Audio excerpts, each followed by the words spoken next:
Chapter 2453.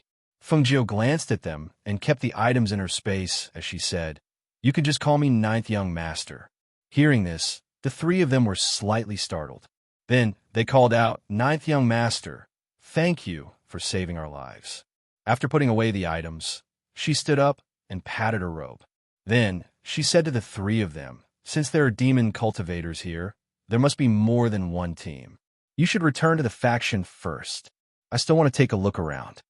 Seeing this, the middle-aged man hurriedly said, "Ninth Young Master, can we follow you?" "Follow you?" Fengjiu raised her eyebrows. "It's like this. We were sent by the faction to patrol. Now that something like this has happened, how can we hide in the faction? Since you want to take a look around the forest, we want to follow you. If you encounter any demon cultivators, we might be able to help you." Hearing this, Fengjiu smiled and said, "That's fine. You can follow me if you want.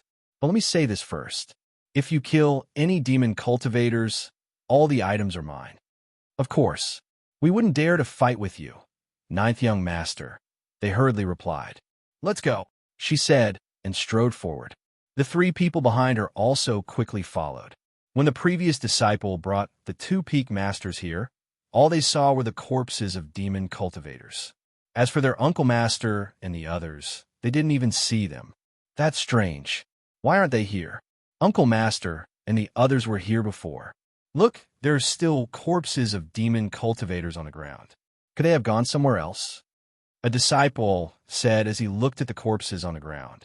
When he saw that the demon cultivators with higher cultivations had died in a single blow, he couldn't help but be stunned. That's a one-hit kill. This is a strong fighter at the peak of the fairy realm. How could he have been killed in a single blow? The two peak masters went forward to take a look. They frowned and said, "He was killed by an air current that penetrated his heart meridian."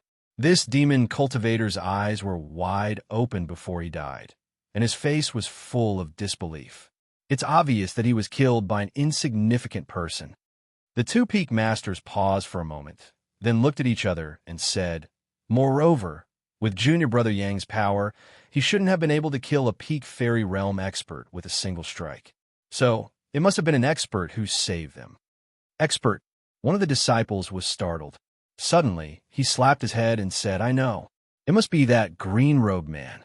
That person is very strong. He only used a wave of his strength to send us dozens of meters away." Hearing this, the two peak masters were slightly startled. "Oh, there's actually such a person?" That disciple looked around and said, "There are only corpses of devil cultivators here. I don't see Marshall Uncle, two junior brothers, and that green-robed man. They should still be alive, but have left. Could they have returned to the sect first? Since that's the case, the two of you should return to the sect and take a look first. We'll go and check where the gap that the demonic cultivator broke through is located." The two peak lords instructed. Yes. The two disciples responded and quickly went back. Let's go. Let's go this way." The two peak masters led their people and left, heading in another direction. On a mountain path that led to the Nebula Immortal sect, Feng Yi and Yang Yang followed the people from the Thunder Fire mercenary team through the mountain path and entered a forest. After climbing over a mountain, they stopped at a place in the forest. Chapter 2454. We haven't met any demonic cultivators along the way. Feng Yi said, "Could it be that the demonic cultivators are walking on a different path from us? No matter what, it's not suitable to use sword kinesis flight in this area. Let's eat something and continue on our way," he said to the two of them, then walked over to his team members and said a few words. Feng Yi and Yang Yang sat next to each other. Zhao Yang took out some dry rations and handed it to him. "Eat some. I'm not hungry." Feng Yi shook his head. He didn't want to eat. "Then eat some fruit." He put away the dry rations and handed him a spirit fruit. Climbing the mountain was already tiring, and his mouth was dry. Now that a spirit fruit was in front of him, Feng Yi smiled happily and took a bite. "Yang Yang, didn't we already finish this fruit? There's only one left," Zhao Yang said as he took out some water to drink. These spirit fruits were given to them by their master. Before they went down the mountain, he specially took some and put them in his space. Along the way, there was only one fruit left. They sat down quietly to rest. Faintly, they seemed to hear the roars of ferocious beasts in the mountain forest. Su Yin ordered people to be on guard and pay attention to their surroundings. Feng Yi and Zhao Yang took a short nap after eating to catch up on sleep. The sun shone in the sky. Under Su Yan's command, they continued on their way. However, after passing through a mountain forest, they suddenly heard the sound of battle. "Hold your breath and don't make any noise." Su Yan gestured and brought someone forward to check. When they came to a place in front of them, they saw that a team of demonic cultivators had encountered a pack of wolves. The ground was littered with wolf corpses, and the smell of blood was very strong. Wolf howls could be heard from time to time. When he saw this scene, he made a hand gesture and quietly retreated. The demonic cultivators were very strong. There were only a few wolves left in the pack of 20 to 30. If they didn't leave now, they wouldn't be able to leave if they were discovered. However, unexpectedly, when they retreated, the team member beside him accidentally stepped on a branch in the weeds, making a cracking sound. That team member stiffened and instinctively looked in the direction of the battle. When he saw that no one was paying attention to them, he secretly sighed in relief. Su Yan's expression became serious. He put a hand on that team member's shoulder and said in a low voice, "Let's go." He quickly retreated with him to where Feng Yi and the others were resting. He immediately said, "Let's go. There are demonic cultivators in front." When everyone heard this, they quickly stood up and prepared to leave. However, just as they were about to leave, they saw a few devil cultivators appear out of nowhere and surround them, trapping them. And I was wondering who it was. "So it's a team of mercenaries and two brats?" A devil cultivator sneered and glanced at them with disdain, looking very disgusted. "What's the point? Kill Tess Su's T. Protect the two children and leave." Su Yan shouted and quickly split into two teams. One team entangled with the demonic cultivators, while the other team protected Feng Yi and Zhao Yang as they retreated. Chapter 2455. However, on a mountain peak not far from here, a man sitting cross-legged on a rock saw the scene of the devil cultivators dealing with the mercenaries and the two children. Thus, he took out a flute from his waist and started playing. A leisurely tune drifted out along with the rise and fall of his fingers. The sound of the flute was as clear and pleasant as pearls falling on a jade plate, and as slow as flowing water in a stream. However, the tune did not sound like an ordinary tune. When they heard the tune that suddenly spread out in the air, the devil cultivators and the injured mercenaries below could not help but be startled. How could someone play a flute in such a place? They could not help but stop their attacks and try to find the person playing the flute. However, the flute sound drifted in the air and echoed in the sky, but they could not find it. Faintly, they suddenly felt the ground tremble, as if something heavy was stepping on it. Just as they were stunned, they heard the roars of fierce beasts in the forest. "Why are there fierce beasts in this area?" A devil cultivator turned his head and looked around in astonishment. Listening to the sound, it was indeed the sound of fierce beasts, because the roars carried the pressure of fierce beasts, so it was naturally different from ordinary fierce beasts. From the sound of it, there seems to be quite a few. Another devil cultivator said, and could not help but frown. "Don't worry about it. Kill them first." Feng Yi and Zhao Yang were both protected, and only had small wounds on their bodies from the airflow. However, Su Yin and his team members were different.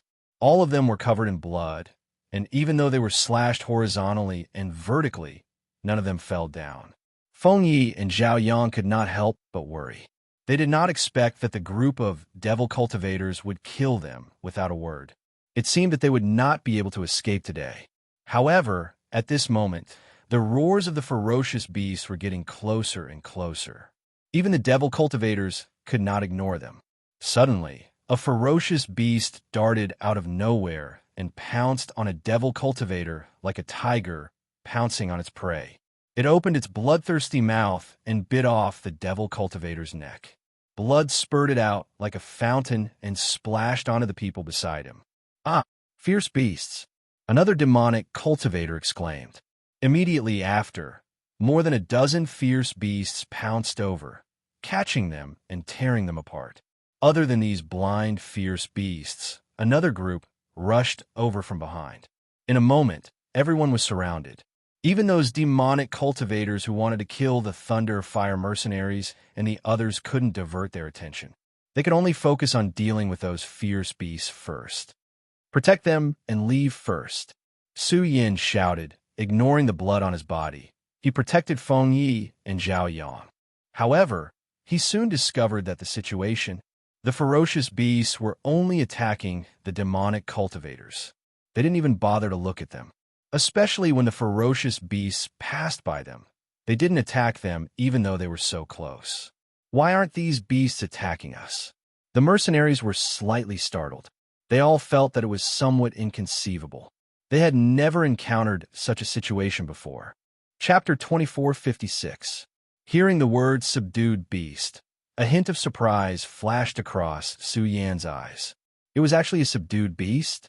That's right.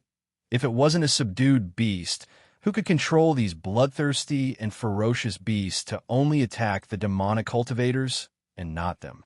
But who exactly was the person controlling the beasts? Who was helping them? A huge white crane flapped its wings and landed on the mountain peak.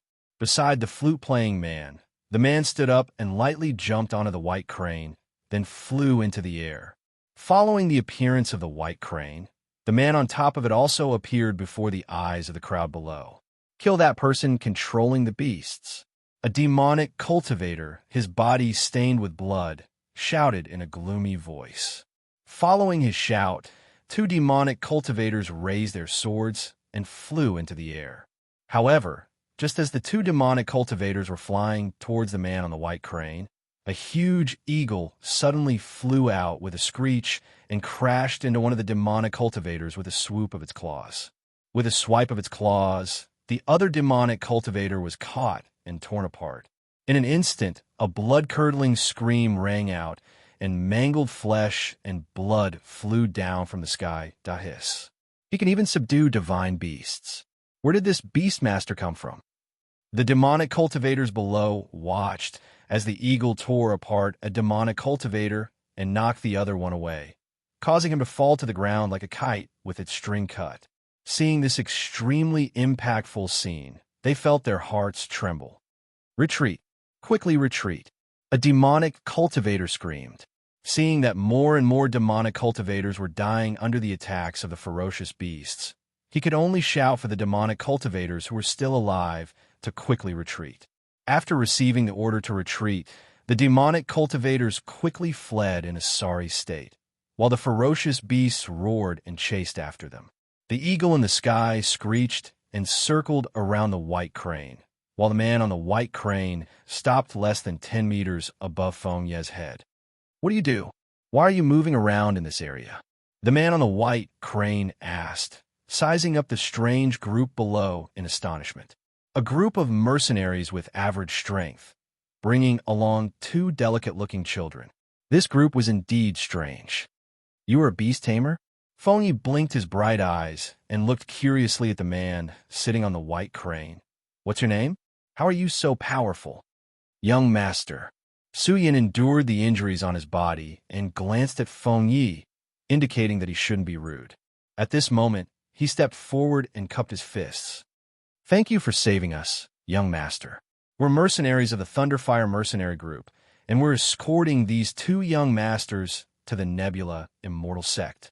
We didn't expect to encounter a devil cultivator here. This could be considered as an answer to the man's question from before. Oh, you want to go to the Nebula Immortal Sect? The man sitting on the white crane looked at Feng Yi and Zhao Yang. He couldn't help but look at Feng Yi for a while. He felt that the look between the eyebrows of this little child was somewhat familiar. We'll go to the Nebula Immortal Sect. However, I heard that the Nebula Immortal Sect has already activated the mountain ceiling array. I don't think we can go up, so I want to find a high place where we can see the battle between the people of the Nebula Immortal Sect and the demons. Feng Yi smiled and squinted his eyes as he spoke. His gaze shifted and landed on the eagle. He was thinking that if he could sit on the eagle, he would definitely be able to see the scene of his niece fighting with the demons. Chapter 2457. What's your name? The man asked. Zhao Yi. Feng Yi said with a smile. Do you want to sit on Old Eagle? He asked with a smile. He felt that this child's smile was very similar to someone else's. Moreover, the more he looked at him, the more he felt that he resembled that person. Yes. Feng Yi answered without thinking. Little Lord. Su Yan called out to him. Hearing Su Yan's voice, Feng Yi turned around to look at him. Seeing that they were all injured, he said, Bandage your wounds first. Seeing this, Su Yan instructed the group behind him to rest on the spot and bandage the injuries on their bodies. Leader, Sheng and Nan's injuries aren't light. I'm afraid. One of the team members came to Su Yan's side. Covered in blood, he couldn't hide the worry on his face. Hearing this, Su Yan was stunned. He quickly turned around to look at the two of them. Only then did he see that the two team members were being supported to sit at the side to rest. One of them was holding the wound on his chest in an attempt to stop the bleeding. However, the blood kept gushing out from his hand, dyeing his mercenary uniform a bloody red. His face also became increasingly pale from the excessive blood loss. Meanwhile, the other person's mouth was overflowing with blood. It seemed that the injury was internal. His breathing was also a little weak. It looked like he would die at any moment if he couldn't catch his breath. Didn't we prepare medicine? Quickly stop Sheng's bleeding. Give the medicine for internal injuries to Nan. Su Yan hurriedly said and had them give the medicine to the two of them. The medicine for stopping the bleeding isn't effective. There's too much blood gushing out. The medicine for stopping the bleeding was washed away as soon as it was sprinkled. It can't stop the bleeding at all. Give a medicine for internal injuries to Nan as well. However, the effect seems to be. The mercenary's eyes couldn't help but redden as he spoke. Although there weren't many people in this team, every one of them was a brother who had gone through fire and water together. Seeing two of their brothers injured to such an extent, as if they were going to die at any moment, their hearts ached. It was very uncomfortable. If they died, how would their family be able to bear it? Their family was still waiting for them to return, but now, because their lives were hanging by a thread, the pills and other things they had on them could not save them. For a moment, the atmosphere became gloomy, and a sorrowful atmosphere filled the air. They were powerless to save them and could only watch as the two of them breathed their last in front of them. This feeling of despair made the bloodied men's eyes turn red. I have medicine to stop the bleeding and an inner core to treat internal injuries. As Feng Yi spoke, he took out 2 bottles from the space and handed them to Su Yan. This is to stop the bleeding. Pour some on the wound, and the bleeding will stop soon. The other bottle contains the nidin. It seems that there is only one left. Give it to him. Thank you, young master. However, it's useless. One of them is injured in the main artery, and the bleeding can't be stopped. The other has serious internal injuries, and an ordinary inner core is useless. Su Yan thanked him for his kindness, because he knew that their injuries were extraordinary. Even if a golden immortal came here, he wouldn't be able to save them. Chapter 2458. He took off his coat, revealing the hideous wound on his chest caused by a sword. Blood was still gushing out from the wound, and because of the excessive blood loss, the mercenary had already fainted and was being supported by another person. Feng Yi twisted open the cap and poured the hemostatic medicine on the wound. He poured out a lot, and in an instant, the hemostatic medicine covered the wound. For a moment, the blood did not gush out. Following that, he poured some into his palm and pressed it together with his palm on the wound. Everyone watched and, for a moment, did not speak. They only felt their hearts in their mouths. When they saw that as time passed, the small palm pressing on the chest did not seep out any blood, they could not help but widen their eyes, revealing an expression of disbelief. How is this possible? That hemostatic medicine actually stopped the bleeding? They were all people who lived on the edge of a knife, and naturally knew that this wound had injured the main artery, and the amount of blood gushing out was huge. Even if medicine was poured down, it would not be able to stop it. With this kind of injury, there was an 80 to 90% chance of death, but they did not expect. Feng Yi pressed on that person's chest, did not speak, and only stared at his palm. After a while, he withdrew his hand, only to see that the bleeding wound had been stopped by the hemostatic medicine, and there was no more blood gushing out. When the small child saw this, he could not help but smile proudly at the mercenaries. "How is it? I told you that this hemostatic medicine is very powerful, right?" His niece was the ghost doctor, very powerful. He had tried this medicine before, and it was really very useful. If it were not for this group of mercenaries risking their lives to protect them, he would not bear to take it out. In midair, the man sitting on the white crane looked down at the scene below, and a look of surprise appeared on his face. Especially when he looked at the familiar bottle reflecting the sunlight, and then looked at the child, his expression became more and more strange. If he remembered correctly, that bottle seemed to be Fengjiu's. Her bottle was different from ordinary medicine bottles and was very recognizable. But how could such a small child hold Fengjiu's hemostatic medicine? And he even said that this medicine was refined by his niece? Such a powerful hemostatic medicine was clearly refined by Fengjiu. "Okay, Captain, it's really stopped," a mercenary said in disbelief. Su Yan's heart trembled. He looked deeply at Feng Yi and cupped his hands. "Young master, please save them." Feng Yi's hand was stained with blood, so he handed the bottle in his hand. "You feed them yourself. I want to wash my hands." As he spoke, he turned around and ran to Zhao Yang. Yang, my hands are covered in blood. I want to wash my hands." Zhao Yang silently took out a water bag from the space and poured some water for him to wash his hands. Seeing that there were some small wounds on his body caused by Qi Gang, he said, "Master, you are also injured. Let me help you apply some medicine first." His mouth, Fengjiu, Feng Yes, Feng Yi, Feng, as I, and now I, by the pain, the corner of the man's mouth twitched. He patted the white crane lightly and descended from the sky. He walked to Feng Ye's side and stared at him. "It's just a flesh wound on your body. You'll be fine after applying medicine. It won't hurt to death." Who said that? Pain can kill people. Otherwise, why would people talk about pain? Chapter 2459. Zhao Yang helped Feng Yi apply the medicine and bandage the wound. He heard Feng Yi gasping and shouting that it hurt so much. The man on the side couldn't help laughing when he saw that. On the other side, Su Yan's eyes narrowed slightly when he poured the pill. It was because the pill was a 5th-level internal elixir. The price of a 5th-level internal elixir was not something they could afford. Even he had never seen such an elixir before. His hand holding the elixir trembled slightly. He fed the elixir to the team member and gave him some water to drink. Then he watched quietly from the side. As time passed, the elixir took effect. Whether it was the team member who stopped the bleeding or the team member who took the internal elixir, their breaths gradually stabilized. Seeing this, he secretly breathed a sigh of relief. Hearing the child's words not far behind him, he turned around to look. Feng Yi wrinkled his delicate little face and looked at the bandage on his arm. He said with slight dissatisfaction, Yang, why did you tie it so ugly? You should have tied a bow at the end of the knot." Zhao Yang's little face was still cold.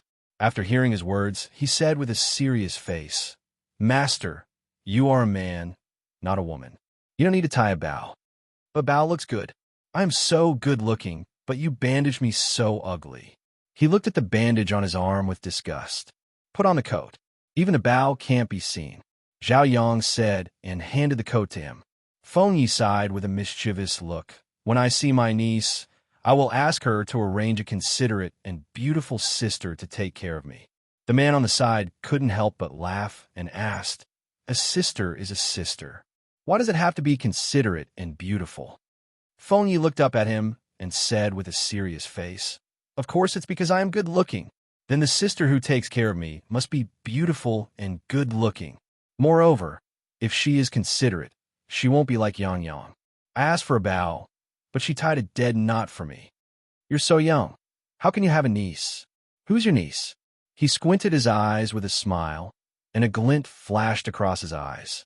"You didn't tell me who you are, so I'm not going to tell you who my niece is." He pouted, looking like he didn't want to say anything. "Ha!" The man chuckled and said, "I'm Bai Xiao, a beast tamer. Don't you already know that?" "Oh, Bai Xiao."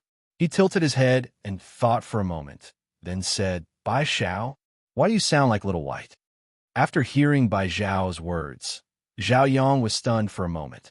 He stared at him for a long time, but no one knew what he was thinking. Hearing his words, Bai Xiao smiled. There was once a person who called me Xiao Bai. By the way, you haven't told me your niece's name. My niece? My niece is called Niece. Feng Yi looked at him as if he was an idiot. Didn't I always say it? She's called Niece. Hearing this, Bai Xiao was stunned for a moment. Then he laughed softly. He looked at the child in front of him and asked in a different way. Then let me ask you, where did you get the medicine you gave them just now?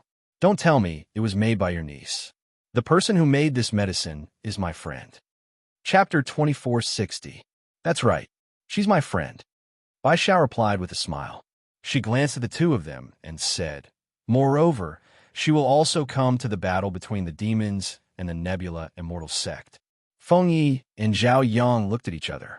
Zhao Yang was silent, as if he was thinking about something. Feng Yi looked at Bai Xiao and said, How come I don't know that she has a friend like you? This question was a little strange, but he still looked at him, wanted to know how he would answer. When Bai Xiao heard this, she touched her smooth chin and said, It's not strange that you don't know. You don't even know her, so how can you know her friend? I know her, but I don't know you. Feng Yi tilted his head and said. At this moment, Zhao Yang raised his head and looked at the person in front of him. He asked, You don't know that she has a horse with her? Do you know how this horse came about? Hearing this, Bai Xiao was startled. She could not help but look carefully at Zhao Yang and then at Feng Yi. She said seriously, That horse is a mutated dragon horse called Old Bai. I gave it to Feng Jiao. Why? Do you know? Feng Yi and Zhao Yang looked at each other and grinned at the same time. They stepped forward and pulled on her sleeve. We know. Seeing that the two children suddenly seemed to be close to her, Bai Xiao was a little confused. She only asked, Who are you? Do you really know Feng Jiao? Su Yin, who was not far away, heard their words and could not help but be startled. Feng Jiao? Wasn't this the ghost, Dr. Feng Jiao? It was rumored that this person's talent in alchemy was heaven-defying, and he had medical skills that could bring the dead back to life. Moreover, he was called the Star of the Phoenix. These two children actually knew such a person. Thinking of the pills they took out and hearing their words, his heart could not help but jump. Could it be that they really knew each other? I'm her uncle, Feng Yi said with a smile. He was very happy to finally meet his niece's friend. It's little uncle, Zhao Yang added. Hearing this, Bai Xiao was slightly startled. He looked at Feng Yi in front of him and asked hesitantly, You're Feng Yi? Yes. He nodded and pointed at Yang beside him. He's Zhao Yang. Su, who was not far behind them, heard this. It turned out that the two children were still on guard against them and did not tell them their real names. However, it was also true. There were fewer surnames of Feng. If he said that his surname was Feng, they would probably guess his relationship with Feng Jiao. Bai Xiao was shocked, and his face was also filled with astonishment. But, as far as I know, didn't you already back then, when the Phoenix dynasty was in trouble, he also knew about it. At that time, he heard that many Phoenix guards had died, and grandfather Feng Jiao's child, Feng Yi, had also been killed. How could he still be alive? Even Feng Jiao did not know about this. We were rescued at that time and have been cultivating on the mountain.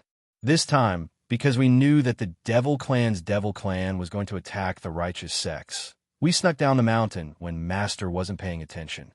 Zhao Yang said, Then what's with these mercenaries? Bai Xiao pointed at Su Yin and the others. Chapter 2461. You're being too reckless. He shook his head and said, That's not how I see it. If you hadn't met me just now, all of you would have died here. When he thought of this, he couldn't help but feel a lingering fear.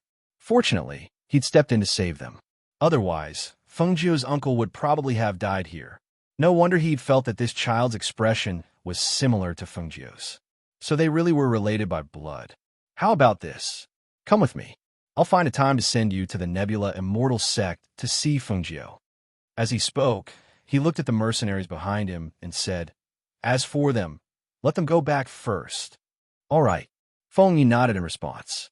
Only then did he walk over to Su Yin and tell them what he'd said. Su Yin glanced at Bai Xiao and asked, Little Lord, are you sure? Could you have mistaken him for someone else? No, I'm sure. It couldn't be wrong. This person was a beast tamer. Moreover, He'd heard from Yang Yang that Lao Bai was given to his niece by someone else. When he heard this, Su Yin said, "All right, since it can't be wrong, we'll go back first. Be careful." Now that his team members were injured to such an extent, he was afraid that he wouldn't be able to protect them. It was better to leave and let him follow that man. Perhaps it would be safer. Feng Yi looked at the two heavily injured people. When he saw that one of them was unconscious and the other was leaning against the wall with a pale face, he said to Su Yin, "Wait a moment." He quickly ran back to Zhao Yang and asked, "Yang Yang, I remember that you still have pills. Give me 2 more." When he saw this, Zhao Yang took out a pill bottle from his space and handed it to him. "There are 2 more pills here. Let them take 1 more and their lives will be guaranteed." Feng Yi grinned, took the pill, and then went to Su Yin. "Give each of them 1 more pill.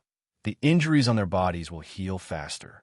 When Su Yin heard this, he didn't extend his hand. He looked at Feng Yi and said, "Little lord, these pills are precious.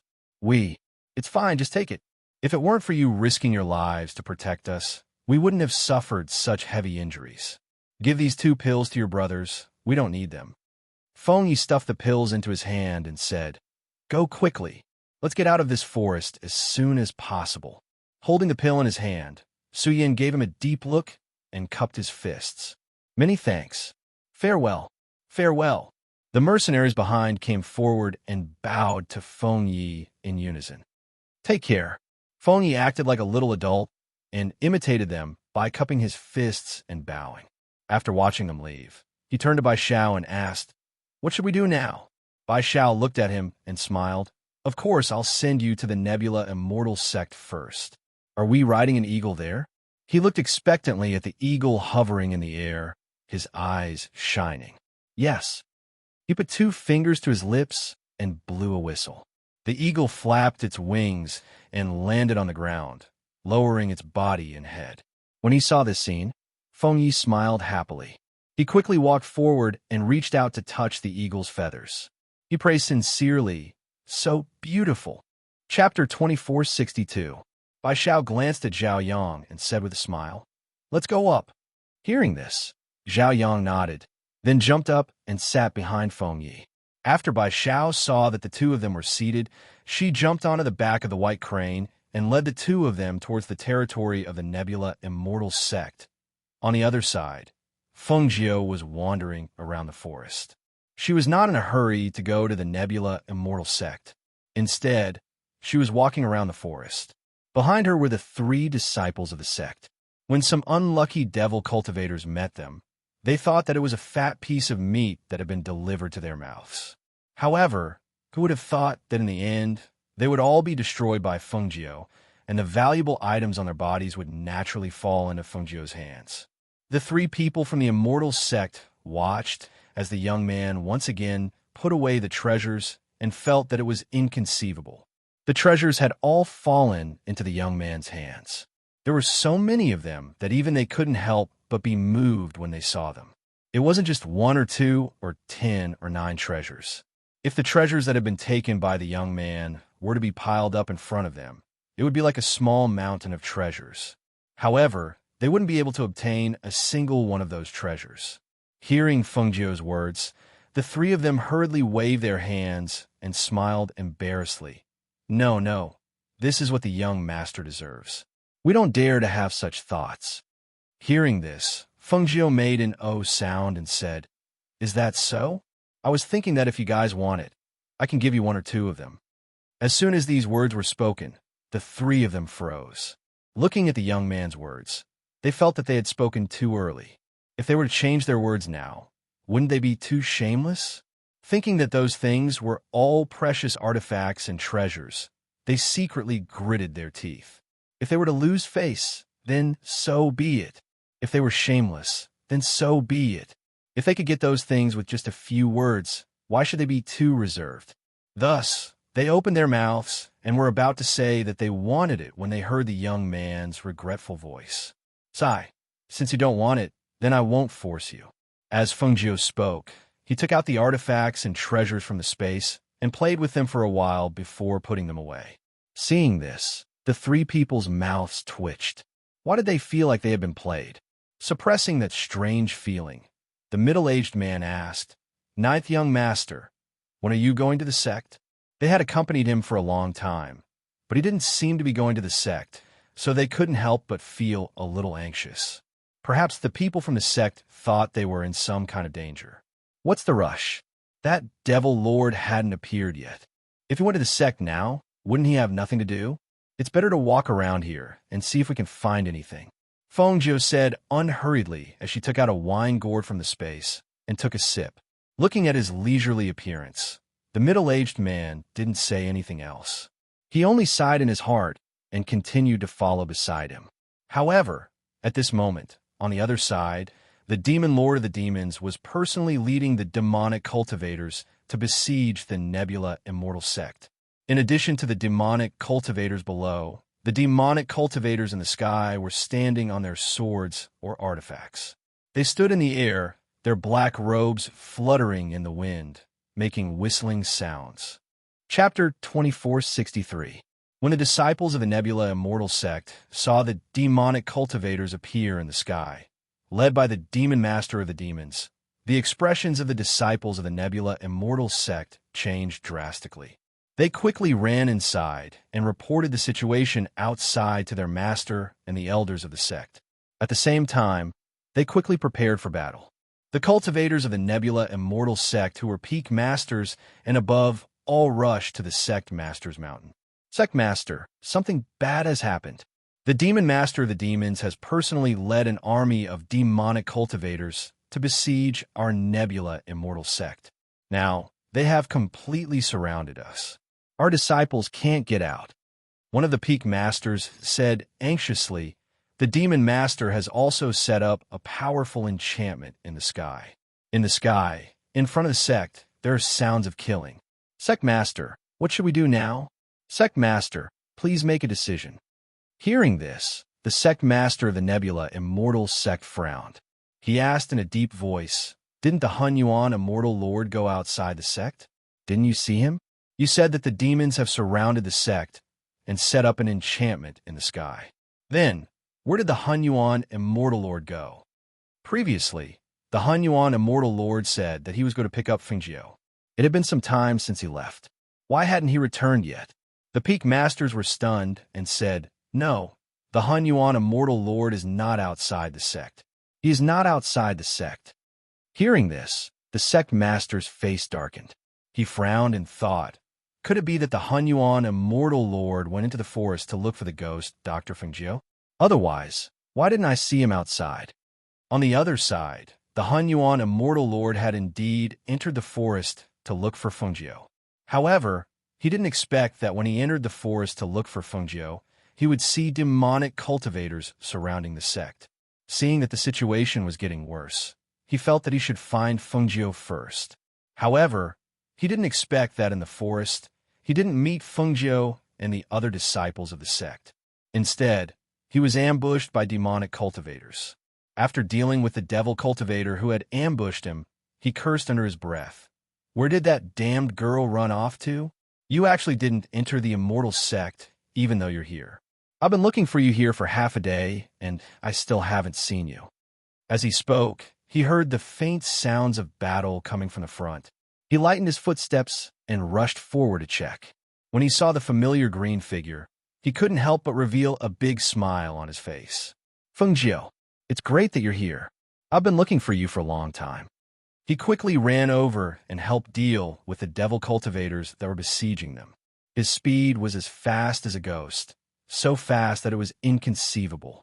Hearing the old man's voice, Feng Jiu turned around and saw him dashing out like a bolt of lightning, instantly killing those demonic cultivators. One by one, the corpses fell to the ground with a bang after blood splattered out. She raised her eyebrows and looked at him. "Why are you here? You still have the nerve to ask me. You don't even know that something big has happened.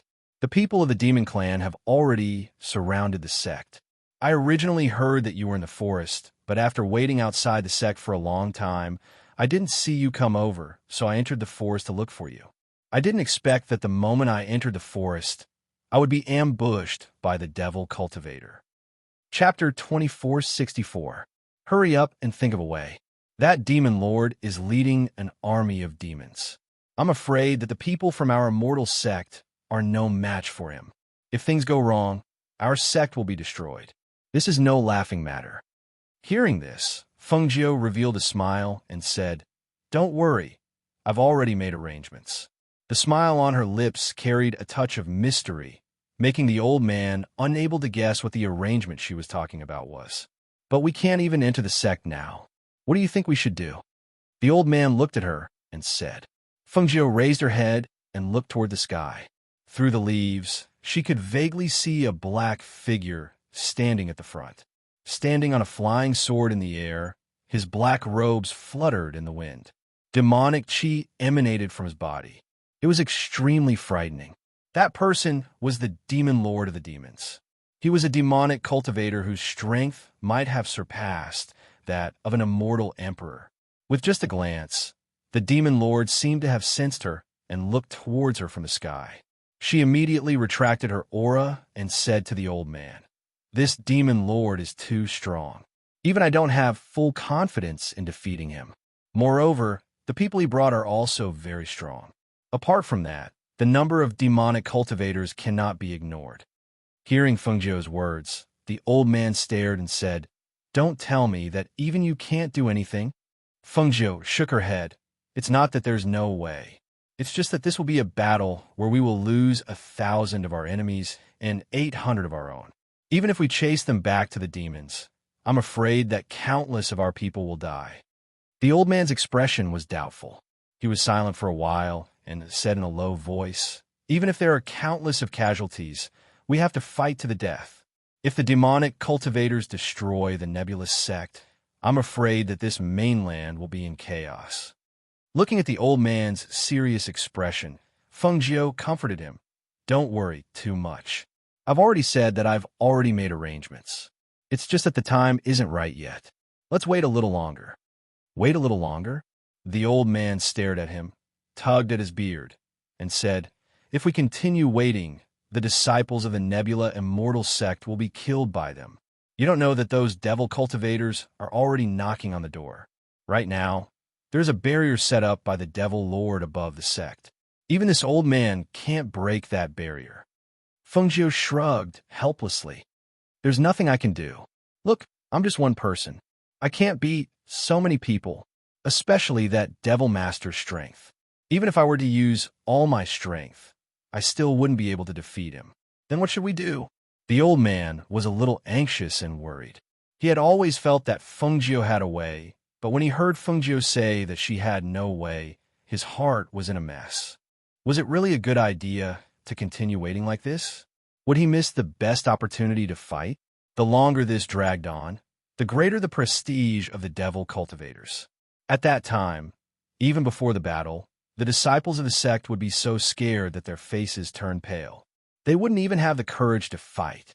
They were discussing in the forest when they suddenly heard a loud rumbling sound. The devil cultivators broke through the gate of the immortal sect and rushed in. Their bloodthirsty screams rang out in different pitches. In the sect, the disciples cried out in alarm and retreated step by step. Hearing the commotion from the sect, Feng Jiu rose into the air. Her figure flew up and into the air. Her gaze swept across the air as if she was looking for something. When she saw the floating land slowly flying over from not far away, her eyes lit up. Chapter 2465. However, the moment she flew up into the air, the clan leader, who was standing above the sect, saw her. That figure was so inconspicuous. His green robes seemed to blend into the forest below. However, that person's aura and pressure were as dazzling as the stars and moon in the sky. "Who is that?" The demon master stared at the green figure that was still some distance away from him as he asked the demonic cultivator beside him. The demonic cultivator beside him was one of the 10 demons. When he heard the demon master's words, he followed his gaze. When he saw the green figure in the sky, a look of deep thought flashed across his eyes. "He's a little far away, so I can't see his appearance clearly. I'll go over and take a look." As the demonic cultivator spoke, his figure flitted towards the green figure. The demon lord didn't say anything. He only stared at the figure in green. He was surprised that the person didn't fear his pressure and gaze, and actually dared to look him in the eyes. This was a strange feeling, but also a novel thing. While the demon master was sizing up Fengjiu was also sizing him up. From afar, she could not see his face clearly. She only knew that he was wearing a black robe, and that his demonic aura was extremely strong. As he stood there in the air, his aura alone was enough to overshadow the group of demonic cultivators behind him. Just by looking at the demon master's aura, she knew that his strength was no longer at the level of an immortal emperor. Well, if he was already an immortal emperor 100 years ago, how could he still be at the same cultivation level 100 years later? However, in that instant, she saw a cold light refract towards her. She narrowed her eyes and saw that the demonic cultivator who was coming towards her was holding a Dharma artifact. The Dharma artifact reflected a dazzling light under the sunlight. "You're Fengjiu." The sinister voice was filled with shock and suspicion. After the demonic cultivator got closer, he saw the face of the man in green robes clearly and recognized that this person was the ghost Dr. Fengjiu at a glance. This was because Fengjiu was gradually becoming more and more famous and powerful. A few of the 10 demons had died at her hands. Therefore, the remaining people were very wary of her. However, he did not expect that Fengjiu would dare to come here alone to court death. Fengjiu raised his eyebrows and looked at the devil cultivator. His gaze swept past him. "So what if it's me?" With a wave of her hand, the emerald-edged sword appeared in her palm. "Since you're one of the 10 demons, I'll kill you first." As soon as her voice fell, a figure as fast as a ghost rushed out. The green figure flashed out like a bolt of lightning in the sky, unbelievably fast. Especially the cold light that shot out from the Qing Feng sword in her hand. It was even more frightening. "Ha ha ha ha ha! What a reckless Fengjiu!" He raised his head and laughed. His eyes narrowed viciously. "Do you really think you're that strong? Invincible? Let me tell you, not to mention that you are here today, even if you are not, my master will personally take your life. However, since I've met you, there's no need for my master to take action. Today, I'll first take your head." Chapter 2466. The demon master saw from afar that the devil cultivator had been killed by the green-robed man before he could even make a move. His pupils constricted as a trace of shock flashed across his eyes. That devil cultivator was one of the 10 demons under him, so he was very clear about his strength. He originally thought that the green-robed man would be killed by his sword, but he never thought that he would be the one to die. To be able to kill a devil cultivator with such strength in one strike. And this person was so young, in an instant, he thought of the ghost Dr. Fengjiu. However, just how strong was this ghost Dr. Fengjiu? How could he kill one of the 10 demons under him in one strike? He suppressed the shock in his heart. He gestured to the devil cultivators behind him, ordering them to attack the Nebula Immortal Sect. At the same time, his figure flashed and instantly appeared in front of Fengjiu. Dressed in a black robe, he stood with his hands behind his back. He narrowed his blood-red eyes as he stared at the green-robed figure in front of him. A gloomy voice came out from his mouth. "You are Fengjiu?" He looked at Fengjiu with an unfathomable expression. It was unknown what he was thinking, but his eyes were staring at her as if he was examining her. Fengjiu held the Qing Feng sword and pointed it at the ground. Her aura was restrained, and she did not reveal her cultivation at all. Even so, the aura that surged around her body was already not to be underestimated. She did not answer the demon master's question, but only glanced at him. Looking at him up close, other than his blood-red eyes, his face, which was rumored to be covered by a mask, was now revealed. It was the face of a man in his 30s or 40s. His appearance was not particularly outstanding, but it exuded an evil aura. Especially when paired with his blood-red eyes, it made people feel even more dangerous. With a turn of the Qing Feng sword in her hand, her figure flashed out like lightning, bringing with it a sharp, killing intent. The powerful sword aura that burst out from the Qing Feng sword was extremely terrifying, but the demon master was not afraid at all. On the contrary, he stared at Fengjiu with interest and revealed a smile. "You want to kill me?" As soon as he finished speaking, he raised his hand. A stream of air surged out from his hand and blocked Fengjiu's Qing Feng sword. Even the sword Qi stopped in midair, unable to get close to him. "Can you kill him?" As soon as he said that, the Devil Lord retracted his hand, and a stream of air wrapped around the Qing Feng sword. With a tug, the Qing Feng sword in Fengjiu's hand flew out of her hand and flew forward. Swish! Hiss! A sharp sound pierced through the air. It was the sound of the flying azure edge sword. However, the flying azure edge sword pierced a devil cultivator behind him. The defenseless devil cultivator covered the wound that was pierced by the azure edge sword and moved his lips. He was unable to say anything as he fell from the sky. However, the demon master didn't seem to care. It was as if the devil cultivator's life or death didn't matter to him. At this moment, he only had Fengjiu in his eyes. His blood-red eyes burned with a kind of interest for prey. Perhaps it was because no one had ever dared to look him in the eye. No one had ever been as unafraid of him as she was, so he was interested in her. It was as if he had found a fun prey and wanted to imprison her in his cage for him to play with. Chapter 2467. Even though she had the intention to test him, she did not expect him to be able to resolve it so easily. In fact, he did not even move to dodge, and with just a raise of his hand, he was able to make the Qing Feng sword in her hand fly out of her hand. It had to be said that the Demon Lord's strength was much higher than she had imagined. I heard that the ghost doctor Fengjiu's medical skills are top-notch. Her red clothes are enchanting, and her aura is extraordinary. It's a pity that I can't see your medical skills and pill refining today, and I can't see you wearing an enchanting red robe. I can only see a simple and unadorned green robe. His voice paused as his gaze landed on her beautiful face. A faint light flashed across his eyes. However, this face is truly breathtaking. It's been a long time since I've seen a woman with such a beautiful face like yours, especially a woman who dares to look directly at a devil monarch. Hearing his words, the corners of Fengjiu's mouth curled up, but her gaze swept past him and landed on the cultivators who were flying down from the clouds. A voice that contained spirit energy clearly came out of her mouth, falling into the ears of the surrounding people.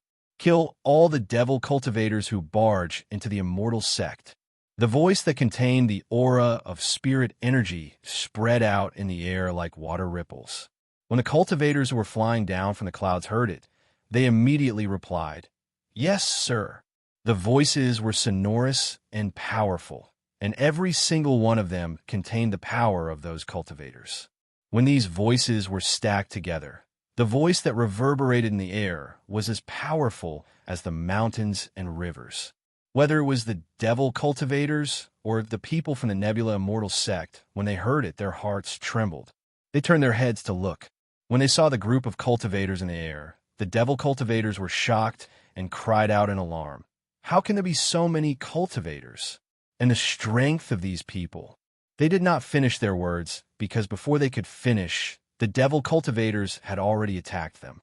For a moment, a powerful murderous aura spread out, overlapping with the devil cultivator's murderous aura, turning into sharp chi blades that slashed through everyone's bodies.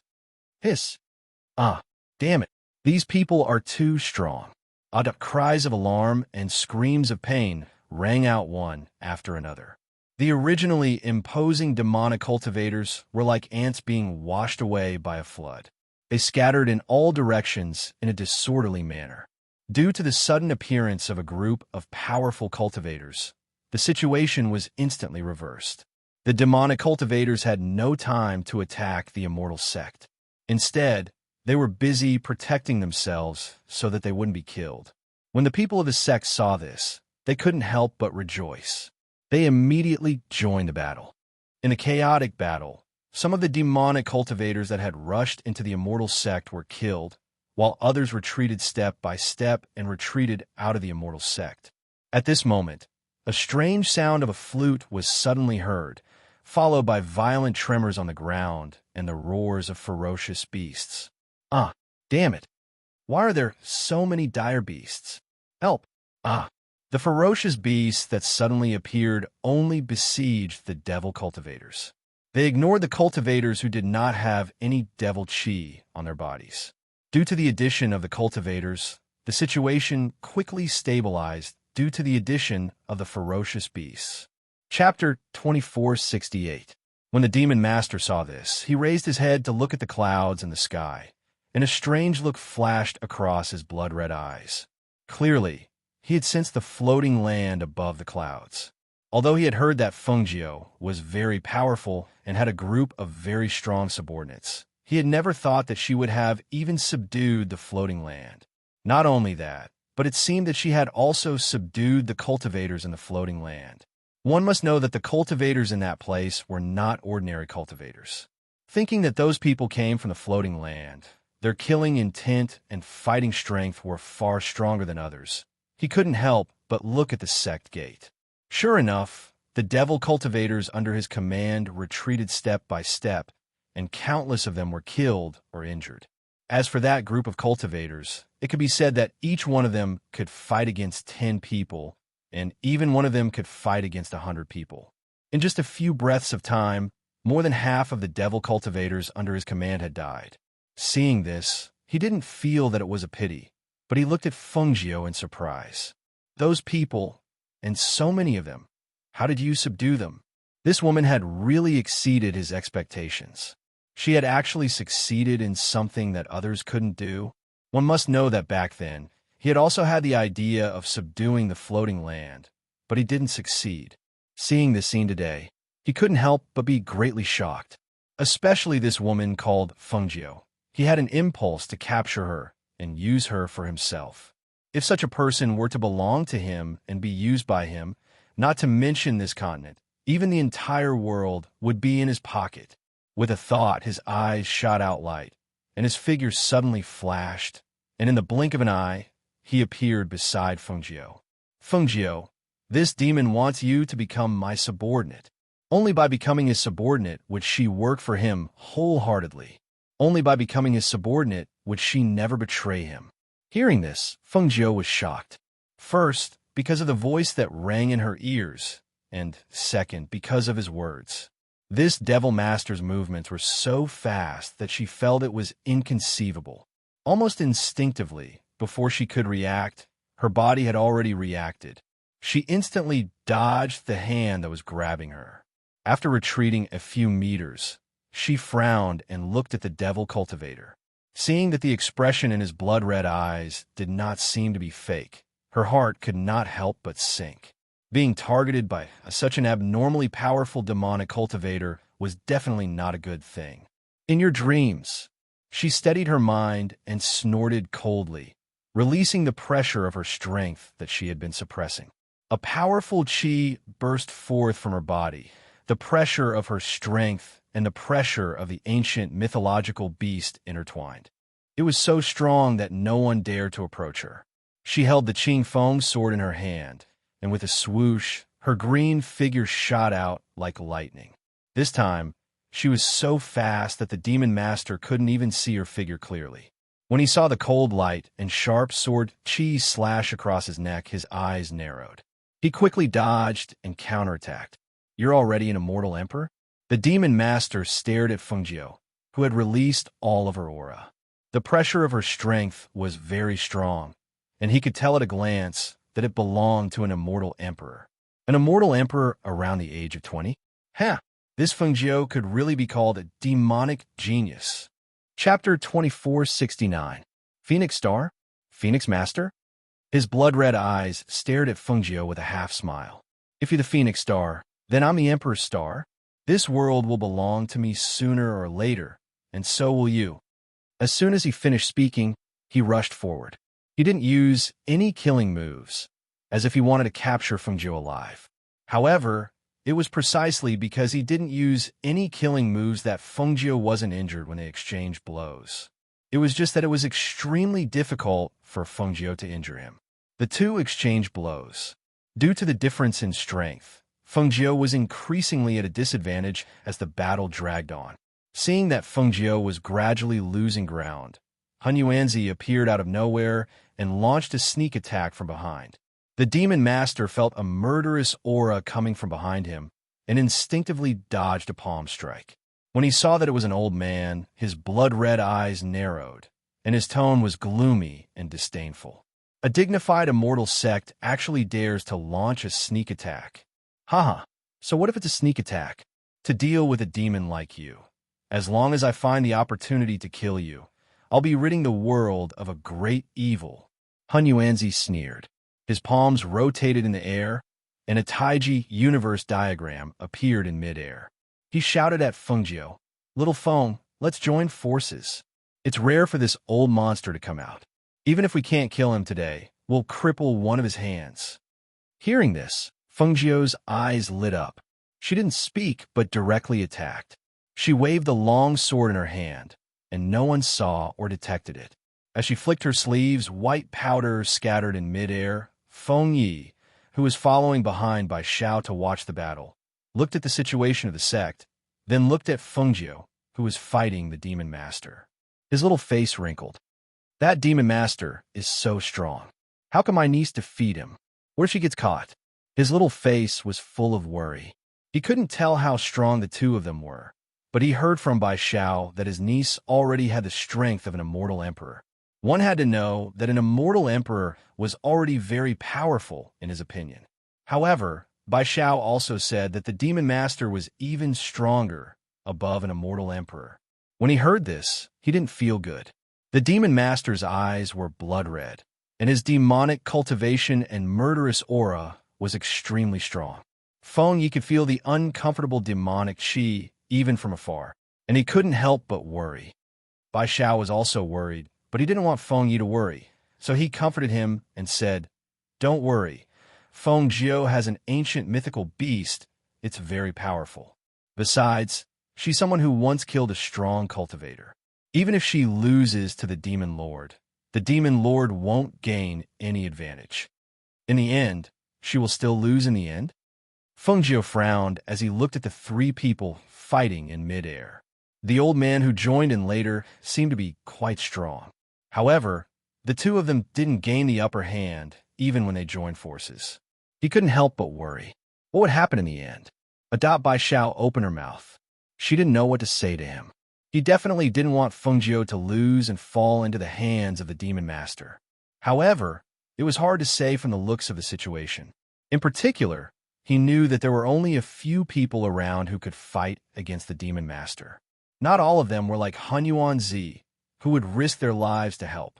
Chapter 2470. With the help of those cultivators, the Nebula Immortal Sect was able to turn defeat into victory, and the situation was already stabilized and under control. However, Feng Jiu and Hun Yuanzi were unable to gain the slightest advantage even if they joined forces, especially when the Demon Lord seemed to be playing with them. He clearly could have killed them, but he didn't. It made people wonder what he was trying to do. When Songqing saw that Feng Jiu and the others were no match for the Demon Lord, he flew forward to help. However, before he could get close to the Demon Lord, he saw the Demon Lord, who was originally staring at Feng Jiu, narrow his eyes and turn his head to look at Songqing. With a turn of his palm, a black stream of air instantly turned into a black smoke wolf's head. With a fierce and savage aura, it suddenly pounced on Songqing. At the same time, an overwhelming murderous aura and a powerful pressure that belonged to him covered the sky, suppressing Songqing, who was rushing forward. "Be careful," Feng Jiu shouted. Seeing the Demon Lord's attack that contained overwhelming murderous intent, she knew that if this attack landed on Songqing, he would undoubtedly die. However, it was already impossible for her to go forward to save him. First, her speed was too slow. Second, even if she rushed forward, she was afraid that she wouldn't be able to block that attack. Therefore, she immediately shouted, "Fire Phoenix!" A clear voice that contained an ancient might rang out at this moment. Accompanying her voice was the ancient divine beast, the Fire Phoenix. The Fire Phoenix that came out of her space let out a cry. It stretched out its wings and suddenly flew up. It didn't go forward, but instead flapped its wings in midair. A gust of wind whistled out and blocked the Demon Lord's attack. At the same time, Songqing, who was originally shocked, was blown away by the powerful wind from its wings, several dozen meters away, avoiding the demon lord's pressure. And Enchanting groaned. He only felt a salty taste in his throat, and a trace of blood spread in his mouth. After he steadied himself, he placed one hand on his chest and raised his head to look at the fire phoenix in the sky. Then, he looked at the demon lord, who was covered in murderous aura. His heart surged like waves, fiercely beating against his chest. If it wasn't for the ancient divine beast fire phoenix pushing him away, he would have died without a doubt if the devil lord's black wolf head had landed on his body. Thinking that even with his strength, he was unable to move an inch under the pressure of the demon master, he was overwhelmed with shock. No wonder he was the demon lord of the demons. His strength had far surpassed everyone present. Even if there were many cultivators protecting the Nebula Immortal sect, as long as he had the intention to destroy it, given his strength and cultivation, even if another group of cultivators like them came, they would not be able to stop him from destroying the sect. Seeing that Enchanting had been saved by the Fire Phoenix and avoided that fatal attack, Fengjiu secretly heaved a sigh of relief. Her clear eyes fell on Enchanting. She said in a deep voice, "Don't go near him. Everyone else, don't go near him. None of you are his match." She was very clear that it would be the same no matter who came. The cultivators under her didn't have the strength to fight against the demon lord. If they went forward to help, they would only end up dead. Chapter 2471. Suddenly, he stared at Fengjiu and revealed a strange and bloodthirsty smile. "Since you care so much about them, then obediently follow this demon lord. Otherwise, this demon lord won't kill you, but will kill them one by one in front of you." Hearing this, Fengjiu's heart sank. Seeing that the demon lord's expression did not seem to be joking, a wave of anger rose in her heart. She mobilized her dark force aura and spiritual energy aura, and the two auras formed two sharp and powerful pillars of chi around her body. She did not speak, only pursing her lips. Turning the anger in her heart into a bloodthirsty, murderous aura, her green figure flashed, and in the blink of an eye, she swept out. Her speed was much faster than before, and her figure could not be seen, only a shadow flitting past in front of him. Seeing this, the demon lord was slightly surprised. Just as he was about to take a closer look, he suddenly felt a sharp and cold murderous aura slashing towards his neck. At that moment, although he could not see the sword coming towards him, he instinctively dodged it. However, even so, his neck was still cut by the sharp sword aura. Fresh red blood spurted out, dripping down his neck and onto the black robe. The color could not be seen, but the smell of blood and the wound on his neck caused the demon lord to narrow his eyes. The demon lord's demonic aura intensified, and even his murderous aura was stronger than before. He used his demonic and cold blood-red eyes to stare at the green figure that attacked again. He did not dodge, but only stretched out a finger to wipe the fresh blood from his neck and licked it with his tongue. That expression and appearance made people shudder involuntarily. Narrowing his blood-red eyes, he suddenly flashed forward, reached out from the shadow, and grabbed Fengjiu's shoulder, holding her to his side. His cold and bloodthirsty voice sounded in her ear. "You dare to hurt this demon lord?" The hand holding her shoulder tightened, and Fengjiu felt as if her shoulder was about to be crushed. That kind of pain went straight to her bones, causing her expression to change and cold sweat to seep out. Crack! Sure enough, in the next moment, the bones in her shoulder were broken by him, to the extent that the azure-edged sword in her hand was unable to be drawn back due to the intense pain. It fell from her hand to the ground, piercing into the ground with a shio sound, the sword hilt trembling slightly. Hiss! Ah! Fengjiu couldn't help but cry out in pain. It turned out that having his bones broken was this painful. But damn it, she had broken her hand and injured her shoulder bone. Even though she was a doctor, she couldn't heal herself. "Master! Master! Master! Fenglas! Fengjiu!" Cries of alarm and worry came from all directions. When the people who were some distance away saw this, they couldn't help but rush forward in panic. At this moment, Fengjiu's subordinates, as well as her friends, no longer listened to her words about not coming forward. The fire phoenix screeched and swooped down from the sky, fiercely crashing into the demon lord. All the cultivators rushed forward, all wanting to help her. The densely packed crowd protected her, and one cultivator after another rushed forward to attack the Devil Master with all their might. Hun Yuanzi abruptly returned to his senses and quickly rushed forward to support her. Luo Fei, Duan Yi, and the others cried out in alarm and rushed to her side, ignoring the people around them who tried to stop them. Chapter 2472. Aside from Ning Lang, who was originally in the Nebula Immortal sect, the other three had been summoned back to the sect. However, when they found out that the Demon Lord's target was the Nebula Immortal sect, they rushed over. However, they did not expect to see Fengjiu's bones being crushed by the Demon Lord as soon as they arrived. Who was Fengjiu? Ever since they met her, they had never seen her bones being crushed by anyone. However, the Demon Lord of the Demons had reached out and crushed her bones. How hateful! This! Fengjiu watched as the cultivators under her rushed forward to deal with the Demon Lord. However, they were killed before they could even get close to him. She could not help but shout, "Everyone, back off!" However, no one listened to her, because they knew that once they backed off, the Demon Lord would definitely vent his anger on their master. Since that was the case, they might as well protect her now, even if the consequences were death. Fengjiu's hand hung limply by her side. Her green robe was bleeding from her shoulder as if it was seeping out from her crushed bones. She was pulled back and protected by the people around her. She could only watch helplessly. However, when she saw the cultivators being killed one by one in order to protect her, her eyes gradually became bloodshot. She stared at the scene in front of her. She watched as the Demon Lord killed those cultivators with a wave of his hand. Those cultivators were killed before they could even get close to him. "Let go of me." Her voice became calm, as if there were no waves or ripples, as she spoke faintly. When they heard her words, Hun Yuanzi and the others were stunned. However, it was because of this shock that she broke free from their grasp and strode forward in the air. Fengjiu Songming wanted to stop her, but when he saw the expression on her face, he could not help but be stunned.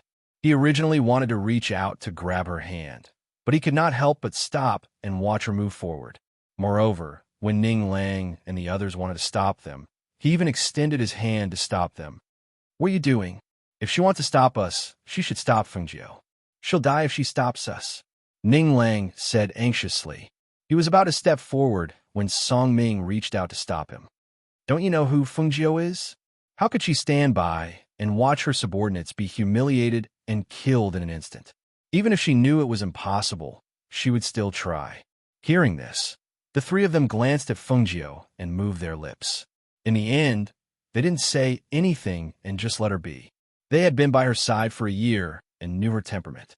If she wanted to do something, even if they tried to stop her, she would still do it. "Stand down." Fengjiu's cold voice rang out.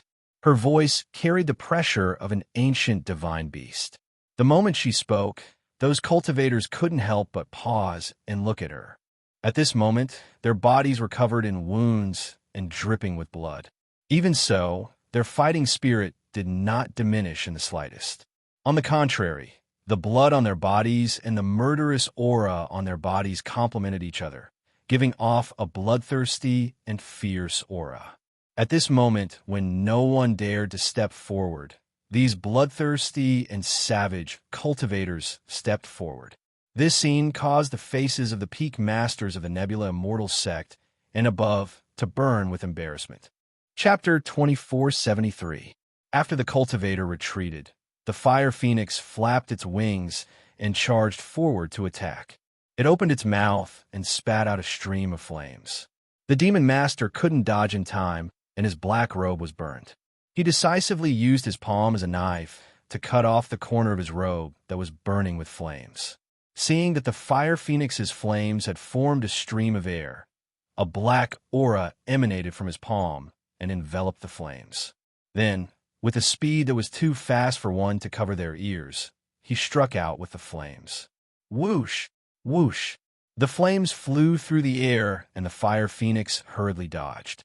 However, it didn't expect that by the time it dodged the attack, the Demon Master's palm had already reached its side and fiercely grabbed a handful of its feathers. Hiss. The fire phoenix hissed. The Demon Master grabbed a handful of its feathers and threw it into the air. In an instant, the fire phoenix's feathers fluttered in the wind. The fire phoenix was dumbfounded and furious. "You dare to pluck my feathers? How preposterous!" The fire phoenix was infuriated and charged straight at the Demon Master. The surrounding people watched from afar as the beast and demon fought back and forth.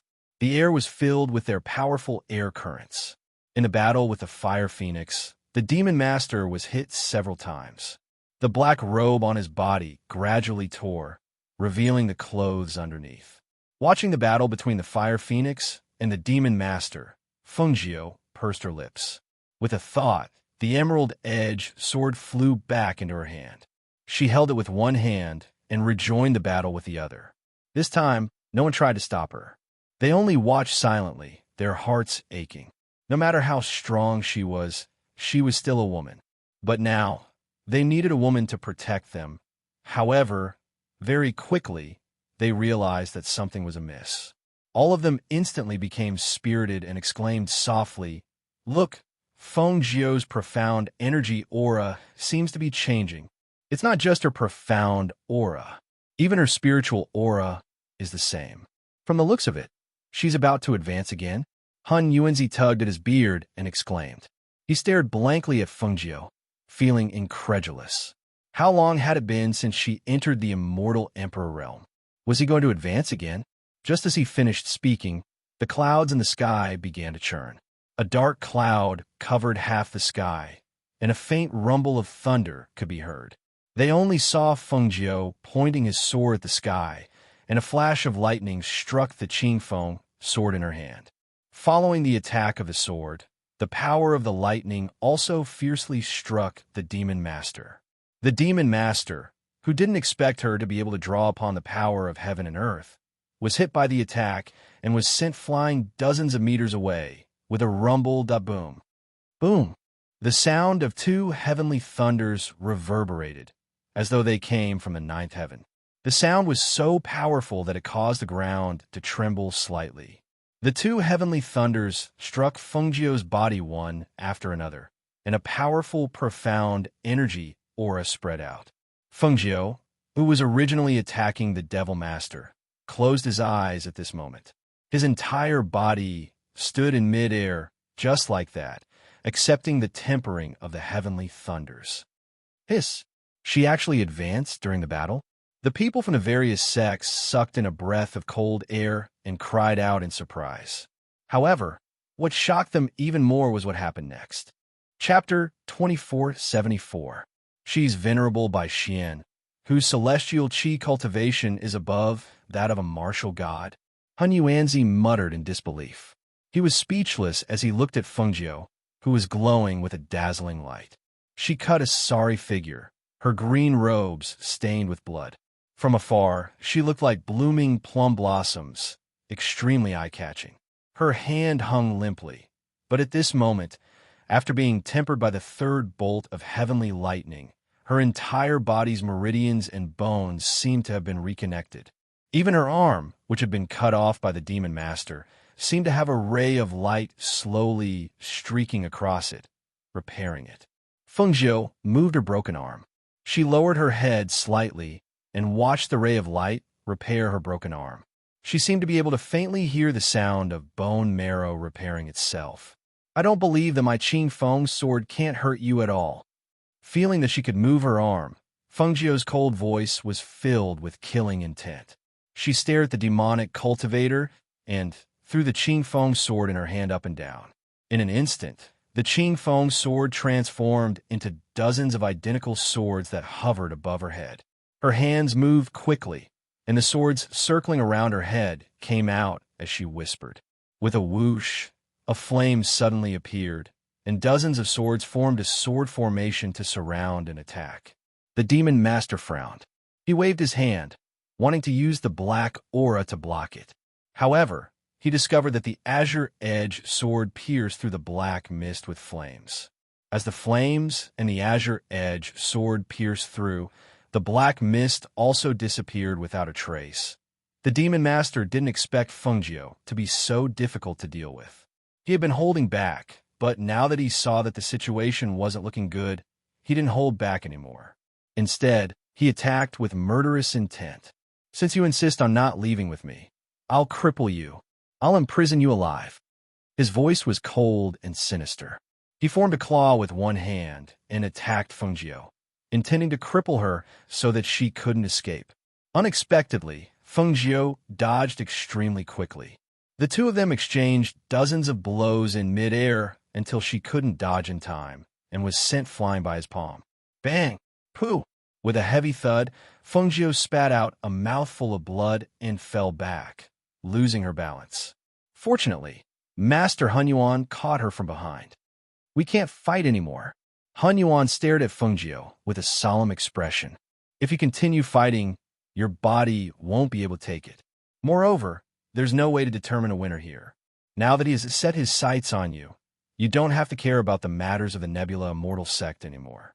He originally thought that Fengjiu would definitely be able to deal with the Devil Master. However, he never expected that the Devil Master, who was already an immortal emperor 100 years ago, would become so much stronger today. When Fengjiu was hit by that palm, she felt a dull pain in her chest. She clutched her chest and groaned. "Even if we can't take it, we still have to fight. If I stop, he won't give up." To this devil cultivator, the life and death of others had nothing to do with him. Even if a devil cultivator under his command died, it wouldn't affect him at all. At this moment, Fengjiu, who was fighting with the Devil Master, didn't know that some distance away, a black figure was flying over on a sword with his hands behind his back. Chapter 2475. Once he was done with his business overseas, he rushed back.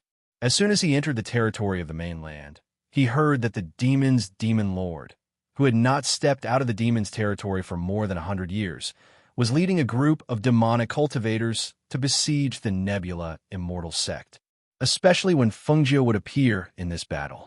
When he heard this news, he did not stop to rest. He rushed to the territory of the Nebula Immortal Sect as soon as possible. He was afraid that Fengjiu would not be able to defeat the Demon Lord and be injured. According to what he knew, the Demon Lord was already at the Immortal Emperor level 100 years ago.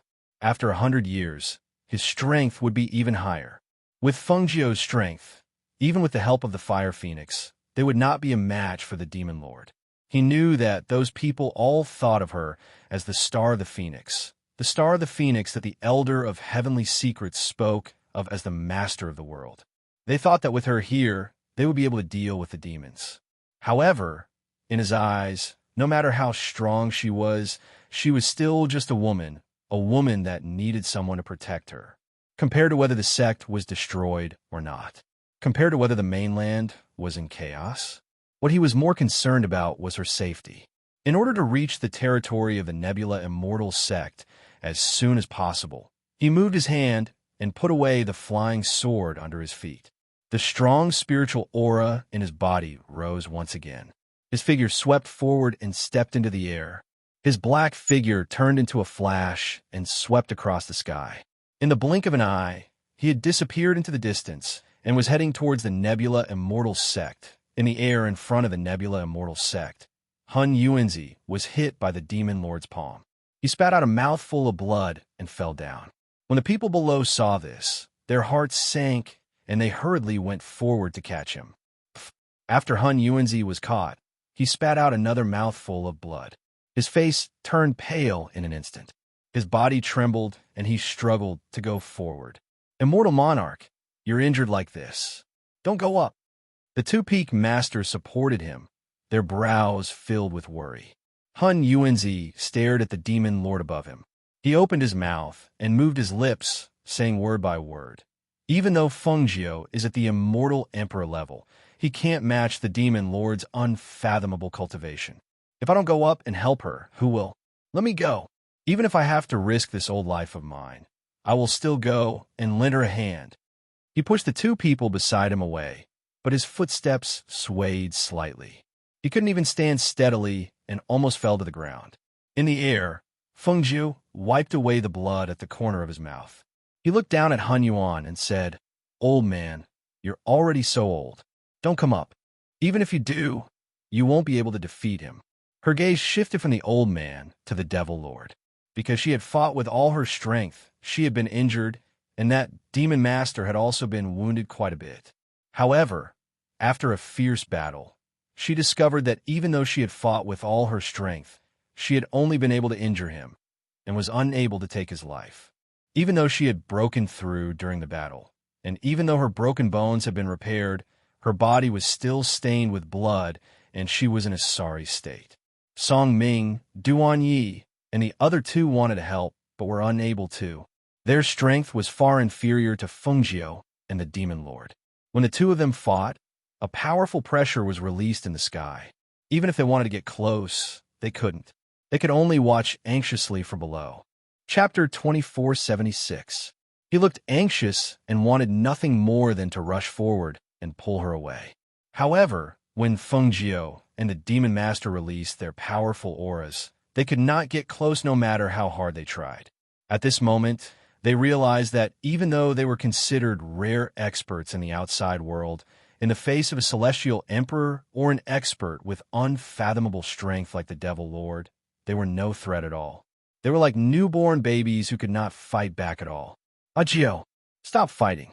Leave quickly," Ning Lang shouted again.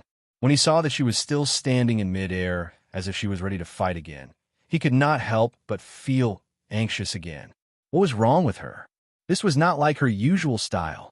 If she knew that she was no match for the Demon Master in the past, she would have slipped away earlier.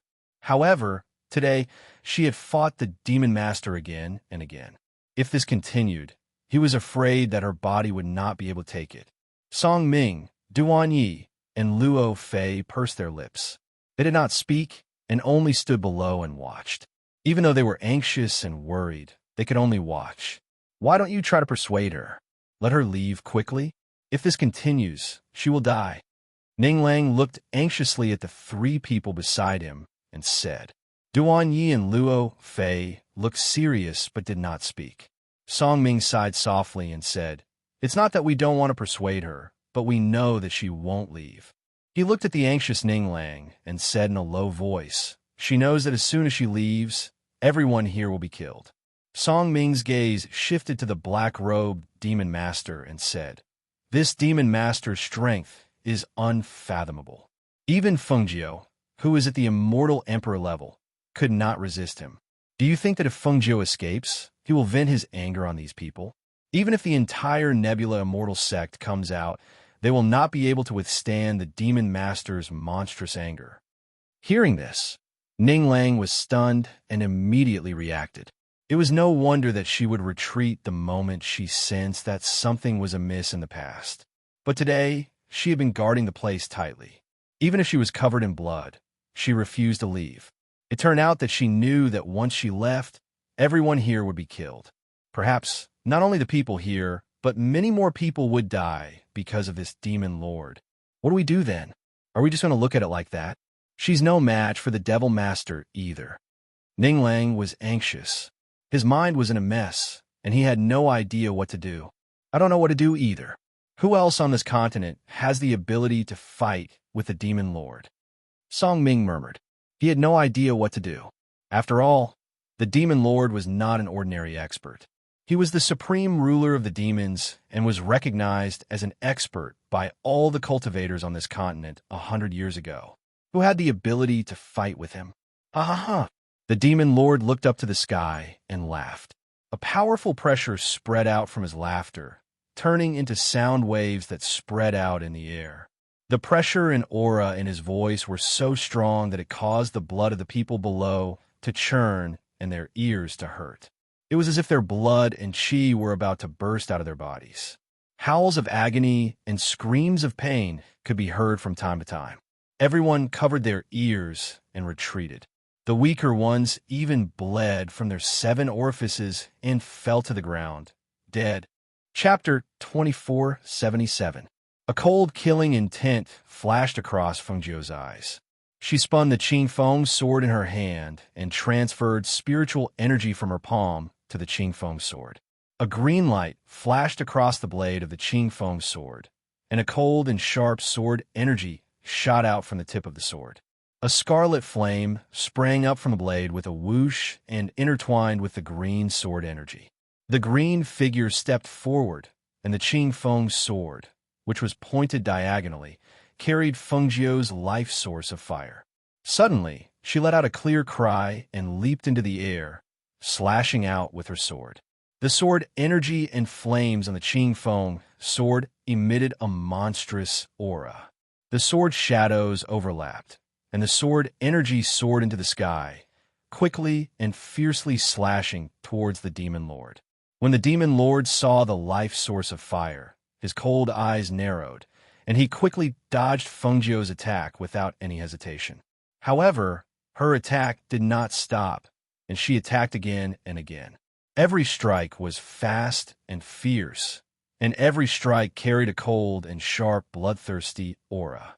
The Demon Lord was surprised by the killing intent and fighting intent that shot out from the sword energy in her body. He did not expect that Feng Jiu, who was covered in injuries, would still have such a powerful battle strength. He could not dodge in time, and a sword energy mixed with flames attacked him. He instinctively raised his sleeve to block it, but his sleeve was cut off by the sword energy, and the sword energy slashed down, hitting his shoulder. He groaned. When the sword energy slashed down, he felt that in addition to the cold sword energy of the Qing Feng sword, there was also a burning sensation from the life source of fire. For a moment, the cold and hot alternated, and it was very uncomfortable. Because the wound was so deep that the bone could be seen, the black robe split open and blood gushed out from the wound. Even though the Demon Lord had sealed the major acupoints all over his body to stop the bleeding, he could not stop it. As the blood gradually flowed out, his entire arm felt sore and numb. Gradually, this sore and numb feeling turned into numbness, as if he could not feel anything. Feeling the severity of the wound, he gloomily glanced at Feng Jiu, who was rushing towards him with her sword. While dodging her fatal attack, he took out a first-class hemostatic elixir from his space and sprinkled it on the wound on his shoulder. At the same time, he swallowed a pill. Miraculously, after he sprinkled the hemostatic elixir on the wound, the blood that gushed out from the wound quickly coagulated and did not flow out again. However, the pain and numbness of his injured arm made his mood even more gloomy. "I did not expect you to have such a battle strength." He stared at Feng Jiu with his sinister blood-red sword. Feng Jiu was like a bolt of lightning. Before she could react, a force had fiercely sent her flying. "Pooh!" Feng Jiu spat out a mouthful of blood. After being sent flying back dozens of meters, she stabilized her swaying body and stared at the Demon Lord who had slowed down and was walking towards her step by step. "Feng Jiu, this Demon Lord will give you one last chance. Obediently come with this Demon Lord and become this Demon Lord's woman. Then, this Demon Lord will let the people below go. This is your last chance." His blood-red eyes were filled with determination as he stared at the beautiful woman who was still proudly standing in front of him. After this exchange of blows, he actually had an impulse to take her as his own. My woman does not need others to give her a chance. Chapter 2478. When a low voice came from the horizon, Feng Jiu couldn't help but tremble. Her heart skipped a beat, and she turned around with surprise and disbelief in her eyes. When she saw the familiar black figure rushing over from afar, the corners of her lips curled up, and a smile involuntarily appeared on her lips. Her gaze was fixated on the face of the figure that was gradually approaching. Even though the man had a big beard and looked like an unkempt uncle, she still forgot the pain from the wound on her body. Instead, she broke into a joyful smile. Looking at his appearance, it was obvious that he had rushed back without any rest. As long as she thought that there was such a person, who was so far away, who would always be worried about her, who would rush all the way to her without sleep or rest, just to come to her side, a warm current surged in her heart. This warm current flowed in her heart and spread throughout her body, making her forget the pain from the wounds on her body and only feel happy. She didn't expect that he, who had been away for more than a year, would rush back at this time and come to her side when she needed help the most. When they heard the voice, the people below couldn't help but be startled, and they all looked in the direction of the voice.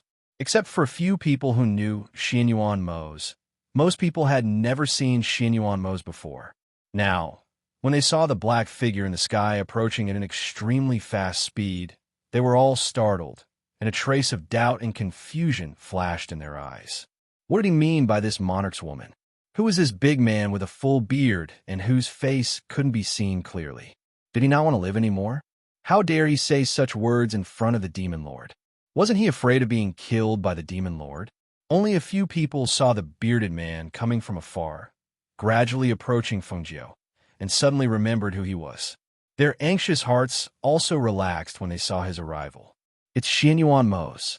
He's back," Song Ming murmured, his eyes bursting with joy and expectation. Xianyuan Mose, Yama Lord. His strength was similarly unfathomable, and he was even stronger than Fengjiu in the past. It was said that he had gone to the outer seas more than a year ago, and now that he had returned, he was actually not afraid of the powerful pressure that filled the air from the Devil Master. It was obvious that his strength was definitely not inferior to the Devil Master. However, was it possible? After all, the Devil Lord was already an immortal emperor 100 years ago. 100 years later, his strength was even more unfathomable. Compared to the Devil Lord, who was hundreds of years old, Xianyuan Mose was only around 30 years old. Did he really have the strength to fight the Devil Lord at such a young age? In the distance, on a mountain peak, Bai Xiao broke into a wide grin when she saw the figure appear. "It's the Yama Lord. The Yama Lord is back. That's great." Feng Yi, who had been watching nervously from the side, looked at the black-robed, bearded man in the air and frowned. "Is that the person my niece likes? Why is he so old?" "He's not old, he just hasn't shaved." Bai Xiao grinned and looked ahead. Her heart was already at ease. In her heart, the Yama Lord was also a very powerful person. With him here, Fengjiu should be fine. Chapter 2479. The person whom he had held in his hands and placed at the apex of his heart had actually been injured to such an extent. Her green robes were stained with blood, and it was a ghastly sight. Her body was covered in countless wounds, and every single one of them stung his eyes. Every single one of them felt as if they had cut into his body. Her pale and exhausted face and the happy smile she had shown when she saw him made his heart ache. This stupid woman, does she even know how to take care of herself? For the sake of those people's lives, was it really worth it for her to risk her life to protect them? Could it be that she doesn't know that in my eyes, the entire world is not as important as her? Could it be that she doesn't know that in my eyes, she is the most precious treasure in this world that should be protected? He really wanted to pull her into his arms and hold her tightly, but when he saw the ghastly wounds on her body, he did not dare to do so. He was afraid that if he hugged her, he would press on her wounds and cause her pain. Step by step, he approached her and raised his hand to gently caress her cheek. However, he did not dare to touch the wound on her cheek caused by the chi blade. "Does it hurt?" His deep voice was filled with his unique magnetism. That voice contained his pity, his heartache, and also his guilt. "It hurts." Fengjiu looked at him and replied with a smile. Then he added, "But seeing that you've returned, it doesn't hurt anymore." Hearing this, his heart clenched. His deep voice was apologetic and remorseful. "It's my fault. I should have returned earlier." He should not have left her here alone and gone to the outer seas. He should not have been gone for over a year. If he had been by her side, he definitely would not have allowed anyone to hurt her to this extent. When he saw her wounds, the tenderness and heartache in his deep black eyes were quickly covered up. His eyes slowly turned cold, like ice shards. He turned his head and looked at the Demon Master, who was frowning and staring at them. A murderous intent flashed across his eyes. "Go to the side and bandage your wounds. I'll take care of this demonic cultivator." His deep voice carried a sharp aura. A vicious and murderous aura emanated from his body. Once he released his powerful aura, Even the demon master, who had been watching him vigilantly, could not help but narrow his eyes. Feng Jiu glanced at the demon master and said to Xianyuan Mose, "This person is the demon master. His power is unfathomable." "It's all right, I'll kill him," Xianyuan Mose said. His deep voice carried a domineering aura. While the two of them were talking, the demon master's eyes were on the other side. When he saw how intimate Feng Jiu and the large, bearded man, Flames, his malicious eyes stared at Xianyuan Mose. His murderous intent. "Xianyuan Moses' woman," he said, his voice, "my woman's is your hiss." Before he could finish speaking, the large, bearded man, who had been talking to Feng Jiu not too far away, suddenly flashed forward and appeared in front of him at a strange speed. Before the demon master could even react, a fist filled with monstrous rage and great power smashed fiercely into his chest. Bang! The fist landed fiercely, and there was a loud thud, followed by the sound of bones breaking and a blood-curdling scream. Chapter 2480. Dust and smoke covered the sky, blocking everyone's vision.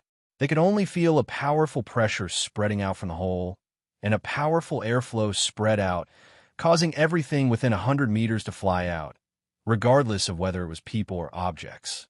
In the air, Feng Jiu could not hide the shock in her clear eyes as she watched the scene below. She did not expect Mose to have the ability to fiercely knock the demon lord down from the air with one punch. When the dust and smoke gradually dissipated, the scene in the hole also appeared in everyone's line of sight. The black-robed, bearded man punched the chest of the demon lord who was knocked down and lying in the hole. The demon lord's face was pale at this time, and a mouthful of blood overflowed from his mouth. He seemed to be unable to get up, lying there with a muffled groan and gasping for breath. The bearded man in the black robe was covered in a vicious aura. His fist was pressed against the demon lord's chest, and there was still a strong flow of spiritual energy swirling around it. His gaze was cold and eerie, and a bloodthirsty killing intent appeared in his deep eyes. Without giving the demon lord time to breathe, he punched again. This punch was fast and ruthless as it swung from the demon lord's right chin to the left. At the same time, the demon lord also spat out a mouthful of blood, and mixed in with the blood was a tooth that was knocked out by Xianyuan Mose. However, when he was about to cut the demon lord's throat and take his life, a powerful pressure suddenly burst out from the demon lord's body. Seeing the change in the demon lord's aura, Xianyuan Mose immediately let go of his hand and quickly retreated. Just as he retreated, a red flash of light whizzed past the place where he had been standing. Seeing this scene, his deep eyes narrowed, and a light flashed in his hand, and the Xianyuan sword appeared in his hand. The demon lord stood up with one hand covering his chest, which was in pain from his internal organs, and held a blood-red sword in his other hand. He stared gloomily at Xianyuan Mose, and in the next moment, his figure flashed and rushed forward at the speed of light. The sword aura on the blood-red sword shot out like a pillar of blood. When he saw Xianyuan Mose block his attack with the ancient divine sword, the Xianyuan sword, he did not stop and continued to fight. The two black figures, whose strength was equal, fought back and forth in midair. The aura of powerhouses filled the air, and the powerful pressure was stronger than before. Perhaps it was because he was caught off guard by Xianyuan Mose's punch in the chest, and his internal organs were injured. At that moment, after the demon lord and Xianyuan Mose exchanged a few dozen blows, his speed gradually slowed down, and even his attacks weakened a little. The demon lord knew of the demon lord's attack, and knew that he could not kill him in a short time. Of the demon lord of the Xianyuan sword after blocking the Xianyuan sword of the Xianyuan heaven's demon. Of the demon, too, of the demon. Feng Jiu, just you wait. This demon will definitely come again. As soon as the demon lord said this, his figure rushed to the sky, and as his figure went further away, his voice gradually weakened. Seeing the demon lord retreat, the remaining injured demonic cultivators also quickly retreated after seeing him leave. Chapter 2481. A moment ago, they were still worried and did not know what to do. The next moment, the bearded man appeared and defeated the demon master, causing him to flee with his tail between his legs. The situation was reversed in an instant. If they had not seen it with their own eyes, they would not have known that there was someone who could fight the demon master like this. Their hearts, which had been in turmoil, were all relieved when they saw the demonic cultivators escape. They knew that they had passed the danger. However, the barrier set up by the demon master was still in the sky above the Nebula Immortal sect. Now that the demon master had escaped, who could break the barrier? For a moment, everyone's gaze fell on the bearded man and Fengjiu. They reckoned that only the two of them had the ability to break the barrier. However, compared to the complicated emotions of the crowd, Xianyuan Mose did not pay attention to the others. Instead, he came to Fengjiu's side. "Why didn't you bandage your wounds first?" He frowned and looked at the wounds on her body. "It's fine."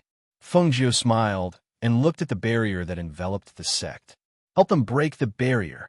At first, Xianyuan Mose didn't want to bother with the sect's barrier, but when he saw her pale face and smile at him, telling him that it wasn't a problem, and even asking him to help the sect's people undo the barrier, his heart softened.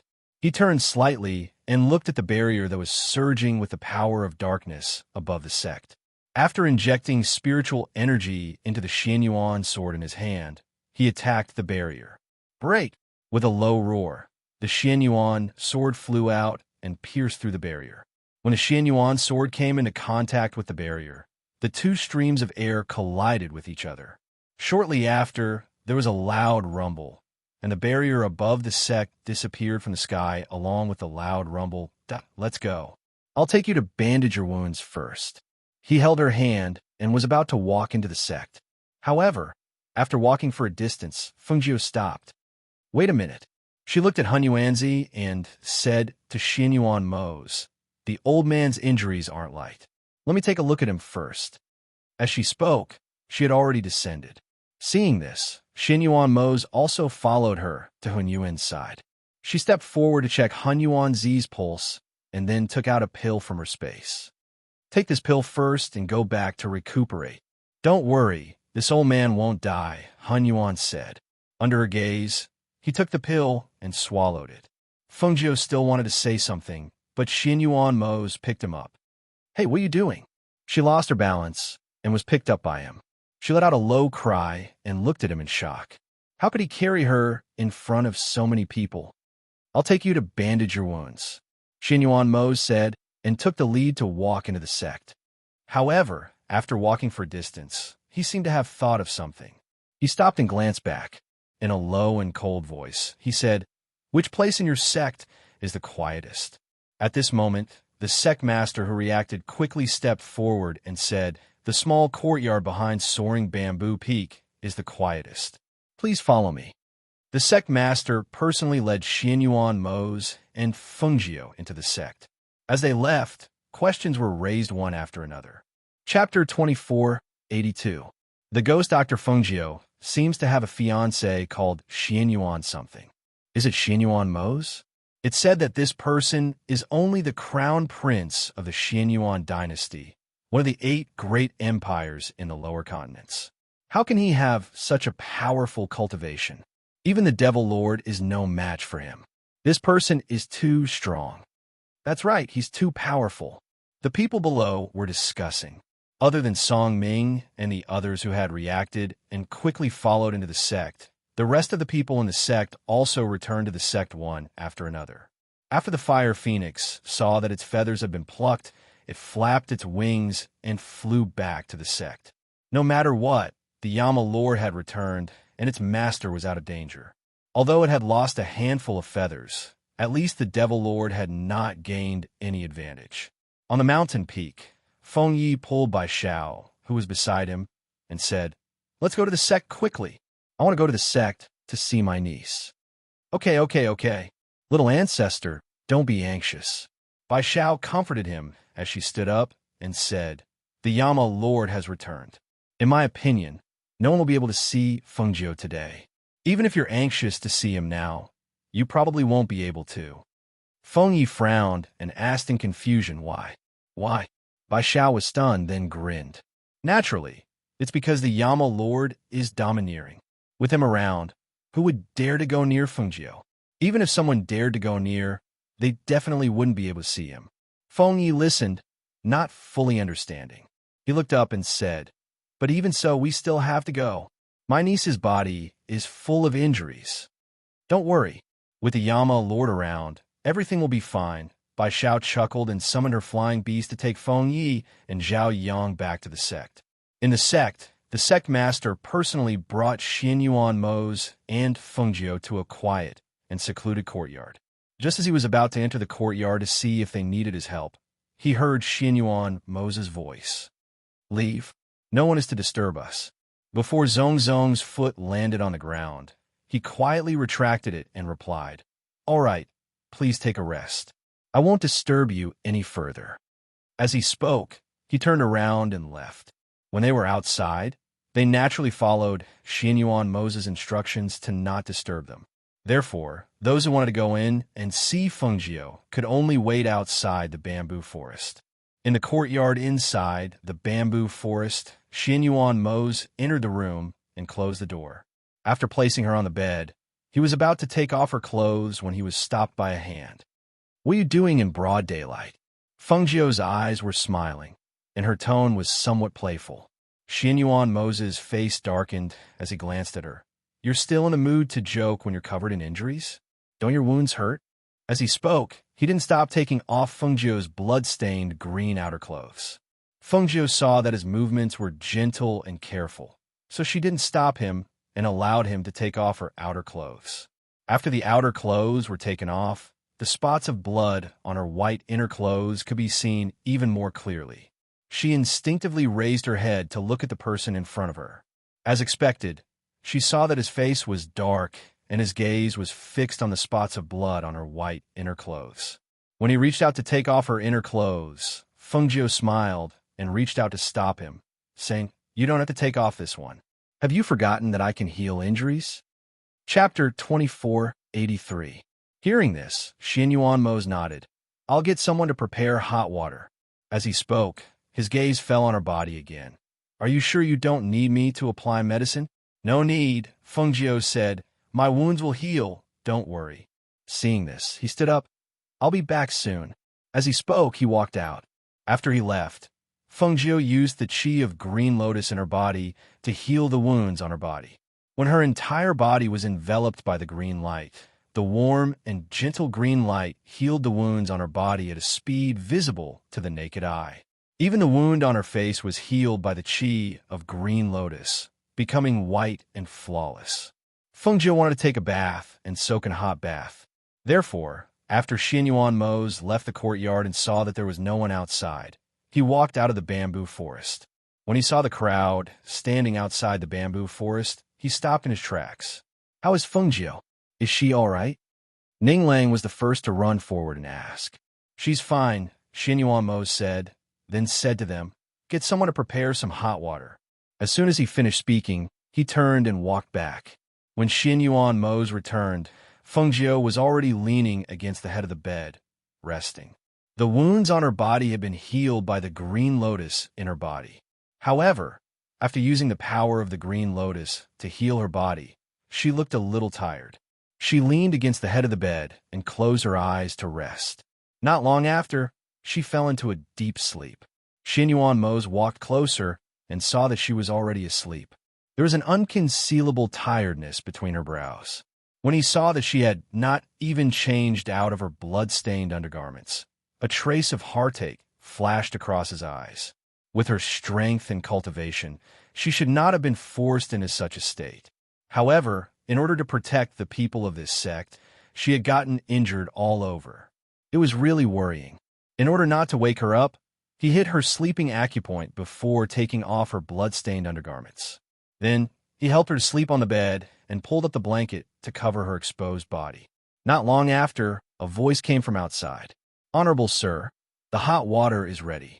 Xianyuan Mo put down the bed curtain to cover her and walked out.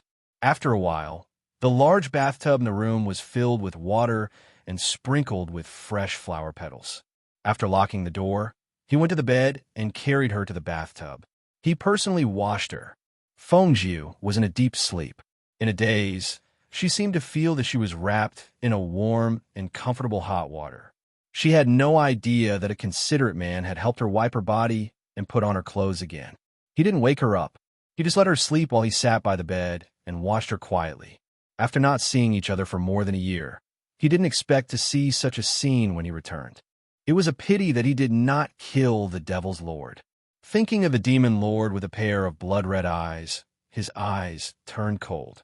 At the foot of the mountain, by Xiao, Feng Yi, and Zhao Yang came up from the foot of the mountain and arrived at the gate of the sect. The sect is temporarily not receiving any guests. The three of you please go back.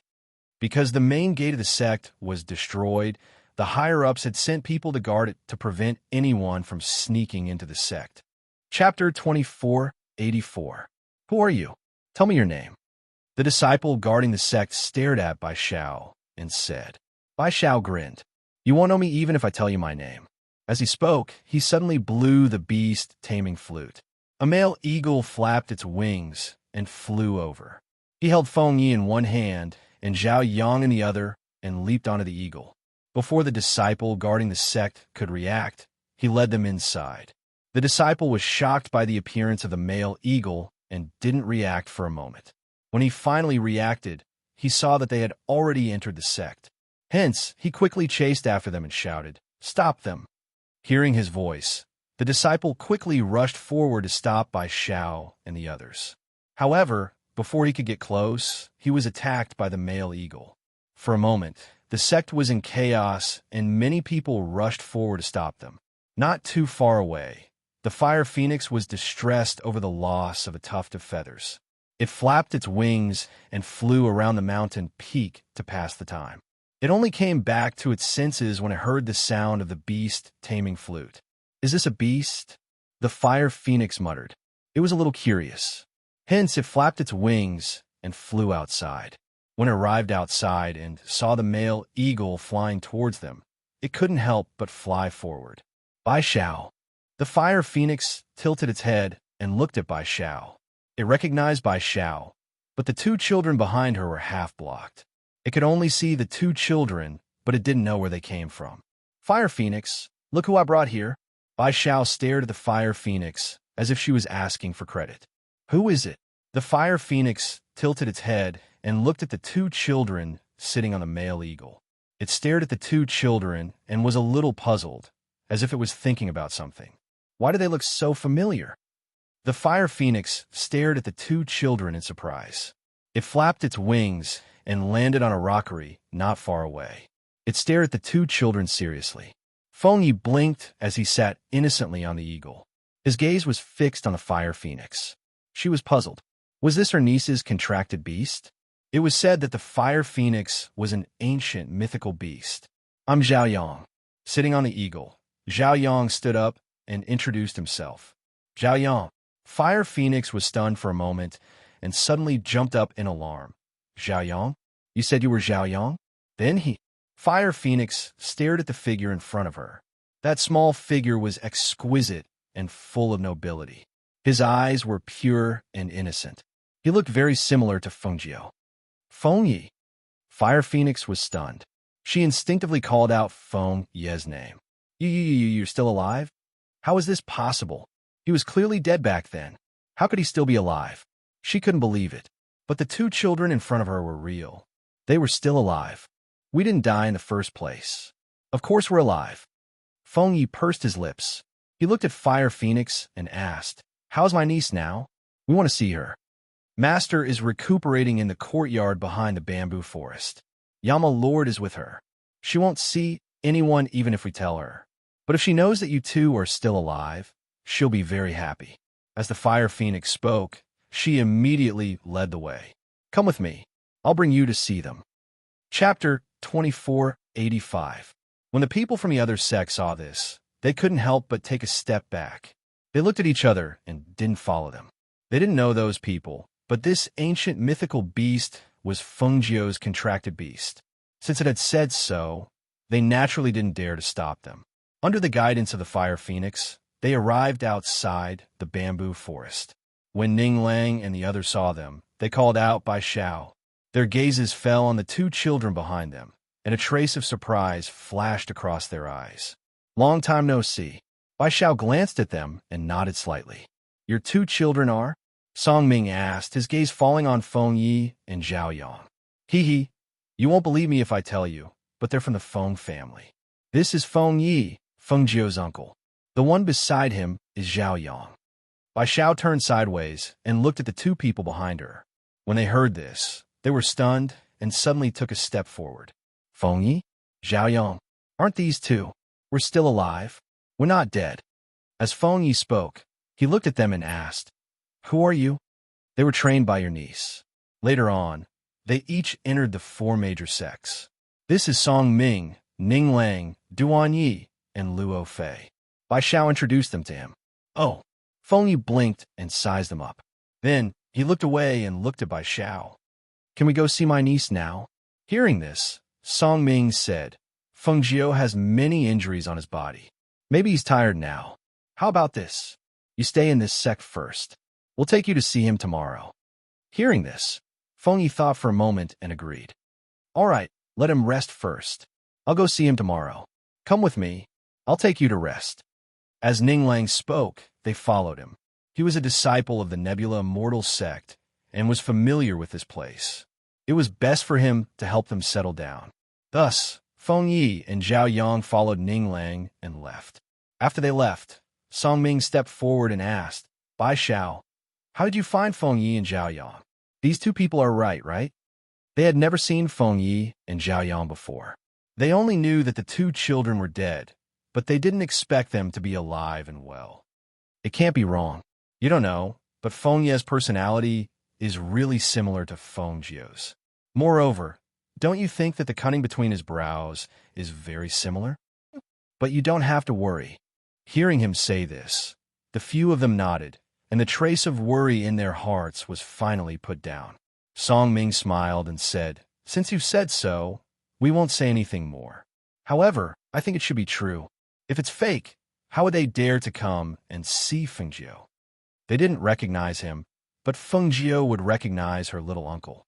Although their vitality was greatly damaged in the battle with the demons, and even Feng Jiu had suffered a lot of injuries, they still met Feng Yi. They knew that they were still alive.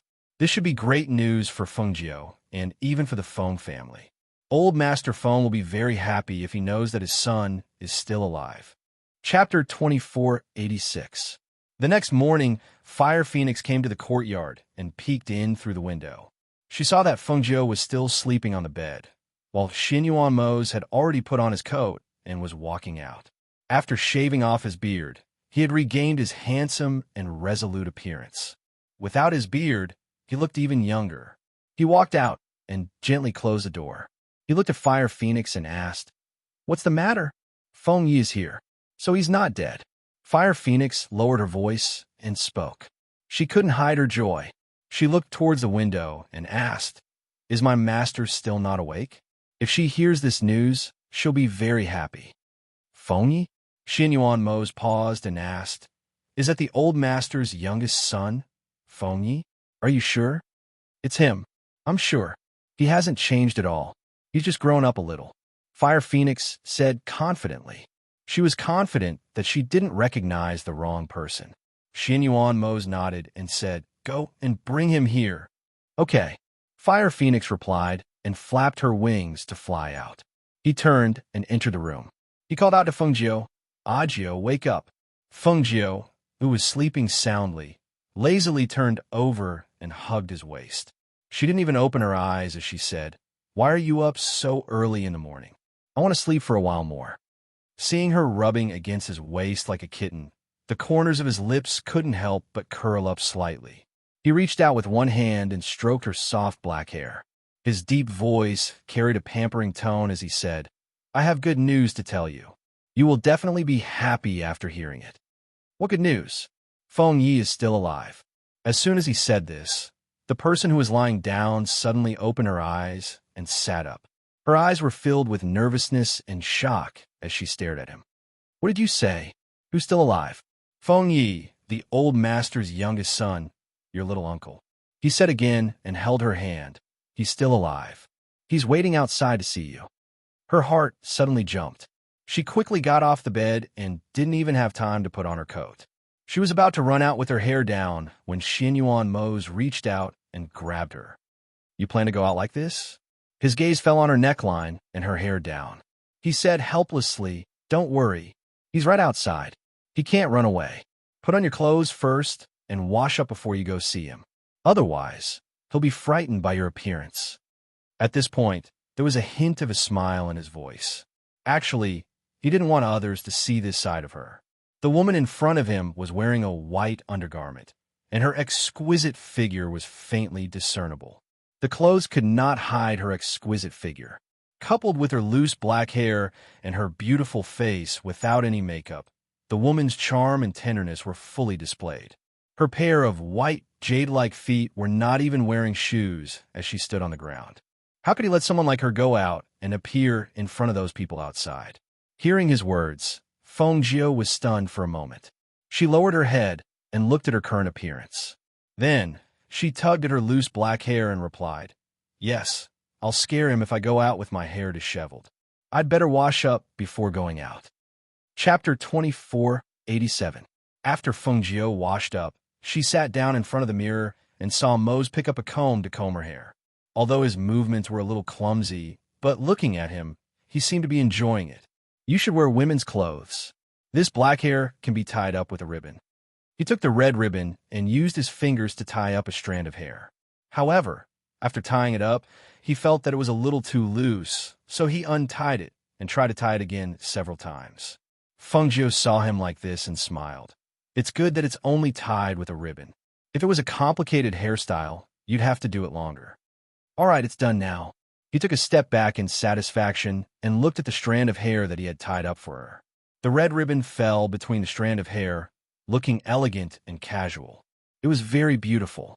Feng Jiu stood up and took out a set of red women's clothes from her space. Just as she was about to tie the belt, she saw a pair of large hands wrap around her waist and take the belt from her hands. Is it too tight? Xianyuan Mose asked, afraid that the belt would be too tight. A little. Then how about this? Is it too loose? He loosened the belt in his hands and asked again. And this is just right. She revealed a smile and said, all right, then this is it. He helped her tie the belt and helped her put on her outer clothes. Looking at the beautiful and enchanting Feng Jiu in red, he couldn't help but be unable to look away. He praised from the bottom of his heart. So beautiful. Hearing this, Feng Jiu pursed her lips and smiled. All right, I'll let you look as much as you want. Come, let's go see Feng Yi. She held his hand and walked out. As soon as they walked out of the room, they saw the two children sitting at the table in the courtyard eating fruit. Master. Fire Phoenix flapped her wings and flew over. She circled in front of Feng Jiu before returning to the table. Feng Yi is here. Song Ming and the others who were also at the table saw the two of them come out and stood up to look at them. Feng Yi blinked and looked at the two people who walked out. He looked at Xianyuan Mose and then at Feng Jiu. He saw her dazzling red dress, her beautiful face, and her noble aura. He then looked at the fruit he was eating, and the juice stained the corners of his mouth. There were even a few drops of juice on his clothes. He couldn't help but put down the half-eaten fruit in his hand and stood up.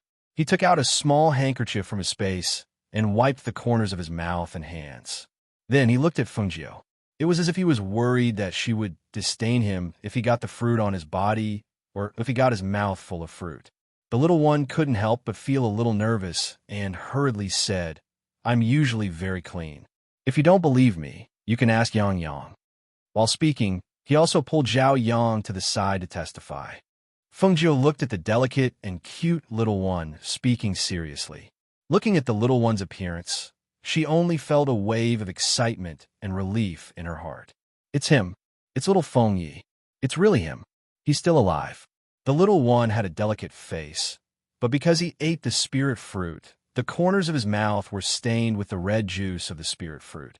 Even if he wiped it with a handkerchief, he still couldn't wipe away the juice stains. His appearance was so funny, but also so serious. It was as if he was worried that she would dislike him. He blinked his clear eyes nervously and looked at her. Looking at this little one, she couldn't help but smile. Chapter 24:88. Little Feng Yi. She called out softly, The stone that had been pressing on her heart for a long time seemed to have been removed at this moment. Little Feng Yi was a little helpless and a little stiff. He didn't expect his niece to hug him in front of so many people. However, smelling the faint fragrance on her body in this warm embrace, he couldn't bear to leave. He stretched out a pair of short little hands and clumsily hugged her. As if to hide his nervousness, as well as joy and helplessness, the little person acted like a little adult. He blinked his eyes and said seriously, "Eldest niece, you should call me little uncle." Hearing this, Feng Jiu burst out laughing. She put her hands on his shoulders and pulled him away. Her clear eyes were tinged with a smile as she looked at the little person in front of her and joked, "You're still so young. If I keep calling you little uncle, what will you do if you don't grow up in the future?" It can't be, right? The little guy was stunned for a moment and was stunned by her words. Why not? Although you're older than me, you're still younger than me. Before you grow up, if I keep calling you little uncle, you won't grow tall in the future. She held back her laughter and said in a serious tone, Really? Then what should I do? Why don't you call me little Feng Yi? When I grow up in the future, you can call me little uncle. You must call me that. He didn't want to grow tall, but although he was young, he was still her uncle. When the people around heard this, they couldn't help but laugh. At this moment, Zhao Yang walked over nervously and called out Sister Feng. Yang. She reached out and pulled him over to take a look. She smiled and said, "You're already so tall.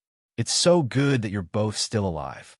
She never dared to think that she would be able to see the two of them again.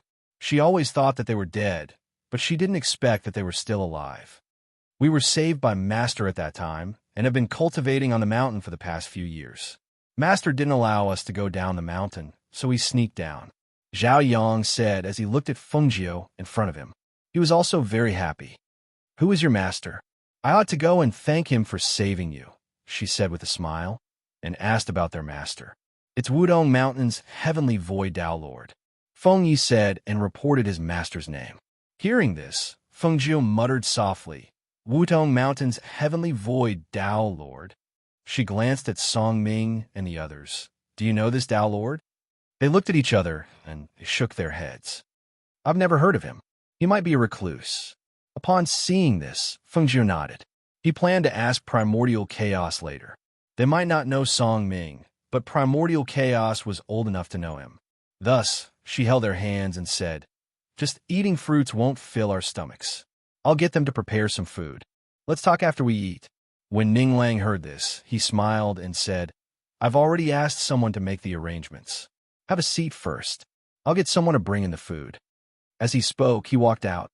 "The spiritual fruit juice on your face can only be wiped clean with a wet handkerchief. Come in with me. I'll take you in to wash your face," Feng Jiu said to Feng Yi, then looked at Zhao Yang and said with a smile, Yang, come with us." "Okay," Zhao Yang replied and revealed a happy smile. Chapter 2489. They looked at each other and nodded. Then they sat down at the table. "Where did Mo Chen go? Why didn't I see him here?" Xinyuan Mose looked at them and asked. Well, they hesitated, then said, "We don't know either. We went back to the sect first, and Feng Jiu came later. The demons attacked us before we could meet them, so we didn't have the chance to ask Feng Jiu." Song Ming paused for a moment, then said, "We don't know where Mo Chen went, but we know a little about Guan Shilin." He glanced at Xinyuan Mose, then told him about Guan Shilin. He knew that he had been in the outer sea for a long time, so he might not know much about what happened here. After hearing Song Ming's words, Xinyuan Mose nodded. "So Guan Shilin is not in the hands of the demons, but has escaped." "Yes, that should be the case. It's just that we don't know where he is now. But we thought that if he escaped, he should come here after hearing the news. He might already be on his way. Maybe he will arrive here in a few days." As they were talking, Feng Jiu came out with Feng Yi and Zhao Yang. Ning Lang just came in with people carrying things. Seeing that they were all around the table, he said something to the people behind him. Not long after, another table and a few chairs were placed in the courtyard. Song Ming and the others stood up and smiled at Feng Jiu, saying, "Take the two of them and sit here. We'll sit here." With that, he went to another table and sat down. "By the way, how is the old man? Is his injury better?" Feng Jiu looked at them and asked. Hun Yuan, immortal monarch? You don't have to worry. With the elixir you gave him and the treatment of the sex pharmacist, his condition has stabilized and he's no longer in danger. I went to see him this morning. He's just a little pale, but everything else is fine, Ning Lang said as he sat down and scooped up a bowl of porridge to eat. Breakfast was porridge and side dishes. They ate and chatted. After breakfast, the things on the table were removed.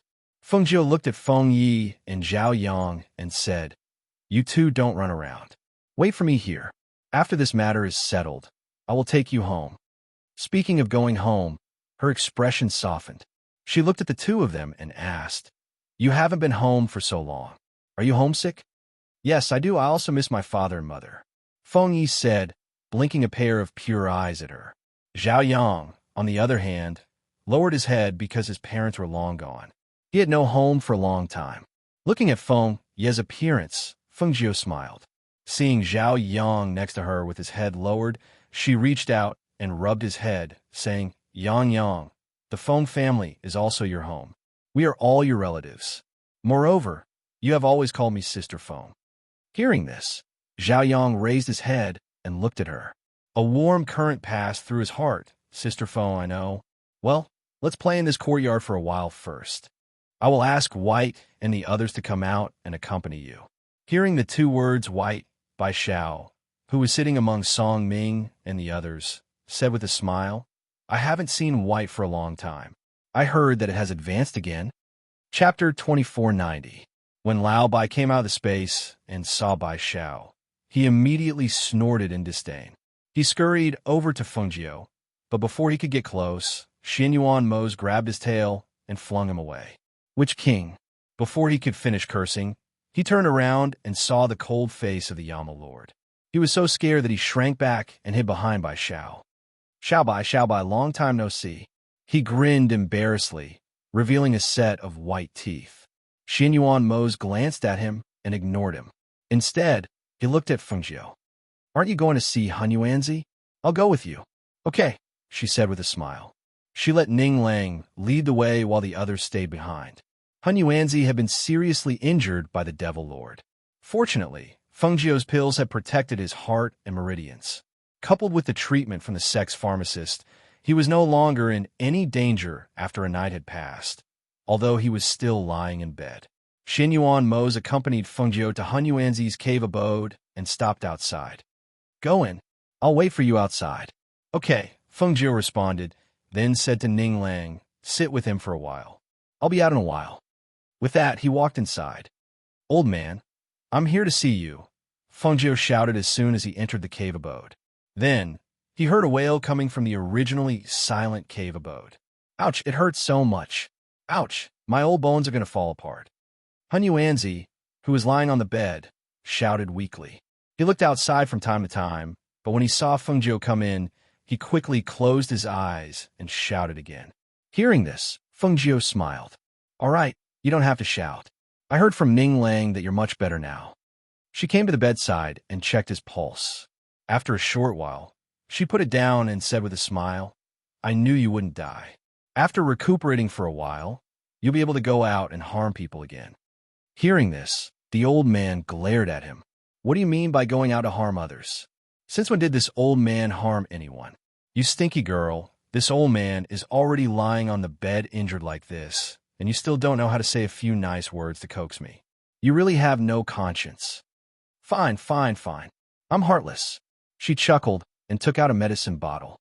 "I brought you medicine without any conscience. Do you want it or not?" Seeing this, the old man hurriedly snatched it and hid it under the blanket. "It's a waste if you don't take it." As he spoke, he glanced at Feng Jiu and said, "This old man still has something to ask you." Seeing this, Feng Jiu nodded. "Go ahead." The two of them were chatting in the cave.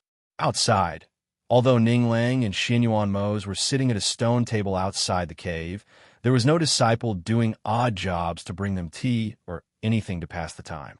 The two of them just sat there, especially in front of Xin Yuan Mose, who had such a strong aura, it made him feel uneasy.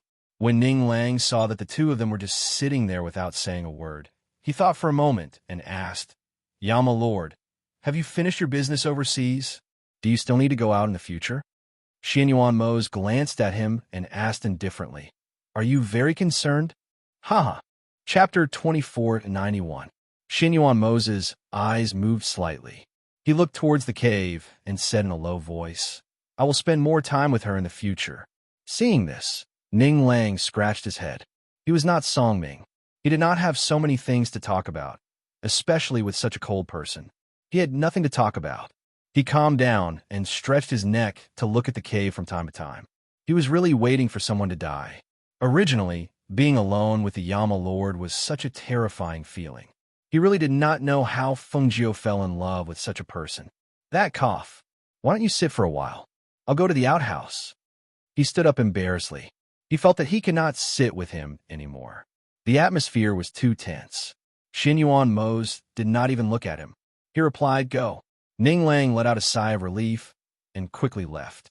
Not long after, Fengjiu came out of the old man's cave.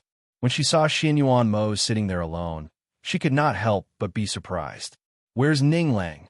She looked around, but did not see Ning Lang's shadow. "He left," Xianyuan Mose said, and stood up to welcome her. "Maybe he was sitting with me and said that he was going to the outhouse. Then, he left and did not come back." Xianyuan Mose's lips curled up slightly. He also felt that it was quite interesting. Fengjiu could not help but laugh when she heard this. "You don't say. Ning Lang is really like that." She held his hand and said, "Let's walk around the Nebula Immortal Sect. Are you planning to wait for your brother here?" Xianyuan Mose asked. "Did they tell you?" She raised her eyebrows. When she saw him nodding slightly, she smiled and said, "Counting the days, he should have arrived in the Nebula Immortal Sect in these 2 days since he escaped from the demons. I think that he will definitely come after hearing the news. Since that's the case, let's wait for him here for a few days. When the time comes, we'll go back together. Now that you know that Feng Yi is still alive, when do you plan to bring him back to see your grandfather?" "After I see my brother, I'll go and thank Feng Ye's master. After all, if it wasn't for him saving them, they wouldn't be alive right now. Naturally, I have to thank him personally for saving our lives." She held his hand and walked with him at a leisurely pace on the sect's small path. Because it was early in the morning, there weren't that many people. The environment of the sect's small path was also not bad.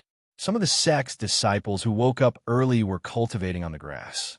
When they vaguely saw them, they came forward and bowed to them. Some of the sect's female disciples couldn't take their eyes off Xianyuan Mose. The two of them chatted as they walked. They did not return directly to the courtyard. Instead, they came to the peak of the sect and sat down on a large rock where they could see the entire sect. "You've been away for so long, what happened? Tell me about it." She leaned on his side and looked at the scenery in front of her. "All right," Xianyuan Mose replied, then told her about what happened in the overseas territories. As they chatted, the two of them forgot that the people in the courtyard were still waiting for them to return. The people in the courtyard waited for them for an entire morning, but did not see them return.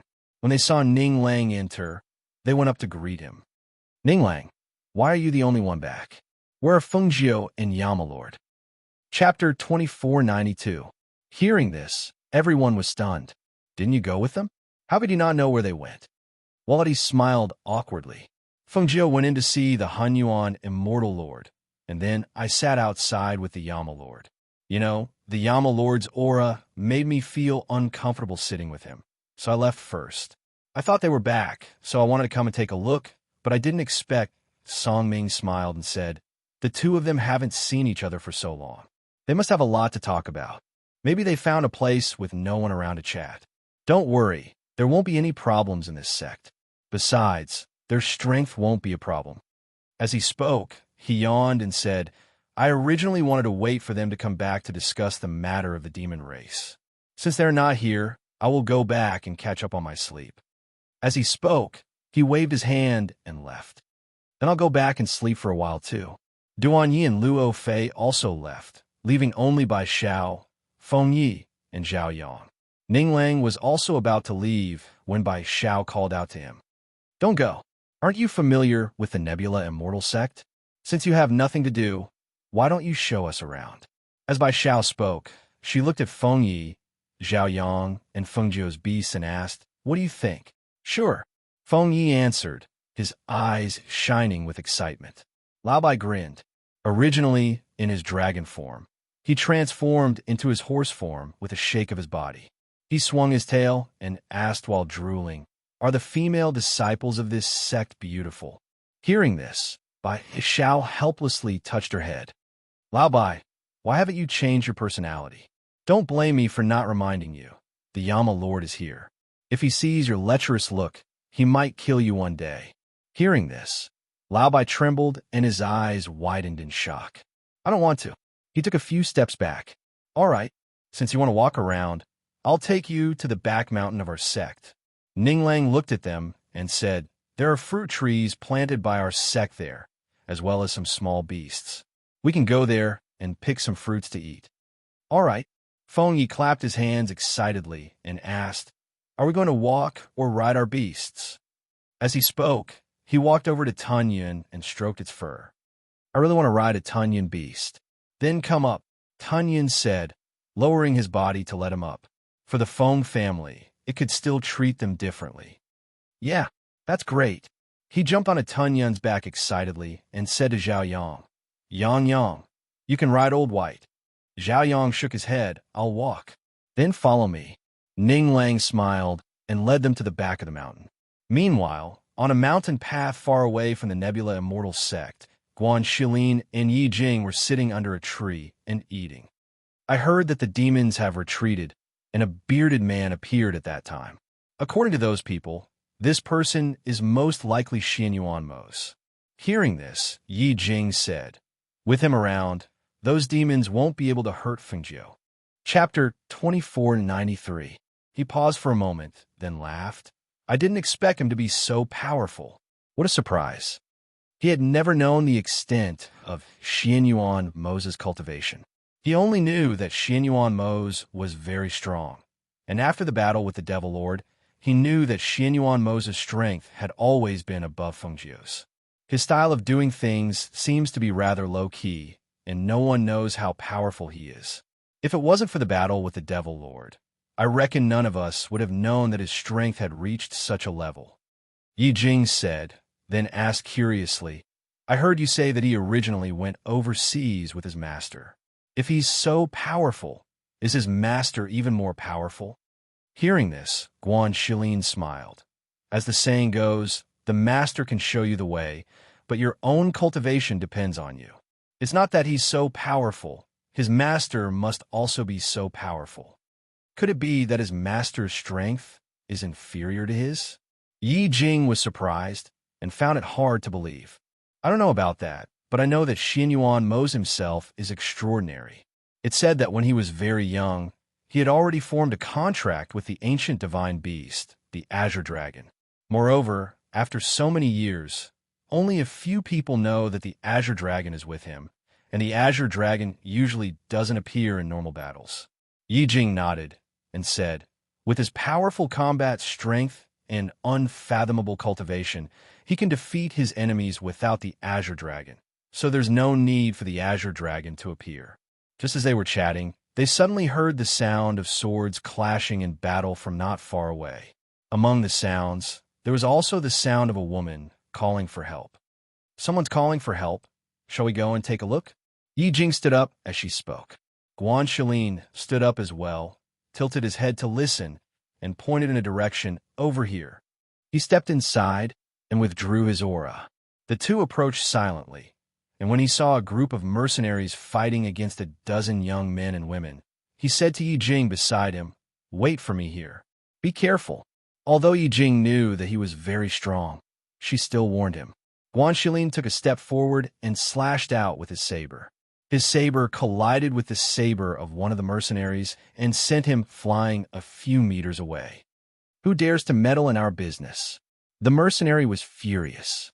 He stared at Guan Shilin, who had suddenly appeared, and sized him up. When he saw that the other party was just a mystic in plain clothes, he immediately ignored him. "What a busybody. We'll cut you down as well." 20 to 30 mercenaries brandished their swords and rushed forward. Some of them dealt with Guan Shilin, while others dealt with the young men and women. Because many of the young men and women were injured, their fighting strength had decreased. Seeing this, Yi Jing, who was hiding in the shadows, also came out to help the injured to the back and bandage their wounds. She shouted to those people, helping to fend off the mercenaries. However, her strength might be considered strong in the lower continent, but it was very ordinary in the upper continent. Chapter 2494. In any case, they were all disciples of their families who had undergone strict training. However, when they saw the man's ferocious attacks, as well as his terrifying killing intent and astonishing battle prowess, they couldn't help but be shocked by his strength. Even the elders in their families didn't have such strong battle strength. In particular, with his appearance, nearly half of the mercenaries who were originally attacking them had gone to surround him. Beside him, the corpses of those who had been killed fell one by one, each of them with their eyes wide open, as if they were unwilling to accept their fate. With his help, the critical situation gradually turned around, and their anxious hearts also relaxed, especially when there was a beautiful woman in a white dress beside them protecting them. Quick, hemostatic medicine. Quickly give him hemostatic medicine to stop the bleeding. If not, he won't be able to live. A few young men and women with lighter injuries supported a man and retreated, quickly taking out hemostatic medicine to help him stop the bleeding. However, because their bodies were trembling, their hands trembled, and more than half of the medicine was spilled on the man's wound. However, almost half of the medicine was poured, but the bleeding still didn't stop. What do we do? What do we do? It doesn't seem to be able to stop it. Sprinkle more, pour the whole bottle on him. Yes, yes, pour it all on him. They hurriedly poured the medicine, but still couldn't stop the blood from gushing out. Seeing that the man's face was getting paler and paler, a woman beside him whispered, "That's right. I have medicine. My father gave it to me for self-defense. He said it was the ghost doctor's medicine that he bought at a high price." She hurriedly took it out, but before she could open it, a man beside her snatched it away. "Let me." As the man spoke, he opened the lid and poured the medicine out. Seeing that the blood was gradually stopping, the few of them couldn't help but exhale lightly and stared at the bottle of medicine with some amazement. Everyone says that the ghost Dr. Fengjiu's medicine is very powerful. Seeing it today, I know it's so different.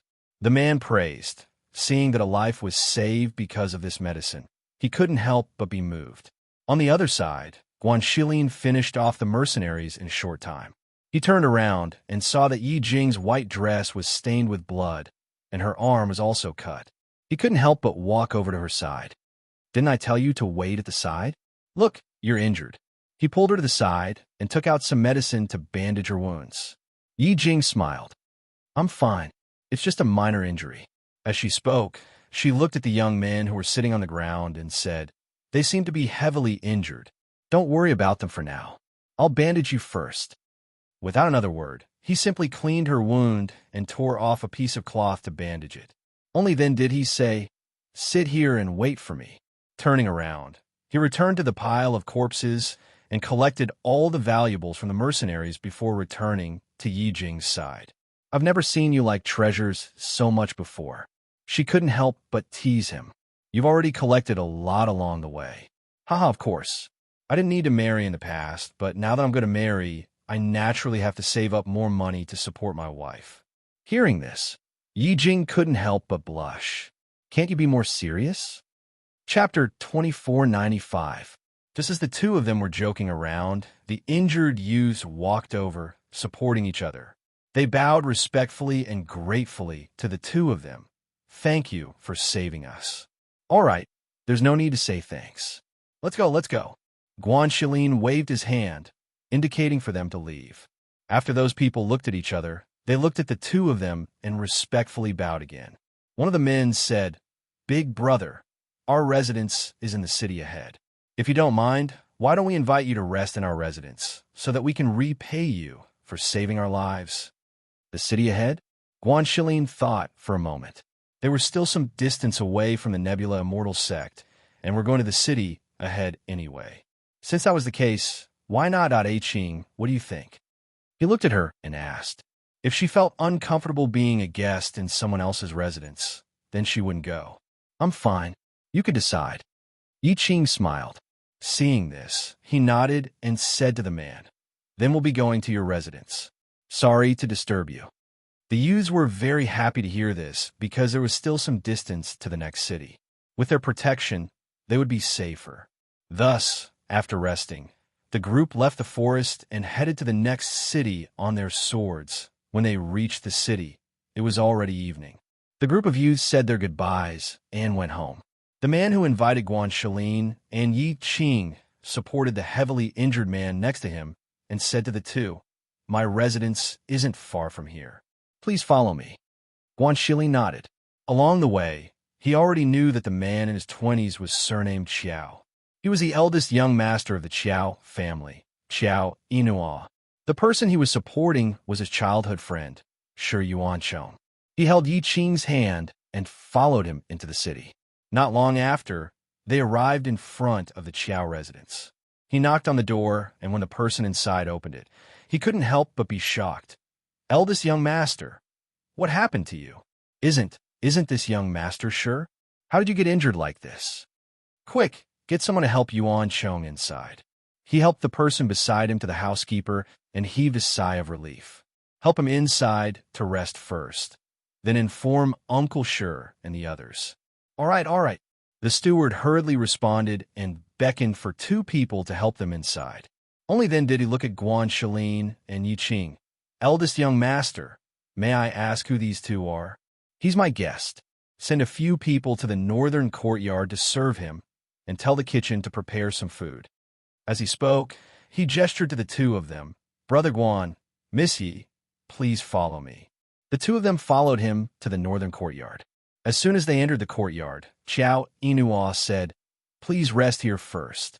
If there's anything you need, you can ask the servants to do it for you. I'll come back later." He bowed and left. Guanshelin glanced at the courtyard and said to Yi Jing, "You stay in a room on the left, and I'll stay in the room on the right." "Okay," Yi Qing answered. Then, she saw the housekeeper bringing two servants and two maids over. "Both of you." The housekeeper bowed and said, "These servants were instructed by the eldest young master.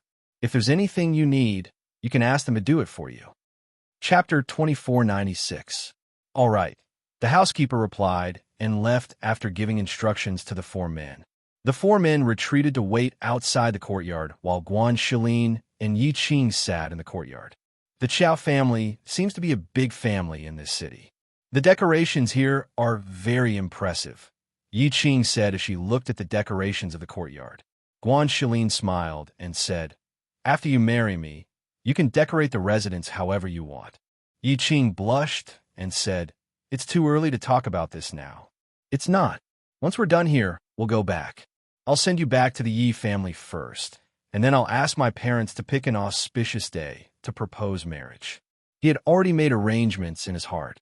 When things were done here, he would go back and arrange the marriage first. The two of them chatted casually. After the hot water in the room was prepared, they went into their own rooms to bathe and freshen up. On the other side, Qiao Inua, who had returned to the Qiao family, went to her father's courtyard and told him about what had happened outside. "Fortunately, we met Brother Guan on our way back. If he hadn't saved us, I'm afraid we would have died at the hands of those mercenaries," Qiao Inua said. "He saved all of you by himself." Master Qiao was surprised. "According to what you said, the mercenaries you met were all at the fairy realm, and there were 20 to 30 of them. How could he have killed so many of them by himself?" Brother Guan was very strong. He wielded a large saber and killed a mercenary with a swing of his sword. Moreover, he killed all of them without suffering any injuries. Qiao Inua continued, "I thought that since they had saved us and weren't too far away from the Qiao family, I invited them to our residence as guests. I reckoned that they were in a hurry and might leave tomorrow." Master Qiao nodded. "You did the right thing. We have to repay you for saving our lives. Tell the kitchen to prepare a banquet. I'll thank this young Master Guan properly tonight." "All right, father. I'll go and see if Yuancheng has been taken away. He's badly injured. If it weren't for the ghost doctor's special hemostatic medicine that Yuancheng's father gave, Yuancheng probably wouldn't have made it here." "The ghost doctor's hemostatic medicine?" Master Qiao was stunned. "I didn't expect them to be able to buy it. It said that the ghost doctor's medicine has miraculous effects. However, not many people can buy it. They probably spent a lot of money. As he spoke, he waved his hand. Go back to the courtyard and change your clothes first. I'll send someone to call you tonight. Yes, Xiao Inuo replied and then left. After receiving the news, Master Xiao Inuo, Master Xiao, Master Xiao Inuo, Master Xiao. When he heard the news, Master Xiao Inuo received, Master Xiao Inuo, Master Xiao, Master. Some of the young disciples who returned home prepared gifts and prepared to pay a visit to the Qiao family tomorrow to thank the young master surnamed Guan. Some of them ignored it and pretended not to know anything. That night, Guan Shilin and Yi Qing, who had bathed and changed their clothes, were invited to the banquet in the front yard. The head of the Qiao family personally expressed his gratitude to them and even gave them many gifts as thanks. Chapter 2497. That night, Guan Shilin and Yi Qing rested in the Qiao family's courtyard. After the banquet was over, the Qiao family's head frowned and walked around the courtyard with his hands behind his back. Father, you were looking for me? Xiao Inu walked in and was surprised to see his father walking around the courtyard with his hands behind his back. Seeing him, the Qiao family's head sat down at the table in the courtyard and asked, think about it carefully. On your way back, did young Master Guan mention anything about his identity? Or did he mention anyone else? Xiao Inuo was startled. Father, why do you ask? Who is this brother Guan? What is his identity? He shouldn't have anything to do with us, right? The Qiao family's head was silent for a long time before he said, when I saw him tonight, I thought of someone, but I'm not sure. Who? Xiao Inuo was curious. The Qiao family's head glanced at him and said, do you know that the ghost Dr. Fengjiu has a sworn brother? I think so. Xiao Inuo nodded. It said that the two of them are very close. Then do you know the name of this sworn brother? The Qiao family's head asked again. His surname seems to be Guan, but I don't know his real name. After all, he lived far away and had never interacted with him. Even if he had heard of him, he wouldn't have taken it to heart.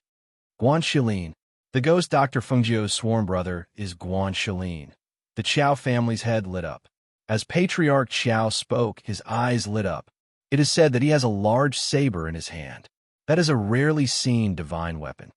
Hearing this, Xiao Inuo was startled. Father, are you saying that this brother Guan might be Guan Shilin? The ghost Dr. Fengjiu's sworn brother? That's right. He nodded and said, tonight, when I saw him, I felt that his aura was extraordinary. Furthermore, he was a mystical cultivator, and he was able to fight against so many fairy realm powerhouses by himself. I don't think I'm wrong. He stood up and clasped his hands behind his back. Your grandfather has been in a coma ever since he met with danger outside last year. This news has been sealed, and the outside world has never known about it. He is the pillar of our Qiao family. If the outside world knows that he has fallen, our Qiao family will definitely be suppressed. His voice paused as he looked at Xiao Inuo and said, Father had also gone to the Heavenly Pill building to visit the ghost doctor and ask her to treat your grandfather, but I didn't even get to see her face. If this young Master Guan who came to our house today is really the ghost doctor's brother, we naturally can't let go of such a good opportunity. When Xiao Inuo heard the news, she was stunned. Grandpa is unconscious? Father, you've never mentioned this to me. Only a few elders and I know about this. I'm telling you today because I see a glimmer of hope. Hearing this, Xiao Inuo thought for a while and said, I will go to the northern courtyard and ask. If Brother Guan is really the ghost doctor's brother, I will beg him to speak on our behalf and let the ghost doctor meet us. Father will go with you. Patriarch Qiao said, indicating for him to go with him. Thus, the father and son went to the northern courtyard. In the northern courtyard, Guan Shilin, who had just returned, sat down in the courtyard and let the cool breeze blow away some of the drunkenness on his body. Yi Qing wrung a towel and wiped his face. She sat down at the table and said, Why do I feel that Patriarch Qiao has been trying to find out about your identity tonight? Chapter 2498. Guan Shilin smiled. I saw him wanting to say something a few times but hesitating. He probably guessed my identity. No, he probably guessed my relationship with Xiao Jiao. His identity was nothing special, but once he was involved with Xiao Jiao, he would become the ghost Dr. Feng Jiao's elder brother. Therefore, he guessed that Master Qiao's hesitation wasn't directed at him, but at his sister Xiao Jiao. Hearing this, Yi Qing understood and smiled. Jiao's identity as the ghost doctor is too well known. Now that he has so many more titles, he naturally can't be compared to others. It's normal for someone to want to get close to him. The two chatted in the courtyard. When they vaguely heard footsteps, Guan Shilin raised his hand, and the two fell silent and sat in the courtyard. Not long after, they heard voices from outside the courtyard. Brother Guan, Xiao Inua's voice sounded.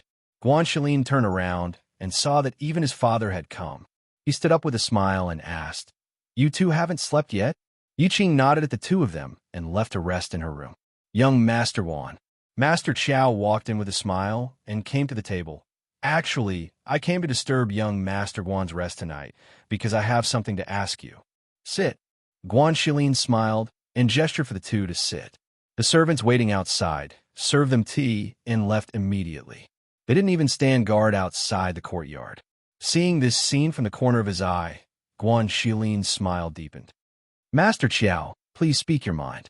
May I ask if young Master Guan is young Master Guan Shilin?" He asked directly, his gaze falling on Guan Shilin. Hearing this, Guan Shilin smiled. "So what if I am? So what if I'm not?" "To tell you the truth, young Master Guan, I actually have a favor to ask of you." That he briefly explained the matter to the man sitting in front of him. Finally, he said, "Because I have been to the Heavenly Pill building before, but I have never been able to see the ghost doctor and ask her to treat my father. So when I saw young Master Guan here today, I was shocked by young Master Guan's demeanor and aura. Only then did I realize that young Master Guan might be the ghost doctor's sworn brother, Guan Shilin." As he spoke, he stood up, lifted his robe, and knelt down in front of Guan Shilin. "Young Master Guan, please understand my heart as a person, and also understand that I have a heavy responsibility as the head of the Qiao family. I have no choice but to think for the Qiao family. Please help me." "Father." Xiao Inua couldn't help but exclaim when she saw her father kneeling down and begging. Seeing her father's resolute expression, she followed suit and knelt down. "Please help me, Brother Guan."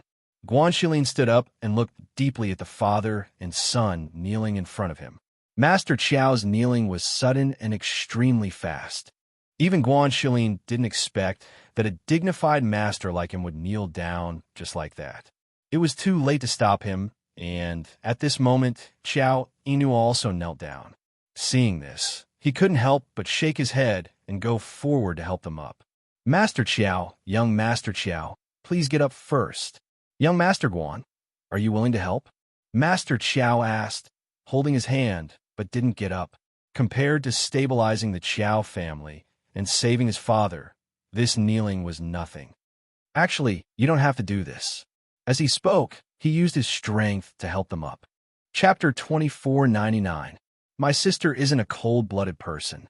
Since you're here to seek medical treatment, as long as you're sincere enough, I think she'll treat you. As he spoke, his eyes lit up as he looked at the two of them.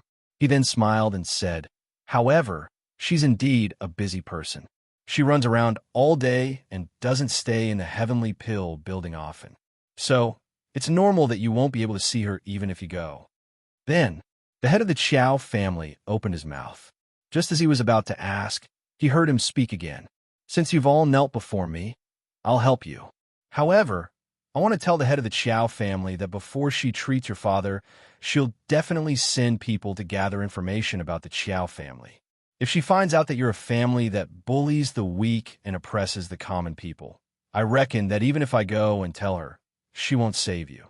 Hearing this, the head of the Qiao family hurriedly said, "Rest assured, young Master Guan, although our Qiao family isn't a benevolent family, we've always been upright. We've never had any unfilial descendants or bullies the common people." Seeing this, Guan Shilin nodded. "You can send the old man to 100 River City first. When we return to 100 River City's Heavenly Pill building, it'll be more convenient for her to treat him." Good. I'll arrange it tomorrow." The head of the Qiao family said happily and thanked him repeatedly. After the two of them thanked him repeatedly, They said that they wouldn't disturb his rest and left first. When only Guanxilin was left in the courtyard, Yi Qing, who had returned to her room and didn't participate in this matter, walked out. What if Ajio doesn't treat them when the time comes? She had heard most of the conversation from her room. Haha, she won't. He smiled and walked towards her, saying, in my opinion, this Qiao family style is indeed not bad. Moreover, he's asking to treat his father's illness. Although he has the intention to help his family, he's also filial. Xiao Jiao is a person who values friendship the most.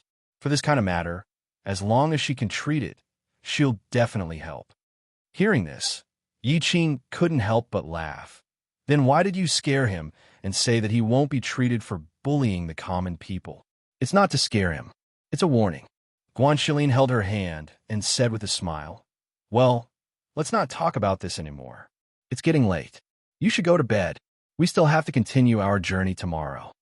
All right, then you should rest early too, she replied before returning to her room to rest. After Guanxilin watched her enter her room, he followed her into the other room to rest. The two of them had a good night's sleep and slept until dawn. The next morning, Guanxilin and Yi Jing were having breakfast when Xiao Yinhuo walked in. Brother Guan, miss ye. He bowed and said with a smile, Big Brother Guan, my friends and their family elders are waiting outside with generous gifts. They want to thank you in person. Hearing this, Guanxilin waved his hand and said, No, we're leaving soon. I'm too lazy to entertain you. He didn't have that much free time. Seeing this, Xiao Yinhuo said, Since Brother Guan doesn't want to see them, I'll tell them to go back. All right, Guanxilin replied and watched as Xiao Yinhuo walked out. Not long after, he returned, but behind him were a few servants carrying gifts. Chapter 2500. Looking at the gifts, Guanxilin smiled. How could I accept this? Xiao Yinhuo ordered people to move the gifts to the inner room and said, These are just some of their kind intentions. Compared to Brother Guan saving us, these things are nothing. Since you've said so, then I'll accept this gift. He laughed and didn't refuse. Brother Guan and Miss Yi plan to leave today? Why not stay here for a few more days? Let me take you to see the city's scenery? No, we still have to rush to the Nebula Immortal Sect. If we're late, I'm afraid we won't be able to see them. He smiled and waved his hand, saying, But you too, after we leave, you can prepare to leave for 100 River City. Yes, we know. He replied and said to the two, Then I'll go to the front first. I'll send you two off later. He then left. Regarding Guanxilin's identity, Patriarch Qiao did not tell the other patriarchs who were drinking tea with him in the main hall. After all, he knew that Guanxilin did not want too many people to know his identity. If the people in the city knew about it, they would definitely rush over to pay him a visit. Furthermore, he was leaving today. After he left, they would send the old man to 100 River City and wait for the ghost doctor to return. Therefore, he was a little absent-minded as he drank his tea. Brother Qiao? Patriarch Sure was a little surprised. He felt that he was a little absent-minded today, as if he was not listening to their conversation. Patriarch Qiao recovered and looked at him with a smile. Brother Sure, what's the matter? Brother Qiao, why do I feel that you're a little absent-minded today? Is there something that's bothering you? If that's the case, why don't you tell us? If we can help, we'll definitely help. No. Patriarch Qiao smiled and waved his hand, putting down the teacup in his hand. It's just that I'm preparing to let Yinhuo go on a trip, but thinking about the demonic cultivators running amok outside, I'm a little worried. Oh, Brother Qiao wants to let Yinhuo go on a trip? That's not it. It's just that there's a problem with a business, and I want him to go over and take care of it. He smiled, looked at them, and asked, How are your injuries? My family's kid isn't seriously injured. It's just some superficial wounds. He'll be fine after some treatment. One of the family heads said with a smile. Speaking of which, I still have to thank Yulong. If it wasn't for her taking out the ghost doctor's blood-staunching powder to save Yuan Chong, I'm afraid Yuan Chong wouldn't be alive now. The Sure family head said to a family head beside him. The clan head smiled and said, They all went out together, and they have known each other since young. It's just a bottle of medicine. As he spoke, he continued, Yulong knew that I was coming, so she asked me to ask about Yuan Chong's injuries. If she hadn't been frightened on the way out, she would have gone to the Sher family to see Yuan Chong today. Ghost doctor's medicine? Brother Xie has good connections. You can even buy the ghost doctor's medicine. One of the family heads smiled, looked at the Xie family head, and said, "It said that the ghost doctor's heavenly pill building doesn't have any ordinary medicine. Every bottle is very precious, and there's a limit to how many can be sold." Chapter 25:01. He smiled and looked at your family head. I didn't expect them to be of use this time. While everyone was chatting, Qiao Yinhua came to the courtyard with the things he had prepared for Guan Shilin and the others. Seeing that they were drinking tea, he walked up to them. "Brother Guan, Miss Yi, these are the dry rations I prepared for you." He placed the things he had prepared on the table. Seeing this, Guan Shilin smiled and said, "Thank you. You're welcome. It's a small matter." Guan Shilin gestured for Yi Qing to put the things away and stood up. "We're going to leave soon. You don't have to see us off. My father is in the front hall with the other family heads and can't leave. I'll see you out." Qiao Yinhua said, "What kind of host doesn't see his guests out? It's not polite." He gestured for them to leave. Seeing this, Guan Shilin glanced at Yi Qing. The two of them looked at each other and did not continue to insist, allowing them to be let out. After Qiao Yinhua saw them off, he returned home and saw his father sending the other family heads out. Are those two the ones who saved you?" Sure family head asked, his gaze falling on the two figures who were already far away. He saw that the man was talking to the woman beside him. He faintly felt that the man was somewhat familiar. "Yes, it's them," Qiao Yinhua said. They were in a hurry to leave, so they didn't stay in the residence for long. The other family heads nodded and cupped their hands before taking their leave. Sure family head pondered for a long time before patting his head in realization. "I remember now." He looked at Qiao family head. "Do you think that young master's figure is somewhat familiar? I heard you say that his surname is Guan. I went to Hundred River City a year ago and saw him from afar. Isn't that the ghost doctor's sworn brother, Guan Shilin?" Hearing this, Qiao family father and son looked at each other in surprise. Qiao family head asked, "You recognize him? He looks 70 to 80% similar." He said thoughtfully and looked at the Qiao father and son. "You really don't know his identity?" Qiao Yinhua remained silent while clan head Qiao laughed. "Hasn't he already left? Whether I know or not, it's meaningless now."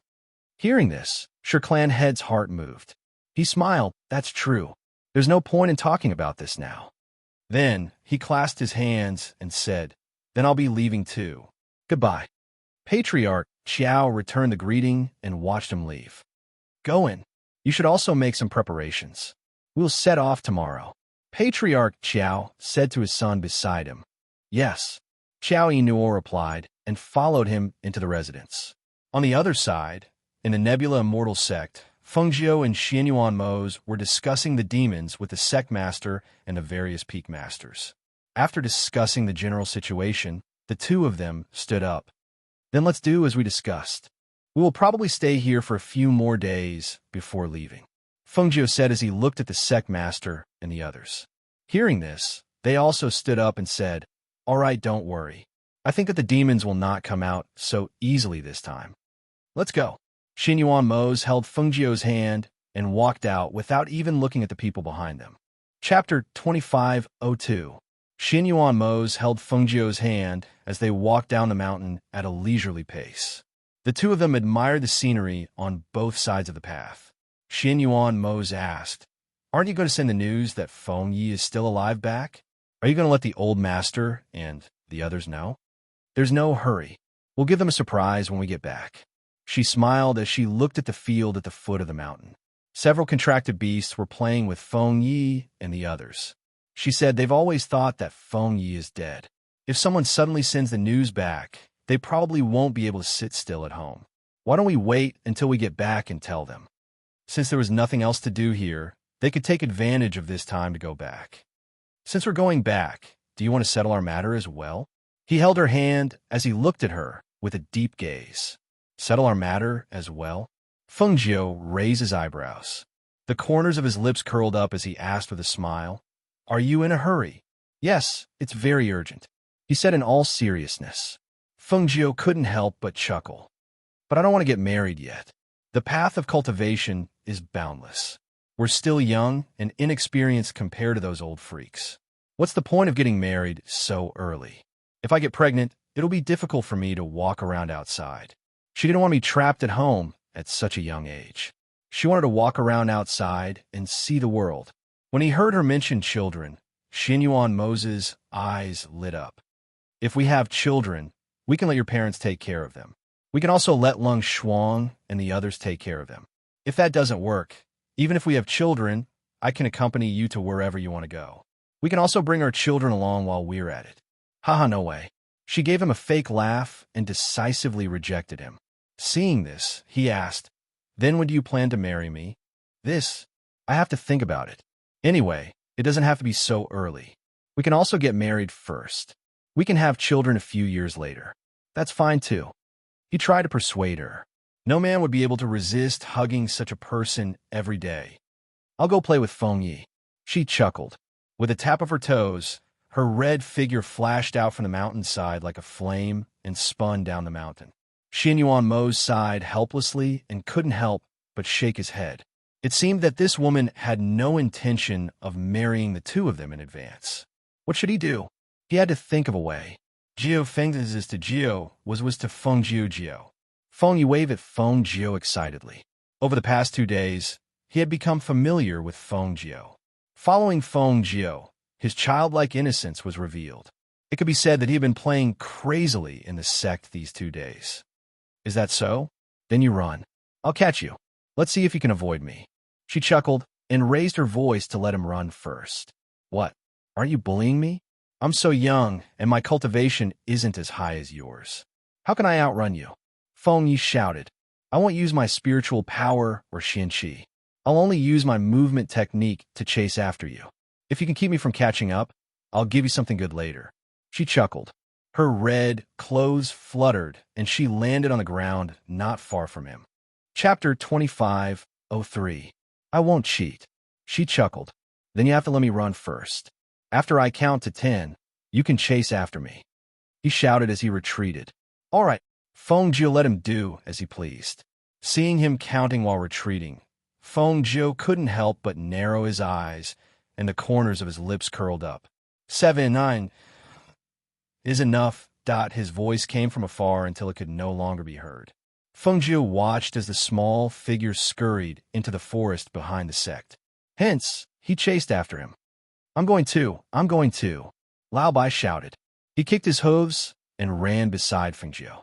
Swallow the Cloud, Fire Phoenix, and the little white tiger stayed where they were. They lay on the ground and rested lazily with their eyes closed. They did not join in. Xinyuan Mose walked down slowly and sat down at a pavilion below, waiting for Feng Jiu to return. Feng Yi, who was heading to the back of the mountain, used the footwork he had just learned. His small figure shuttled through the forest. From time to time, he would look back to see if Feng Jiu had caught up with him. When he turned back and saw that the red figure was approaching him, he was so scared that he cried out and ran away quickly. In the forest, Feng Jiu chased after him and used leaves as hidden weapons to shoot at Feng Yi. Swoosh! When the leaves flew past Feng Yi, he could not help but turn back and shout, "Why are you using hidden weapons? It's not fair."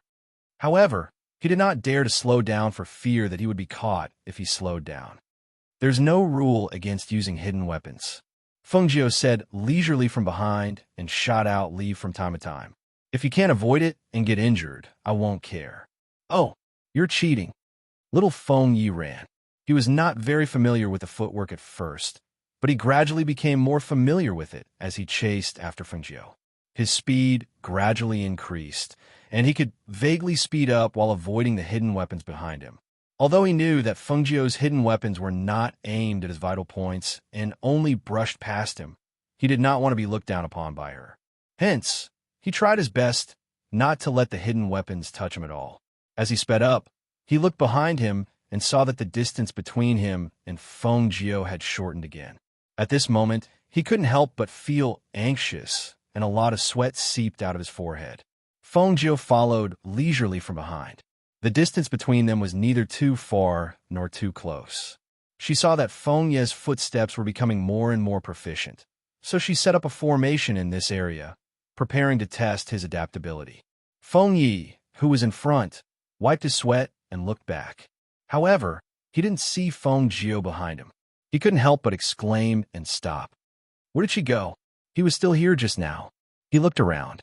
Suddenly, the person who was supposed to be behind him suddenly appeared not far in front of him.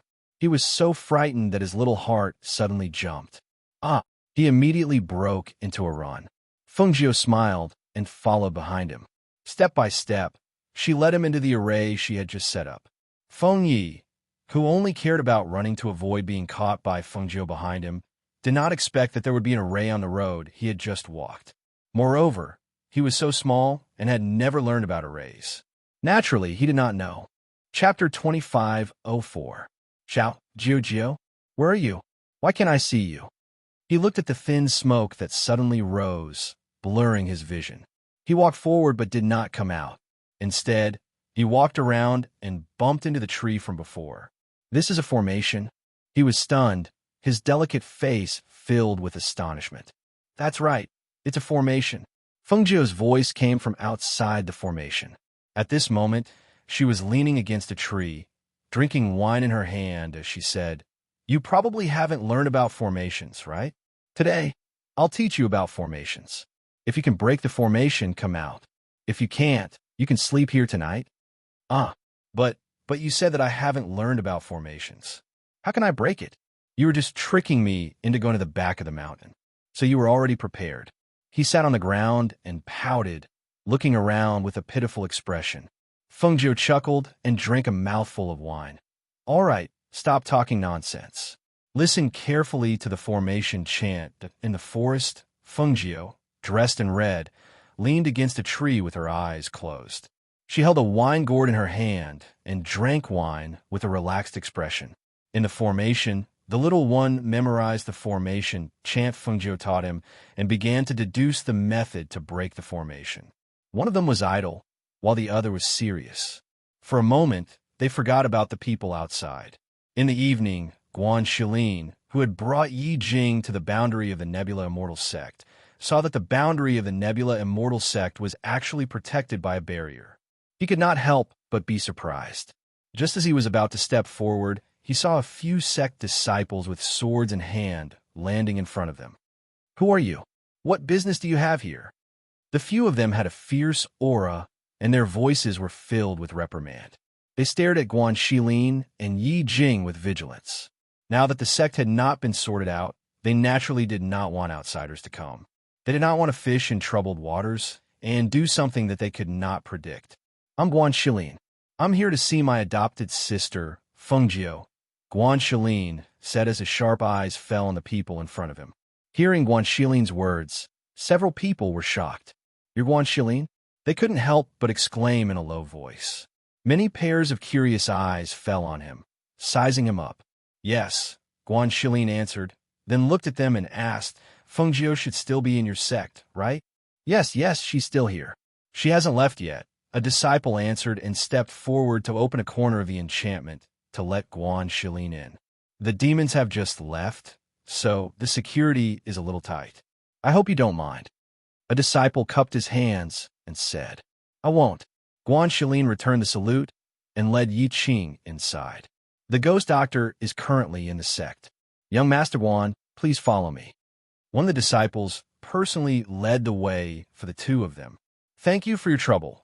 Guan Shilin nodded and followed the disciple into the sect while holding Yi Qing's hand.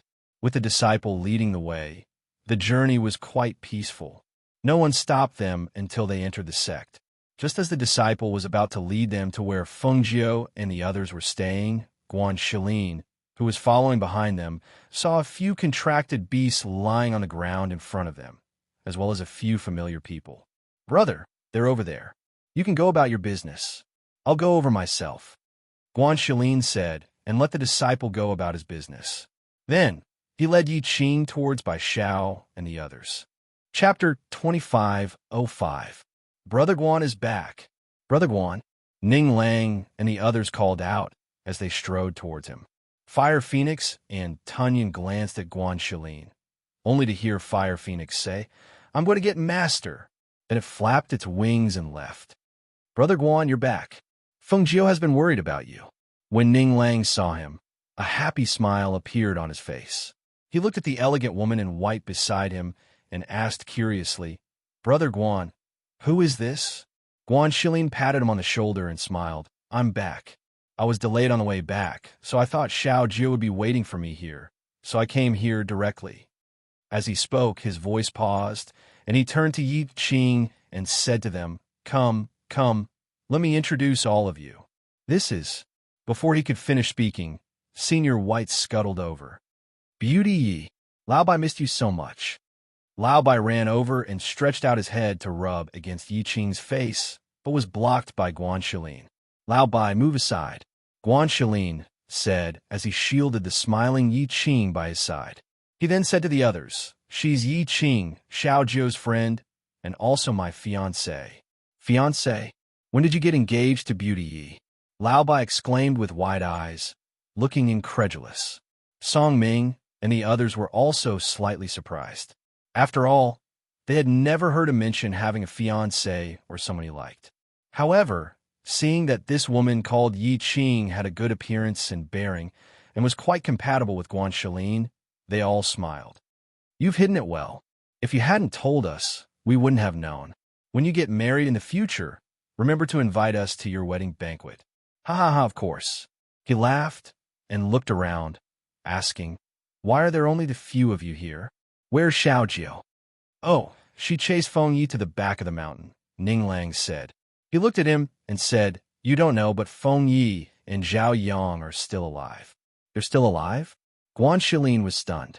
He grabbed Ning Lang's hand excitedly. Is that true? The few of them smiled and said, It's true. They're still alive. They were saved by someone, but they've been cultivating in the mountains all this time. That's why we didn't know that they were still alive. Hearing this, Guan Shilin couldn't hide his surprise. That's great. If his foster father and grandfather knew about this, they would definitely be overjoyed. By the way, did Xiao Jiu send someone to inform them about this?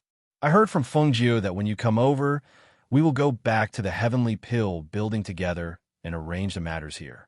Therefore, I didn't tell them about this matter, in case they can't sit still and rush over.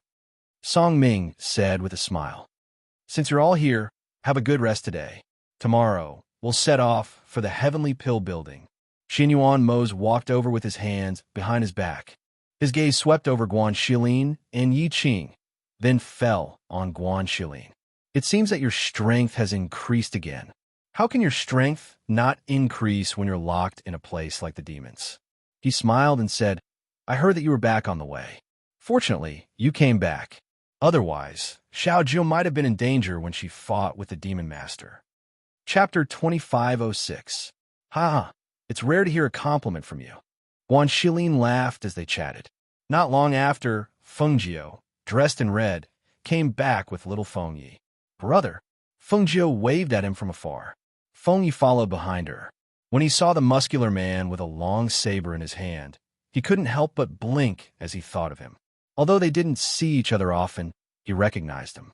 However, he didn't recognize the woman beside him. Xiao Jiu. Guan Shilin smiled as he watched her walk over quickly. Yi Qing, why are you here? Feng Jiu was a little surprised as she looked at Yi Qing standing beside her brother. She didn't expect her to be here. Wasn't she in the lower continents? When did she come? I came to look for you. I ran into some trouble on the way. Then I met him, so we came together. Yi Qing said as she stepped forward to hold Feng Jiu's hand. We haven't seen each other in a long time. Yes, we haven't seen each other in a long time. Now that you're back, don't leave.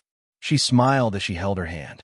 I was waiting for my brother, but I didn't expect him to bring you along. That's great. Master, when did Beauty Yi become your brother's fiancée? Lao Bai asked faintly from the side. Hearing this, Feng Jiu raised her eyebrows and looked at Guan Shilin. When we get back, we'll go to the Yi family to send the betrothal gifts. Guan Shilin said as he looked at Feng Yi and asked with a smile, Little Feng Yi, do you still remember me? I remember. Feng Yi nodded with a distressed expression.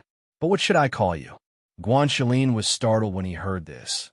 Then he smiled and said, Although you're young, your seniority is high. Just call me by my name.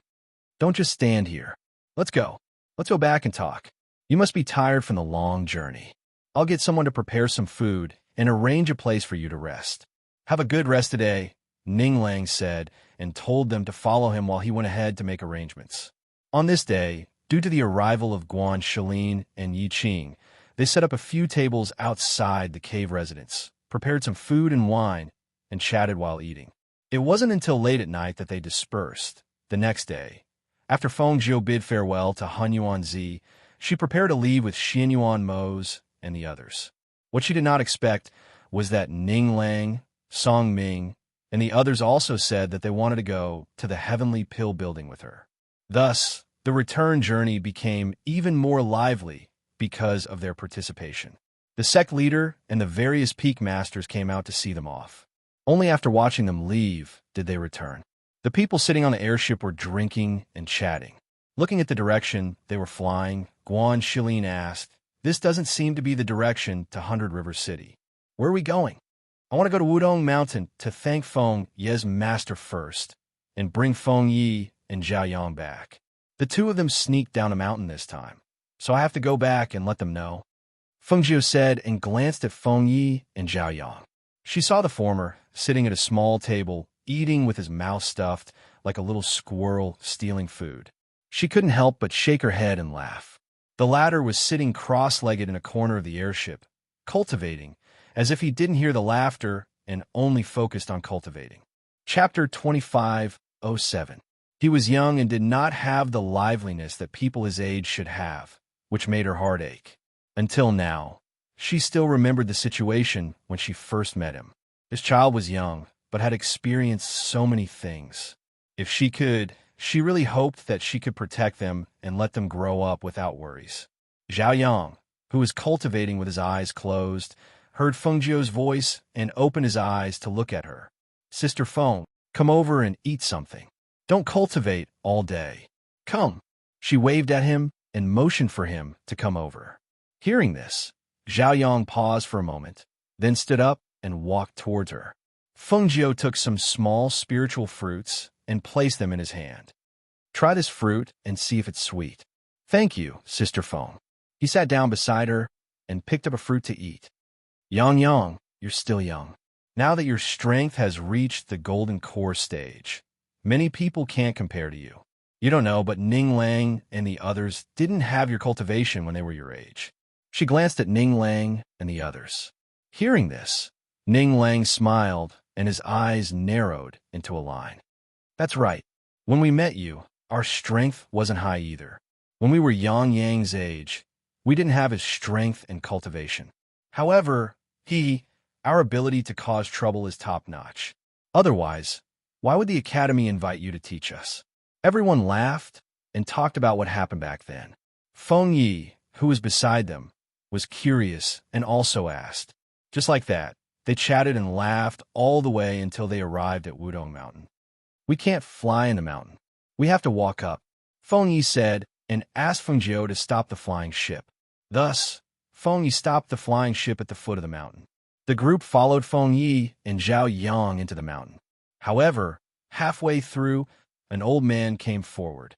"Honored guests, please excuse my impoliteness." The old man bowed to Xian Yuan Mose and Feng Zhou. He looked at the two of them and said, "I'm the steward under Heavenly Void Tao Lord." He knew that honored guests were coming and specially ordered me to come and welcome you. "Everyone, please." After making a gesture of invitation, he glanced at Feng Yi and Zhao Yang. As soon as Feng Yi saw him, he couldn't help but smile awkwardly as he hid behind Feng Zhou. Seeing this, Feng Zhou glanced at Feng Yi, who was hiding behind her, and nodded at Xian Yuan Mose before following the old man into the mountains. After entering the mountain, Feng Yi behaved himself. Especially after the old man led the way, he obediently followed beside Feng Zhou. However, after walking for a while and getting closer to the palace and mountain, he slowed down and came to Zhao Yang's side. He asked worriedly, Yang, do you think Master will be angry with us?" "I don't know," Zhao Yang said with a calm face. "Then what do you think we should do if Master is angry with us?" "Master told us not to go down the mountain, but we still sneaked down the mountain. We even brought Xiao Jiu here. I'm worried that Master will be angry. He was a little worried. After all, he knew that Master treated them very well. However, this time, they disobeyed him and sneaked down the mountain. Zhao Yang looked ahead and said, Sister Feng is here. Even if Master is angry, he should not be calculated with us for her sake. Chapter 25:08. Zhao Yang responded and followed behind quietly. They went all the way to the palace on the mountain. The Tao Lord is waiting for you inside. Please come in, the old man said and invited them in. Xin Yuan Mose held Feng Jiu's hand and stepped over the threshold. The people behind them followed. Feng Yi and Zhao Yang walked at the back. After seeing them enter, Feng Yi bowed to the old man embarrassedly. Uncle Lu were back.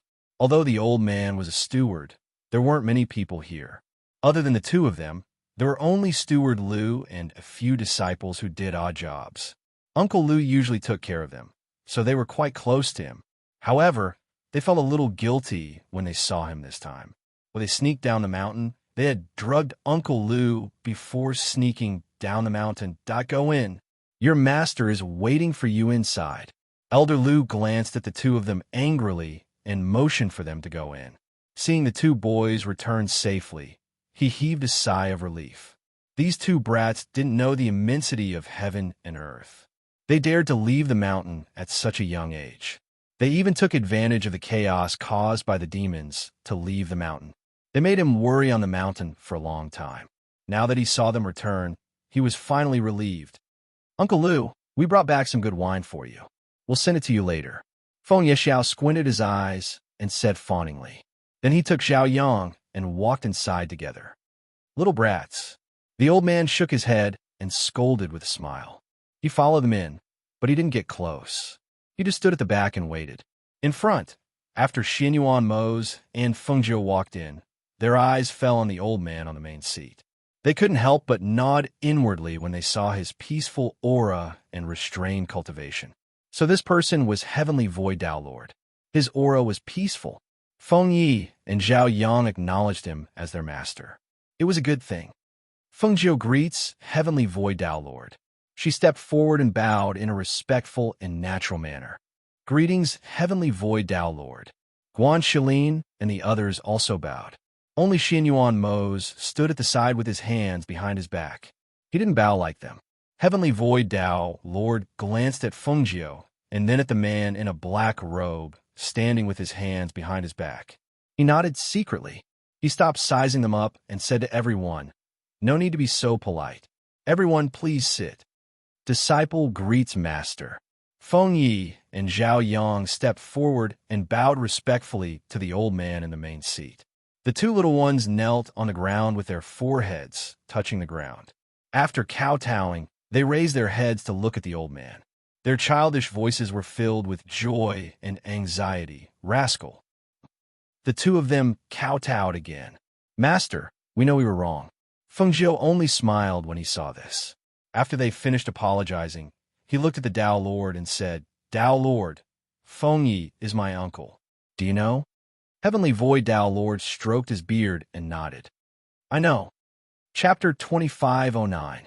Just as she was about to bow solemnly again, the Tao Lord waved his hand to stop her. Wait. Heavenly Void Tao Lord looked at Feng Jiu and said, Ghost Doctor, the two of them are my disciples. They disobeyed their master and left the mountain on their own accord. Although they came back to admit their mistakes, they should be punished. I will punish them later. As for your gratitude, I know why you are thanking me, but I don't need your thanks. He stood up and slowly walked forward, saying, This old man is fated to be their master and disciple. Back then, I saved them precisely because of this fate. Therefore, no matter who they are, since we are fated to be master and disciple, this old man will naturally save them when they are in danger. Even if you are their family, there is no need for you to thank this old man. Hearing this, Feng Jiu was a little surprised. She looked deeply at Heavenly Void Tao Lord and smiled. Since Tao Lord says so, Feng Jiu will obey. She took a few steps back and returned to her seat. Heavenly Void Tao Lord turned around and looked at the two people kneeling on the ground. The two of you disobeyed my orders and left the mountain on your own accord. Tell me, do you deserve to be punished? Feng Yi blinked at his master and pursed his lips. Master, do you really want to punish the two of us? Speak. Do you deserve to be punished? Heavenly Void Tao, Lord, asked in a deep voice. Seeing his master's stern expression, Feng Yi shrank back and lowered his head. He said together with Zhao Yang, "We deserve to be punished." Before he finished, he added, "Although we deserve to be punished, Master, please be lenient." Hearing this, the people sitting on both sides almost could not help but laugh out loud. Even Feng Jiao could not help but find it funny. As for Xianyuan Mo's, he glanced at Feng Yi and the corners of his mouth curled up slightly. Hearing Feng Ye's words, Heavenly Void Tao, Lord's eyebrows twitched. He stroked his beard and glanced at him. "I will punish the two of you to cultivate in Wudong Mountain for 10 years. During these 10 years, you are not allowed to leave the mountain." Not allowed to leave the mountain for 10 years? Master. Feng Yi wanted to say something, but when he saw his master glaring at him, he could not say anything else. Feng Jiao was slightly surprised when she heard this. She looked at Dao Lord Heavenly Void and said, "Dao Lord, we came here because we have something to tell you." "What is it?" Dao Lord Heavenly Void asked as his gaze landed on Feng Jiao.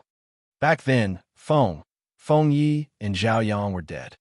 Because of this, my family, especially my grandfather, he was.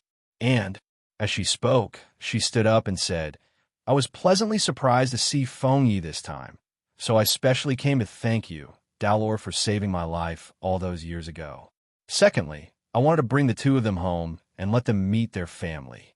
Hearing this, Heavenly Void Tao Lord said to the old man waiting behind, "Elder Liu, take the two of them down." "Yes," the old man replied, and gestured for Feng Yi and Zhao Yang to follow him. The two of them stood up and glanced at Feng Jiao before leaving with the old man. Feng Jiao looked at the two of them leaving. Her heart skipped a beat as she looked at Heavenly Void Tao Lord. Heavenly Void Tao Lord watched as Feng Yi and Zhao Yang left the hall with the old man. After they disappeared from his sight, he looked at Feng Jiao and asked slowly, "Do you know why they are fated to be my master and disciple? Why was I the one who saved them back then?" Chapter 25:10. Feng Ye's relationship with his parents is thin. If he stays by his parents' side, it will be very difficult for him to live to 15 or 16 years old. As for Zhao Yang, I think his family is already gone. As Heavenly Void Tao Lord spoke, he looked at Feng Jiao's frown and continued, "The two of them have yet to finish their relationship with my master. They shouldn't have left the mountain at this time, let alone you want to bring them home." Hearing this, Feng Jiao was slightly surprised. "Tao Lord, are you saying that if they stay by their parents' side, it's very likely that they won't live to 15 or 16 years old?" "That's right." Heavenly Void Tao Lord stroked his beard and replied.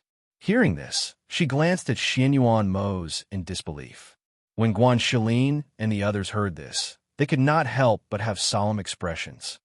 "This time, we'll bring the two of them back. We'll be responsible for looking after them and not letting them be in any danger." As Xianyuan Mo spoke, he looked at Heavenly Void Tao Lord with a deep gaze. "After they meet their family, we'll bring them back and hand them over to you. I think there shouldn't be any problems this way."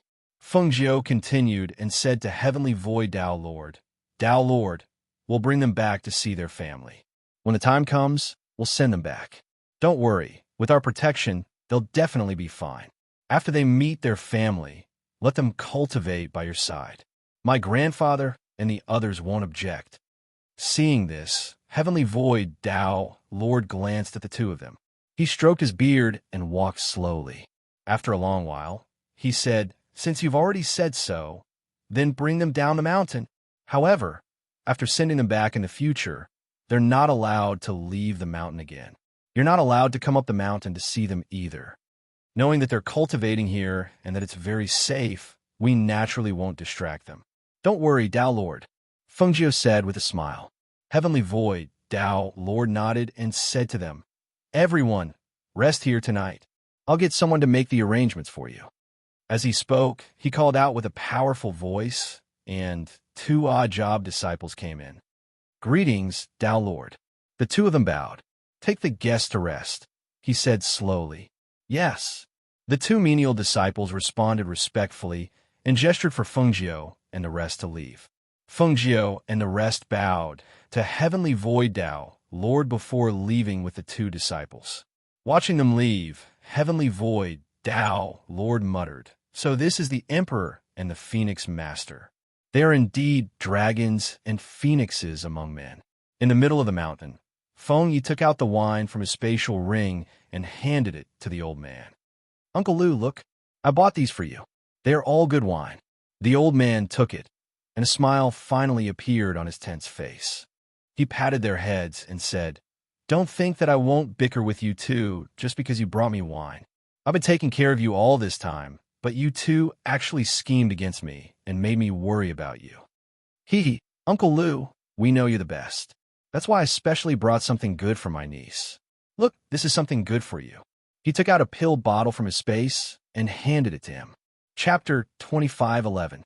Hearing this, the old man was slightly surprised. This is the ghost doctor's pill. Even he, who lived in the depths of Wudong Mountain, had heard of the ghost doctor's name. Naturally, he knew that her pills all had nature-defying effects, and each pill was extremely precious. He didn't expect these two children to actually obtain a pill to treat internal injuries for him. Yes, this is the pill that my niece refined. Take a look at it. It's a level 6 healing pill. There are 6 pill patterns on it. Feng Yi nodded with a smile. Elder Lu took out the pill suspiciously. Sure enough, there were 6 pill patterns floating on the pill. Moreover, judging from the pill's grade, it was actually a level 6 pill. This is too precious. How can I take it? He put the pill back into the bottle and stuffed it back to him. You can keep it for yourself. This pill is too precious. I don't deserve it. I can't accept such a precious thing. Uncle Lu, it's useless even if you give it to me. I don't need it. Feng Yi pushed the bottle back to him and said, "I told Xiaojiu. I told her that Uncle Lu has always taken care of Yang Yang and me. I also told her that Uncle Lu has an old injury, so she gave me this. She said that as long as Uncle Lu takes this pill, his internal injuries will slowly recover. But this pill, although he was moved, he also knew how precious this pill was. Uncle Lu, take it," Feng Yi said with a smile. After stuffing the pill to him, he jumped away. "Uncle Lu, let me tell you, this time we went out, we encountered danger several times. Fortunately, we're fine. Uncle Lu, you don't know, but there are so many fun things outside. There are also many things on the streets of the market. There are many things that we don't have on the mountain." He happily told him about everything that had happened outside. When Elder Lu saw this, he looked at the two children before putting the pill away. He smiled and said, "You two are also bold. Your master clearly told you not to go down the mountain, but you sneaked out. Fortunately, you came back safely. Uncle Lu, we still have to go. Xiaojiu wants to bring me home to see my father and mother. Uncle Lu, I haven't seen my father and mother for a long time. I miss them so much. I want to go back and see them," Feng Yi said while jumping in the courtyard. He ran into his room, circled around, and ran out again. "Uncle Lu, my room is so clean. Did you ask them to clean it for us when we were not in the mountains?" He asked the old man with a smile. "Oh, you still want to leave? So you're saying that you're going back with the ghost doctor to see your parents?" The old man asked in surprise. He didn't expect them to leave after coming back. "Yes, Sister Feng said she would bring us back," Zhao Yang, who was at the side, said. He saw Feng Yi tiptoeing and jumping onto a tree branch. He started to climb up and play. "Uncle Lu, my niece is very powerful. In the future, I want to become someone as powerful as her," Feng Yi said from the tree. Suddenly, he looked outside and saw a group of people coming up. He quickly jumped down from the tree. "Xiaojiu and Jiu are here." As he said this, he ran out. Xianyuan Mose held Fengjiu's hand and walked slowly. The people behind them were walking and chatting. When they saw Feng Yi running in front of them, they stopped. Chapter 25:12. Xianyuan Mose raised his eyebrows, but didn't say anything. He just let go of Fengjiu's hand and let her follow Feng Yi. Fengjiu smiled and glanced at Xianyuan Mose before following Feng Yi. "That's fine. Since your master doesn't agree to let you go down the mountain with us, we'll take a look at where you're staying. You can cultivate here in the future." Feng Ye's little face stiffened when he heard this. He turned around in shock and said anxiously, Master doesn't agree to let me go home with you? How can that be? Then what about Yang Yang and I? We want to go back too. It's fine. You can cultivate here. I'll tell Grandpa that you're still alive. I think that as long as he knows that you're still alive, it's fine even if he doesn't see you. She held back her laughter and teased him seriously. No, we won't go back too. He hugged her thigh as if he was afraid of being left behind.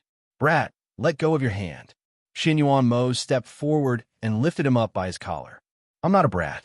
I'm an elder, Feng Yi said, but when he saw Xin Yuan Mo's faint smile, he immediately withered and could only mutter softly, That's right.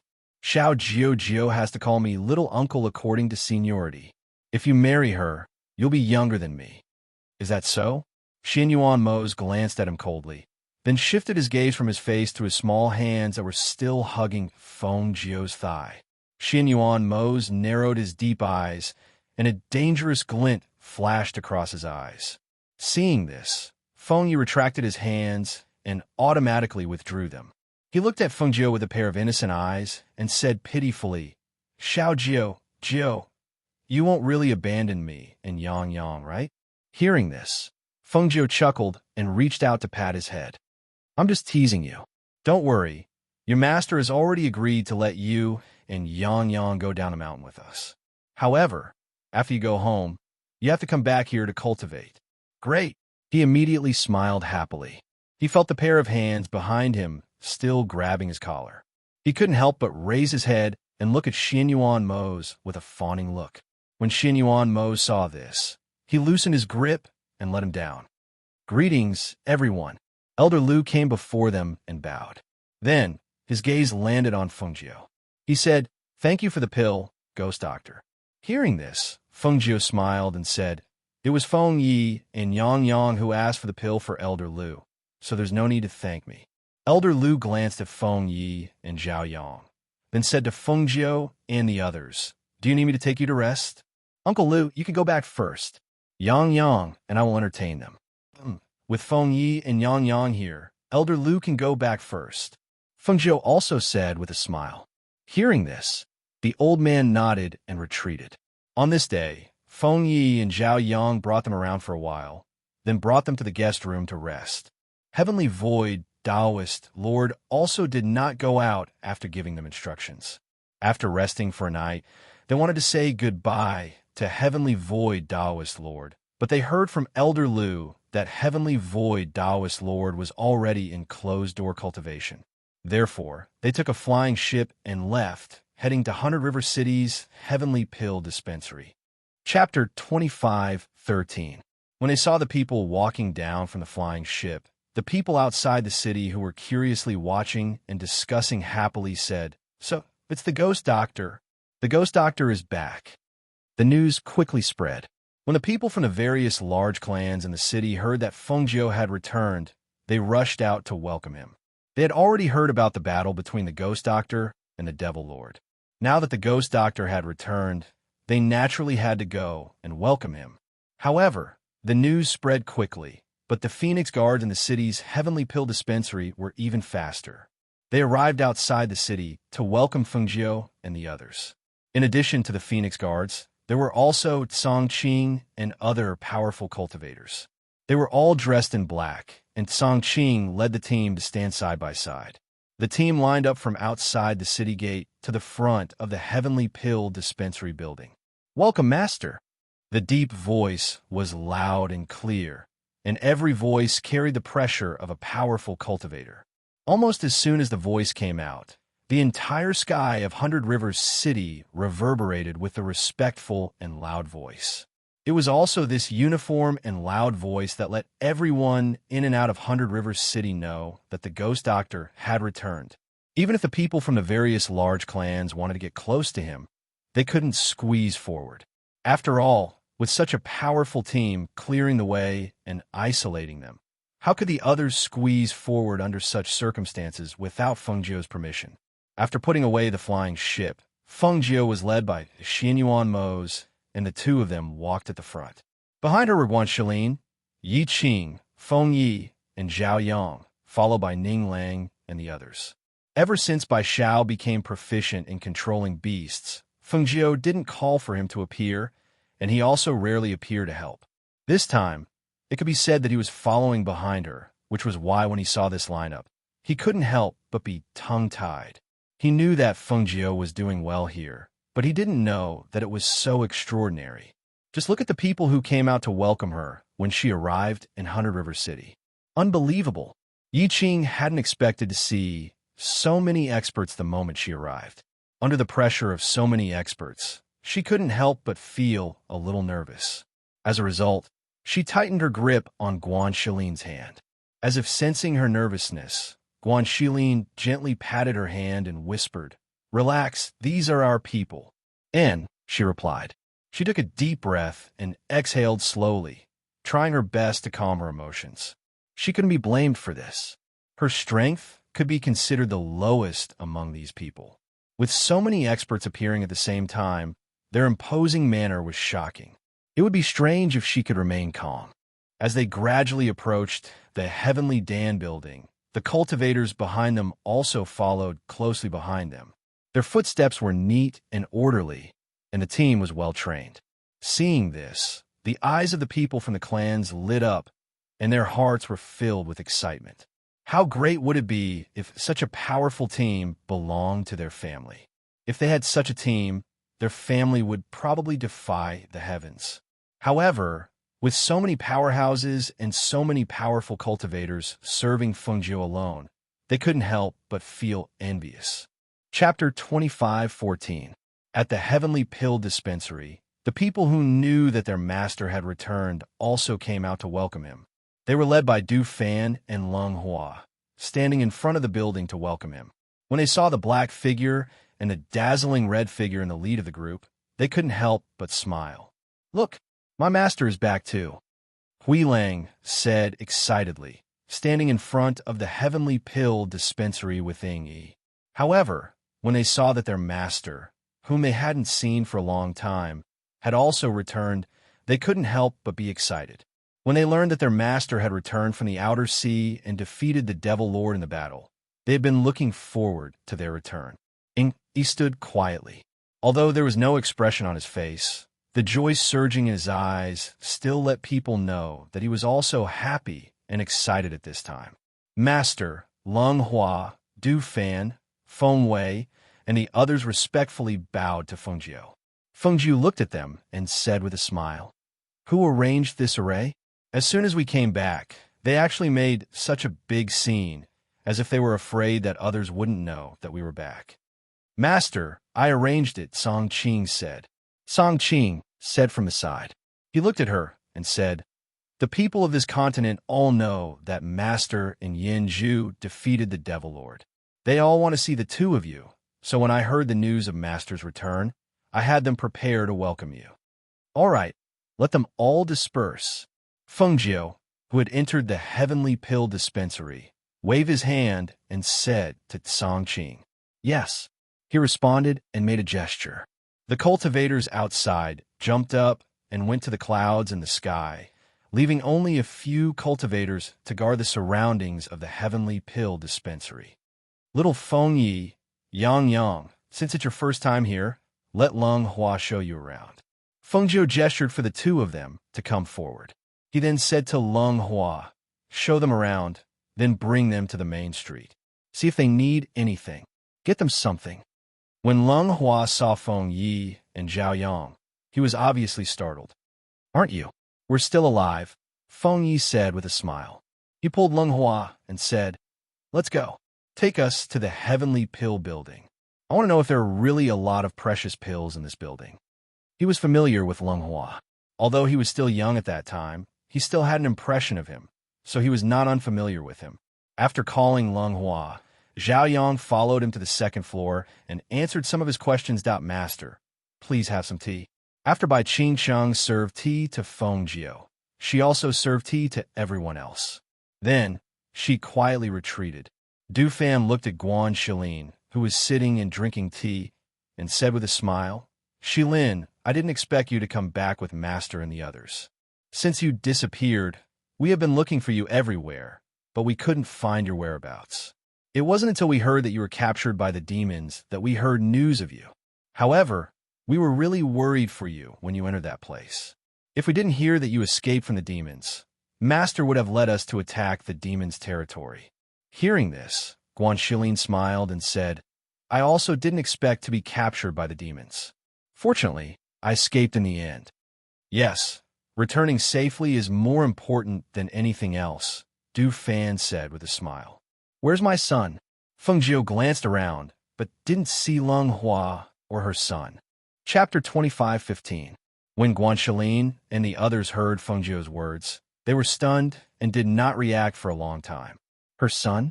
When did she have a son? Why didn't they know about it? In an instant, all eyes were on Xinyuan Mo's. Xinyuan Mo's hand gently tapped on the table, making a soft knocking sound. He looked deeply at Feng Jiu and asked in a teasing tone, "When did you have a son? I didn't know about it." The moment she said that, she looked at the expressions on everyone's faces and knew that they had misunderstood. When she heard Xinyuan Mo's words, she looked at him and saw that his expression was normal. There was a hint of mockery in his tone. Her eyes flickered and she smiled. "I just had a baby recently. It's a chubby boy. I forgot to tell you." The others were stunned. They looked at Xinyuan Mo's and then at Feng Jiu. They seemed to be trying to figure out the meaning of Feng Jiu's words. Xinyuan Mo's lips curled up slightly. He looked at her and said, Jiu, I didn't know you wanted a child so much. Since it's like this, let's go back this time and get married." The corners of Feng Jiu's mouth twitched. Why they talk about this again? Why didn't this guy look incredulous when he heard that she suddenly had a son? Or did he ask her loudly how she had a son? Or did he know that she could not give birth to anyone else's child other than him? Therefore, he knew that this child had nothing to do with them. As expected, it was boring to deal with smart people. They knew what you were up to the moment you moved your tail. She cupped her cheek with one hand and glanced at the others. "Some time ago, when I went out with the old man, I picked up a child. I saw that he was white and chubby and was very cute, so I brought him back." As she said that, she smiled and looked at Xinyuan Mo's. "Oh yes, I named my son Xinyuan Hao." Xinyuan Hao. When Xinyuan Mo's heard the name, he couldn't help but smile. "I didn't expect that I would have a son before I got married. That child is very cute.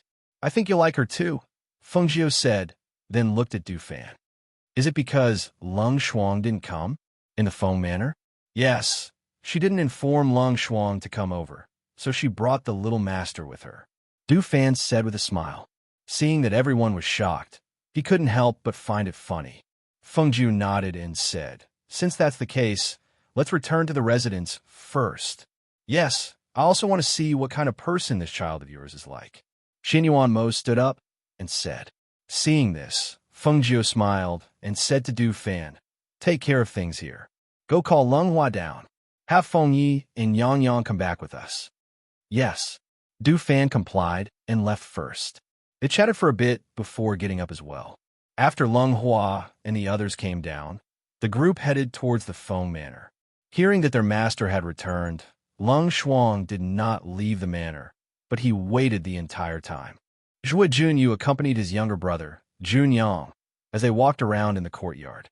Ever since Feng Jiu had treated him, in addition to this period of rehabilitation, he could now stand up and walk while trembling. However, he could not walk for too long. "Brother, I heard that elder sister Feng has returned." Zhuo Junyang looked at his older brother, who was supporting him. Chapter 25:16. He helped him to the wheelchair and said, "Sit for a while first. Don't walk for too long." "Brother, my legs might be able to walk on their own after a while." Speaking of this, he could not hide his joy. When big sister Feng comes back, "Brother, push me to see her." "Okay," Zhuo Junyu replied. In front, Feng Jiu led Xinyuan Mo's into the manor. Guanxilin and the others also came to the Feng manor. Hui Lang went back to the Ling manor first. Only Ying Yi followed behind Xinyuan Mo's. "Master, Yama Lord." Leng Shuang came out to greet them. "Leng Shuang, quickly bring my son out for them to see," Feng Jiu said with a smile and indicated for her to bring the child over. "Yes," Leng Shuang replied and returned to the courtyard. Everyone went to the front yard and sat down to chat. Not long after, Lang Shuang came in with the child. Feng Jiu took the child and played with the little guy in her arms. Little how mother is back. Come meet your father. She smiled and brought the child to Xinyuan Mo's side. Take a look.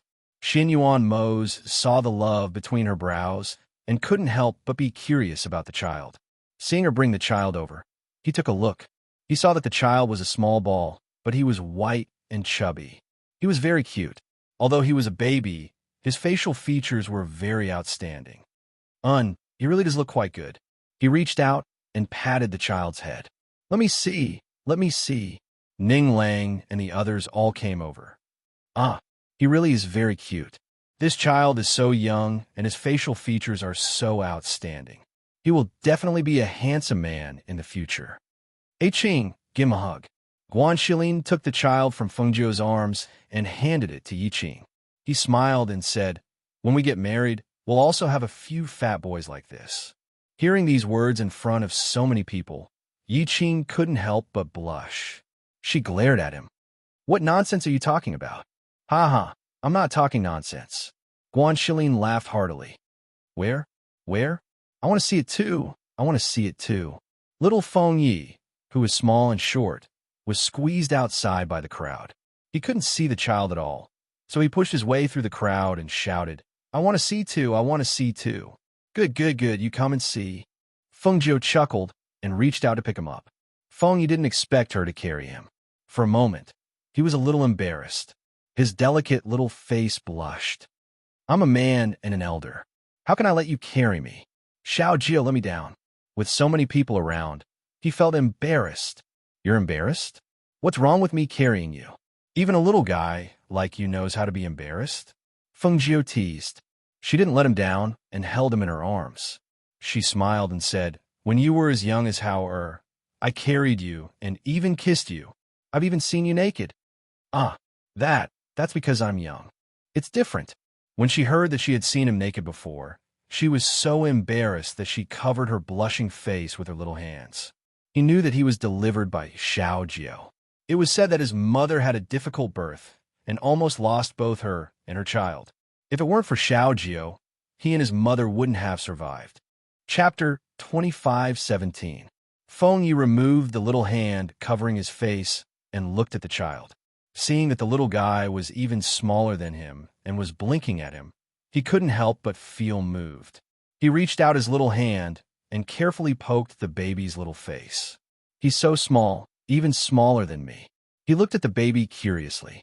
However, just as he was about to poke him again, he saw the baby cry loudly. The baby's cries were extremely loud and gave him a fright. I only poked him very gently. Really, little Feng Yi hurriedly said, afraid that they would think that he had poked him too hard and made him cry. Feng Jiu chuckled and put him down. He reached out and pinched his nose. I know, he just doesn't like others touching his little face. He cries when touched. Is that so? You scare me to death. Little Feng Yi exhaled softly and patted his chest as he spoke. His appearance made everyone chuckle. Come, let me carry him. Feng Jiu took the child from Yi Qing's arms and said to them, I'm planning to bring Hao back with me this time. I'll stay by his side and teach him personally in the future. Then what about the child's family? Are they all gone? Did you ask anyone to investigate his background? Song Ming asked. Although it wasn't a big deal for Feng Jiu to adopt a child, what if the child still had relatives? Would they be sad and anxious because he was gone?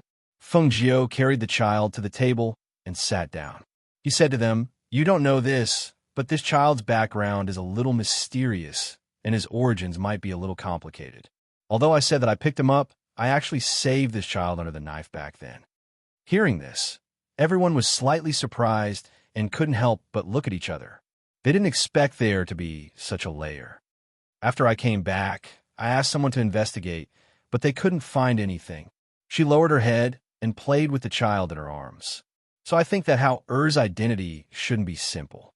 For now, I'll keep it by my side. Perhaps one day in the future, before Hao Er grows up, his family will come knocking on our door.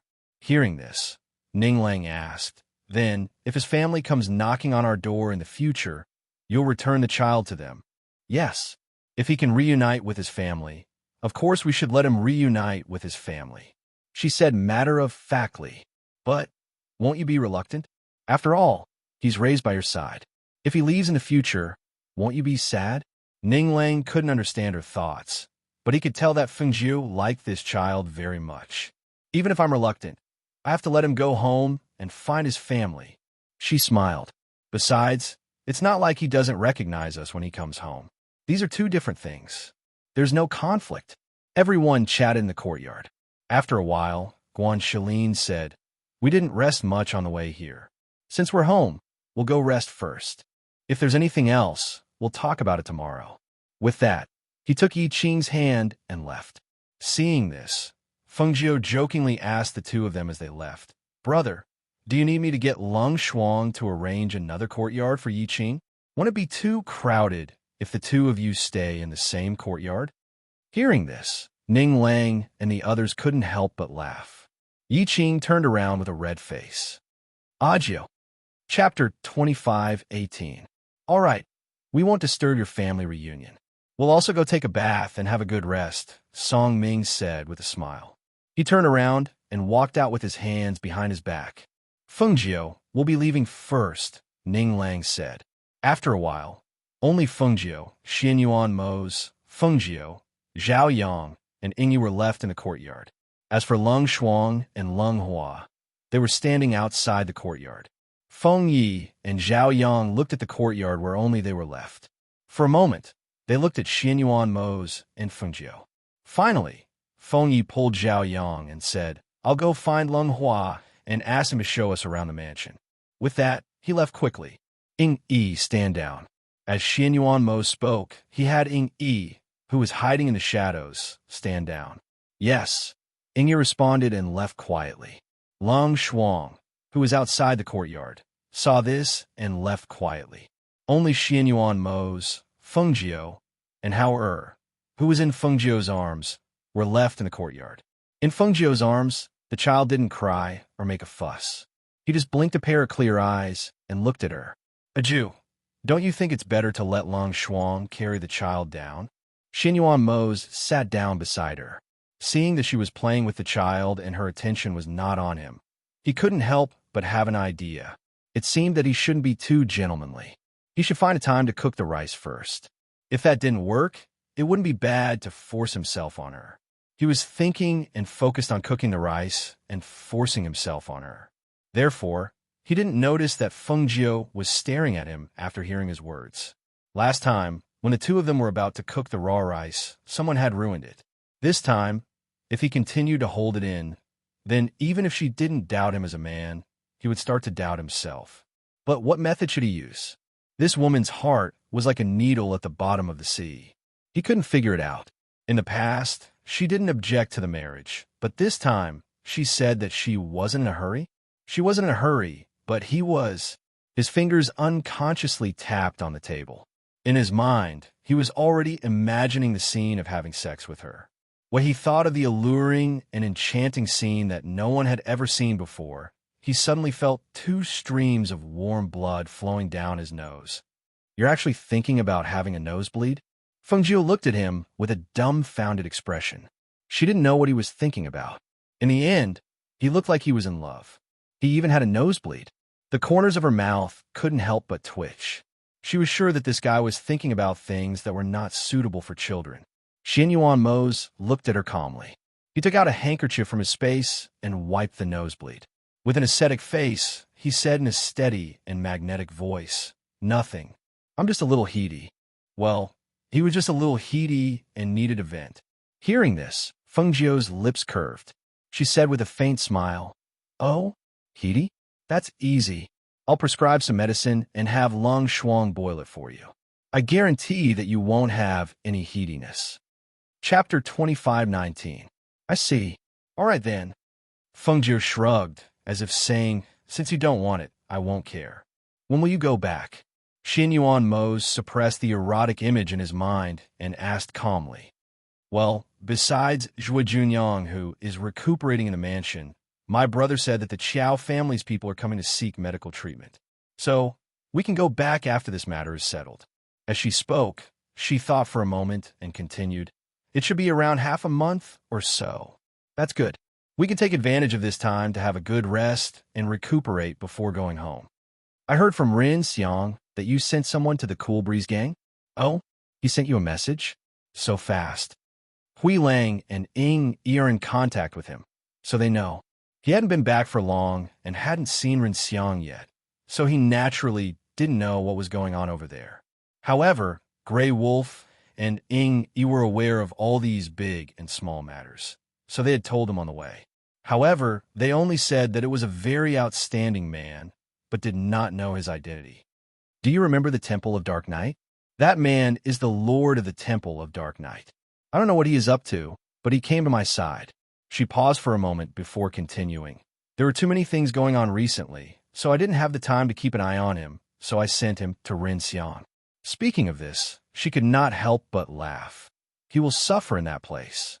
Back then, Hui Lang went to Rin Xiang's place and came back more obedient. Hearing this, Xinyuan Moses' eyes flashed. His gaze fell on Fengjiu, who was dressed in red and had a beautiful face. She was always so dazzling, like the stars in the sky, shining brightly. Coupled with her ability and her carefree personality, it was hard not to fall for her as long as she had interacted with people. She, who possessed boundless charm, was the only one who didn't know how attractive she was. Perhaps the Lord of the Temple of Dark Night was attracted to her, so he tried to get close to her. But humph! Who would dare to covet his woman? How dare he have designs on his woman? Let's see if he won't play him to death. Lung Shuang. Fengjiu, who was playing with the child, suddenly called out. His voice carried the aura of spiritual power. Although his voice was not loud, it could clearly be heard outside. Although Lung Shuang had left, he didn't go too far away. When he heard Fengjiu's voice, he walked in from outside. Master, Lung Shuang, however, has been eating his fingers. He might be hungry. Go heat up some goat's milk, and I'll feed him, Fengjiu said. Yes, sir. Lung Shuang turned around and left. Seeing this, Xinyuan Mo stood up and said, I just remembered that I have something to deal with. You feed the child first. I'll come over later. Okay. She nodded. After watching him leave, she continued to play with the child. After returning to the Ling residence, Xinyuan Mose sat down in the study and flipped through the documents on the table. After a while, he put down the documents, spread out a piece of paper, ground the ink, and wrote something on the paper. At the same time, he ordered, Ying Yi, go and call Hui Lang for me. Yes, sir. Ying Yi answered and left quietly. Not long after, Hui Lang came in from outside. Master, you were looking for me? Chapter 25:20. Send this to Ren Xiang. He folded the piece of paper he had written and handed it to Hui Lang. Hearing that it was for Ren Xiang, Hui Lang quickly received it and asked, Master, should I send it now, or should I send it tomorrow? He did not know what the instructions were. Was it urgent? Go now. Xinyuan Moses' low voice slowly drifted out. He leaned back in his chair and said, Have him do as this Lord has instructed. If there is even the slightest mistake, this Lord will hold him accountable. Yes, Grey Wolf hurriedly responded. He was curious, but he didn't dare to ask more. He just bowed and left first. After not returning for a long time, Xinyuan Mose took care of some matters in the Ling residence. He worked until the sky darkened. He watched from the shadows. Seeing that he was not prepared to stop, he walked out from the shadows. Master, the ghost doctor has sent Lung Shuang over to ask when Master will finish. The ghost doctor is waiting for you to eat. Hearing this, Xinyuan Mose stopped what he was doing.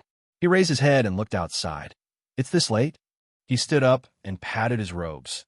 Tidy up the things on the table and tidy them up. Yes. Ying complied and waved for someone to tidy up the table. In the Feng manner, Zhui Junyu pushed Zhui Junyang to the front yard and was talking with Fengjiu. I have done as you said during this period of time. Junyang has been recovering very quickly and can already walk on his own. It's just that it won't be for long. Zhui Junyu told her about his younger brother's legs. Before he finished, he asked, I heard that the old man was injured. Is his injury serious? Did he come back with you this time? Junyang's legs can be healed slowly. There's no need to rush. They will recover. She smiled at the two of them before her gaze landed on Zhuo Junyue. She continued, "As for the old man, his injuries aren't light either. When I returned, he was recuperating in the cave abode. I don't think he'll leave the mountain for a while. Junyang, I'll give you another prescription tomorrow. You can continue to use it. Don't worry, we'll all be going home soon. You guys can stay here. There's no need to rush home." She patted Zhuo Junyang, who was sitting in the wheelchair. Zhuo Junyang nodded. "Yes. Thank you, Sister Feng. I understand." From the corner of his eye, Zhuo Junyue saw a figure walking in from the outside. He said to Feng Jiu, "Then we won't disturb you." He cupped his hands and retreated. When he pushed Junyang past Xinyuan Mo's, he nodded at him and walked past him. "You came? You're done with work?" She smiled and looked at Xinyuan Mo's, who was walking in. "Yes." He nodded and said to Lung Shuang, who was waiting at the side, "Serve the food and wine." He then sat down next to Feng Jiu. Seeing Feng Jiu looking at him with his face in his hands, he asked, "Where's the child?" "He's asleep." She looked at him with a smile. "Do you want to hold him?" "No," he said straightforwardly. He didn't give birth to him. He wasn't interested. Hearing this, Feng Jiu couldn't help but laugh. "Oh, so you don't like children? Then are we going to have children in the future?" Chapter 25-21. After Lung Shuang led the servants to serve the food and wine, she bowed and retreated. Xinyuan Mo's picked up the wine jug and poured 2 cups of wine, then handed one to her. "I've been away for more than a year, and there wasn't a single moment when I wasn't thinking about finishing my business and returning as soon as possible. I've encountered a lot of things while you weren't around, especially the year when I was transported to the floating land. It was even more unexpected." She smiled. "Although I encountered a lot of trouble, my strength also increased. In the end, I even subdued so many cultivators and obtained the floating land. Fortune and misfortune are indeed interdependent." Xinyuan Mo's took a sip of wine and said, "You were lucky that the 4 immortal emperors helped you. Otherwise, it would have been difficult for you to reclaim the floating land with your strength. However, it was also a sign of goodwill from the 4 immortal emperors. After all, with your heaven-defying talent, who knows what you'll become in the future?" Feng Jiu chuckled. "The world says that I'm a genius. You also say that my talent is heaven-defying. However, I feel that I'm still far inferior to you in terms of talent." His strength surprised her every single time. Every single time, there was a feeling of pleasant surprise and incredulity. Hearing her praise, he seemed to be in a good mood. The corners of his lips curled up. His deep eyes fell on her beautiful face. He said in a low and magnetic voice, "If I'm not strong, how can I protect you?" As a man, especially Feng Jiu's man, how could he be weak? He had no desire to become the overlord of the world or the king of the world. He only wanted to stay by her side and protect her when she needed his protection. Therefore, even if he didn't have the ambition to rule the world, he would still improve his strength. This was for no other reason than to protect the people he wanted to protect. The two chatted in the courtyard while drinking wine. They enjoyed the rare tranquility and seclusion. It had been a long time since the two of them chatted like this. It wasn't until the night deepened that the two tipsy people went to their room. In the bedroom, Lung Shuang had already ordered people to prepare hot water for the two of them to bathe. After the door was closed, Lung Shuang also retreated to the courtyard. He held her waist with one hand and looked at her slightly drunk face that was flushed red like a peach blossom. Her tender and moist red lips made his eyes gradually turn dark. The hand around her waist also began to move erratically. "Aju, let me help you take off your clothes and bathe." His voice was low and hoarse, carrying a hint of seduction as it rang in her ears. His warm breath sprayed on her ear. Feng Jiu shrank her neck slightly and rubbed her head in his arms. She glanced at him with half-closed eyes and a little drunkenly. She chuckled, and a lazy and smiling voice came out of her mouth. "You want to help me take off my clothes?" No. It's better if I help you take it off." She threw herself into his arms and wrapped her arms around his waist. Her slender hands groped around his waist as she murmured, "And where's your belt?" "Here." He took her hand to his belt and said in a low and magnetic voice, Since a Jew wants to help me take off my clothes, then help me bathe. Chapter 25-22. Feng reached out and untied his belt. An outer robe fell to the ground, revealing the inner robe. With a light flick of her fingers, she took off his shirt, revealing his muscular chest and well-defined abdominal muscles. Her slender hand gently touched his strong chest, and her palm stopped at his strong abdominal muscles. She only felt a little clumsy, but the touch was extremely tempting. Your body is strong again. These abdominal muscles are hard and clumsy. However, these well-defined abdominal muscles are very tempting.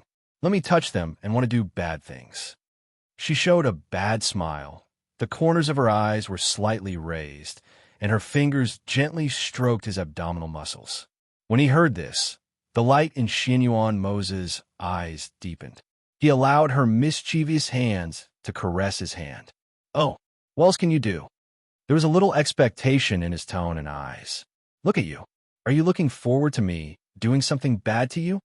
Looking at his expression, she couldn't help but pinch the flesh on his waist. However, the flesh was so strong that she couldn't pinch it at all. I'd love to. He held her hand and pulled her hand through his trousers. It hasn't been taken off yet. Feng glanced at his trousers from the corner of her eyes and chuckled. I'm afraid that if I get angry, I won't be able to put out the fire. Then you'll suffer again. Even if you're not picky now, the fire has already started. His voice paused and was hoarse. Didn't you say you'd serve me in the bath? Well, come on. She pulled his trousers and walked to the bathtub with a smile. Don't take off your trousers first. Go into the water first. Hearing this, Xianyuan Mo raised his eyebrows, and the corner of his mouth held a smile that was not a smile. My body, you've seen it before. Why don't you dare to see it today? It's not that I don't dare to meet you, but I'm afraid that I'll get heaty. She shrugged helplessly and saw that the man standing beside the bathtub had already taken off his pants. Two long, slender, and firm legs were bare in front of her. The corner of her mouth twitched when she saw this. She glanced at a certain place, and her face immediately burned. With some embarrassment, she looked elsewhere. Xianyuan Mo curled his lips when he saw how she wanted to look, but was too embarrassed to do so. He stepped into the bathtub and sat down. His deep voice was filled with seductive magnetism as he said unhurriedly, What's more, I don't like wearing clothes while bathing. Seeing this, Feng's face, which was as red as a peach blossom, turned around and looked straight at him. He said, If that's the case, can I start now? These words were said with a bit of excitement. Immediately, he saw her roll up her sleeves and come to the side of the bathtub behind him. She reached out to untie his hair, and her hands reached into the water. Well, Xianyuan Mo groaned, and his body was suddenly unable to move. He was slightly surprised and asked, Agio, what trick are you playing? She had already sobered up after seeing this eye-catching scene. Now, she only had a trace of mischievous excitement and a little evil thought in her heart. Chapter 2303. Beginning of turmoil. When news of the Northern Fortress's shop's availability went public, the various major powers that had already shifted their bases to the fortress heard about it immediately. No power would turn down the opportunity to own a fortress's shop, especially one in the Northern Fortress. At this point, the Northern Fortress was almost guaranteed to become the heart of the Gravity Mountain Range. The various superpowers might capture the map's other fortresses, even one of the two remaining medium fortresses, but they weren't likely to secure a fortress as popular as the Northern Fortress. The Northern Fortress had already begun to build its advantages, while none of the others had been captured yet. However, before Dragonheart Island's various powers could focus on the Northern Fortress's shops, a system announcement reached every player in the game. System announcement: a player has triggered an epic main storyline quest and activated the new expansion pack, Invasion of Other Planes. Planar passages connecting to other worlds will begin to open in 3 hours. Every player on the God's Domain continent was stunned, not to mention the players on Dragonheart Island. After a dazed moment, they were all ecstatic. Everyone knew that otherworlds were resource treasure troves, but it wasn't easy to enter an otherworld. It was wonderful news that passages to multiple otherworlds were about to open. Guild leader, this is wonderful. With these planar passages, we won't have to worry about securing level 100 weapons and equipment anymore. Aqua Rose exclaimed. Zero Wing had a better understanding of Otherworld's available resources than other powers. Take the Ice Crystal World, for example. The Ice Crystal World possessed various unique materials and superior forging techniques. The guild had earned a fortune by exploiting these advantages. Unfortunately, when the teleportation gate to the Ice Crystal World had opened in Lake Heart City, Zero Wing's income from the Otherworld had significantly decreased. This system announcement regarding the planar passages was undoubtedly good news for Zero Wing. How did this happen so soon? In contrast to Aqua Rose's reaction, Shifeng's expression turned gloomy when he heard the system announcement. The planar passage's activation would bring an abundance of rare resources to God's domain's main continent, but it would also bring trouble. The flood of new players to the continent would be one of the biggest problems. Many players resided in other worlds, and once these planar passages began to open, those players could travel between the main continent and the other worlds as well. Because of this, these otherworlds players would surge to the main continent in droves, as would many new powers. Competition on the main continent was already intense. It was easy to imagine what kind of outcome God's domain would see if a large number of new competitors suddenly joined the fray. Even now, Shifeng could clearly remember what had happened when the planar passages had opened during his previous life. A massive change had rocked God's domain's various powers, with countless powers perishing during the invasion. Not even superpowers had been spared. Although otherworlds were small, only half the size of a kingdom, their players' standards differed due to the otherworld's environments. Some otherworld players were weaker than those on the main continent, while others were stronger. The Ice Crystal World was among average among the multitude of otherworlds. In some of the stronger otherworlds, players had no issues obtaining legacies, while others made it easier for players to convert to stronger races. These players tended to have greater combat power and higher levels than those on the main continent. Zero Wing had just recently become a pseudo-superpower and had yet to reinforce its foundations. Dealing with these otherworld players and powers wouldn't help Zero Wing. As far as Shifeng could remember, many players had already risen to Tier 3 when the planar passages had activated in the past. Since this expansion had been triggered so early in this life, the competition between players would become even more intense than he remembered. Back then, the main continent's powers had already solidified their rule in level 100+ neutral maps. Attempting to dethrone them had been an incredibly difficult task. However, players hadn't claimed the level 100+ neutral maps in this life yet, and once the otherworld players and powers arrived on the continent, the competition for these maps would grow to unprecedented levels. I need to move forward with my plans. Shifeng gritted his teeth as he examined at Zero Wing's current statistics. After giving the matter some thought, he turned to Aqua Rose and commanded, Aqua, notify the management in Zero Wing City and tell them to only accept credits in the shops. Also, we need to expand and recruit throughout the Dark Knight Empire. The planar passages would open all over the main continent. If Zero Wing wanted to survive the upcoming war, it needed to increase its overall strength as soon as possible. Shifeng hadn't wanted to expand the guild too quickly, originally. More guild members meant higher costs for the guild, and if Zero Wing couldn't afford the new expenditures, the guild's development would regress. Thus, Shifeng had decided to slow the guild's expansion, allowing Zero Wing to develop organically, unlike powers that rapidly increased their member count. Unfortunately, he couldn't afford to wait with the planar passages about to open. The gears of a new era had already begun to turn. If Zero Wing didn't have enough manpower, others would easily invade and usurp its territories, especially now that the Fong family had decided to target the Heaven's Rumble Training Center. Having received her orders, Aqua Rose quickly contacted the players that managed Zero Wing City, informing them that the guild would only accept credits as payment in its shops. Shifeng also instructed Aqua Rose to find a method to recruit more secret silver guards with the growth potential to nearly rival fine gold rank. He currently possessed quite a bit of soul essence on him, which he could use to increase personal guard's growth potential. Although he could also use the soul essence on the guild's fine gold guards, it wasn't so easy to collect. Even after slaying all of the monsters in the northern fortress, he had only acquired 90 drops.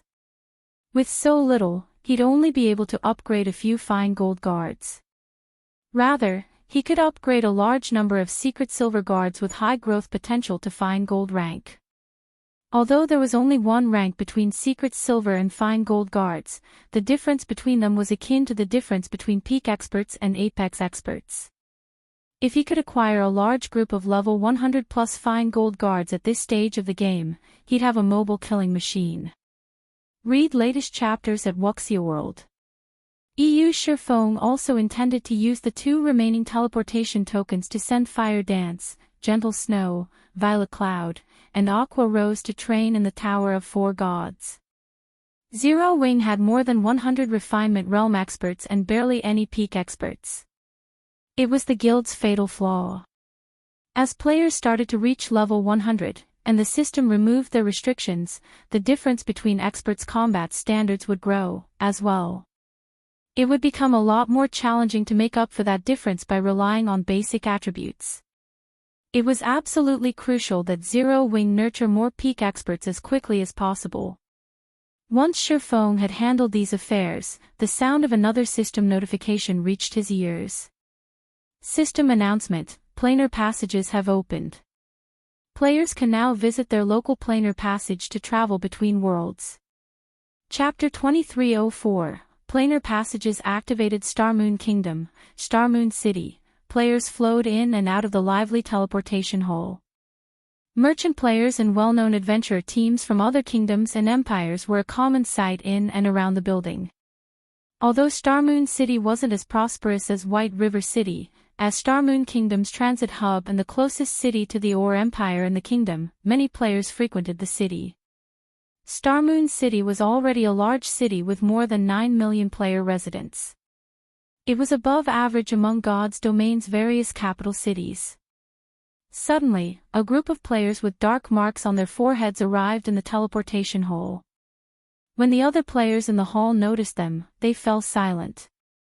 Every one of these 100-plus players had reached level 92 or 93. Right now, the highest-leveled player on the kingdom's ranking list was only level 88. Moreover, the experts in the area felt a powerful pressure from the group of strangers as if they stood before a small force of high-level great lords. The combined aura could even deter refinement realm experts from approaching. There sure are a lot of people here, Commander, but their levels are pretty low. They clearly haven't received a god's blessing either, a level 92 female ranger commented as she watched the players in the teleportation hole. It seems the main continent's players haven't developed as quickly as those in the shadow world. Only their weapons and equipment are better than ours.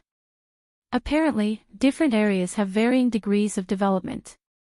This is an opportunity for our shadowless adventurer team.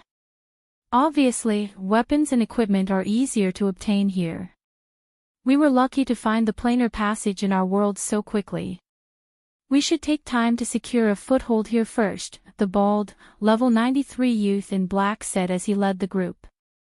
Starmoon Kingdom is the perfect place for shadowless to establish on the main continent. I want you to investigate the powers in this kingdom. If they're not willing to submit, we'll get rid of them.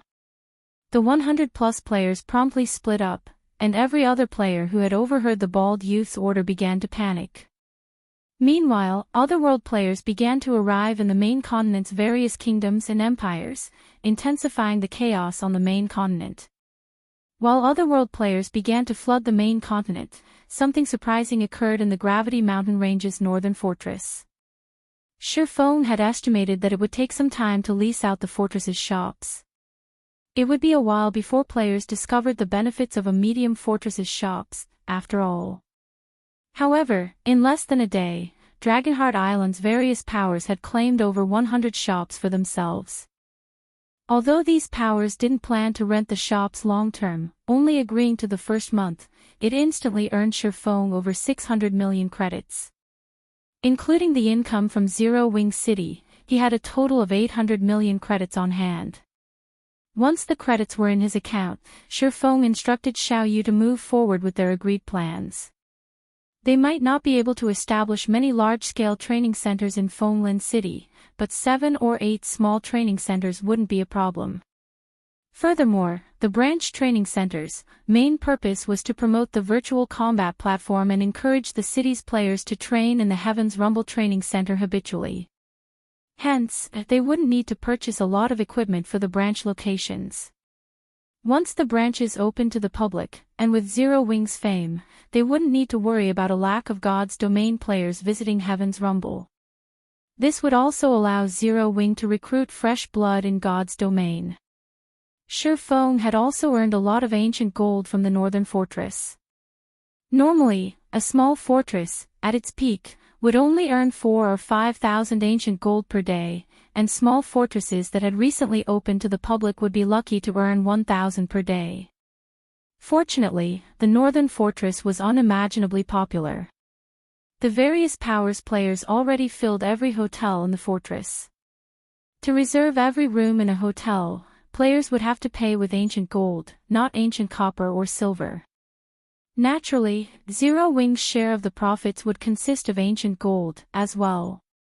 After a single day of business, Zero Wing had earned 7,000 ancient gold from the Northern Fortress, and that was after splitting the profits with Phoenix Rain. As more time passed and more players visited the fortress, Zero Wing would be able to upgrade its facilities. As basic hotels became advanced hotels, Zero Wing and the Phoenix Pavilion would earn even more ancient gold. Warblood's people would have a heart attack if they saw our profits, guild leader, Blackie said, laughing as he watched the Northern Fortress's profits increase. It won't be long before our guild secures a foothold in Dragonheart City. With more guild members here, I'd like to see Warblood interfere with our development. Blackie, don't underestimate Warblood. The adventure team has captured its own fortress, and it still has Starlink support. It would be unwise to underestimate its development, and Warblood's naval prowess is particularly impressive. Even 13 Thrones watches its step around the adventure team, Yen Tianqing solemnly warned his companion. Read latest chapters at Wuxia World. EU resources were important for competing guilds, but the deciding factor would come down to the size of one's fist. Warblood might not be a match for Zero Wing in the Gravity Mountain range, but in the Sea of Death, Zero Wing would be at its mercy. Unfortunately, there were more resources available in the Sea of Death than in the Gravity Mountain range. Tianqing is right. Now that we have resources, we need to convert them into combat power. Shifeng nodded. He then retrieved the Storm speedboat design from his bag and handed it to Yen Tianqing, who would supervise the speedboat's production. They would use the profits they had earned from the Northern Fortress to acquire the necessary materials. Fortunately, Shifeng had been stocking up on these materials for a while. When Yen Tianqing saw the Storm speedboat design, his eyes nearly fell out of their sockets. Although he was not a naval player, he had learned how valuable bronze speedboats were during the several weeks he had spent grinding in the Sea of Death. If Zero Wing had a full fleet of bronze speedboats, they could explore the Sea of Death unhindered. Once he had set Yen Tianqing with everything he needed for the Storm speedboat's production, Shifeng left the Northern Fortress. Once he emerged from the World Tower, he used a return scroll to teleport to White River City. He was finally prepared to challenge his Tier 3 promotion quest. Chapter 2305, Tier 3 Promotion Quest Starmoon Kingdom, White River City's Library. Following a level 180, Tier 3 Templar Knight, Shifeng arrived before the Starmoon Hall on the library's top floor.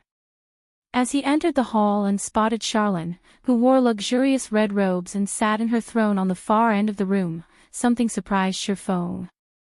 Now, he could sense a trace of divine might from Charlene, and it was nothing like the divine might items radiated.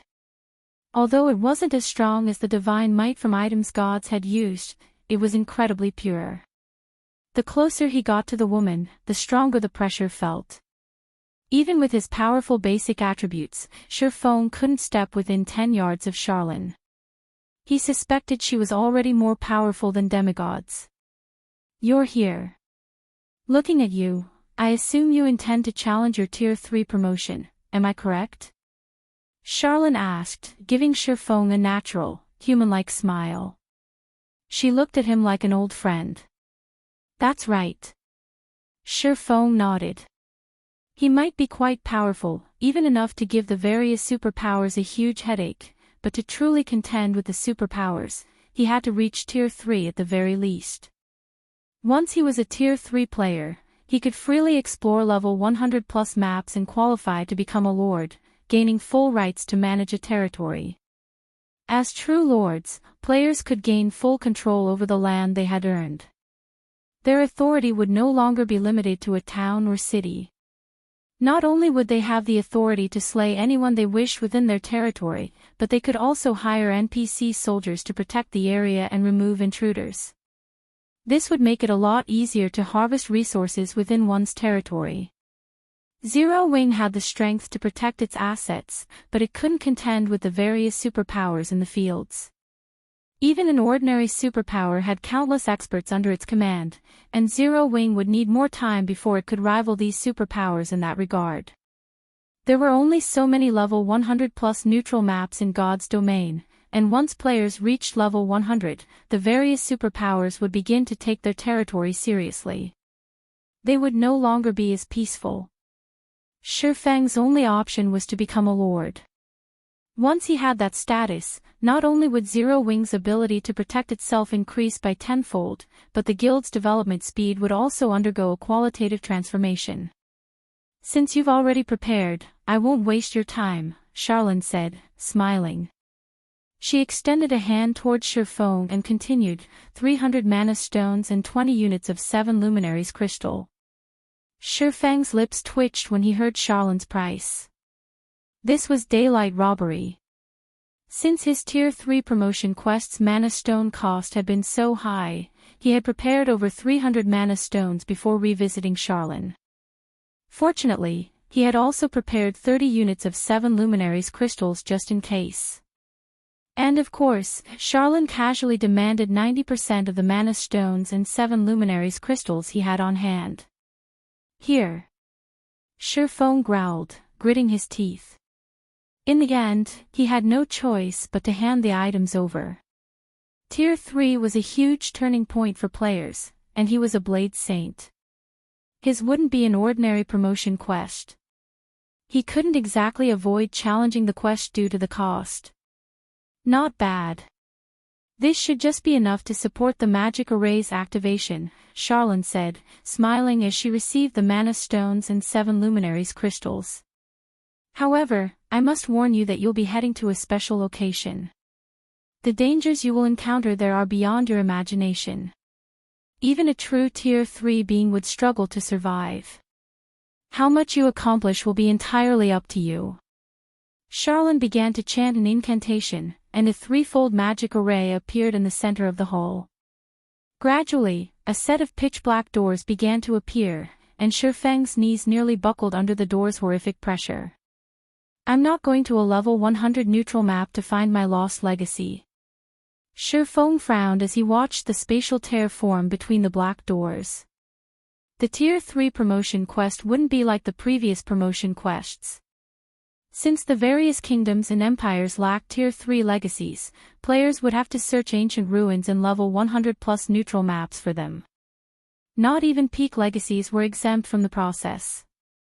However, it was clear that he wouldn't be visiting some level 100 neutral map on the main continent. The unexpected development interfered with his plans. His past experiences and knowledge about Tier 3 promotion quests would be useless. Shifeng didn't give the matter much thought, however, as he approached the black doors. These doors wouldn't remain for long, and if they disappeared before he entered the spatial tear, the system would deem the promotion quest a failure. Not only would he have wasted a ton of valuable resources, but he'd also have to wait a long time before he could attempt the promotion quest again. The moment Shifeng stepped into the spatial tear, he transformed into a streak of light, vanishing from the large hole. He had no idea how long he had been stuck in the space-time tunnel, but when he reopened his eyes, he found himself on a huge island floating in an endless void. The island was barren and quiet, containing multiple spatial tears that had enough power to tear a mythic monster to shreds. The island's environment was a complete mess. Shifeng constantly felt some berserk energy assault his body, causing damage and limiting his perception. A void land. Shifeng was speechless as he examined his surroundings. A void land was a land of death in God's domain. Even a domain realm expert would be as weak as a noob when subjected to a void land's environment, barely able to exhibit any of their combat power. When he spotted the island's level 100+ void creatures, a chill crawled down his spine. Void worm, void creature, great lord, level 101 HP 120 000 000/120 000 000, void viper, void creature, grand lord, level 102 HP 300 000 000/300 000 000. Void creatures had extremely high resistance to physical and magical damage. Normally, even Tier 3 players would have to work with a full party to defeat a level 100 Great Lord ranked void creature. Unfortunately, not only was this barren island home to thousands of void worms, but they also moved in groups of 3 to 5. As for the void vipers that floated in the air, a single one of them could easily annihilate an entire Tier 3 team. Not even Tier 3 players would survive long on this island, much less Tier 2 players. System, you have accepted your Tier 3 promotion quest. Quest content: locate the Blade Saint legacy sealed in this void land and remove the seal to obtain the legacy. Sure enough, the promotion quest for one of the 10 saint legacies is vicious. The corners of Shifeng's lips twitched as he read the system notification. Read latest chapters at Wuxia World. He'd be at his limit fighting a single void worm. He'd have no choice but to flee if he encountered 2 at the same time, yet these void worms roamed in such large groups. Just exploring the island would be a problem, not to mention finding the Blade Saint legacy. Fortunately, he was allowed to use items in this void land, and as such, he immediately pulled the Bible of Darkness from his bag and summoned a Tier 3 demon. He summoned Anna and Kite as well. He then relied on the Tier 3 demon as his mount, while Anna and Kite offered support from the sides. The void worms might be a problem for ordinary Tier 3 players, but they were merely practice targets with high HP to Anna and Kite. Their battle with the void worms was completely one-sided, and after just half an hour, 5 void worms had fallen. As they died, the void worms granted Shifeng a ton of EXP and dropped a crystal that was as dark as night. A mana crystal. Shifeng could not believe his eyes as he held the crystal. How is this possible? Chapter 2306, Tier 3 Evolution Mana Crystal. To most players, this item was only a relatively rare material or decent energy source, but to Shifeng, a mana crystal was just as valuable as 7 luminaries crystals. They were so valuable to him because he could use mana crystals to evolve the abyssal blade. Shifeng had tasked Melancholic Smile to purchase mana crystals for that very purpose, but she had yet to find any. Learning that these void worms dropped the mana crystals had certainly come as a surprise. The abyssal blade was significantly helpful. In its current state, the magic weapon was as powerful as a top-tier epic weapon of the same level. Unfortunately, Shifeng couldn't afford to level up the weapon due to how many fine gold and dark gold weapons the upgrade required. The higher level a weapon was, the rarer it would be. Obtaining level 90+ fine gold weapons was quite challenging at this stage of the game, not to mention level 90+ dark gold weapons. Because its level had stagnated, the abyssal blade wasn't suitable for Shifeng at this point. However, Shifeng couldn't just abandon the weapon. Even if he stopped using it, the curse within the abyssal blade would still exist, and he'd periodically have to face the backlashes. Not only would the curse grow stronger as the magic weapon evolved, but it would also grow stronger as time passed, which was why players had been so afraid of magic weapons in Shifeng's previous life. Although magic weapons could be a massive asset to players, they'd also become a greater burden as players leveled up.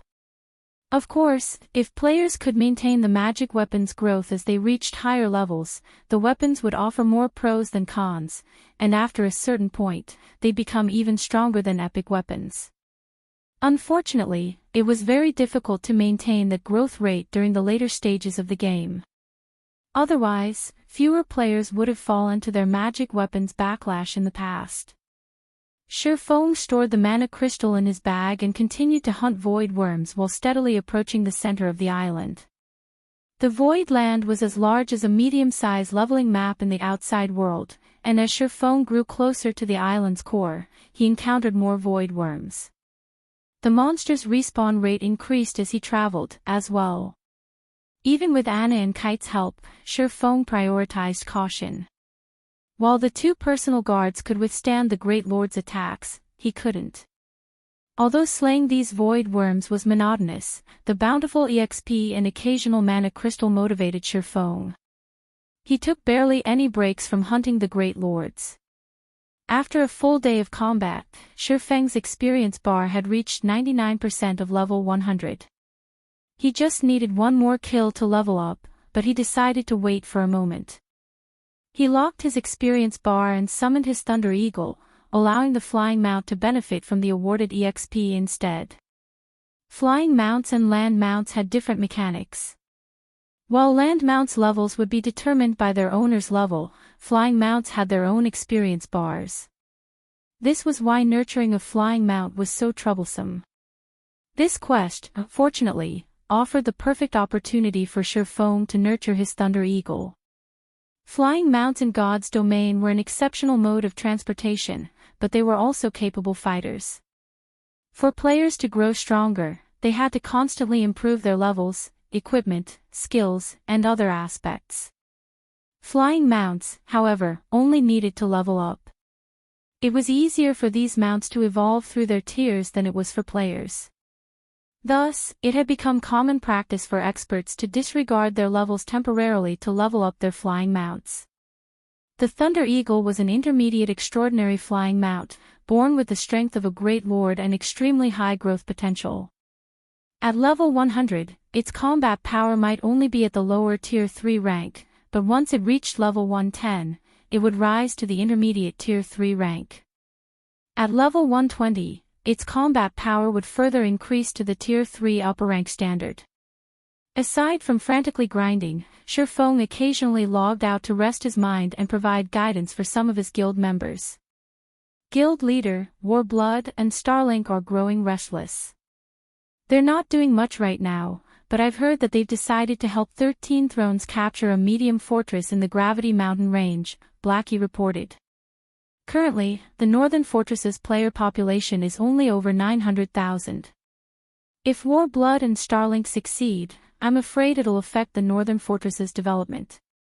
Should we send people to sabotage their plan? Since the Northern Fortress was the sole medium fortress in the Gravity Mountain range, it generated astronomical sums of credits and ancient gold each day, but if the various powers captured another medium fortress, the Northern Fortress's profits would decrease. That won't be necessary. Although we have a feud with Warblood and Starlink, we have nothing against 13 Thrones, Shifeng said, shaking his head. Moreover, capturing a medium fortress is easier said than done. Just focus on managing our own fortress. I'm still busy with my Tier 3 promotion quest and won't be back anytime soon.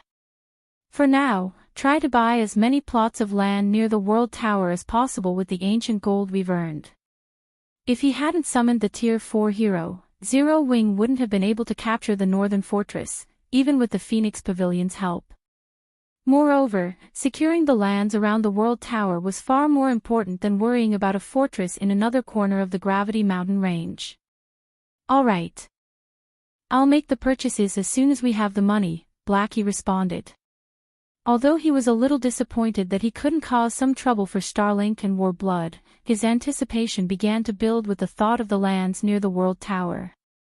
Shifeng had explained these plots' function, and if Zero Wing could claim every one of the lands available, Dragonheart City's various powers would live in fear of their guild.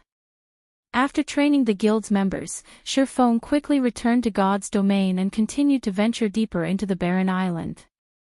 With the Thunder Eagle as a part of his party, the party's overall DPS had considerably increased, and as a result, Shifeng was able to advance much faster than before.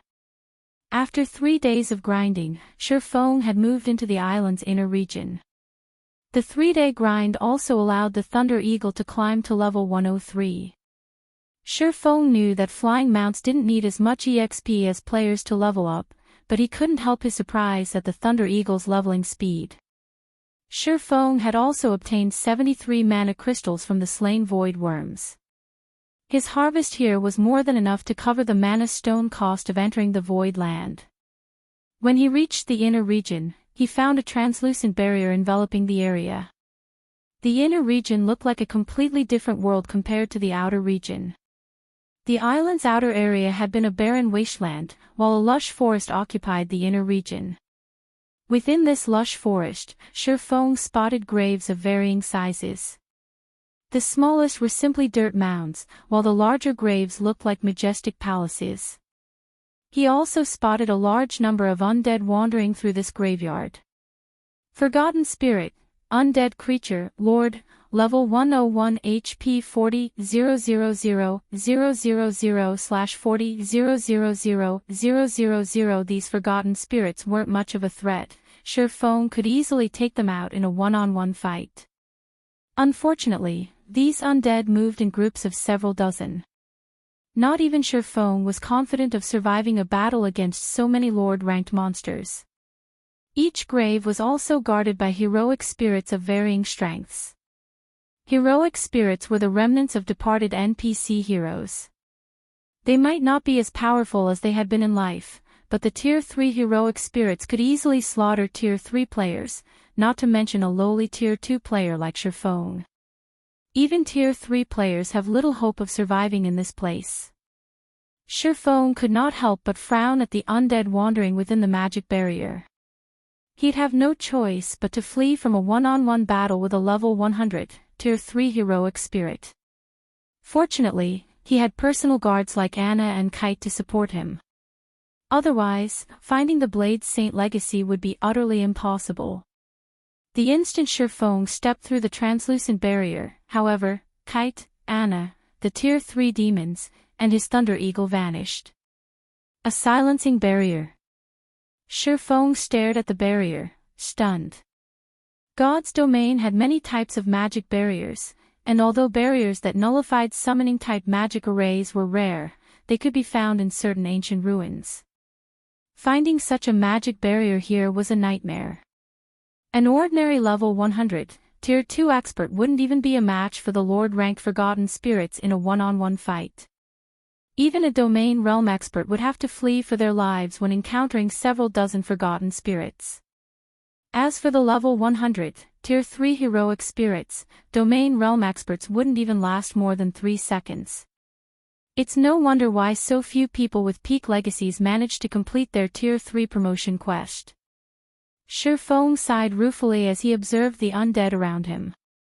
With how the Forgotten Spirits were positioned, Shifeng couldn't find any loopholes to exploit. Defeating these undead would be impossible with the strength of a level 100, Tier 2 player. He would need an entire 100-man team of level 100, Tier 2 experts to accomplish the feat, right?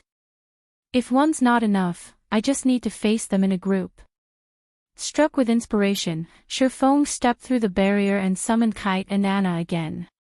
He returned to grinding void worms, planning to collect the 100 mana crystals he needed to evolve the Abyssal Blade. Read latest chapters at Wuxia World. EU of the weapons at hand, the Abyssal Blade allowed him to execute the highest number of attacks simultaneously. With 9 Dragon Slash, he could summon 16 Abyssal Blade Phantoms, which not even the Twilight Blade could do. If he could upgrade the Abyssal Blade to Tier 3, 9 Dragon Slash would undergo a qualitative transformation, allowing him to summon even more phantoms. It might just be enough to help him defeat so many monsters. With this plan in mind, Shifeng spent another day or so slaying void worms, eventually gathering the 100 mana crystals. The instant Shifeng picked up the 100th mana crystal, the sound of a system notification reached his ears. System, 100 mana crystals detected. Conditions to evolve the Abyssal Blade met. Do you wish to evolve the Abyssal Blade? Retrieving the long-forgotten magic weapon from his bag, Shifeng took a deep breath and declared, Evolve. Chapter 2307, Tier 3 Abyssal Blade. The moment Shifeng tapped on the Evolve * button, the Abyssal Blade transformed into a cloud of black fog that moved toward his bag. The black fog began to devour every mana crystal in his bag like a ravenous wolf. The mana within the mana crystals was only slightly less pure than within 7 luminaries crystals, and a single mana crystal contained enough mana to obliterate a small town from the face of the continent. When the Abyssal Blade devoured all 100 mana crystals, space around Shifeng trembled violently with the transfer of such a frightening amount of energy. At the same time, a dragon's roar echoed across the island. It felt as if space were about to explode, making room for a dragon's arrival. Is this a backlash? Shifeng's expression darkened. With every evolution, there was a chance that the magic weapon would release a backlash, and each backlash would be stronger than the last. If the weapon's owner couldn't cope with a single backlash, it would cripple their account. Initially, Shifeng had been confident of contending with a potential second backlash, but based on the mana fluctuations he sensed, he doubted that he had more than a 50% chance of surviving. Fortunately, the mana only fluctuated for a few moments. After 3 seconds, the island returned to normal, and a pitch-black sword, decorated with engraved, draconic patterns, appeared some distance away. Despite standing 5 yards away from the Abyssal Blade, Shifeng could feel the magic weapon's intense dragon might weighing him down. His heels even sunk into the ground. Abyssal Blade, one-handed sword, magic weapon, attack power plus 4055, all attributes plus 320, attack speed plus 33, ignore levels plus 25, attacks have 70% chance to cause 250% damage. 40% chance to cause 300% damage. Every attack increases damage by 2% to a maximum of 30%. If wielder belongs to a swordsman-related class, all skill levels plus 6. Increase free ability points received for every increase in level by 2 points. Equipment level 80. Can be upgraded, devour 40 level 85 dark gold weapons to upgrade to level 85. Equipment Tier 3. Can be evolved, devour 5 god crystals to evolve to Tier 4. Additional active skill 1, Phantom Kill, Tier 3. Instantly creates a doppelganger under the wielder's control. Doppelganger has 95% of the wielder's attributes and all skills. The wielder can swap positions with the doppelganger at any time. Duration, 2 minutes cooldown, 5 minutes additional active skill 2, Abyssal Bind, Tier 3. Binds up to 5 enemies simultaneously and prevents movement, reducing defense and magic resistance by 100%. The higher tiered the target is, the weaker the effect will be. Duration, 5 seconds cooldown, 40 seconds additional active skill 3, 9 Dragon Slash, Tier 3. Instantly creates 21 phantoms of the Abyssal Blade for wielder's use, each phantom sword deals up to 80% damage. Duration, 60 seconds cooldown, 8 minutes additional active skill 4, Abyssal Curse, Tier 3. Prevents all targets within a 100-yard radius from moving or attacking for 6 seconds and reduces their attributes by 20% for 10 minutes. Effect doubles if there is only one target in range. Cooldown, 30 minutes additional active skill 5, Dragon Soul, Tier 3. Grants a doppelganger a dragon soul, transforming it into a black dragon. The transformed doppelganger will have the same life rating as a black dragon and can use the skill Dragon Breath. Duration, 5 minutes cooldown, 24 hours additional passive skill, Abyssal Will. Improves wielder's physique depending on the surrounding mana density. The higher the mana density, the greater the improvement. Additional Profound Inheritance, Black Emperor, Tier 3. When activated, every critical hit will accumulate 1 stack of Death Aura. Each stack can be used to increase all attributes by 4% and attack speed and movement speed by 3% for 12 seconds or to reduce the cooldown of a skill by 5 seconds. Maximum of 27 stacks of Death Aura. Duration, 10 minutes cooldown, 6 hours. The famed smith Ulysses personally created the Abyssal Blade using the Black Dragon King's fangs as material. It is one of 36 famed swords, ranking 31st. However, the Black Dragon King himself has cursed this sword. Beyond the immense strength the blade offers, the wielder must face a backlash after a certain amount of time.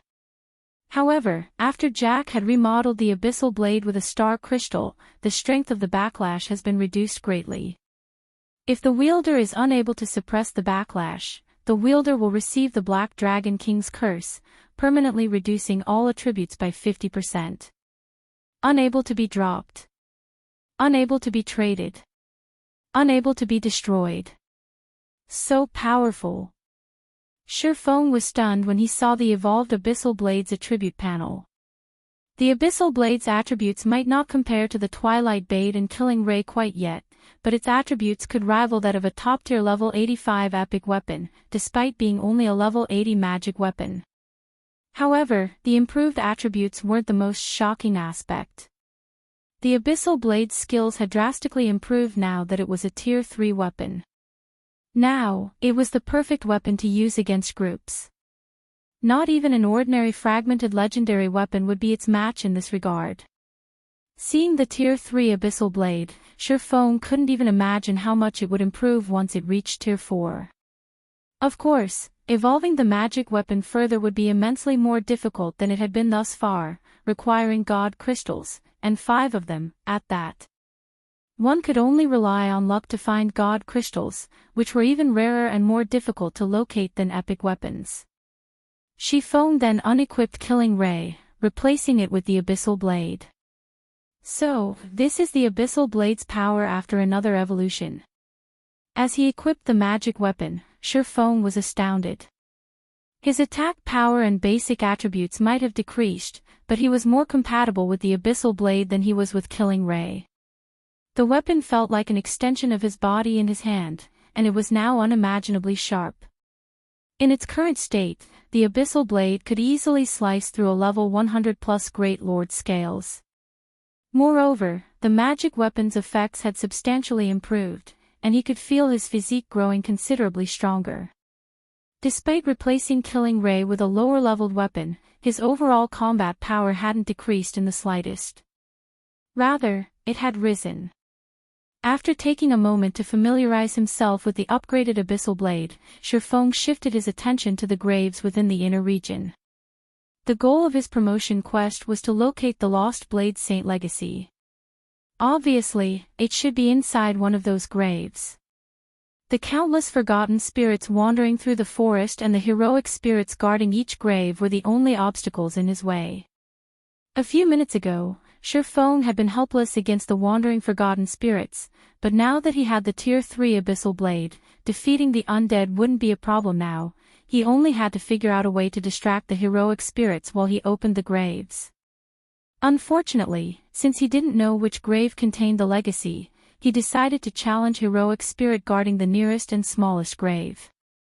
The instant Shurfeng crossed through the translucent barrier, the undead roaming near the chosen grave sensed Shurfeng's aura and charged toward him. Although the forgotten spirits didn't have very high intellect, even a peak expert would have to flee if several dozen attacked together. Go! Shurfeng immediately activated 9 Dragon Slash. Like a group of experts, the 21 Abyssal Blade Phantoms flew forth to open a path for Shurfeng. Although each phantom only possessed 90% of Shurfeng's strength, the attribute was just as high as an actual level 100, Tier 3 players. As a result, the abyssal blade phantoms effortlessly suppressed the approaching forgotten spirits. With one exchange, the phantoms shoved aside the several dozen undead, allowing Shifeng to reach the small grave. This is a resting place for the dead. The living have no place here, the spear-wielding Tier 3 heroic spirit guarding the grave bellowed as he thrust his spear at Shifeng. Forgotten heroic spirit, undead, Tier 3 Berserker King, level 10 HP 54, 000/54, 000. Although the heroic spirit did not have a lot of HP, he employed an advanced combat technique with that simple thrust, causing his opponent to ignore the weapon unconsciously. Moreover, the attack contained peak Tier 3 power, easily enough to repulse level 100+ Grand Lords. If this attack struck a Tier 3 player, they'd die instantly. Witnessing the heroic spirit's strength, Shifeng lost any confidence in defeating the undead. Fortunately, he didn't actually plan to fight the heroic spirit. Shifeng responded to the attack by using Phantom Kill, sending his doppelganger forward while activating Defensive Blade to block the strike. Shifeng then rushed toward the grave. The moment Shifeng touched the grave, a prompt window appeared before him. System, do you wish to activate the grave and absorb a portion of the grave owner's legacy? Ecstatic, Shifeng activated the grave. However, a loading bar appeared the moment he did. Activating the grave would require a total of 8 seconds. When the heroic spirit sensed the grave's activation, he flew into a rage. Ignoring Shifeng's doppelganger, the heroic spirit dashed toward the offending player. Sure enough, this won't be that easy. As the heroic spirit ran toward him, Shifeng stopped holding back.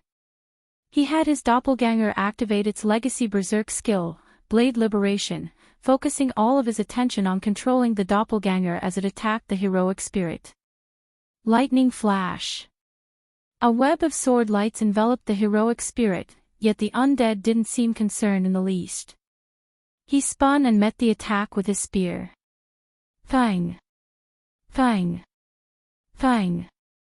The sounds of clanging metal echoed throughout the forest.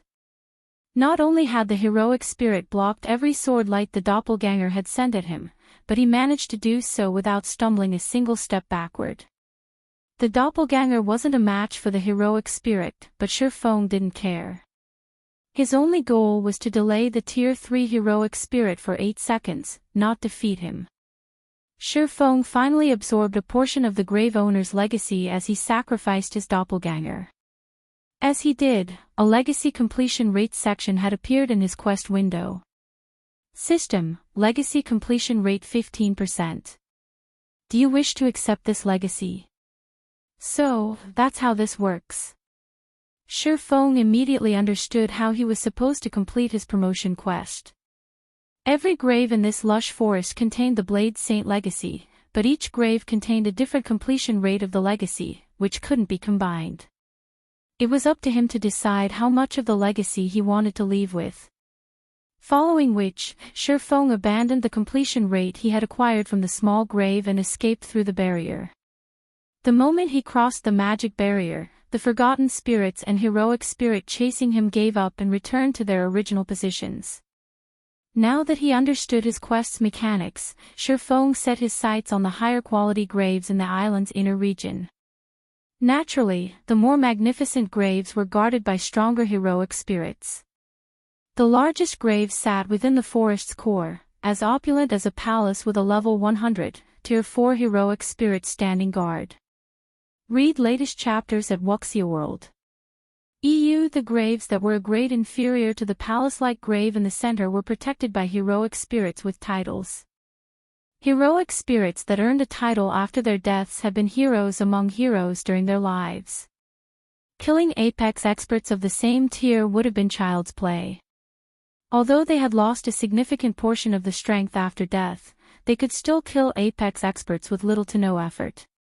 I can only give it a try. Shifeng gritted his teeth as he set his sights on a greatsword-wielding, titled heroic spirit. He knew he had no hope of activating the grandest grave in the cemetery. The gap between Tier 3 and Tier 4 existences was massive, let alone the gap between Tier 2 and Tier 4. The moment the Tier 4 heroic spirit noticed him, he'd die. However, he wasn't willing to settle for third-grade graves. After all, the legacy's completion rate would severely affect the Tier 3 promotion quest's rewards. At the very least, he had to try for the second-grade graves. Once his skills cooldowns had finished, Shifeng dashed into the inner region once more, running straight for a grave that was the size of a small high-rise. Chapter 2308, Abyssal Blades Might. Shifeng's target was near the center of the forest. Simply approaching it would be incredibly difficult due to the groups of forgotten spirits that moved closer together near the forest's core. If Shifeng relied on his own strength to reach the grave, he wouldn't get close to it, much less activate it. Several hundred forgotten spirits flew toward him, and Shifeng felt his scalp go numb. Fortunately, he was barely able to keep the forgotten spirits out of attack range with the 21 abyssal blades fighting for him. 9 Dragon Slash had a time limit, however, so he couldn't stop the undead like this forever. Although Shifeng was confident that he could escape these monsters with his life, if he couldn't keep the forgotten spirits at bay, that would be it. He wouldn't be able to do anything more. If he wished to secure the second-grade legacy, it was crucial that he utilized 9 Dragon Slash's duration efficiently. It took me 42 seconds to reach this grave, which is about as long as I estimated. Glancing at 9 Dragon Slash's remaining duration, Shifeng breathed a sigh of relief. I should be able to activate the grave within the remaining time. There were 2 reasons that Shifeng had passed up the highest grade grave. Naturally, the first was the Tier 4 heroic spirit that guarded it. His second reason was the lack of time. Reaching and activating the second-grade graves within 9 Dragon Slash's 60-second duration was his limit. Before Shifeng could catch his breath, the silver-armored, greatsword-wielding heroic spirit that guarded the gravestone abruptly opened his eyes. A faint, red barrier then enveloped the gravesite, decreasing Shifeng's basic attributes and physique by 20%. Erdia, Flame Knight, Heroic Spirit, Tier 3 Berserker King, Level 101 HP 78, 000/78, 000 A domain. Shifeng's expression darkened as he stared at Erdia. Shifeng had assumed that Erdia had the strength to instant-kill Tier 3 players, but he had never thought that the heroic spirit would be this powerful. Erdia might not have a lot more HP than the heroic spirit he had fought earlier, but he was definitely much stronger. Purely regarding basic attributes, he had to be 30% stronger than the forgotten heroic spirit. In combination with its domain, which only Tier 4 NPCs and above could grasp, Erdia could squash Tier 3 players like ants. I commend your bravery, adventurer. Over the several millennia I have stood guard, you're the first to dare approach in search of the Blade Saint's legacy. I hope you can offer some entertainment, Erdia leisurely commented. Unlike the forgotten heroic spirit, which had attacked immediately, he joked around like a player as he slowly approached Shifeng. Seeing this, a chill crawled down Shifeng's spine. They might be dead heroes, but heroic spirits weren't considered NPCs in God's domain. Because of this, their intellect shouldn't be as high as NPCs. However, that was obviously not the case for Erdia. This was also the first time Shifeng had encountered such an intelligent heroic spirit. Seeing that Erdia was already 50 yards away, Shifeng activated the Ring of Gospel's miniature world and Ring of Brilliance as a precaution. Unfortunately, Shifeng could tell that wouldn't be enough after the 2 skills had taken effect. He then activated Blade Liberation to bolster his basic attributes further, and at the same time, he activated the Twilight Blades Twilight of the Gods and Twilight's Shadow, splitting into 8 clones. With Twilight of the Gods and Blade Liberation active, Shifeng's physical doppelgangers inherited the skill's effects. Now, every one of his doppelgangers had the strength to rival Grand Lords of the same level. If 8 level 100 Grand Lords worked together, they could even take on a level 100 mythic monster. However, Before Shi Feng could control his doppelgangers, Erdia vanished, reappearing before Shi Feng's clones. The heroic spirit brandished his flaming greatsword, sending 8 crimson sword lights at all 8 doppelgangers. Shi Feng's doppelgangers reacted quickly, intercepting the attacks with their swords. However, the moment the crimson sword lights met the doppelgangers' blades, the impact threw them over a dozen yards before they slammed into the ground, their swords humming. Each doppelganger instantly lost over 20,000 HP. A bronze combat technique. Shi Feng's expression turned grim when he saw the outcome. Extreme Slash. Although Erdia had only executed 8 extreme slashes, 1 fewer than Miracle Dragon's 9 extreme slashes, Erdia's mastery with the technique was far greater than Miracle Dragon's. He had mastered the advanced combat technique until he had upgraded it into a bronze combat technique. This was a Tier 3 heroic spirit that could use bronze combat techniques. No one would have believed Shi Feng if he had told them about Erdia's abilities in his previous life. Some might even mock him for his stupidity. Heroic spirits might have once been heroes, but they weren't anymore. They particularly lacked intellect and weren't even a match for ordinary NPCs regarding this aspect. Seeing a heroic spirit execute an advanced combat technique was already quite impressive. Most Tier 3 NPCs couldn't even master a bronze combat technique, much less a Tier 3 heroic spirit. And yet, the impossible had just happened. After repelling the 8 doppelgangers, Erdia shifted his gaze to Shi Feng's main body. He executed Flame Charge, transforming into a fiery meteor as he flew toward the swordsman. Based on how this flame charge appeared, Erdia's skill completion rate should be 99% or 100%. Shi Feng didn't dare take Erdia's charge head-on.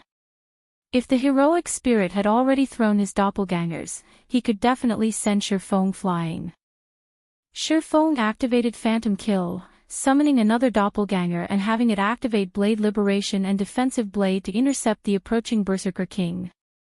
If he died during his Tier 3 promotion quest, he'd have to wait a long time before he could challenge it again. It was a risk he wasn't willing to take.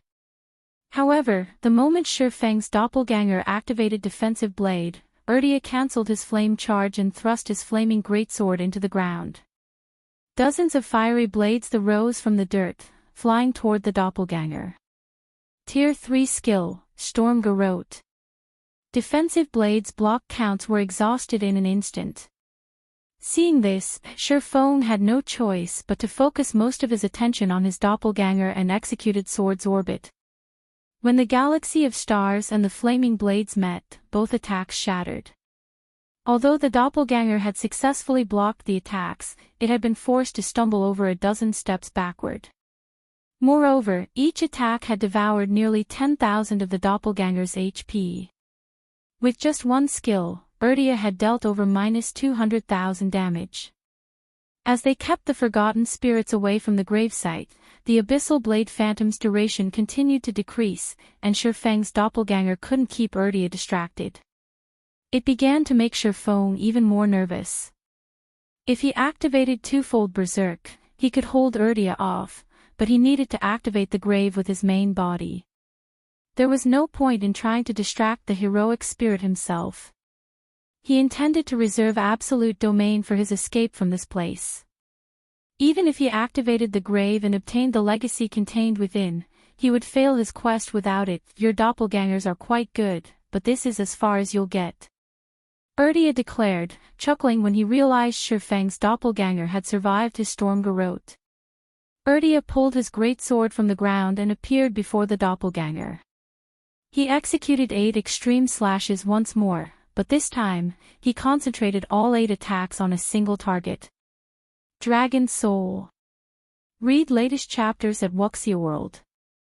Shi Feng understood that if his doppelganger died, this quest would come to an end. Hence, he decided to use the Abyssal Blade's strongest skill, Dragon Soul. Right now, every attribute point mattered. Shi Feng's doppelganger roared, the sound filling the entire forest. As it did, the doppelganger transformed into a 10-meter-tall, pitch-black dragon. It had more than doubled in size than when the abyssal blade had only been a Tier 2 weapon.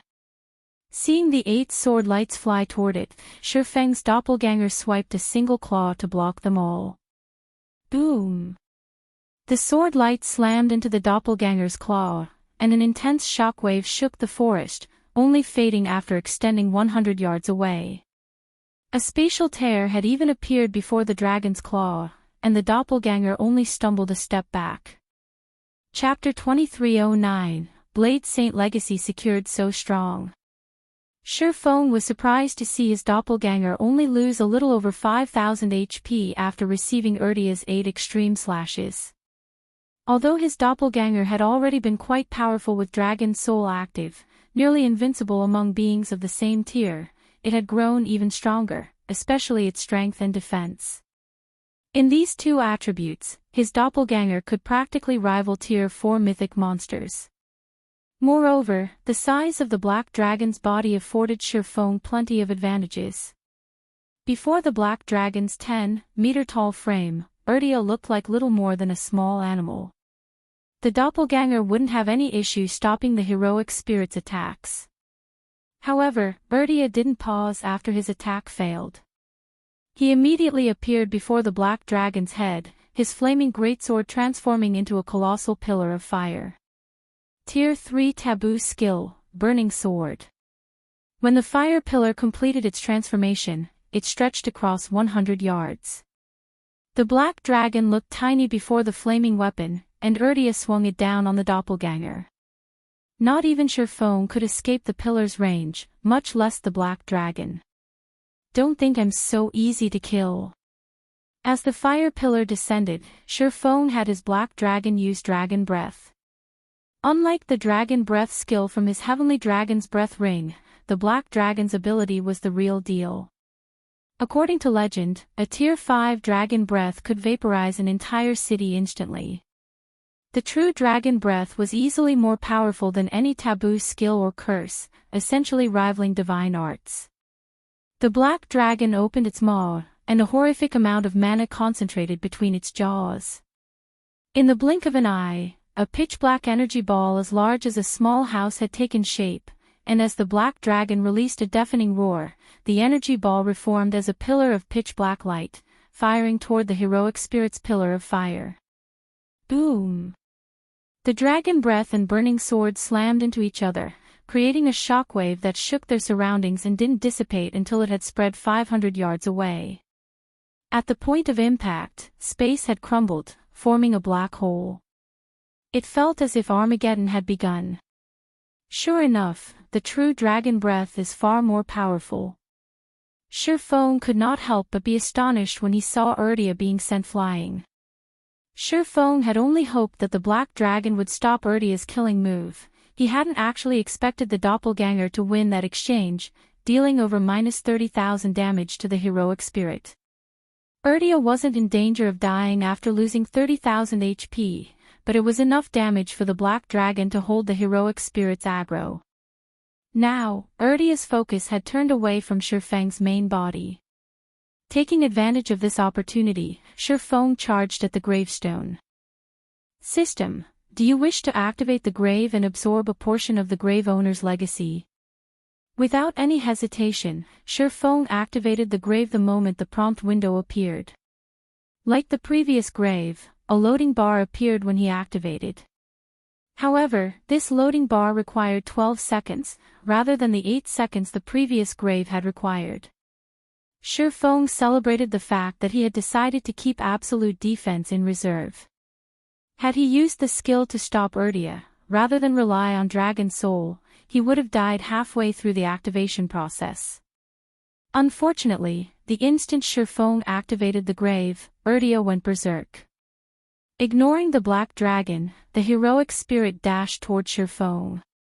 Only a little over 100 yards separated Erdia and Shifeng, and a titled, Tier 3 heroic spirit would only need a few steps to cross that distance.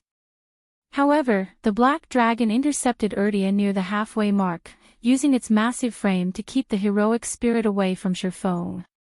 The black dragon then swiped a claw at its foe. The black dragon's claw was the size of a car, and although Erdia sensed the incoming attack, he couldn't dodge it in time, relying on his greatsword to block it. As the claw slid along the massive blade, dazzling sparks flew from the weapon. Erdia knocked away the black dragon's claw with his greatsword.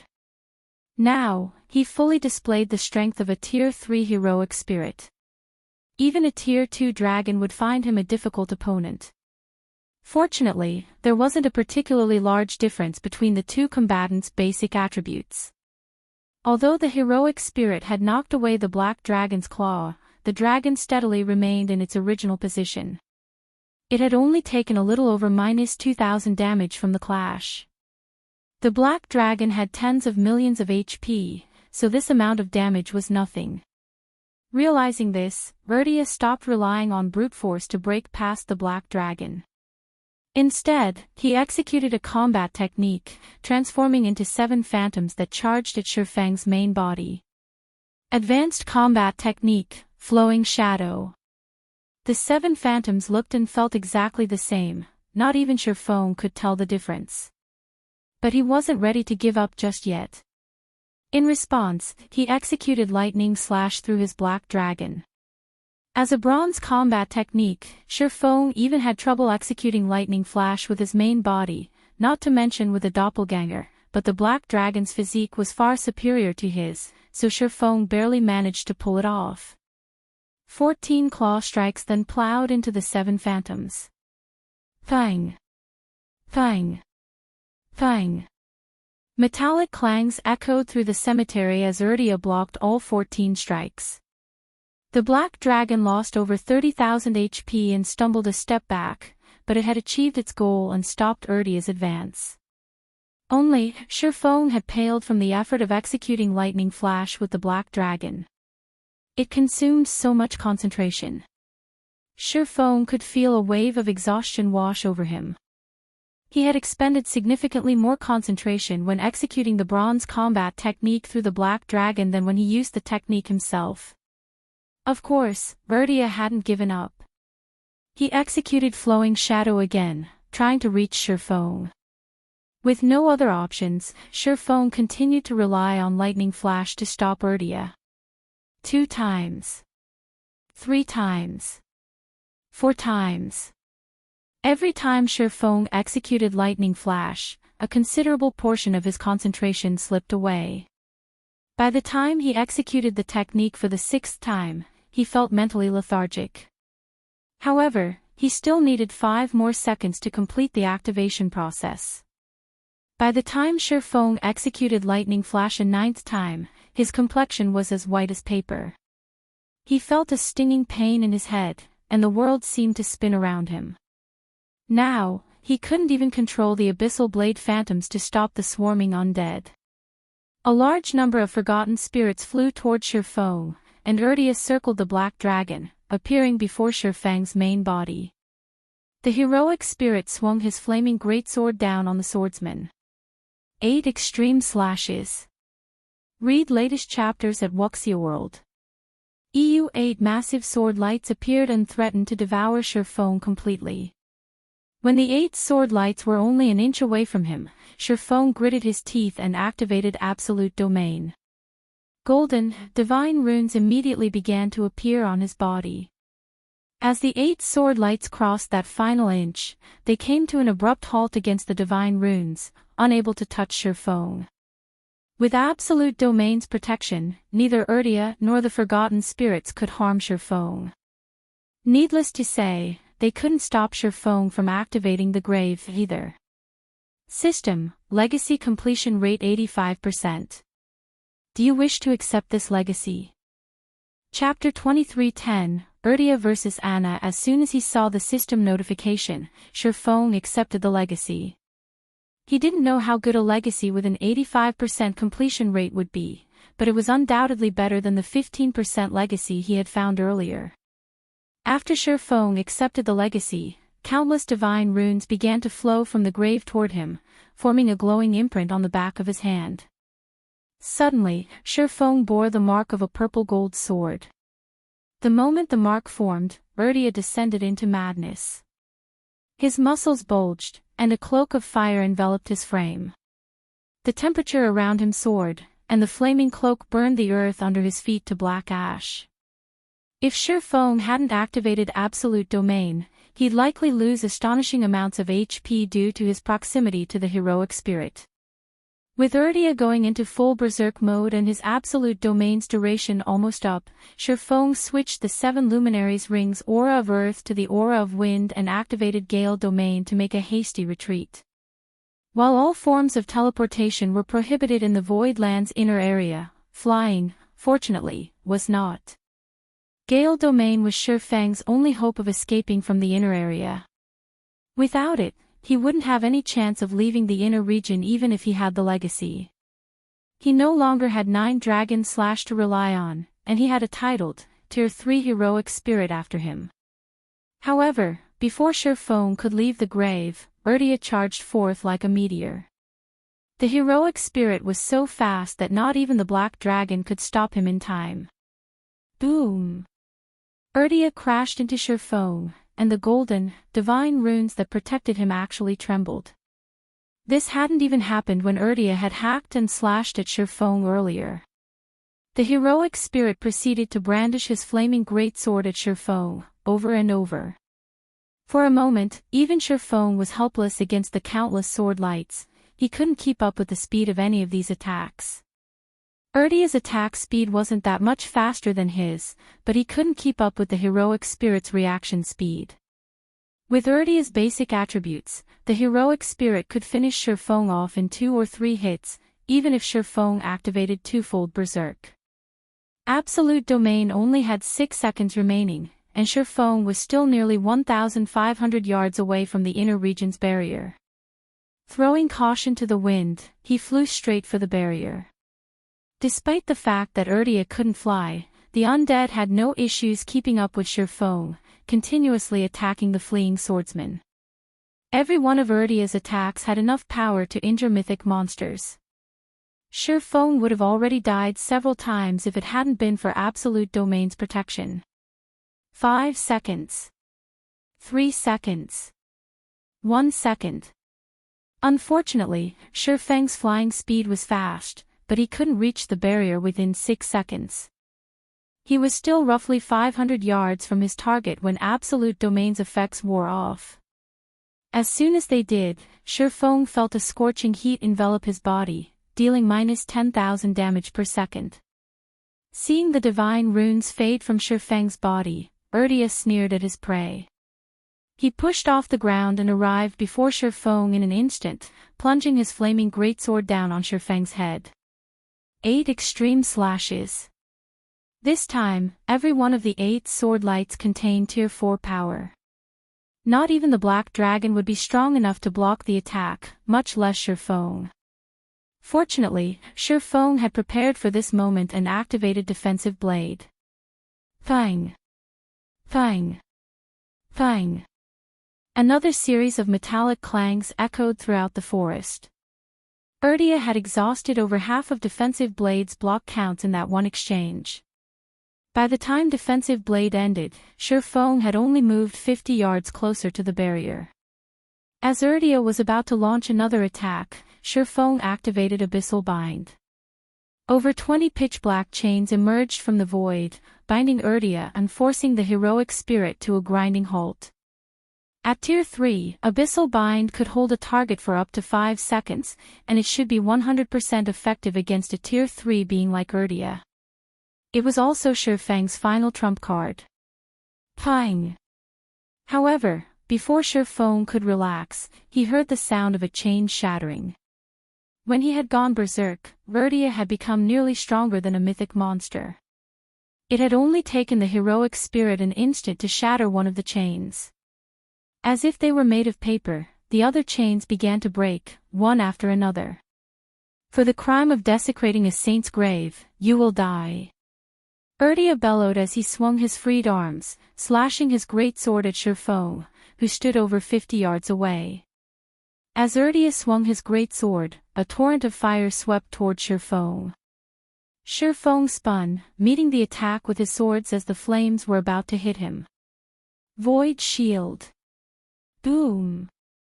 The Void Shield, which had 10 times Shifeng's maximum HP, nearly shattered as a result of the attack, and the impact threw Shifeng backward over 30 yards. What a frightening move. Shifeng silently celebrated when he saw that his Void Shield had only cracked. If he hadn't responded appropriately, that attack would have killed him. Erdia was far more powerful than Shifeng had imagined. Had he allowed his strength and greed to blind him, challenging the largest grave instead, he would have died the moment his absolute domain's duration ended. Meanwhile, thanks to Erdia's attack, Shifeng and the heroic spirit were now separated by 100 yards. Although Abyssal Bind wouldn't hold down Erdia for 5 seconds, it should be able to keep him in place for 2. Fortunately, as a Tier 3 heroic spirit, Erdia couldn't attack a target that was so far away. In the remaining 2 seconds, Shifeng widened the gap between him and his pursuer by more than 300 yards. Erdia's movement speed was much higher than Shifeng's, but during a chance, Erdia would need some time to get within attack range. Meanwhile, Shifeng continued to move closer to the barrier. 150 yards. 100 yards. 50 yards. When Erdia was less than 80 yards away from Shifeng and was about to bombard the fleeing swordsman once more, Shifeng finally slipped through the magic barrier. Enraged, Erdia sent another wave of fire at Shifeng, but this time, Shifeng retrieved a Summon Guard scroll and called forth Anna. As Anna appeared before him, Shifeng breathed a sigh of relief. Read latest chapters at Wuxia World. He might not be a match for a titled, Tier 3 heroic spirit, but that wasn't the case for Anna. Anna was an epic guard with a 113-point growth potential. She might not rival an NPC hero of the same tier, but she wasn't far from it. She'd have no problems holding off Erdia. Calmly, Anna swung her staff and cast a spell in response to Erdia's fiery attack. A black-white, twofold magic array appeared before the personal guard. The moment Erdia's flames encountered the array, it looked like they had crashed into the side of a rocky mountain. No matter how much fire crashed into and burned the magic array, they didn't do any damage. All right. Let's leave. With Erdia chasing after him, even after he had crossed the inner region's magic barrier, Shifeng immediately activated the Tier 2 group instantaneous teleportation scroll he had pulled from his bag earlier, leaving the island with Anna by his side. Chapter 23:11, Mana Body Starmoon Kingdom, White River City. Once Shifeng and Anna had arrived in the Void Land safe zone, he used a return scroll and teleported back to White River City. However, he nearly thought he had arrived at the wrong place when he emerged from the teleportation array. Many of the players in the teleportation hall had already reached level 90, and there were quite a few level 91 players among the crowd. Not even Dragonheart Island's experts should have reached this level yet. He had only been busy with his Tier 3 promotion quest for a few days. The effects of the planar passages opening early are so drastic. The open planar passages was the only explanation Shifeng could think of. The planar passages activation wouldn't just lead to new players on the main continent, it would also bring in an abundance of resources, including leveling resources. During Shifeng's previous life, the planar passages activation had triggered a leveling frenzy among the main continent's players, but it had been nothing compared to this. However, after giving the matter some more thought, Shifeng knew such a situation wasn't impossible. His presence in God's domain had already caused a significant butterfly effect, and players in this life leveled much faster than in the past. With the planar passages activating before mainstream players had even reached level 100, the increased resources would have a greater effect on players. With so many excellent grinding spots available, it was only natural that players would level up faster than before. As Shifeng was about to leave the teleportation hall, a 100-man team of independent players walked into the building. Noticing the team's arrival, many players in the hall turned their attention to the newcomers, chatting quietly amongst themselves. Quick, look! _S Silver Arrow. They must be heading out to raid another level 95 team dungeon. I wonder when our adventurer team will be ready to do the same. Your adventurer team. Dream on. Even the Black Dragon Empire's players are just starting to raid level 95 team dungeons, not to mention Star Moon Kingdom's players. Moreover, Silver Arrow was one of the first adventurer teams to join the Shadowless Adventurer Alliance, and it's received a lot of help from the Shadow Empire Adventurer team, L. I guess you're right. But joining the Shadowless Adventurer Alliance is so difficult. I've heard that many of the well-known adventurer teams from the neighboring kingdoms have been rejected. That's right. The passing rate is incredibly low, but as long as an adventurer team becomes a member, it'll undergo a metamorphosis. Not only will its overall strength significantly increase, but not even first-rate guilds and superpowers experts would dare to mess with it. The various players discussing the Silver Arrow adventurer team did so in envy. Most of Silver Arrow's members had already reached level 92, which not even Superpower's main force members had reached. The surrounding players were even more jealous when they saw the equipment Silver Arrow's members wore. Every member of the adventurer team had a full set of level 95 gold equipment. Although many expert players had climbed to level 90 or above due to the planar passages, very few had acquired level 90 weapons and equipment, much less top-tier items. With a full set of level 95 gold equipment, players would qualify to raid level 95 team dungeons. The Otherworld's adventurer alliances have already developed this far. Shifeng had to admit that he was a little surprised to see Silver Arrow's members. The Otherworld's adventurer teams had only begun to form adventurer alliances after the main continent's various powers had tried to invade these otherworlds multiple times in the past. The adventurer alliances had then relied on independent players to contest for the level 100+ neutral maps on the main continent, at which point, many of the main continent's powers had begun to perish. Shifeng had never thought the butterfly effect would be so massive that Otherworld's powers would form adventurer alliances by this stage of the game. With this, these Otherworld powers would pose a much greater threat to the main continent's powers than they had during his previous life. After the commotion Silver Arrow's team had caused, Shifeng rushed out of the teleportation hall and made his way to the library. He had thought that he was far ahead of most players since he had reached level 100 and completed his Tier 3 promotion quest. He also had Cola and the others, who had already reached level 95 and beyond. They should reach level 100 soon. However, it seemed that the butterfly effect he had caused would be disastrous for him.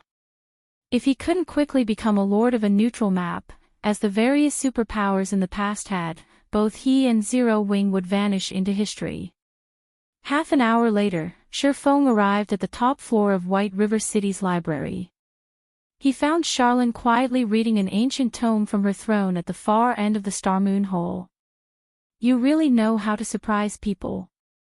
I thought you'd be stuck there for several months," Charlene said, smiling as she pulled her gaze from the book and looked at Shifeng.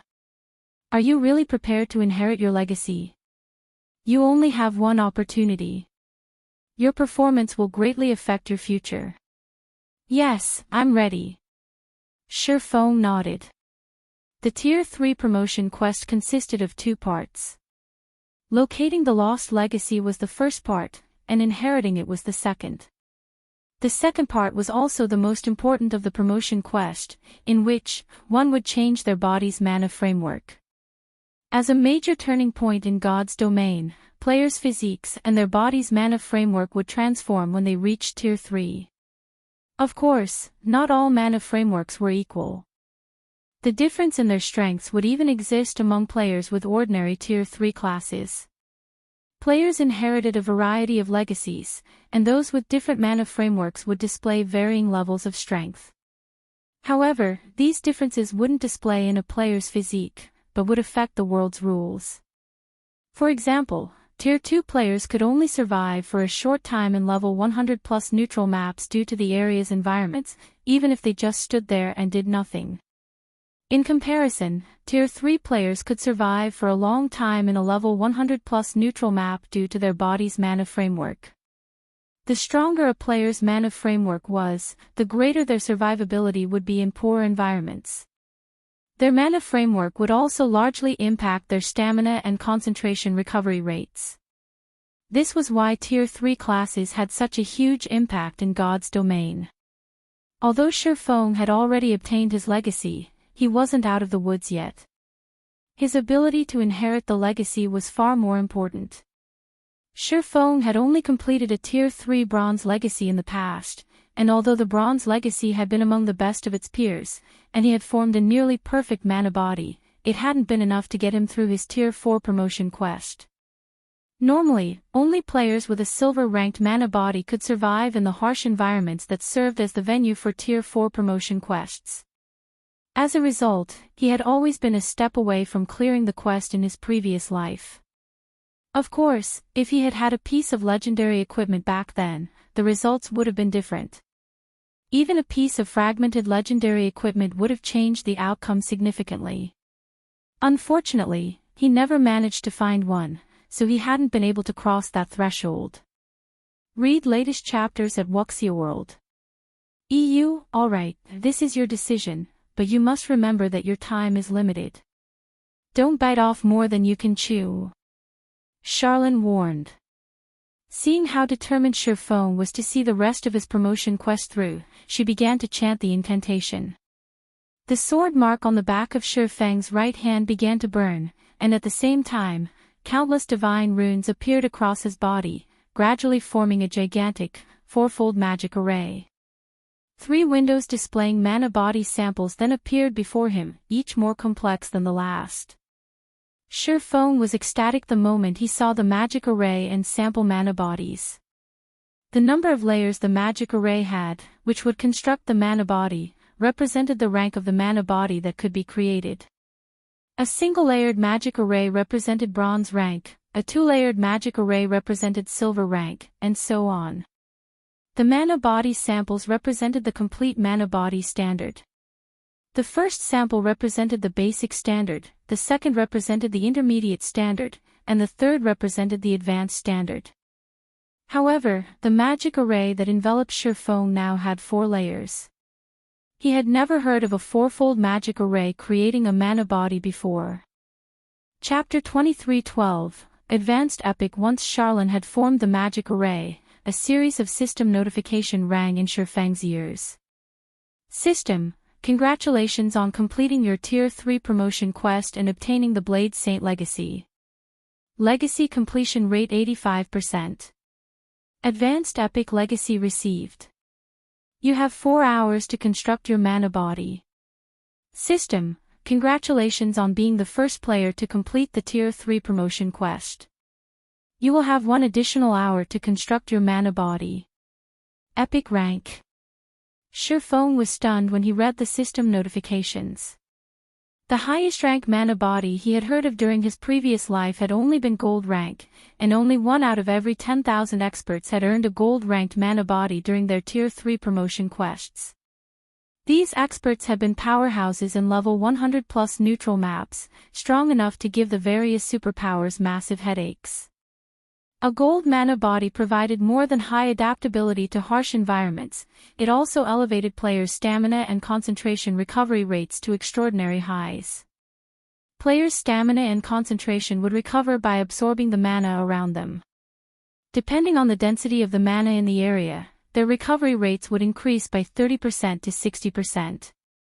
With such a significant improvement to their stamina and concentration recovery rates, players would no longer have to rely on stamina equipment, replacing such items with equipment that provided more raw power. This was why players with gold mana bodies were so much stronger than ordinary experts and could freely roam in level 100+ neutral maps. Even superpowers would find these players quite challenging to hunt down. This was also why the various superpowers' influence on independent players would significantly decrease when they reached Tier 3, even to the extent that top adventurer teams could begin to contend with superpowers. The Midnight Tea Party was a prime example of this. After level 100, players had had an absurdly difficult time trying to join the Midnight Tea Party during Shifeng's previous life. Once the adventurer team's members had reached Tier 3, a gold-ranked mana body had become a requirement for joining the team. Even superpowers had been helpless against an entire group of experts with gold mana bodies and level 100+ neutral maps. And Shi Feng hadn't even heard of an epic mana body. Moreover, he now had a total of 5 hours to construct his mana body. In the past, he had only had 1 hour to construct his bronze mana body, and players with gold mana bodies had only been given 2 hours. The process of constructing a mana body was mostly the same across the board. The outcome depended on how much one could complete in the allotted time, and one's progress depended on how much time they invested in the trials. You can begin your mana body's construction now. Remember, you only have 5 hours. If you fail to complete a mana body before time runs out, the magic array will grant you the most basic mana body available, and your efforts will have gone to waste, Charlene reminded Shi Feng seriously. Understood. He nodded, understanding how important this matter was. Immediately, Shi Feng carefully inspected the 3 mana body samples hovering before him. Each of the mana bodies displayed was different and more complicated than the last. The simplest of the 3 was several times more complex than the Peak Bronze Legacy's mana body he had obtained in the past. Not only did these samples involve magic arrays, but they also required divine runes and refined mana manipulation. Any ordinary player might be able to copy the mana body samples blindly, but their completion rate wouldn't be high. Naturally, a low completion rate would severely affect one's combat power. A player's mana body would affect their control with their skills and spells in the future. A poorly constructed mana body would result in low mana conductibility. This would limit players' ability to use Tier 3 skills and spells with a completion rate of 90% or higher, since players had to actively guide and control their mana during the process to amplify their skills or spells' power. This was also why experts in Shi Feng's previous life had preferred to aim for less complex mana bodies to ensure high completion rates, rather than aim for a more complex mana body with a low completion rate. If players constructed a perfect mana body, it wouldn't negatively affect their combat power, which would be a significant help when challenging their Tier 4 promotion quests in the future. Shi Feng spent around 10 minutes inspecting the 3 mana body samples he had been given. Although the advanced mana body is extremely complex and even involves multi-line mana manipulation, I have 5 hours to play around with. I should give it a try. Having made his decision, Shi Feng focused on the advanced mana body sample and began to manipulate the mana within him.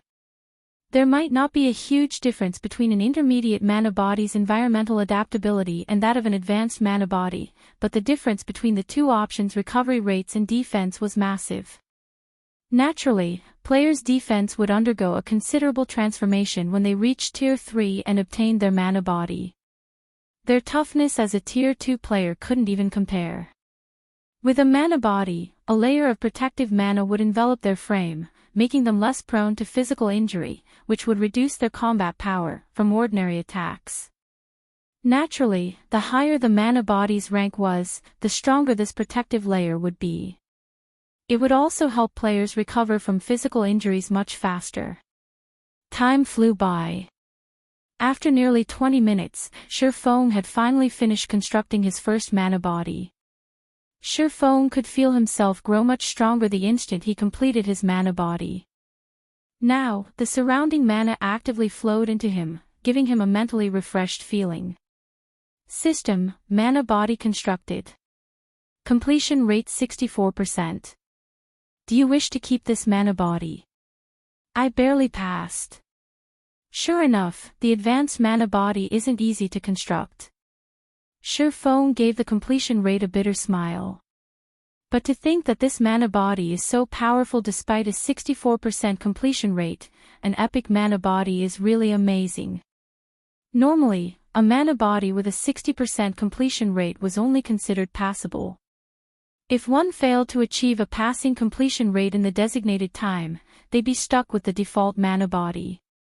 With the default option, achieving a 90% completion rate with Tier 3 skills and spells would be practically impossible. Players typically needed a 75% completion rate mana body to ensure their skills and spells would remain unaffected. In the past, Shurfeng had constructed his bronze mana body with a 95% completion rate. At that standard, a direct hit from a mysterious iron weapon had, at most, left a small scratch, hardly affecting his combat power. However, he didn't have much hope of achieving a 95% completion rate with his mana body in this life.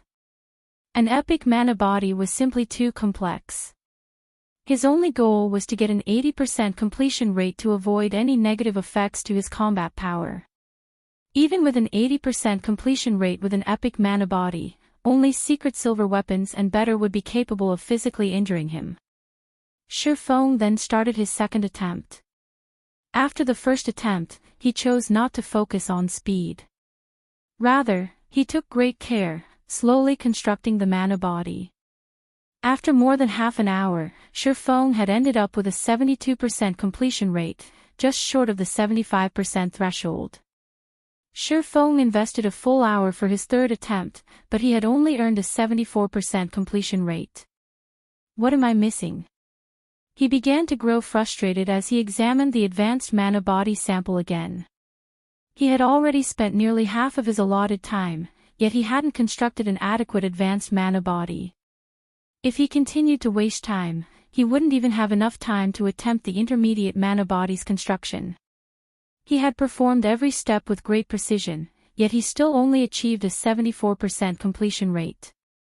During his previous life, he hadn't been anywhere near the refinement realm standard, yet he had still managed a 95% completion rate with his mana body.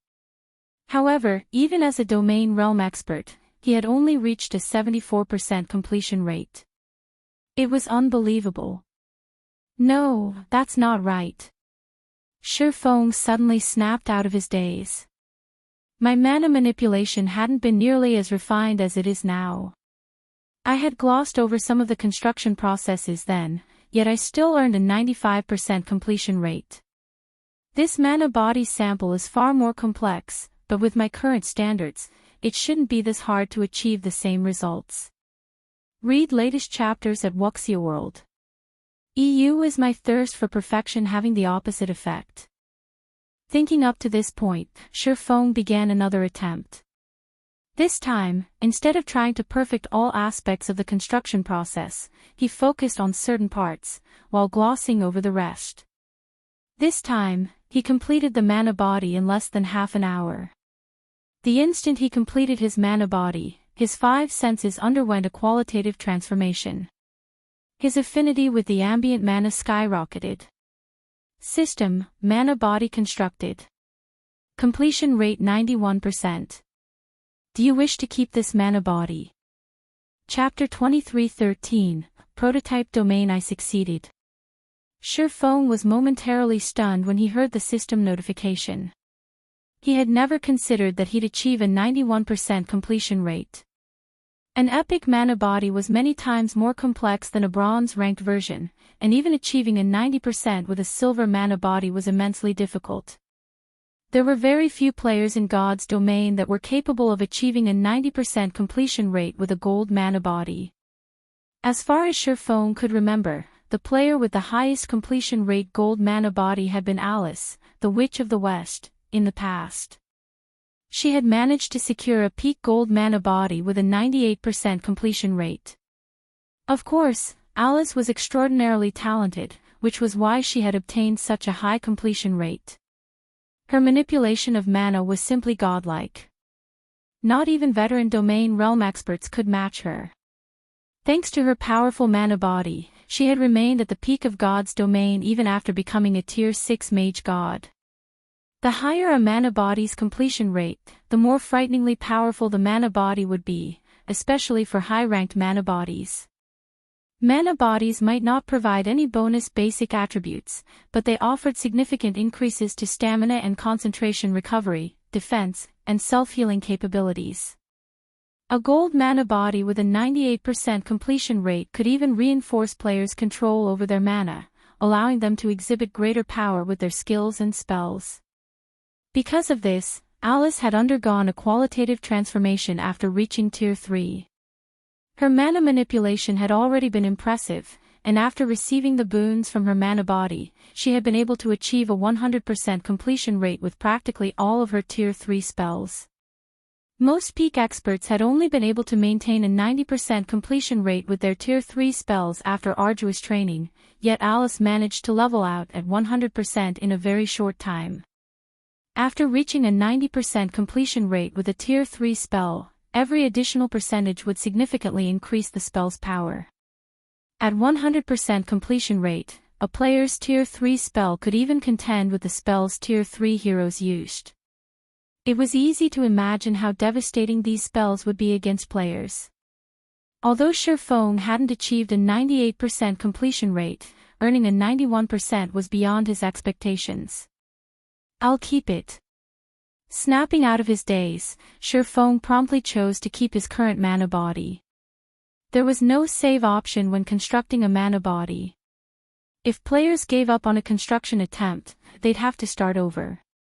Hence, players had to have a clear goal in mind when constructing their mana body. Once they'd reached that goal, it would be wise to accept the mana body and avoid any further attempts.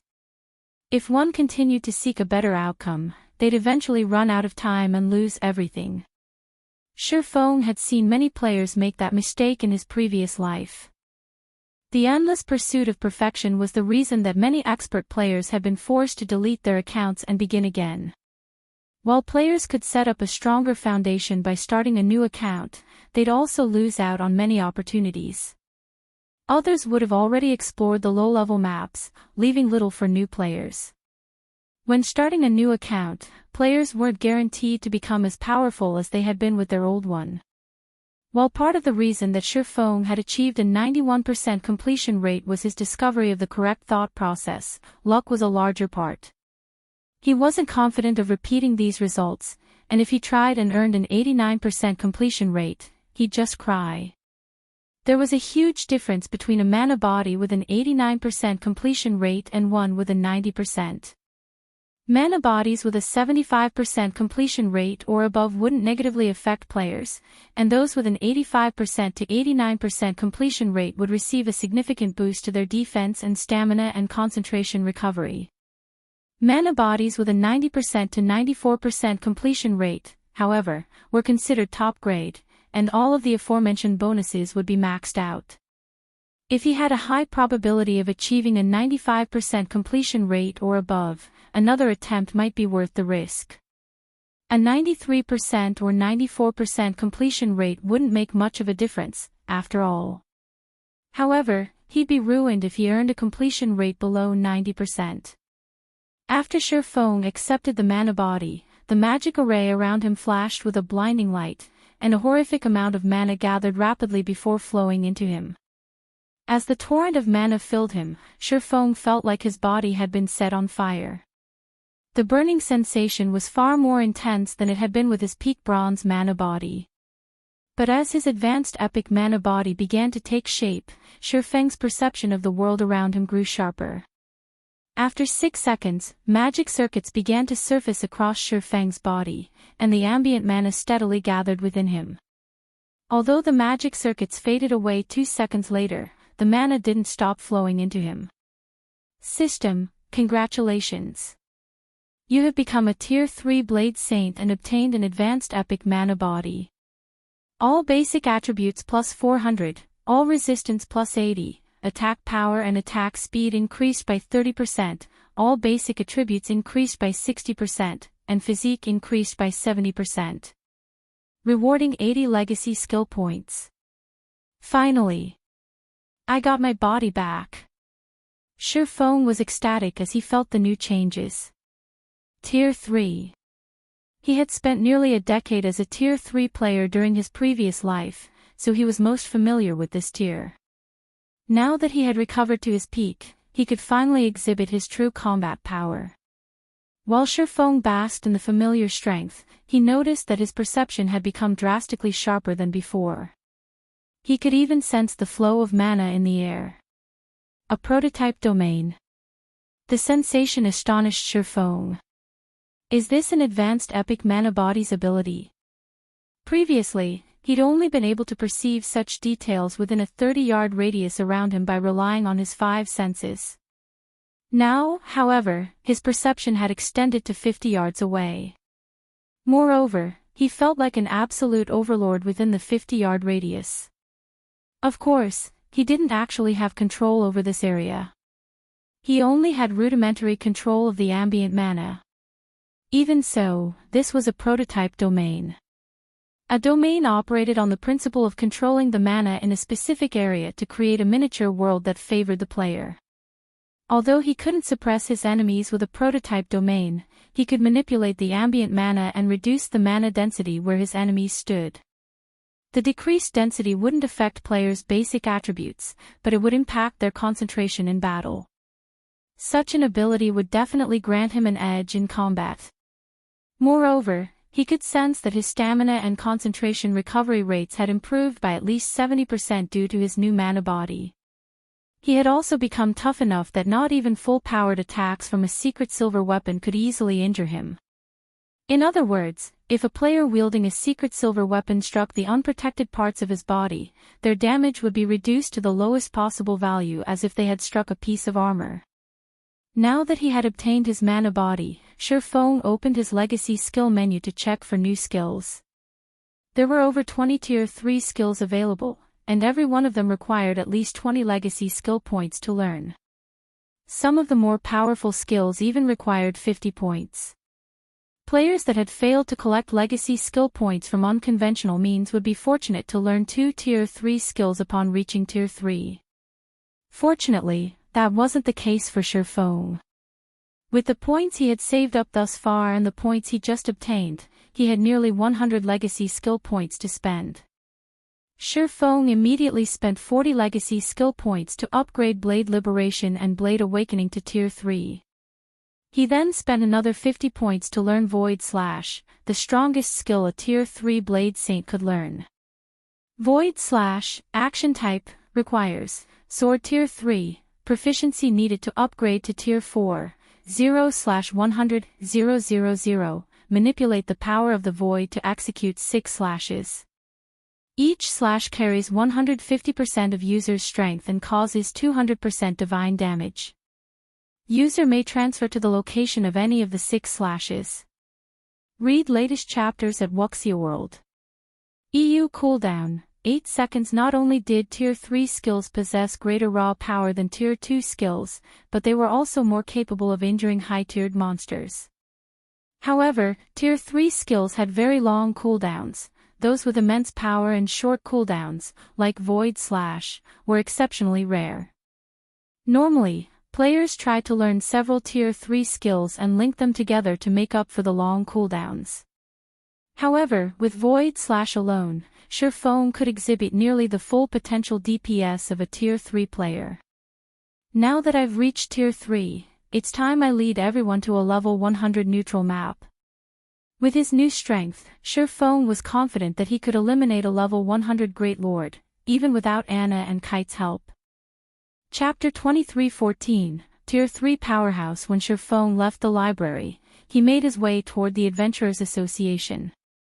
Although he was now officially a Tier 3 player, he still needed to register his achievement at the Adventurers Association to gain the appropriate certification.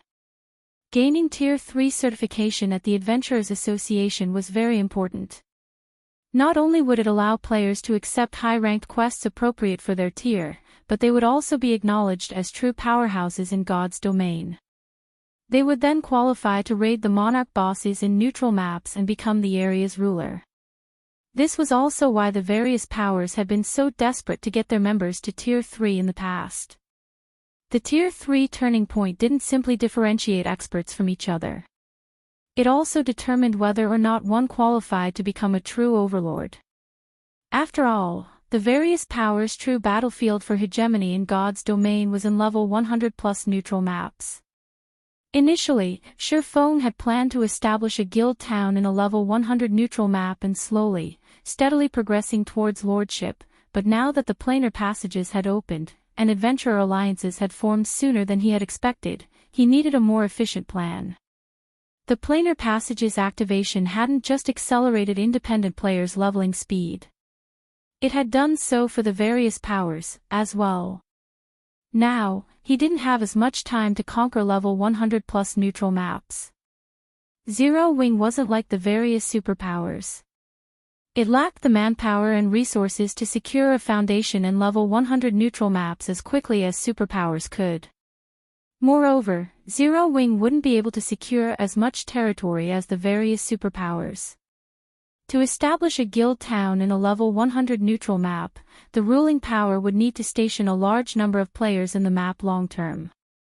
Level 100 neutral maps were very far away from kingdoms and empires, considered free zones that were outside of any kingdom or empire's protection.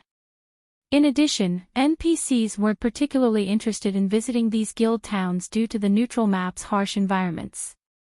As a result, very few NPCs would apply as soldiers, and those that did would ask for exorbitant salaries. Hence, unlike in guild towns within kingdoms, empires, and low-level neutral maps, players had to handle the majority of their guild town's defenses in level 100 neutral maps. This was also why guilds that wanted to secure a foothold in level 100 plus neutral maps needed to upgrade their towns into guild cities as quickly as possible. They'd only be able to solidify their rule over the map with a guild city. After all, not only would guilds have to face monster assaults, but they'd also have to deal with enemy powers.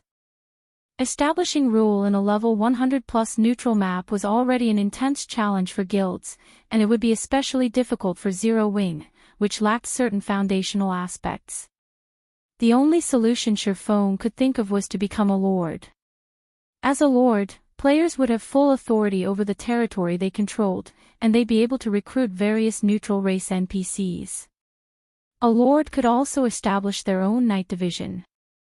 The NPCs players could recruit for a knight division were different from the NPC soldiers one could hire to protect a guild town.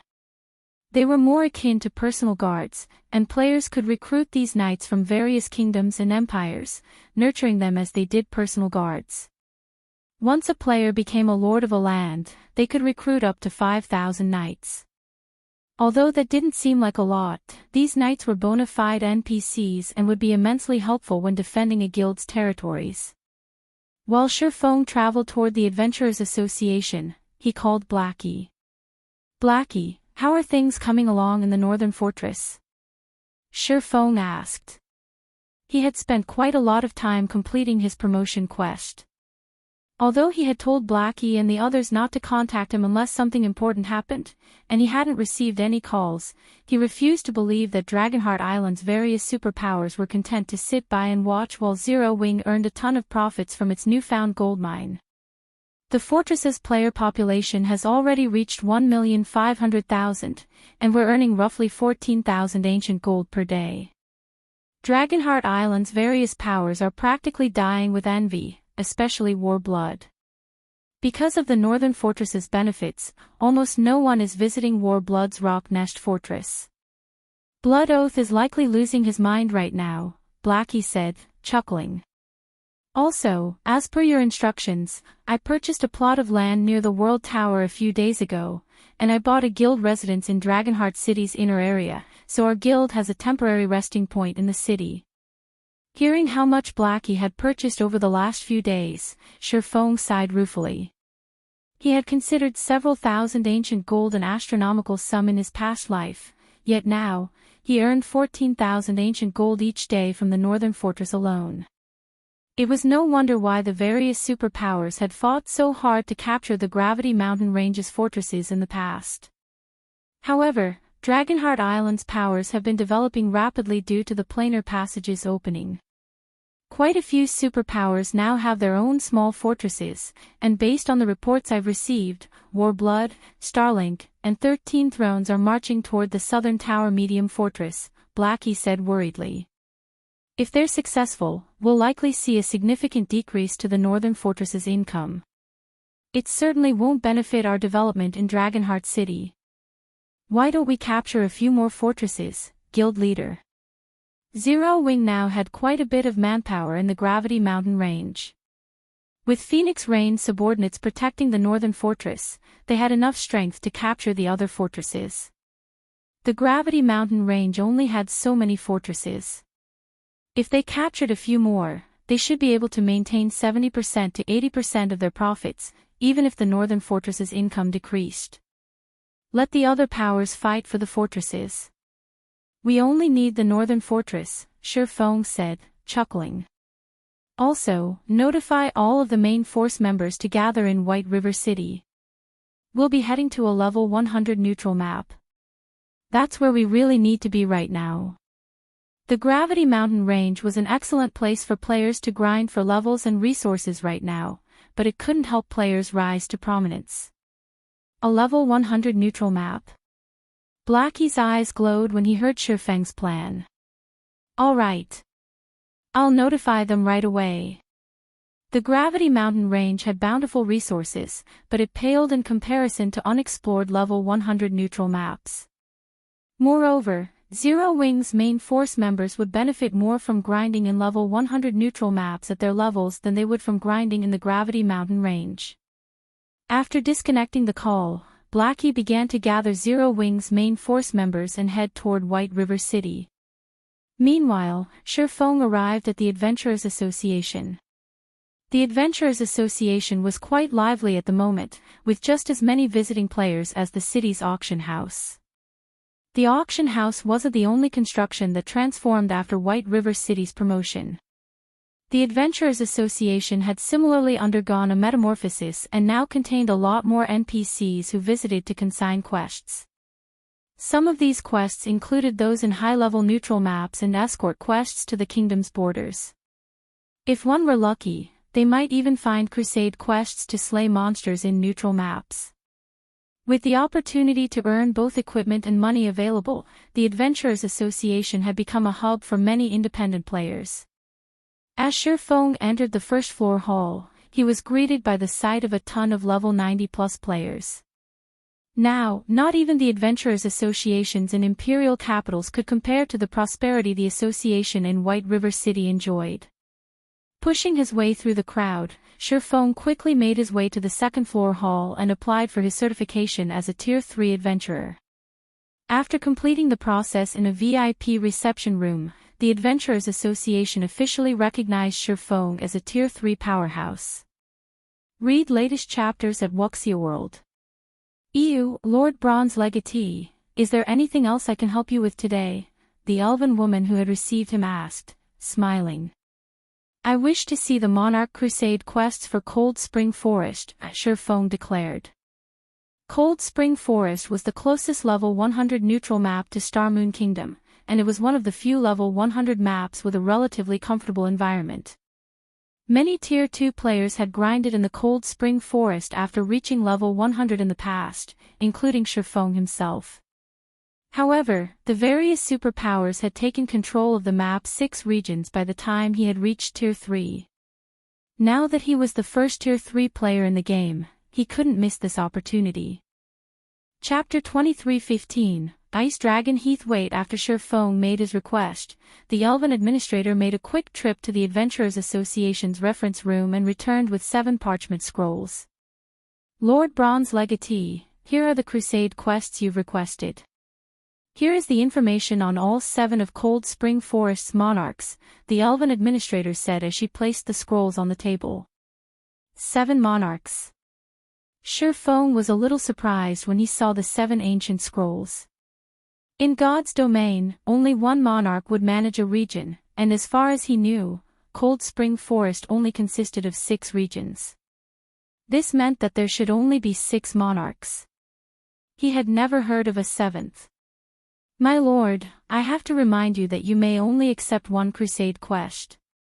Whether or you succeed or fail, you may only accept another crusade quest after 10 days.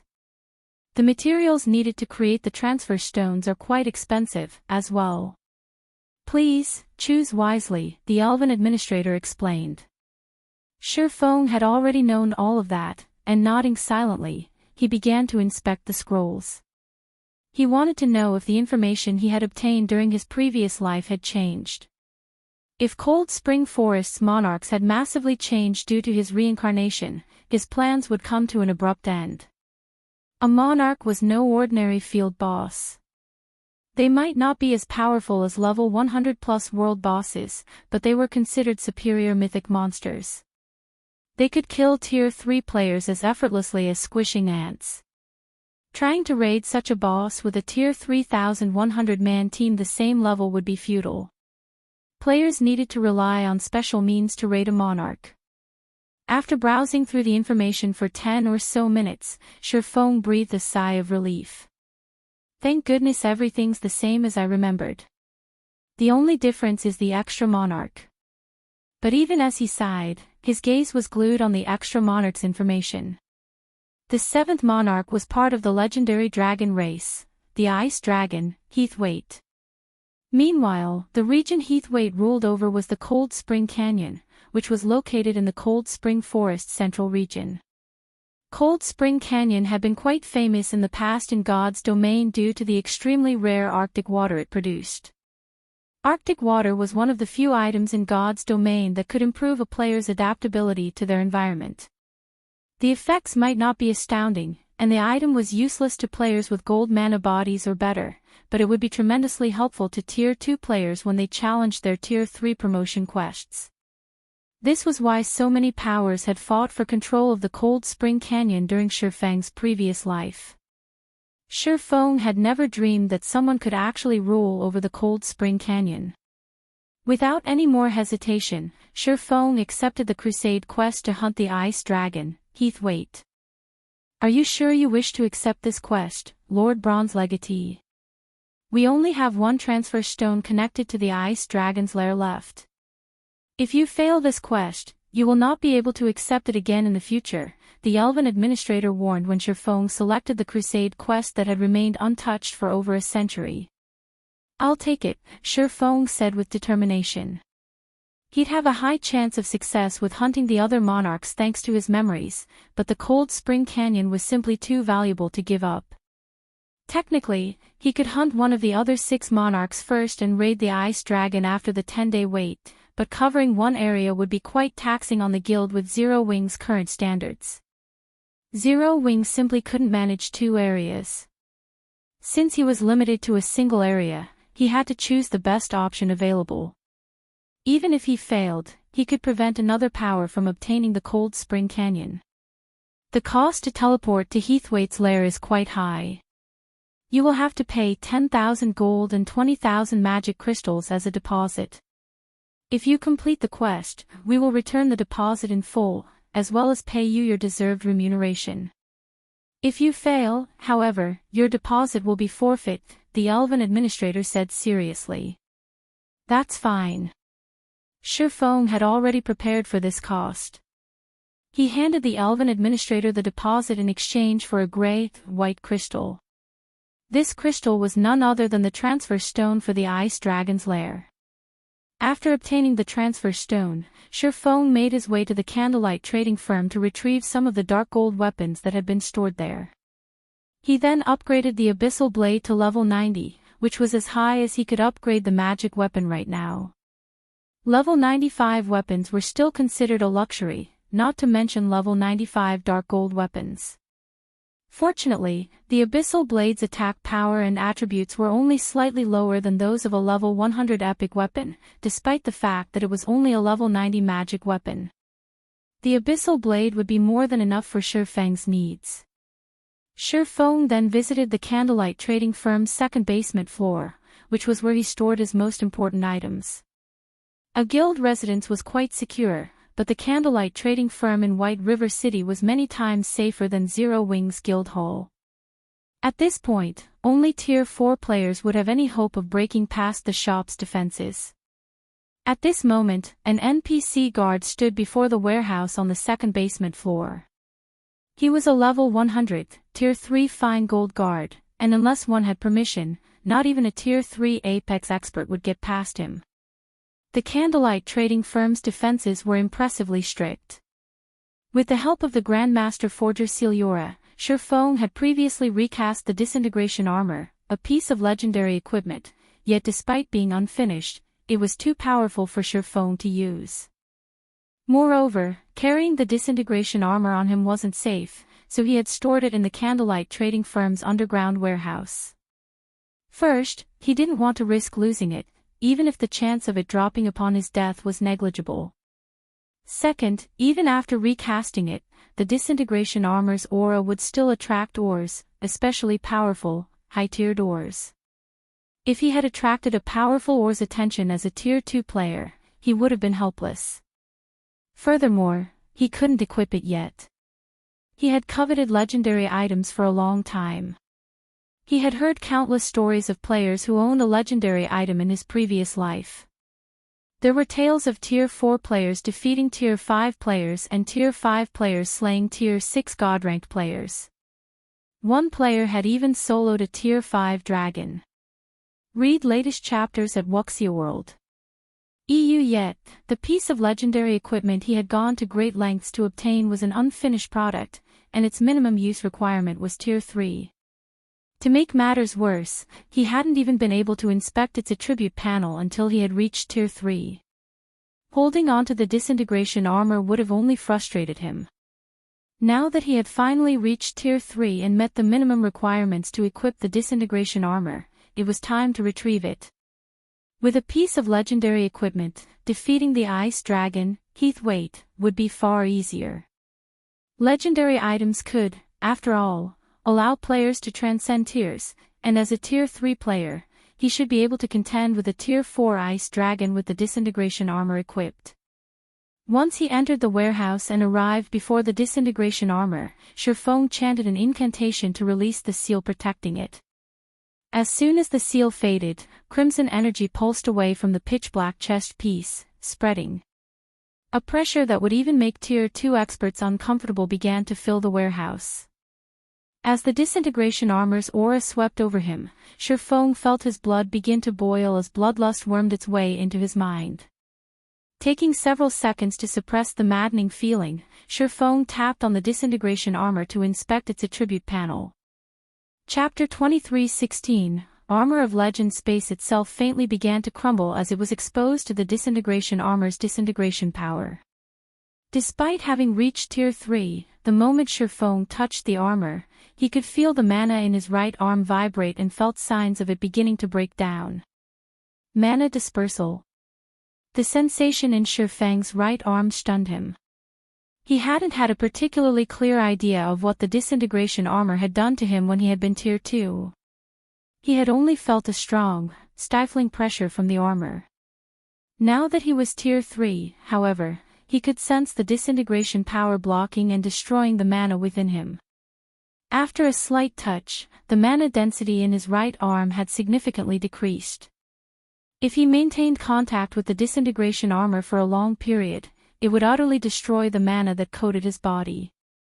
Losing this mana coating didn't seem like a major problem, but it would deal a fatal blow to Tier 3 players and above. After reaching Tier 3, a player's mana body would drive every action they took in God's domain. If their mana body couldn't conduct mana, they'd be as good as crippled. The mana body played a crucial role when players used Tier 3 skills and spells. Without a working mana body, activating those abilities would be nearly impossible. Naturally, the difference between the combat power a Tier 3 player could display with Tier 3 skills and spells and a Tier 3 player, who couldn't, would be obvious at a glance. Once Shifeng had tapped on the disintegration armor, its attribute panel appeared before him. Disintegration armor, unfinished product, chest plate, legendary rank, equipment requirement, strength 9000, agility 7000. Tier requirement, Tier 3 divine defense plus 15,000, affected by player's level. All basic attributes plus 1000, affected by player's level and tier. Physique increased by 100%, affected by player's tier. When equipped, strength increased by 120%, agility increased by 100%, and endurance increased by 100%, all resistance plus 300, magic resistance increased by 40%, mana body's effects increased by 50%, ignore levels plus 30, all item level requirements reduced by 10 levels. Additional passive skill, disintegration body, reduces the damage from Tier 3 or below attacks by 70%, reduces damage from Tier 4 or above attacks by 40%, immune to all control effects, weakens stiffening effects by 70%, and increases reaction speed by 20%. Additional active skill 1, Disintegration Field, disintegrates all skills and spells within a 100-yard radius. Skills and spells at Tier 2 and below will be nullified, while skills and spells above Tier 2 will be weakened by 60%. All entities within range will suffer a 40% reduction to basic attributes, physique, and stamina, in addition to a 400% increase to their stamina and concentration consumption rates. No cooldown. Additional active skill 2, Disintegration Power, gathers all of the disintegration armor's power and temporarily sacrifice all of its attributes to upgrade user by 1 tier for 60 seconds. Cooldown, 12 hours, cannot be stacked with skills and spells of similar effect. The disintegration armor is a divine armor that the Or Empire's founding emperor had created with various divine items. This armor had been destroyed during a battle against gods. The disintegration armor has recovered a portion of its original strength after Celiora recast the chest piece using a blood contract. Due to the armor's disintegration power, the armor's attributes suffer an 80% reduction when equipped. If equipped by the blood contractor, the armor's attributes will only be reduced by 50%.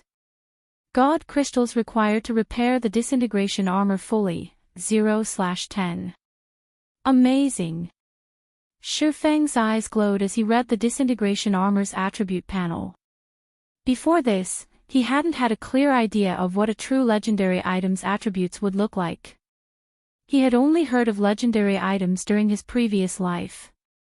He hadn't actually seen a real legendary item's attribute panel since anyone with such an item had rightfully kept a tight lid on its abilities. Although the disintegration armor was an unfinished product, it was the strongest piece of equipment he had ever laid eyes on. Even Gentle Snow's fragmented legendary ranked 7 Luminaries battle armor was far weaker than this chest piece. The 7 Luminaries battle armor had originally been a legendary item, but after taking significant damage, its rank had fallen. And yet, despite being a damaged piece of armor as well, the disintegration armor was leagues stronger than the 7 Luminaries battle armor in all aspects. The fact that the disintegration armor granted divine defense, rather than a simple boost to ordinary defense, was particularly astounding. This meant that even skills and spells that dealt true damage wouldn't be as effective against the disintegration armor's wearer. It would also reduce lower-tiered players' damage, and higher-tiered players wouldn't be able to deal any additional damage due to their tier advantage. Divine defense was the highest grade of defense in God's domain. It's a pity that the armor is so badly damaged. Even if I equip it, I'll only exhibit a fraction of its true might. If I could display the disintegration armor's full power, dealing with the ice dragon would be a piece of cake, Shifeng thought. The disintegration power's instability limited the armor's true strength. At the armor's peak, Shifeng could likely defeat the mythic ranked ice dragon head-on with the additional 100% physique and 120% strength. Even so, Shifeng was overjoyed that he could finally equip the disintegration armor. A piece of legendary equipment. Countless players, including Apex experts, dreamed of equipping such an item. Legendary items were simply too rare in God's domain. Just obtaining a single clue that might lead to one required an astronomical amount of manpower and resources. In some cases, these clues would only lead to a fragment of a legendary item. Players would then have to find the remaining fragments and invest even more resources to repair it. Unless one were ridiculously lucky or had particularly powerful support, getting their hands on a legendary item would be utterly impossible. Now, Shifeng finally had a legendary item of his own, and he could even equip it now. The disintegration armor's attributes might be halved, but it was still slightly more powerful than a piece of fragmented legendary equipment. Read latest chapters at Wuxia World. Shifeng immediately equipped the disintegration armor. The 9,000 strength and 7,000 agility were incredibly difficult requirements to meet. Even a tier 3 player in full, top-tier equipment would have to wait until level 120 to fulfill them, but it wasn't an issue for Shifeng. Not only did he have an advanced bloodline, but he also wielded one of the 10 great saint legacies. Furthermore, he carried a magic weapon and multiple fragmented legendary items. Meeting the two requirements at level 100 was actually quite easy for him. The instant Shifeng equipped the disintegration armor, he felt power course through him. His basic attributes skyrocketed, and his perception considerably improved. Even his mind felt far clearer than before. If he fought Erdia, a titled, Tier 3 heroic spirit, in his current condition, he'd have a high chance of defeating the undead. It's about time to leave. Glancing at the time, Shifeng realized it was time to meet up with Blackie and the others. He activated the Nightwalker's Cape's Nightwalker skill to conceal the disintegration armor's aura and information before heading toward White River City's teleportation hole. Chapter 23:17 Shadowless Empire. White River City's teleportation hall. Once in the teleportation hall, Shifeng made his way to one of the high-class bars on the third floor. Blackie and the others had been waiting for some time now. When they noticed Shifeng enter the establishment, they stood, surprised. Enchanting and Luofei were particularly shocked as their guild leader pulled their attention away from their 10 gold bottles of 5-colored fruit wine. So, this is a Tier 3 class. Blackie had already informed the group that Shifeng had left to challenge his Tier 3 promotion quest, and none of them had been particularly surprised. Shifeng had already reached level 100, so it was expected that he'd challenge his promotion quest. Although Shifeng's Nightwalker's cape concealed his aura, it couldn't hide the fact that the ambient mana actively flowed toward him. God's domain did have weapons and equipment that would attract mana to their user, but those items generally only increased the mana density around the player. However, despite so much mana flowing toward Shifeng, Enchanting, whose senses were quite sharp, and Luofei, who was a magical class player and only a step away from reaching the domain realm, recognized that the mana density around Shifeng hadn't actually increased. It felt as if the swordsman were a black hole, steadily devouring the ambient mana. Mana was the root of all in God's domain. A player's physical and mental condition, skills, and spells were all closely tied to mana. As players at the peak of God's domain, Enchanting and Luofei had spent a considerable amount of time researching the game's mechanics, especially the relationship between mana and a player's virtual body. Players constantly absorbed mana from their environments, and as players' physiques grew stronger, they'd absorb more mana. This was why areas with thin or no mana were considered forbidden lands. As a Tier 3 player, Shifeng's mana absorption was astounding. If the mana that flowed into Tier 2 players was like a small creek, the mana flowing into Shifeng was a raging river. Everyone's here, guild leader. We can set off when you're ready, Blackie excitedly reported. Thanks to the Northern Fortress, Zero Wing's overall strength had increased considerably. Not only did the Northern Fortress provide the huge ancient gold profits, but it also gave players a place where they could rapidly grow stronger. By this point, Zero Wing had explored multiple ancient ruins in the Gravity Mountain Range's northern region, securing plenty of precious treasure. The guild's main force members had also reached level 97 and 98 and had upgraded most of their equipment with level 95 dark gold equipment. However, their combat standards had improved far faster than their levels and equipment. As many as 26 main force members had now reached the Truth Realm. Enchanting and Luofei had even reached the Ascension Realm. In addition, Alluring Summer, Silent Blade, Shadow Sword, Stubborn Bone, and Zhao Yueru had entered the Flowing Water Realm thanks to Unyielding Soul's legacy training slots. Seeing how much his comrades had improved, Shifeng was a little surprised. He hadn't expected them to grow so strong so quickly. Now, Zero Wing's main force was likely only a little weaker than Superpower's main forces. If Fire Dance and the others could make some progress in the Tower of Four Gods, Zero Wing's main force might even be able to stand toe-to-toe with the various superpowers' main forces. Alright, let's go.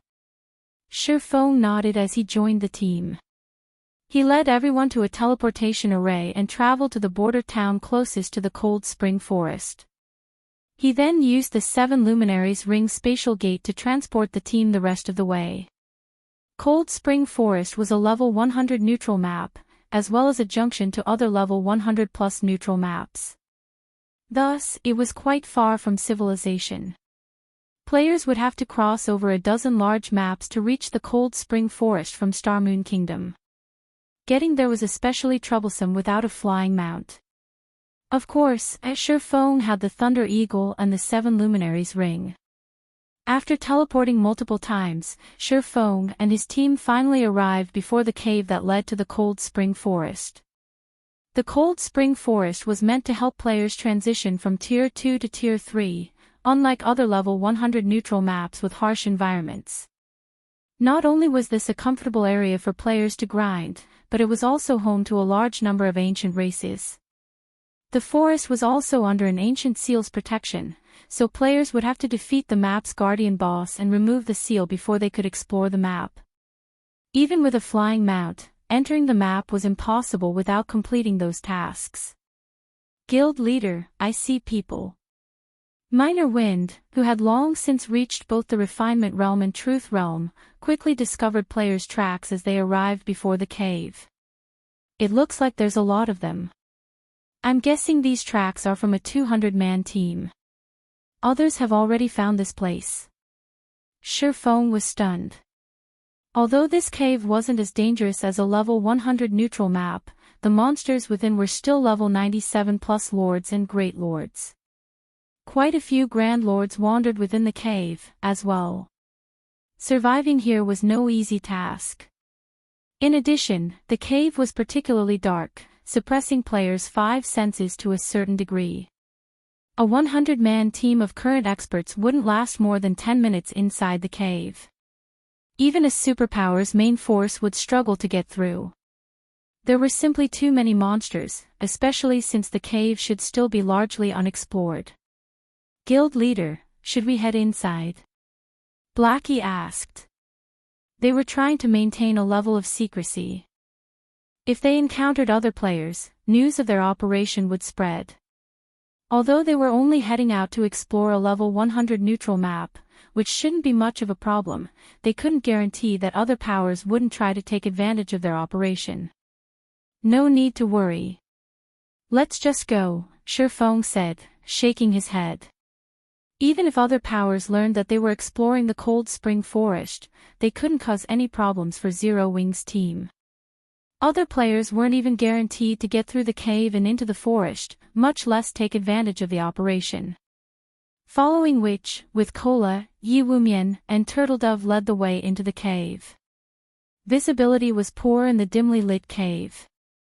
Even Tier 2 players could only see up to 200 yards away, and dodging ranged attacks from multiple directions would be particularly challenging in the cave's narrow, maze-like structure. Fortunately, Zero Wing's main force members had trained in the Extraordinary Tower, so they coped with the cave monsters' ambushes relatively well. With an MT like Cola leading the way, the team had little issue pushing through the cave quickly. They didn't have to come to a halt to deal with the monsters. The cave had 2 floors, and after 3 hours, Shi Feng and his comrades finally reached the 2nd floor. This was also where they'd find the Guardian boss. Unlike the 1st floor, the 2nd floor was an open canyon. It was so large that a large team wouldn't have to worry about needing room for their usual formations in battle. Moreover, the 2nd floor was much brighter than the 1st. However, the suppression on players' senses had increased in exchange. Less than 30 minutes after reaching the 2nd floor, Shi Feng and his team heard explosions and noticed dazzling lights at the end of the tunnel. The tunnel led to a cavern, which contained a town. Zero Wing's main force found a 200-man team clearing out the Demonkin soldiers and guards that guarded the town, while gradually approaching an ancient giant in the town center. Every player on the 200-man team was level 96 or above, and they all wore a dark mark on their foreheads. They also radiated a faint, black glow. Even as they fought the High Lord-ranked Demonkin soldiers one-on-one, these players had an overwhelming advantage. Not even the Great Lord-ranked Demonkin guards could halt these players' advance for more than a moment. As for the ancient giant in the town center, it stood at over a dozen meters tall and had 6 arms. Each of the giants' hands held a pitch-black spear, and it loomed like the ancient god of destruction. Demonkin Soldier, Dark Creature, High Lord, Level 98 HP 49,000/49,000,000. Demonkin Guard, Dark Creature, Great Lord, Level 99 HP 88,000/88,000,000. Purgatory Giant, Dark Giant, Mythic, Level 99 HP 460. 000/460,000,000. Guild Leader, they look like Shadowless Empire's members. It's an adventurer team from the Shadow World, Blackie said, quickly discerning the players' identities once he saw them. Shadowless Empire. It's no wonder why those two are here. Shifeng thought, spotting a familiar man and woman at the lead of the small army. Blackie's comment reminded him of exactly who those two were. Shadowless Empire had been a very famous superpower during his previous life. It had taken over the Shadow World even before the planar passages had opened. With the excellent leveling resources and special legacies the Shadow World contained, Shadowless Empire had flourished wonderfully after arriving on the main continent. Two of Shadowless Empire's members, in particular, had forced the Dragon Phoenix Pavilion into a disadvantageous position during a contest for territory in level 100+ neutral maps. Those two were the same man and woman that led Shadowless Empire's 200-man team. They were the Dark Assassin, Vast Lock, and the Shadowless Ranger, Night Reader. These two players hadn't reached the Domain Realm Empire before moving to God's Domain's main continent, yet even Domain Realm experts had been terrified of their assassination capabilities. Once they had reached the Domain Realm, they had been akin to demon kings in the dark. Those two had been responsible for plenty of the Dragon Phoenix Pavilion's losses, even going as far as stealing one of the pavilion's territories.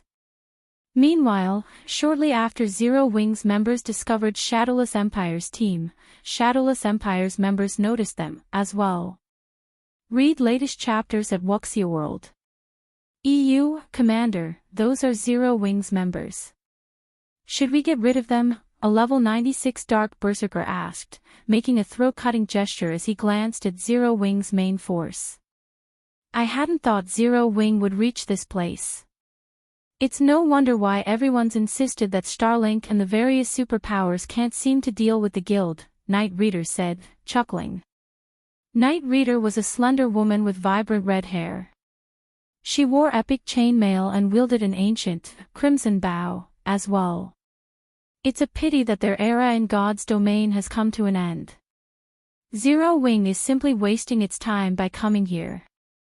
Because the Shadow World lacked top-tier weapons and equipment, Shadowless Empire's equipment standards had been lacking when they had first arrived on the main continent. However, their equipment standards had undergone a qualitative transformation rather quickly, and Shadowless Empire's members had caught up with the main continent's players. With their advantage in terms of legacies, levels, and combat standards, not even the various superpowers with vast foundations were a match for Shadowless Empire now. As for the main continent's non-superpowers, they were utterly helpless before Shadowless Empire's strength. When he heard Night Reader's comment, the bald youth leading the team, Vastlock, nodded his agreement. Ignore them and prioritize killing the Purgatory Giant. They'll know what to do once they realize the difference between our strengths, Vastlock said. He returned to commanding his team as they advanced on the Purgatory Giant. Chapter 23:18, Sword rises after Vastlock declared his decision. Shadowless Empire's 200-man team accelerated their advance toward the Purgatory Giant, completely ignoring Shifeng and the others' existence. These people really don't care about us at all. Yen Tianqing could not help but shake his head and chuckle when he saw Shadowless Empire's members' nonchalant reaction toward Zero Wing's arrival. Normally, when players came across other players out in the fields, especially when they were raiding a boss, they would give out a reminder or warning to the approaching players. However, Shadowless Empire's members simply treated Zero Wing's team as if it were air and did not even bother trying to make contact. The only explanation for such a reaction was that Shadowless Empire had deemed them to be no threat and not worthy of any attention whatsoever. Guild leader, are we really not going to make a move? Blackie asked as he looked at the distant Purgatory Giant. He did not particularly care about Shadowless Empire's treatment of them.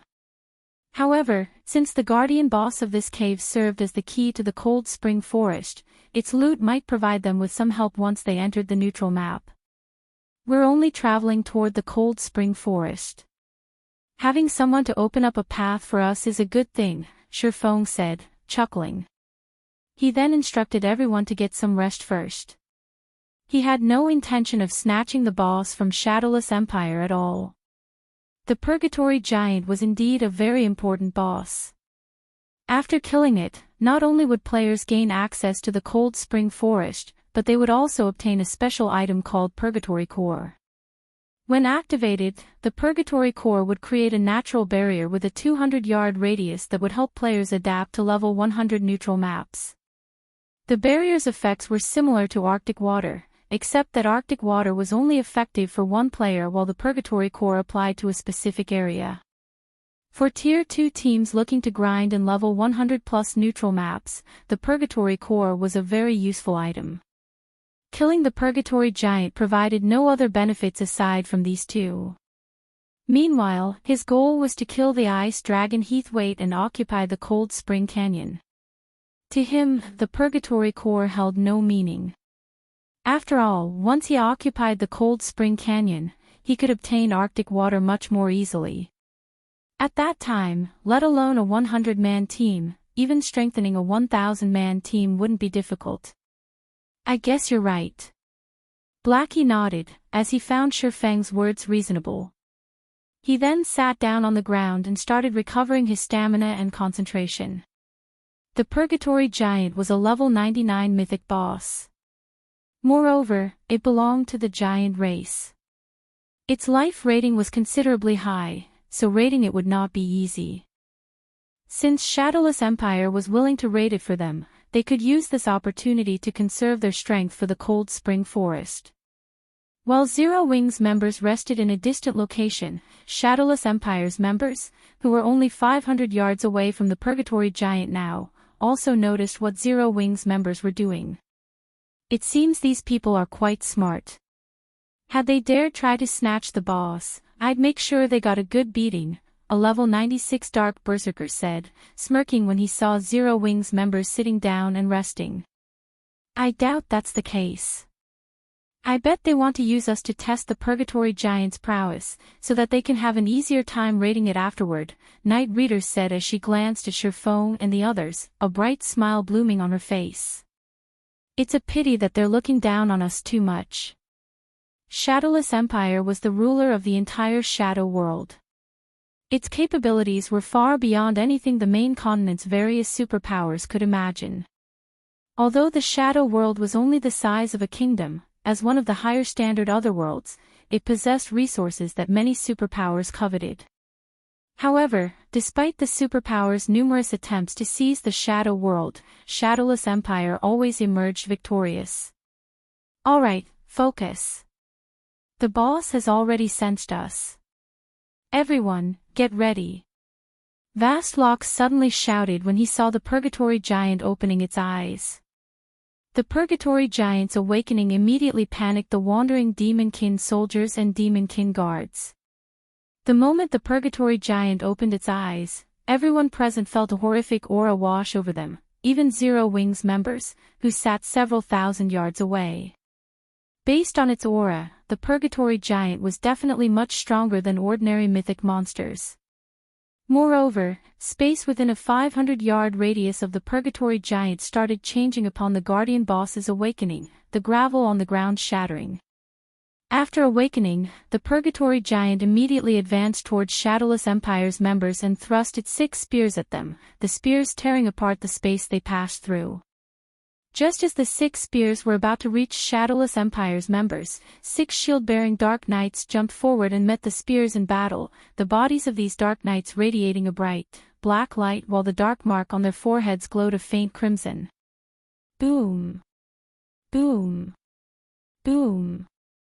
A series of explosions echoed throughout the entire tattered town. After receiving the Purgatory Giant spear, each of the 6 Dark Knights stumbled only 3 or 4 steps back before stabilizing their bodies. They also lost only 25% or so of their HP, which was quickly regenerated thanks to the rear-line healers. When the Purgatory Giant started launching its second round of attacks, the 6 Dark Knights had yet to recover their balance. At this time, however, 6 more Dark Knights emerged from Shadowless Empire's TED to block the Purgatory Giant spears. Like so, the 2 parties of MTs took turns receiving the Purgatory Giant's attacks, their coordination perfect.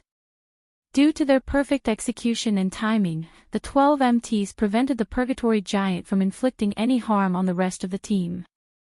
Start! Vastlock shouted.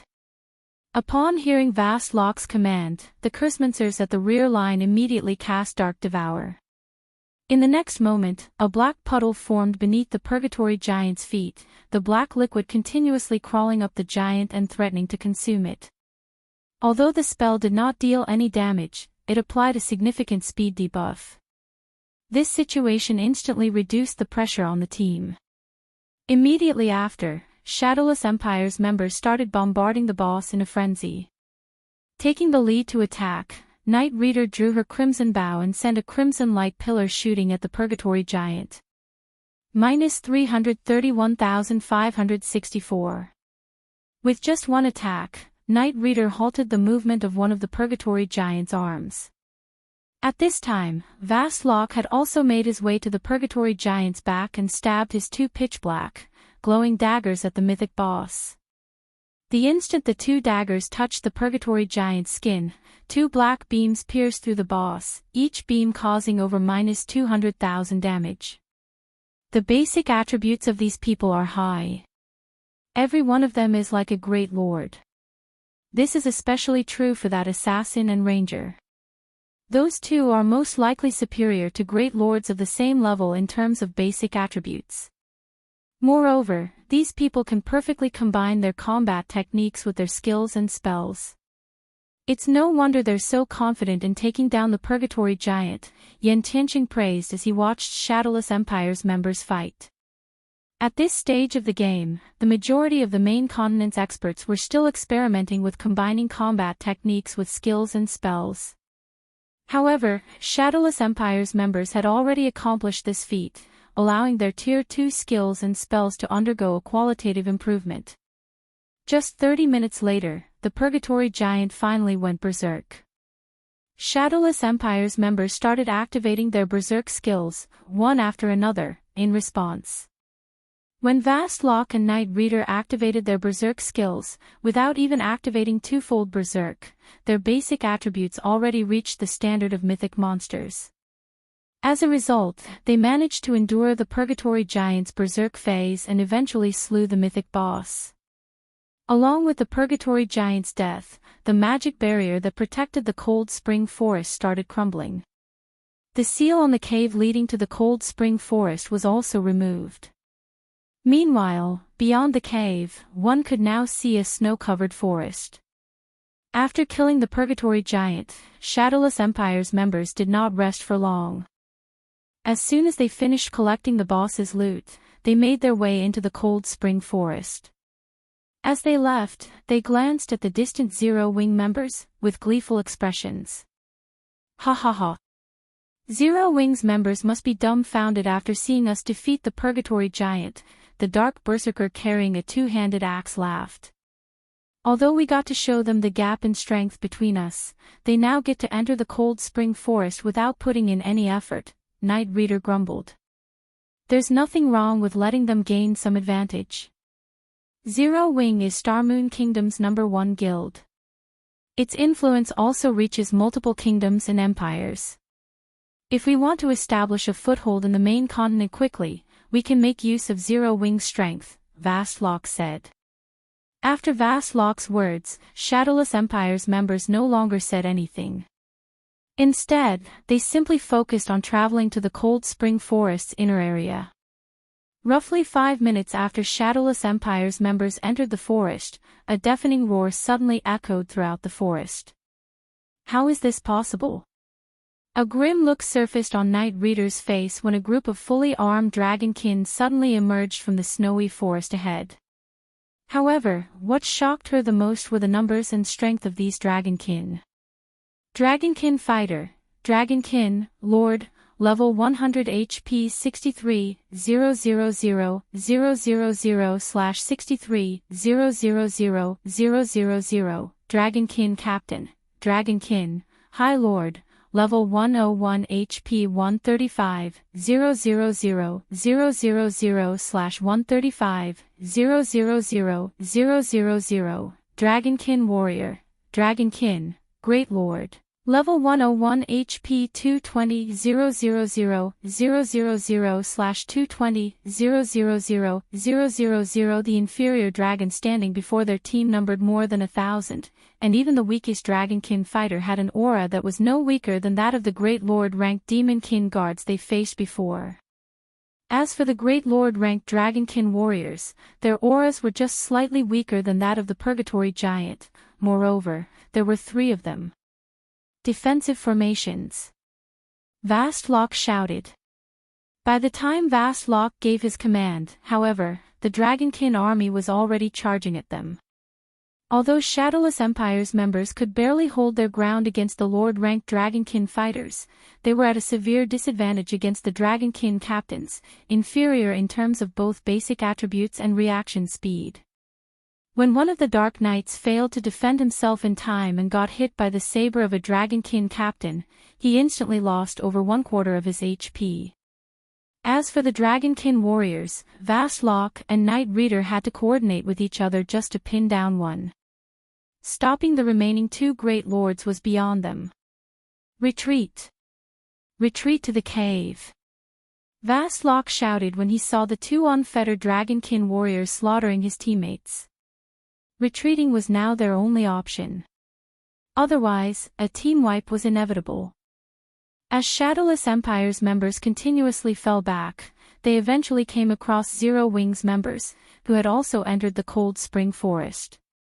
You guys, hurry up and retreat. These Dragonkin are much stronger than the Lords and Great Lords in that cave. You'll die if you go up against them. Vastlock warned as he looked at Shurfong. However, as soon as the Dark Assassin gave this advice, one of the Dragonkin warriors slaughtering Shadowless Empire's members shifted its gaze toward Zero Wing's team, which was less than 100 yards away from it.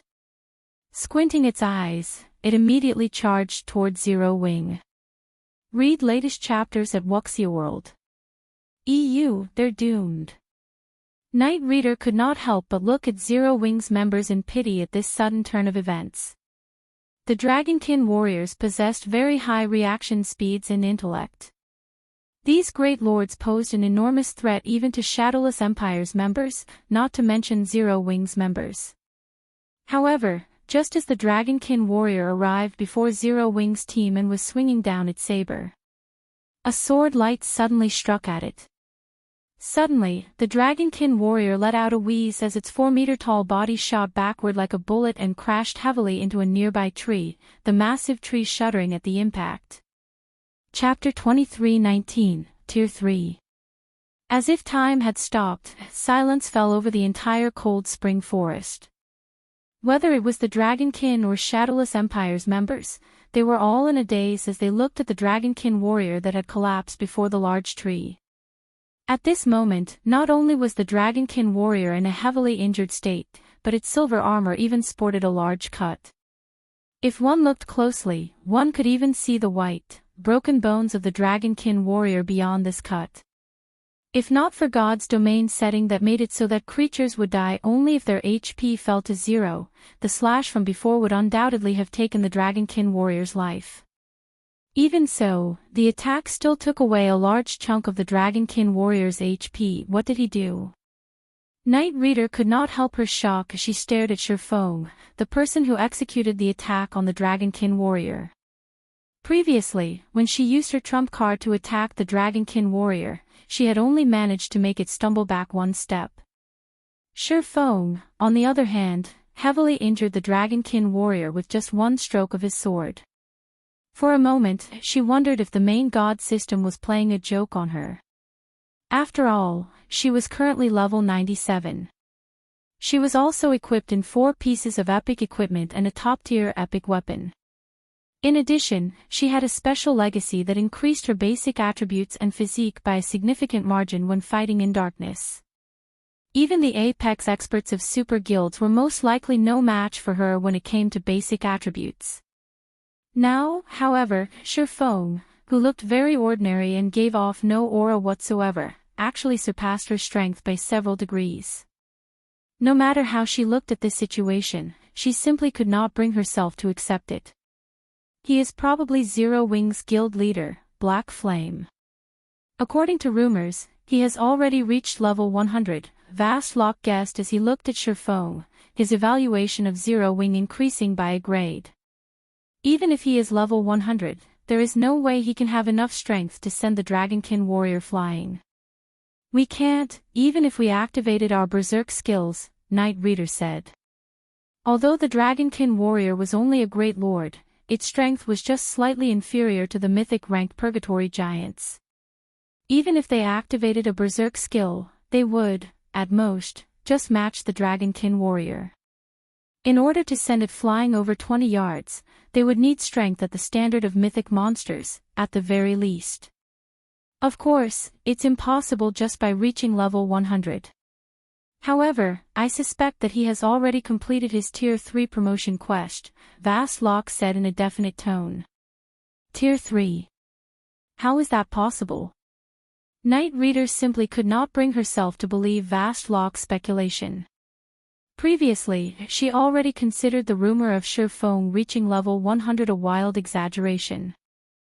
The Shadow World had much more abundant leveling resources compared to the main continent, yet even they, the top players of Shadowless Empire, had only managed to reach level 97. Now, however, Vast Lock was telling her that Shifeng had not only reached level 100 but also completed his Tier 3 promotion quest. This was unbelievable. The difficulty of promotion quests increased with each subsequent tier. The difficulty of the Tier 3 promotion quest was especially high. To complete the Tier 3 promotion quest, players would not only have to be of a sufficiently high level but also needed to invest a lot of time into making preparations. For Knight Reader herself, even if she had made all the preparations she could, she still wouldn't be confident of completing her Tier 3 promotion quest. After all, experts of their caliber couldn't settle for a mediocre result in their Tier 3 promotion quest. Needless to say, someone like Shifeng wouldn't settle for this either. While Knight Reader and Vast Lock were talking about Shifeng, the heavily injured Dragonkin warrior suddenly stood up and let loose a deafening roar, which echoed throughout the forest. Moreover, the Dragonkin warrior did not stop at just one roar. Instead, it repeatedly roared again and again. Did it get hit too hard in the head? Knight Reader found the Dragonkin warrior's incessant roaring strange. Moreover, the injured Dragonkin warrior wasn't the only one acting strangely. Every other Dragonkin in the army also started roaring. No! Vast Lock's complexion darkened as realization struck him. They're calling for reinforcements. As soon as Vast Lock finished speaking, a deafening roar came from the depths of the forest. Following which, a commotion broke out in the distant forest, and very quickly, a huge swarm of Dragonkin charged out of there. The newly arrived Dragonkin numbered more than 3,000, including as many as 5 Dragonkin warriors. Run! Vast Lock shouted, his scalp turning numb at this sight. At Vast Lock's order, Shadowless Empire's members immediately dropped what they were doing and fled for the cave they had come from, without hesitation. However, despite seeing Shadowless Empire's members retreating, Shifeng and the others still maintained their positions. Why aren't you guys running yet? Knight Reader asked as she looked at Shifeng. We'll block them, so you guys should use this opportunity to retreat. It is still too soon for you all to come here, Shifeng said before walking toward the Dragonkin army, together with Zero Wings members. Since Vast Lock had warned him before out of Good LL, Shifeng naturally didn't mind helping Shadowless Empire now. You're crazy. Do whatever you want. Knight Reader huffed when she saw Zero Wing advancing toward the Dragonkin army. She then turned her head away and left. Shi Feng might have reached Tier 3, but he was only one person. He wouldn't be able to keep the several thousand Dragonkin at bay all by himself. Not to mention, 5 more Dragonkin warriors had joined the fight now. Even if the swordsman could suppress these great lords, could he suppress all 8 of them? However, before Knight Reader had gone 100 yards away from her previous position, she saw Zero Wing's team clashing with the Dragonkin army. When the two sides came into contact, Shi Feng initiated the battle by executing Void Slash, using the 6 slashes his skill generated to send 6 Dragonkin warriors flying back and crashing into the Dragonkin behind them. As for the 2 remaining Dragonkin warriors, Cola stopped one of them while Turtledove stopped the other. Cola's strength might not be comparable to the Dragonkin warriors, but with the fragmented legendary rank Titan Guard and his Dragon Slayer legacy, he neutralized all of the Dragonkin warriors' attacks without fail. As for Turtledove, although she was inferior to Cola in terms of both defense and strength, she had Yen Tianqing assisting her from the side. Yen Tianqing influenced the Dragonkin warriors' attacks, such that they all landed on Turtledove's shield and nowhere else. After seeing that all 8 Dragonkin warriors were stopped, Alluring Summer, Iluofei, Xiao Yueru, and the other magical class players started bombarding the approaching Dragonkin captains and Dragonkin fighters. Like a mobile turret, Xiao Yueru sent even the High Lord ranked Dragonkin captains flying with her spells. With just one AoE spell, she created a large clearing amid the Dragonkin army. Even the Dragonkin warriors stumbled when struck by her attacks. Despite the severe numerical disadvantage, Zero Wing's 100-man team coped with the Dragonkin army without suffering any casualties and relentlessly pressed deeper into the Cold Spring Forest, suppressing the Dragonkin army thoroughly. Dragonkin fighters and Dragonkin captains died quickly, one after another, under Zero Wing's bombardment. Crap! Are they even human? An axe-carrying dark berserker, who had already arrived back at the cave, cursed aloud when he saw the Dragonkin army getting repulsed. He had had a tough time dealing with just one Dragonkin captain, yet Zero Wing's members were toying with the High Lords as if they were children. Xiao Yueru, Alluring Summer, and Iluofei, in particular, had devastated the several dozen Dragonkin captains with their attacks, preventing the High Lords from reaching Zero Wing's rear line. Shi Feng was even more frightening, single-handedly suppressing 6 Dragonkin warriors.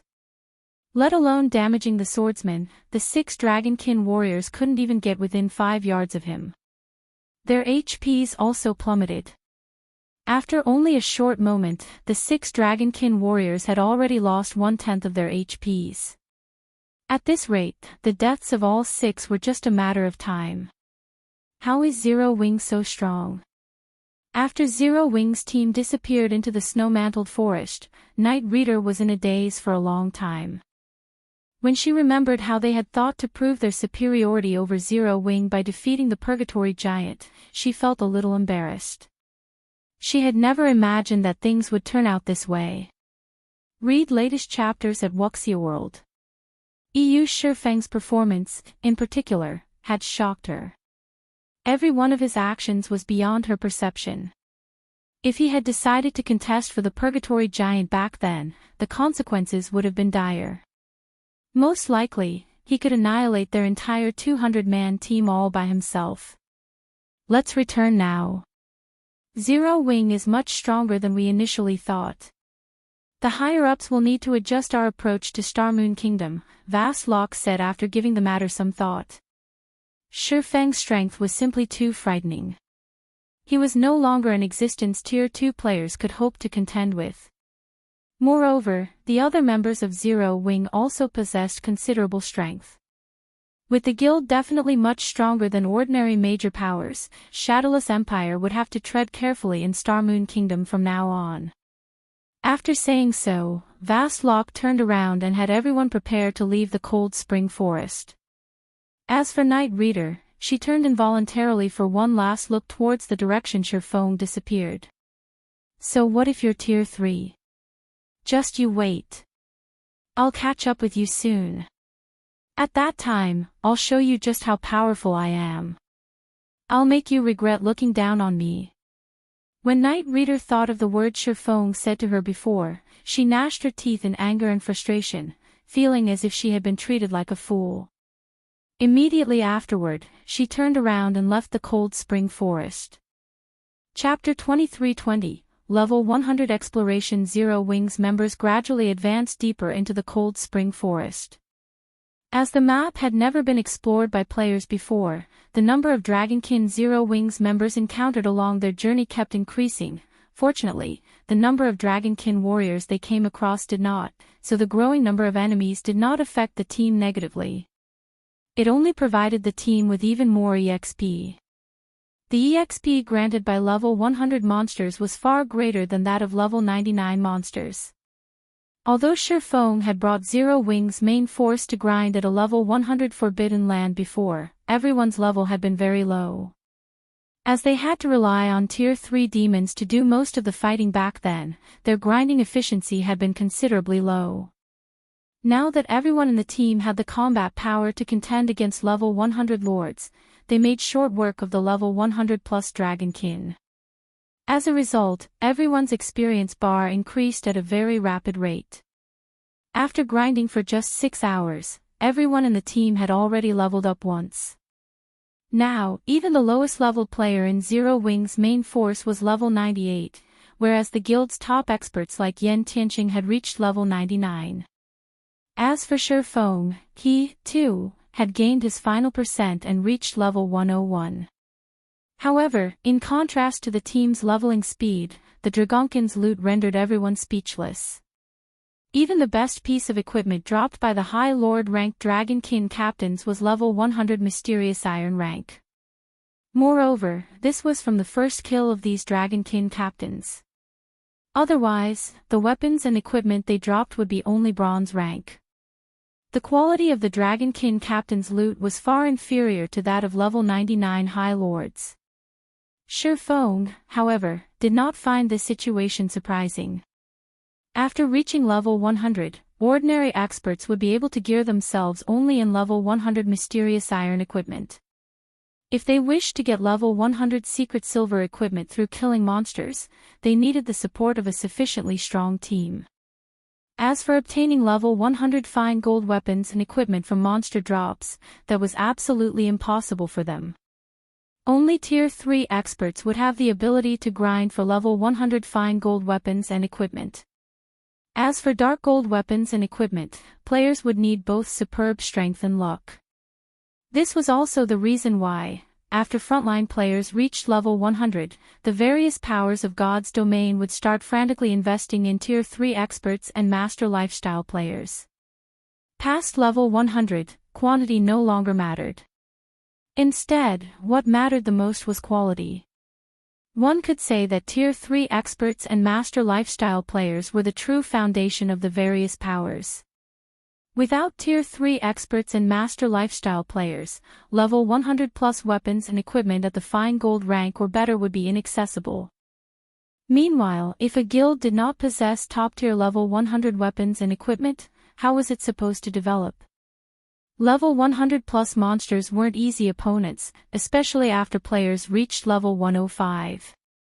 Before reaching level 105, players could still rely on dark gold weapons and equipment that were below level 100 to fight monsters and bosses that were below level 105. However, that would no longer be possible at level 105. Past level 100, monsters would receive a significant improvement in strength every 5 levels. Without top-tier weapons and equipment of a corresponding level, Tier 2 players would not be able to contend with monsters and bosses of the same level at all. Only Tier 3 players would be able to. However, players capable of getting promoted to Tier 3 as soon as they reached level 100 were extremely rare. Moreover, although Tier 2 players might have an easier time completing their Tier 3 promotion quest as their levels increased, they would still require the assistance of top-tier weapons and equipment to succeed. Guild leader, I found a parchment that can't be appraised. Blackie said excitedly after picking up a parchment dropped by a Dragonkin warrior. He then handed it to Shifeng, anticipation filling him. His appraisal had already reached the advanced standard and was only one step away from the master standard. An item that he could not appraise definitely wasn't ordinary. A parchment. After Shifeng used omniscient eyes to appraise the parchment, surprise and joy filled him. Not bad. This is a magic trap design. A trap design. Blackie, however, was disappointed when he heard Shifeng's words. How unlucky. I thought we got a design for a weapon or equipment. Traps were common in God's domain. Some players would even use traps to deal with field bosses. However, compared to magic arrays, traps were very much inferior. Some traps were even ineffective against monsters at Great Lord rank or above. However, Tier 2 players could easily deal with Lord-ranked monsters. Setting up traps to deal with a Lord would be a waste of time and materials. This is something very good, Shifeng said, chuckling. In any case, have everyone keep an eye out for it. If any more drop, bring them to me. Also, have Melancholic Side prepare the materials necessary for making this trap. Prepare as many as possible. Most likely, every player in God's domain had suffered at the hands of traps before. In fact, many experts had been killed by traps. However, as players couldn't properly utilize traps against monsters, traps never gained much popularity among players. However, traps were almost guaranteed when exploring ruins in God's domain, so how could they be useless? The reason for everyone's misconception about traps being useless was simply current players being limited to using and producing basic traps. The materials and production method for basic traps were common and simple, so it was only natural that they had very little effect against monsters. As for why players were capable of making only basic traps right now, it was because the main God system intended for players to slowly adapt to and learn about traps before reaching level 100. However, after reaching level 100, the main God system would remove all restrictions on players. Naturally, this included the limitation on traps, and players would be able to make intermediate traps. Not only would intermediate traps use much rarer materials, but their production difficulty would also increase significantly. In return, however, their effectiveness against monsters would improve substantially. Let alone dealing with level 100 lords, intermediate traps could deal serious damage even to level 100 great lords and place them in a heavily injured state for a short time. Moreover, traps were more suitable for the general public than precious magic arrays, as they were much less costly to produce. During Shifeng's previous life, many Tier 2 experts had relied on intermediate traps to hunt high-ranking bosses and grind monsters. If not for these traps, the majority of Tier 2 players wouldn't have been able to survive in level 100, plus neutral maps at all. Meanwhile, the design the Dragonkin warrior dropped was for the Countercurrent Swamp, a magic trap that was effective against monsters below level 120. When triggered, it would not only immobilize monsters for a brief period but also reduce the reaction speed and basic attributes of the trapped monsters by 15%. Of course, the stronger a monster was, the less effective the trap would be against them. Even so, the Countercurrent Swamp was very useful against Great Lords below level 120. Past level 100, even Great Lord-ranked monsters were considered bosses.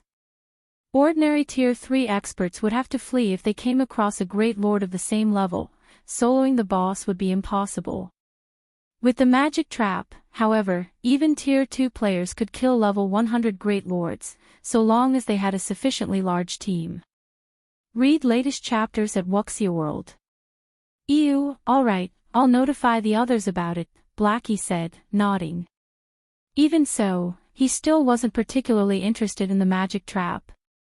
After all, he didn't believe the Countercurrent Swamp's effects could compare to those of a magic array.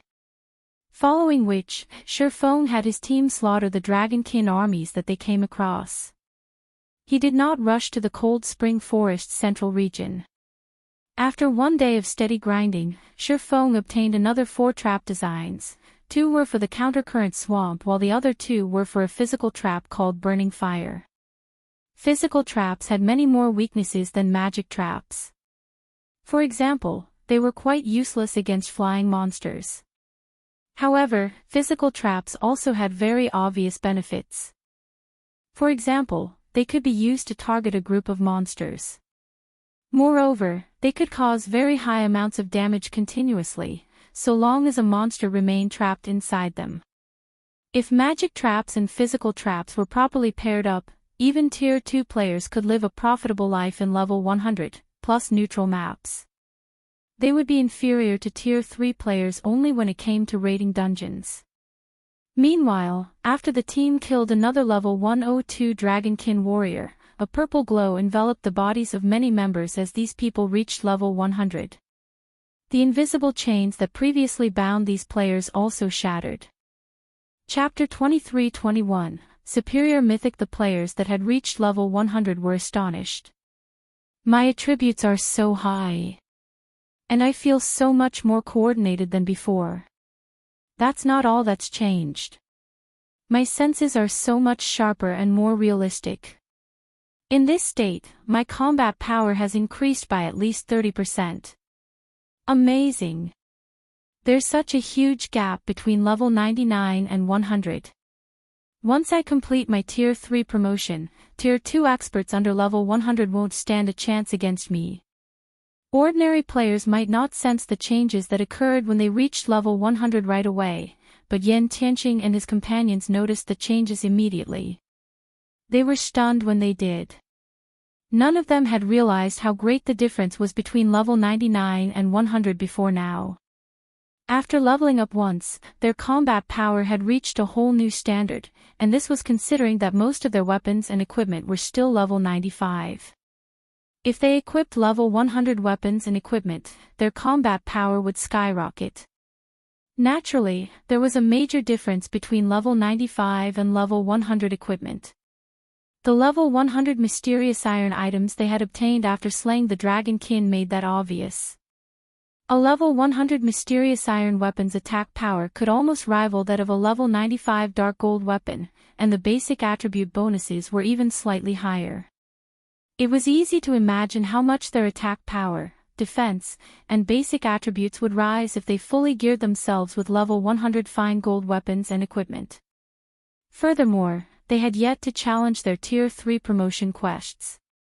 Now that a number of us have reached level 100, Guild Leader, we should start raiding level 100 team dungeons, Blackie eagerly suggested after experiencing the changes due to his new level. They hadn't even dared consider setting foot in a level 100 team dungeon previously. Dungeons monsters were far stronger than monsters in the fields, after all, and without Shifang's help, they had barely held their ground against level 100 plus field monsters before reaching level 100. Trying to raid a level 100 team dungeon would have been suicide. However, they had grown considerably stronger after leveling up, especially the players with epic weapons and equipment. These players' combat power had risen by far more than a mere 30%. Now, they'd have no issues taking on a dozen or so Dragonkin warriors, even without Shifang's help. They definitely qualified to challenge level 100 team dungeons. Not only could they test their newfound strength by successfully raiding such a dungeon, but they'd also acquire high-quality level 100 weapons and equipment. In addition, their achievement would help spread Zero Wings' fame across the eastern continent, maybe even throughout God's domain. The other level 100 players voiced their agreement with Blackie's suggestion. They were all eager to challenge a level 100 team dungeon. Don't get so excited just yet. The system's restrictions on your bodies have been lifted now that you've reached level 100, so your physical condition is slightly different. Fight the Dragonkin first and give yourselves a chance to adapt, Shifang said, shaking his head. Smiling, he continued, if you're so eager to test your new limits, I know the perfect place for you to do that. Players' combat power would substantially increase upon reaching level 100. They could now use their 5 senses and reaction speed to its full potential, but exerting all of their strength wasn't an easy task. Even domain realm experts would need quite some time to adjust, not to mention refinement realm experts. Feng had only been able to adapt so quickly because he was most familiar with this body. Although there were some minor differences between his current form and the body he had used during his previous life, he had sensed and adapted to these minor changes easily as a domain realm expert, perfectly exhibiting his full potential. A perfect place to test our strength. Where is it, guild leader? Kola excitedly asked. Unlike the others, he carried the Titan Guard, a fragmented legendary shield. Once he reached level 100, the restrictions on his shield had also vanished. As a result, he sensed a massive boost to his combat power. Overall, he had likely improved more than anyone else on the team. A superior mythic boss's lair. Feng announced, gesturing to the Cold Spring Forest's central region. Every member of the team was stunned when they heard Feng's answer. God's domain's mythic monsters weren't equal in terms of strength. Among them, superior mythics stood at the apex of their kind, wielding even more power than mythic-ranked archaic species. Everyone here was an expert, and they all had an idea of how powerful mythic monsters would become after level 100. Trying to challenge a level 100 mythic monster before they reached tier 3 was tantamount to throwing themselves into the jaws of death, let alone challenging a level 100 superior mythic. Relax. I'm quite confident that we _LL be victorious, One Feng assured them, chuckling at his carrot now. Take some time to adapt to your new bodies. A tier 4 dragon was an incredibly powerful being, but he had his heavenly dragon's breath. The ring was capable of suppressing dragons to an intense degree. Including Anna and Kite's assistance, they definitely had a chance of defeating the monster. Hearing that Feng was confident of their victory, his teammates breathed a sigh of relief. They obediently followed their leader's orders and used the nearby dragonkin as training dummies. After around 4 hours of training, the team had a basic grasp of their unrestricted strength. Once his team was ready, Feng led them toward the Cold Spring Canyon. The Cold Spring Canyon was far more dangerous than the Cold Spring Forest's other areas, home to many level 103 and 104 dragonkin. Even level 105 Grand Lord ranked dragonkin commanders wandered the area. If Zero Wings members had come here before reaching level 100, they would have died the moment they aggroed a dragonkin commander. Fortunately, Kola could single-handedly tank one of these Grand Lords at level 100, preventing the dragonkin from targeting any of his comrades. Once he had a hold on the dragonkin commander's aggro, the rest of the team slowly shaved away the Grand Lord's HP, eventually killing it. When Blackie looted the dragonkin commander, he obtained the Dragontooth Pendant, a level 100 fine gold necklace. Its basic attributes were more than 2 ranks higher than a level 95 dark gold necklace, and it increased the power of the wearer's dragon bloodline.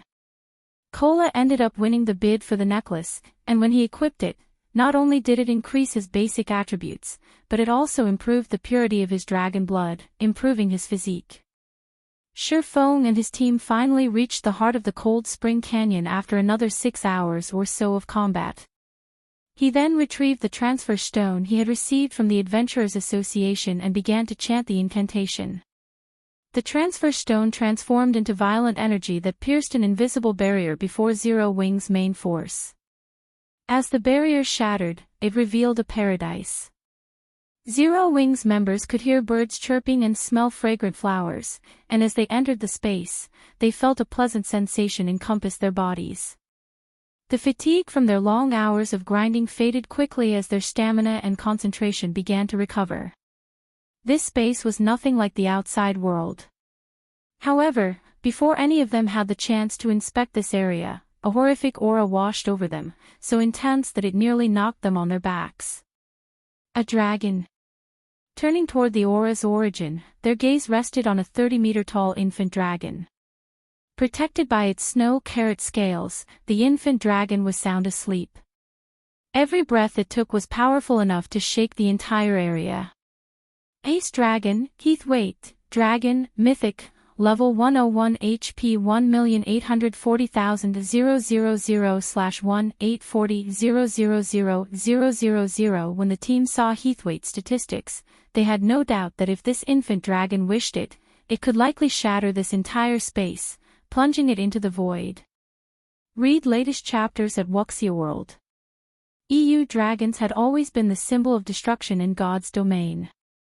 The various NPC cities' libraries contained a vast amount of information on these beings, always depicting dragons as natural disasters that could bring about the downfall of an entire country. If there hadn't been so few dragons in existence, they would likely have become God's domain's absolute overlords. Are we really going to raid a dragon, guild leader? Kola asked, gulping as he watched the slumbering ice dragon. For a moment, Kola wondered if Shifeng were playing some kind of joke on them. Even if he were tier 3, Heathwaite could likely kill him in one hit, much less now. That's right. That's what we're going to raid. Shifeng nodded after taking a deep breath. He then pulled 2 Summon Guard scrolls from his bag and summoned Anna and Kite. Chapter 23-22, Draconic Spell. Heathwaite was a tier 4 dragon, and normally, Shifeng would have tried to stay as far away from it as possible. Heathwaite might merely be an infant dragon, but it still stood at the peak among tier 4 beings. It was no exaggeration to say that this dragon was invincible among tier 4 beings of the same level. Even 1,000 tier 3 players would meet their doom if they encountered a tier 4 infant dragon of the same level, let alone tier 2 players. The gap between their life ratings was simply too vast. Normally, only tier 4 heroes, who had passed a trial of God and received a god's blessing, would have the strength to contend with an infant dragon. However, Heathwaite was under a life curse, which significantly reduced the effects of its life rating. If that weren't the case, it wouldn't have only had 84 billion HP and only be categorized as a monarch-ranked boss. Even a random dragon had the strength of a world boss, and a top-ranked world boss at that. Normally, defeating a true dragon without a tier 6 god-ranked player would be impossible. Otherwise, the players that had successfully defeated a dragon of the same tier wouldn't have been regarded as legends and inspiration for countless players in God's domain. As the 2 summoning arrays gathered the necessary mana, the level 106 summoner, Anna, and the level 105 swordsman, Kite, emerged. During the short break Shifeng had taken after completing his tier 3 promotion quest, Anna and Kite had completed another epic quest. As a result, their weapons and equipment had changed. Previously, they had both worn epic equipment that could grow with them to level 100, but now, they both had epic set equipment that would grow until they reached level 150. They had also both reached or surpassed level 105, and their basic attributes had undergone a considerable transformation. Despite the fact that Shifeng had reached tier 3 and wore the disintegration armor, his attributes were no match for Anna's and Kite's. Once he had summoned his personal guards, Shifeng retrieved the Bible of Darkness and called forth a demon. Shifeng's Bible of Darkness was the real deal, so its power was unmatched. Moreover, as its user rose to a new tier, the Bible of Darkness would exhibit even greater strength. After a moment, a 20-meter-tall demon gate appeared before Shifeng. As the demon gate slowly opened, a tier 4 great demon, enveloped in blue flame, stepped through. Blaze Demon, Dark Creature, Great Demon, Level 116 HP 420, 000/420, 000 Wings main force members gasped when they saw the Blaze Demon. They then turned to stare at Shifeng with incredulous looks. "You're too vicious, guild leader. You can actually summon a great demon to do your bidding." The various superpowers would likely go crazy if they knew about this, Blackie said as he glanced at the Bible of Darkness in Shifeng's hands. Blackie had seen the Bible of Darkness before, so he knew just how powerful it was. Its ability to summon tier 3 demons was particularly useful to tier 2 players. A tier 3 demon would even be useful after players reached tier 3. Such demons had many skills and spells and were far more powerful than ordinary tier 3 summon creatures. However, Blackie hadn't dreamed that the Bible of Darkness could summon a tier 4 great demon once Shifeng had reached tier 3. This power was ridiculous.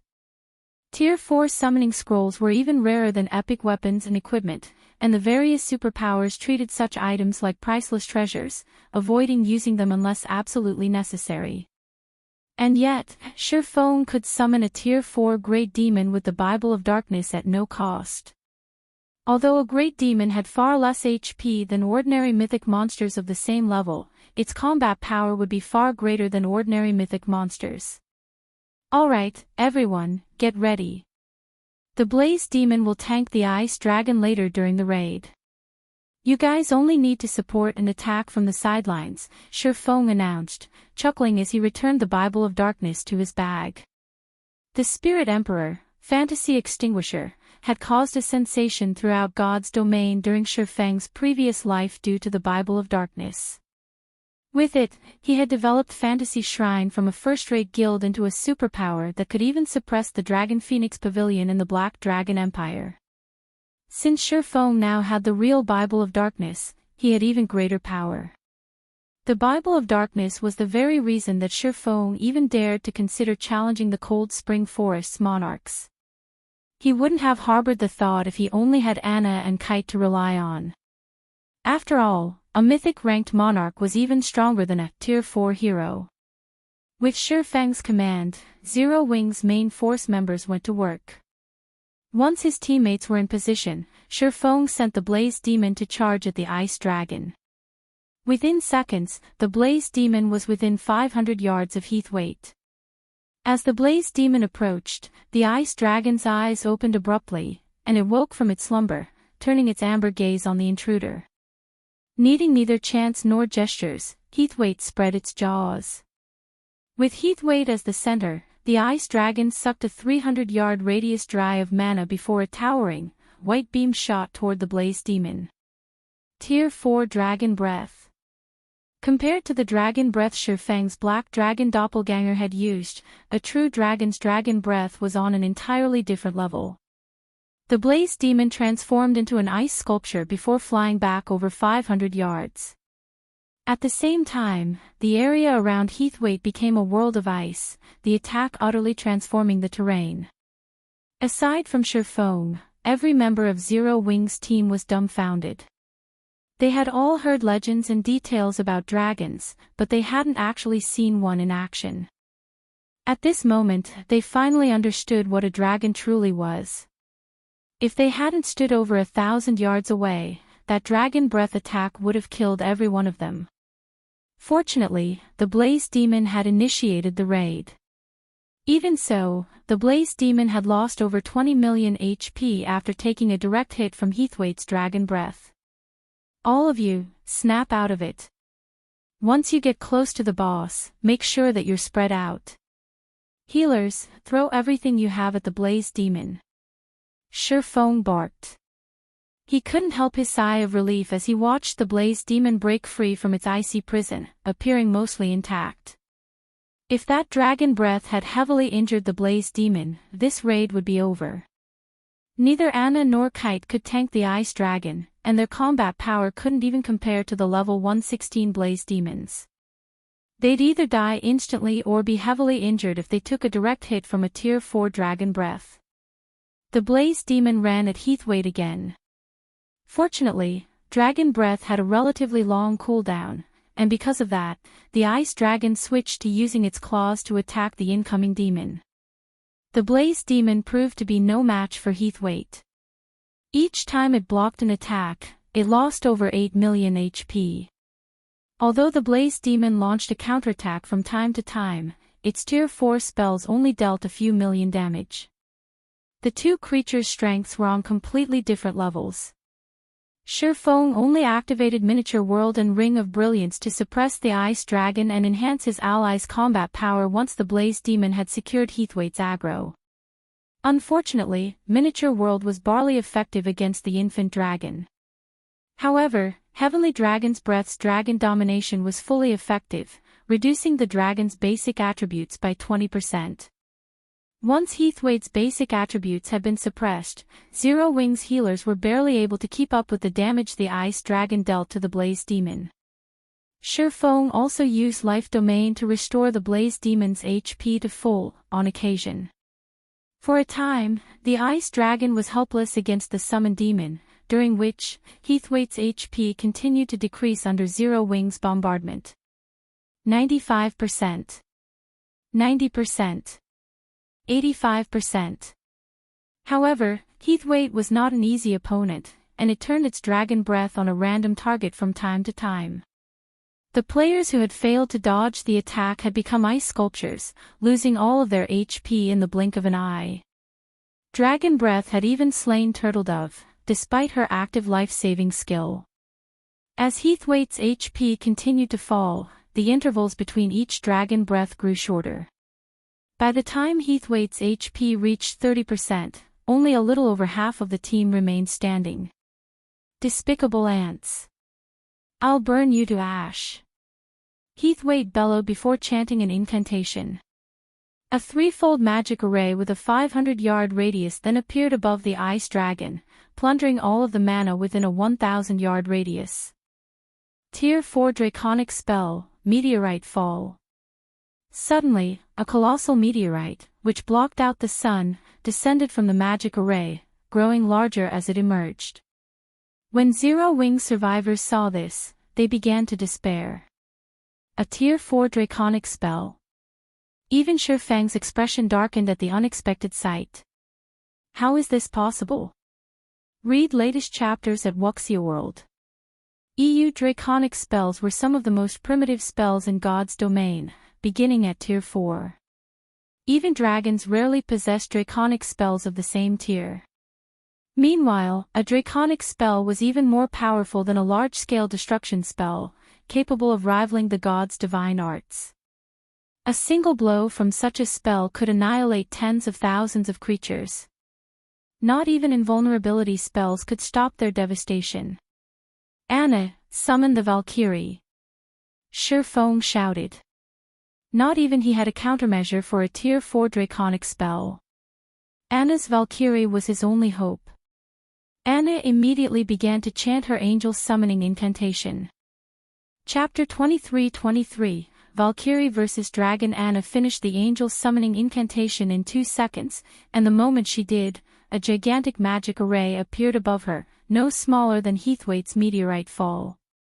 A Valkyrie with 3 sets of pure white wings then emerged, landing before Anna.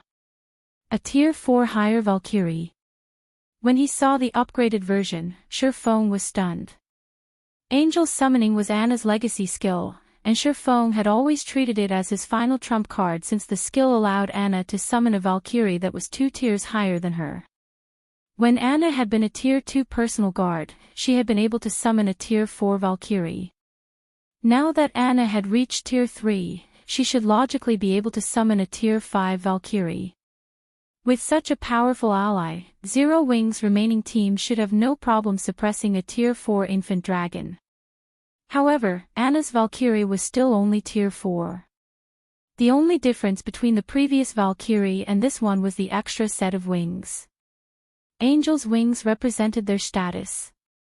An angel with 3 sets of wings was considered a higher Ankh with 4 sets were considered archangels. In terms of life rating, archangels rival dragons, while higher angels were slightly weaker. But before Shifang had any time to ponder the matter, the meteorite above them had nearly completed. Block it. Shifang couldn't care less about the Valkyrie's status at the moment. He immediately commanded Anna to send her Valkyrie to stop Heathwaite's meteorite fall. The higher Valkyrie began to chant an incantation as soon as Shifang gave the command. The higher Valkyrie's incantation was unique. Rather than draw mana from her environment, it drew on a primitive form of mana from the void. In less than a second, a dazzling, golden spear of thunder manifested in the Valkyrie's hands. An origin spell. Shifang was ecstatic to see the spear of thunder form from the void's mana in the Valkyrie's hands. Origin spells were the most primitive form of magic in God's domain. They were the root of all spells, capable of rivaling divine arts. However, humanity had lost track of origin spells due to repeated wars between the gods. Shifang had never expected the higher Valkyrie to use such magic. Before Shifeng could get over his excitement, the giant meteorite, so large that it covered the sky and so heavy that it shattered space around it, began to descend. It looked as if Armageddon had begun for a moment, and Zero Wings members fell further into despair. As the meteorite began to fall, the higher Valkyrie finished her incantation. She then threw her spear at the meteorite. Soundlessly, the thunder spear transformed into a streak of golden light as it struck the incoming meteorite. Boom! The moment the two attacks met, the impact caused a powerful explosion. The resulting shockwave was so powerful that it nearly lifted the players below off their feet.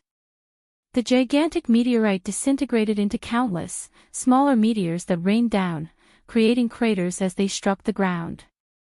Every meteorite was nearly as powerful as a Tier 4 large-scale destruction spell.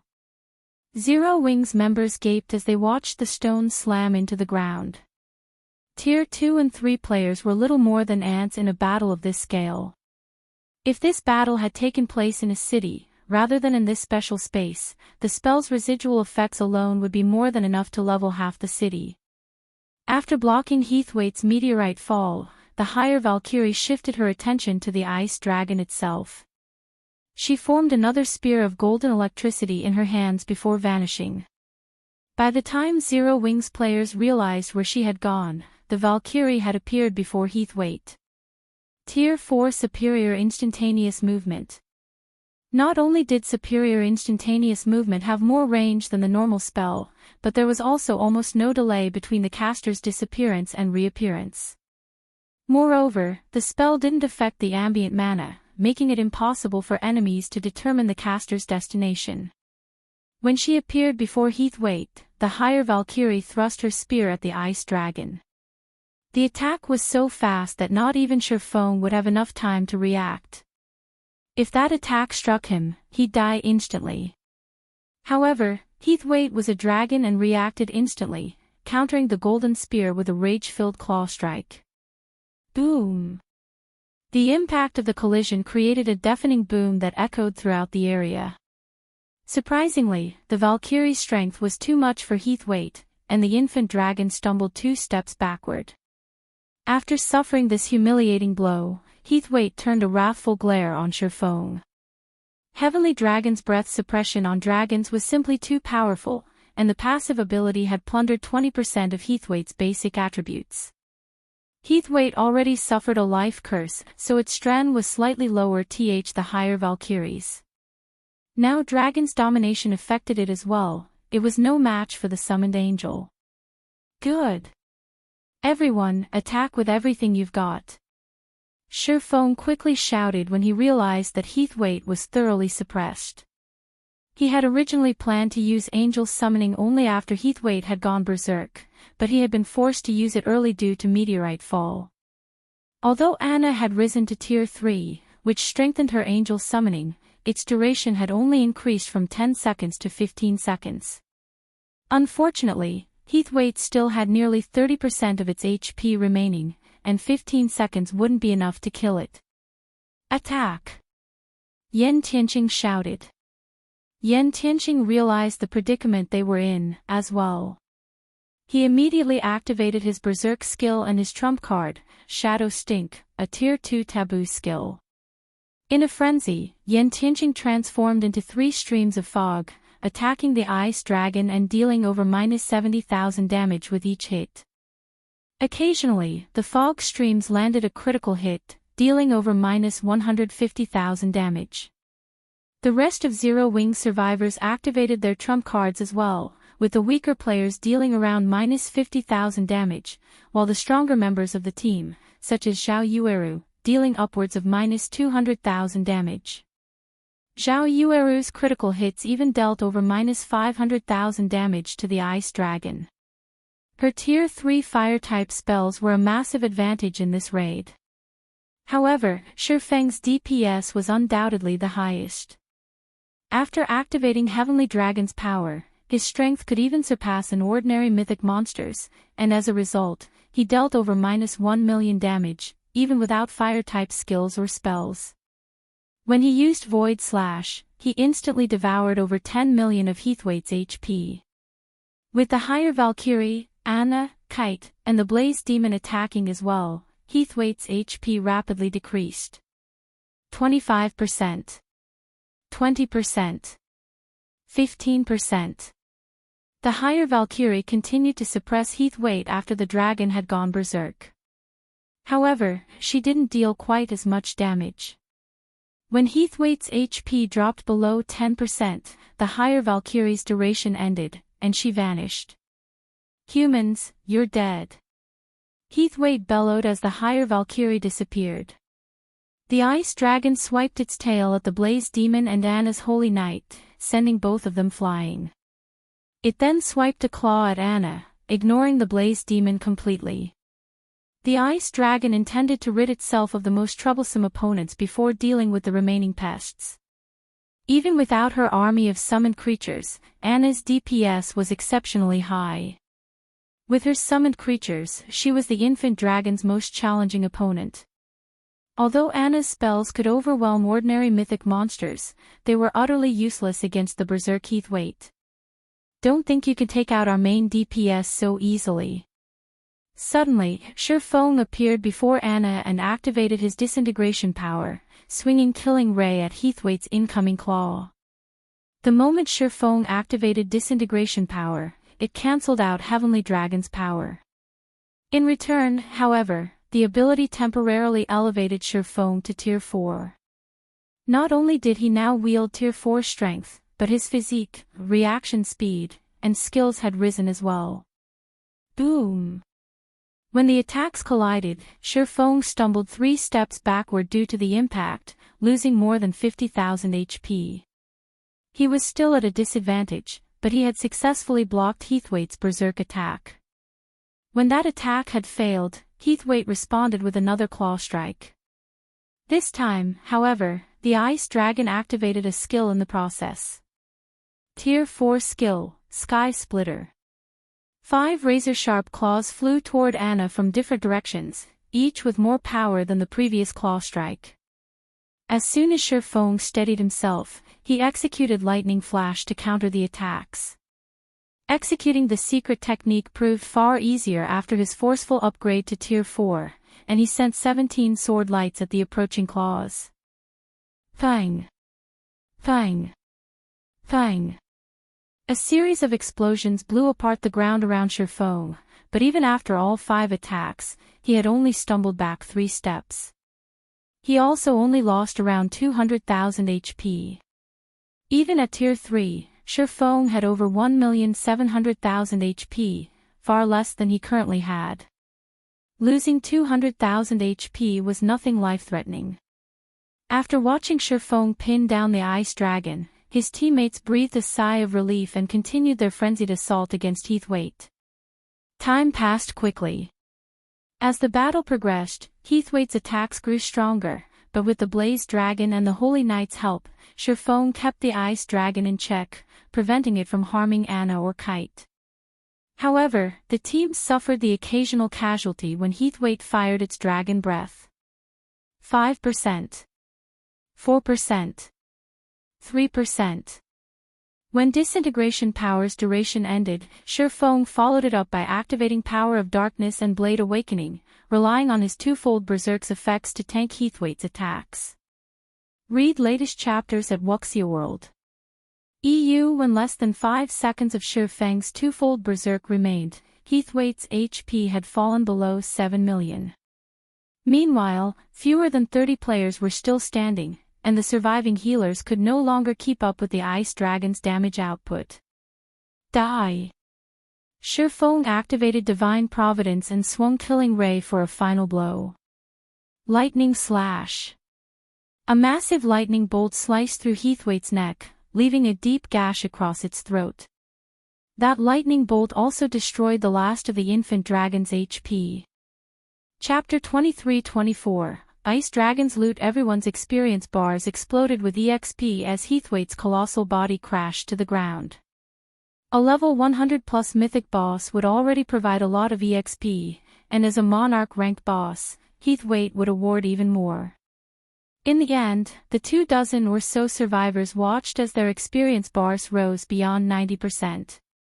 Although they had only reached level 100 less than a day ago, they were almost at level 101. Sherphone was now at 63% of level 101 as well. The EXP from the Ice Dragon alone was worth nearly 3 days of normal grinding. It's finally dead. And I thought we were finished, Blackie said, sighing deeply as he plopped down on the ground. He was ecstatic that they had finally won. Near the end of the raid, Heathwaite's defense and attack speed had steadily increased. At one point, Sherphone hadn't even been able to pin down the Ice Dragon with the Blaze Demon and Holy Knight's help. Moreover, Heathwaite's battle recovery generated over 10 million HP every 5 seconds, and as a result, they had barely moved the infant dragon's HP bar toward the raid's end. Enchanting and the others felt like survivors of some great disaster. None of them wanted to imagine how the raid would have gone without Sherfang's Bible of Darkness and 2 personal guards. When Heathwaite had died, it had dropped over 100 items beside its corpse, forming a small mountain that radiated waves of intense pressure. It's so powerful. This is the first time I've ever seen items that emitted such intense pressure. I wonder what kind of items dropped. Maybe there's a legendary item. Everyone stared at the mountain of loot with glowing eyes, and when they heard mention of a legendary item, the eager light in their gazes grew even brighter. They all forgot about their exhaustion for a moment, wanting to charge forth and inspect the dropped items. The strongest known item at this stage of the game was Fragmented Legendary rank, which everyone assumed Sherphone possessed. However, Zero Wing's main force members knew the truth: there was more than one Fragmented Legendary item. Naturally, this was a guild secret. Exposing this truth would only invite God's domain's various powers to target Zero Wing, and only an expert of Sherfang's caliber could openly own a fragmented legendary item without having to fear for his life. If anyone else were in his position, they wouldn't even dare to set foot outside of an NPC city. Epic items couldn't even compare to the benefits a fragmented legendary item provided, much less a true legendary item. Based on what players had learned from the game's libraries, every legendary item in the game had the strength to decimate heaven and earth. With such an item, players would have the power to transcend tiers. Before their fight with Heathwaite, these players wouldn't have been so concerned about such a power, convinced that they could bridge the gap between tiers with high enough basic attributes, but now, they understood what that kind of strength truly meant. Without the strength to transcend tiers, Tier 3 players had no hope of contending with superior mythic bosses.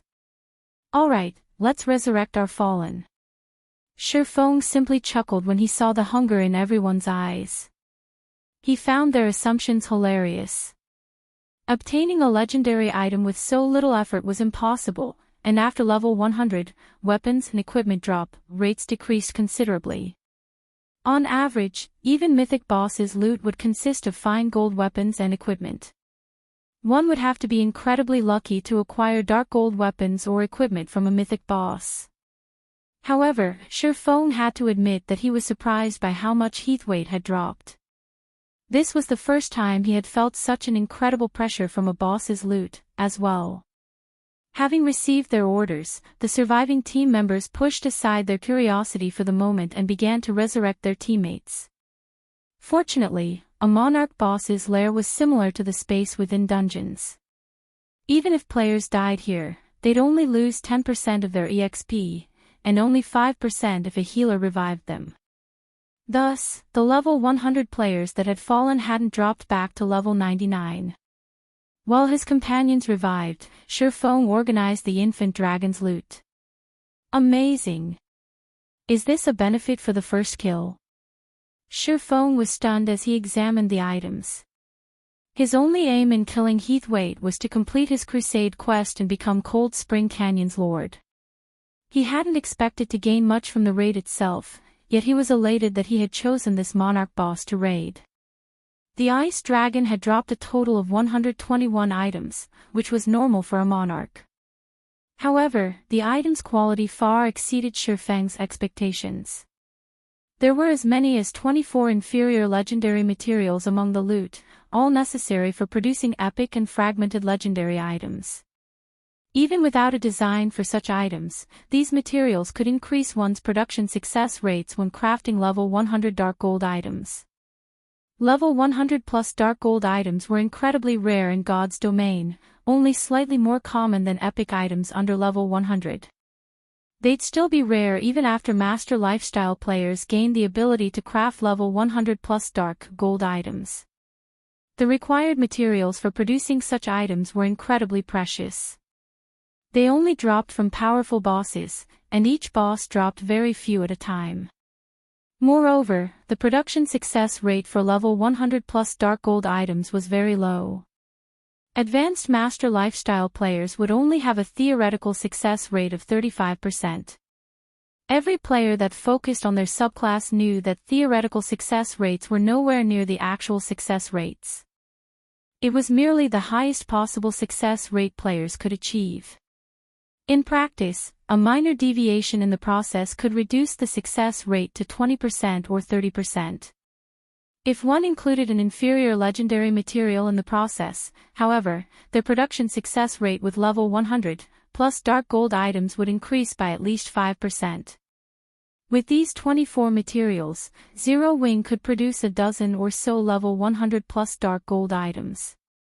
Surprising Shifeng further, Heathwaite had also dropped legendary materials. The Ice Dragon's Claw. Countless Grandmaster Forgers dreamed of obtaining this item. Dragons were one of the rarest types of monsters in God's domain, and they were immensely formidable. Acquiring a dragon's claw was nearly impossible. When used to forge weapons, dragon's claws were godly materials. As long as the player made some minor modifications to the claw, they could easily produce an epic weapon, even without an appropriate design. If they had an epic weapon design, they could craft a fragmented legendary weapon by using a dragon claw as the base material. Read latest chapters at Wuxia World. Any dragon claw that had appeared on the market during Shifeng's previous life had easily fetched the price of 2 fragmented legendary items in an auction. After all, one could sacrifice 2 random fragmented legendary items to secure a weapon of the same rank that was more compatible with its wielder. And Heathwaite had actually dropped 2 Ice Dragon's claws. Why wouldn't Shifeng be excited? It was no wonder why the Ice Dragon's loot had radiated such an incredible pressure. Aside from materials, Heathwaite had dropped 5 Dragon's Blood vials that could boost Cola and Alluring Summer's dragon bloodlines, further strengthening their Dragon Slayer classes. While Shifeng appraised the several designs the infant dragon had dropped, one result left him utterly dumbfounded. How is this possible? A flying ship design. Chapter 23-25, Crimson Dragon Flying Ship. Shifeng fell silent for a long time as he stared at the tattered design in his hands. No matter how he thought about it, he couldn't believe that Heathwaite had dropped a flying ship design. Flying mounts were incredibly rare in God's domain, and even with a common flying mount, one would have endless bragging rights. Even the weakest flying mount was rarer and more precious than a level 100 plus epic weapon. Flying ships, on the other hand, were even more amazing. The most ordinary flying ship's movement speed could rival an extraordinary flying mount, and one could accommodate up to 100 people at a time. Their aerial combat abilities were even at the peak of Tier 3. However, the main continent's various countries had monopolized the technology for flying ships, and players typically had no way to get their hands on one. At best, players could rent an airship, which could only transport goods and people, from one of the kingdoms or empires. One would be dreaming if they thought to rent a flying ship, an aerial weapon of mass destruction. Shifeng had never even heard of anyone obtaining a flying ship design by killing a boss. If players wanted to acquire a flying ship design, they'd have to raid a major NPC power's main headquarters or steal one from one of the NPC kingdoms or empires. Of course, both methods were exceedingly dangerous. There was a safer method: players could create one themselves. The subclass requirements for creating a flying ship, however, were immensely demanding, and players would have to invest a lot of effort and time into the research. As for the cost of creating one from scratch, even superpowers would have a hard time justifying such a massive expense. Most superpowers would rather purchase a completed flying ship. Purchasing a flying ship was much easier than purchasing a flying ship design. A guild could do so through the black market or by earning a sufficiently high status in an NPC country. Regardless of which method a player or power relied on, the price would be exorbitant. Furthermore, players could only purchase a very limited number of flying ships. As far as Sherfong knew, the easiest way to buy a flying ship was to become a duke in a kingdom. As a duke, a player could purchase one flying ship for 80,000 gold. To acquire more, they'd have to try their luck in the black market. Unfortunately, the black market only accepted ancient gold, not regular gold. And yet, Sherfong had just obtained a flying ship design after killing Heathwaite. If the various powers of his previous life had known this, they would have slaughtered every ice dragon in God's domain. Unable to contain his excitement any longer, Sherfong clicked on the design to inspect its statistics. He wanted to know what rank this flying ship design was. Crimson Dragon Flying Ship Design can be used to construct a common flying ship with a maximum capacity of 100 people and peak Tier 3 combat power. The Crimson Dragon flying ship carries 8 magic cannons and 1 magic crystal cannon. Piloting the flying ship requires a minimum of 6 people. Producing the flying ship requires 1,000 Titan silver, 10,000 void iron, 2,000 mana stones, and 100 magic elven stones. Sure enough, it is the most common type. Sherfong inwardly sighed when he saw the statistics. If he had obtained a bronze flying ship design, he could have ruled over the entire Cold Spring Forest without any issues. Bronze flying ships had Tier 4 combat power, after all, and would be a massive threat to Tier 3 players. Not even Sherfong would escape from a bronze flying ship's all-out assault with his life. A flying ship wasn't a monster. It did not have the mobility flying monsters possessed, and it didn't have monsters' vast repertoire of skills and spells. The so-called Tier 4 combat power didn't mean that the flying ship's overall combat power was limited to Tier 4. Rather, each of the flying ship's attacks had peak Tier 4 power. With over a dozen cannons, a flying ship's bombardment could even blow a Tier 4 Apex expert to smithereens. Without a Tier 4 legendary flying mount or something even more powerful, they'd have to flee the moment they spotted a bronze flying ship. After giving the matter some thought, Sherfong realized that he was being too greedy. Superpowers struggled just to obtain a single common flying ship, let alone a bronze flying ship. 1,000 Titan silver and 100 magic elven stones. The production cost is vicious. The Crimson Dragon flying ship's necessary materials astonished Sherfong. Titan silver was a rare byproduct that could be obtained from mining fine Titan Oregon. Thus far, Zero Wing had only compiled a little over 2,000 Titan silver ingots. Magic elven stone was even rarer and more valuable. One could only obtain the super rare or from grade 2 or veins. It was just slightly more common than 7 luminaries crystals. Including the other materials, producing the Crimson Dragon flying ship would cost roughly 50,000 gold, several times more than the bronze-ranked Guardian Puppet's production cost. However, it was still cheaper than trying to become a duke. Moreover, he would get more value for his money. A common flying ship would be far more useful to players than bronze combat puppets. Even though a common flying ship's combat power was only at the peak of Tier 3, it could transport 100 players, allowing them to travel across the continent freely. Moreover, players could rest and recover while on a flying ship, which they couldn't do while riding a flying mount. The recovery ability wasn't very powerful, but it was a precious asset when exploring level 100, plus neutral maps. Moreover, players would be able to flee when they encountered mythic-ranked flying monsters thanks to the flying ship's defensive capabilities. Did the boss drop something good, guild leader?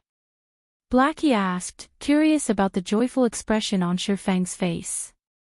Here, take a look for yourselves, Shi Feng said, chuckling. Aside from the flying ship design, he shared the loot's information in the team chat. Crap. Legendary materials. And that's a design for a level 100 secret silver equipment.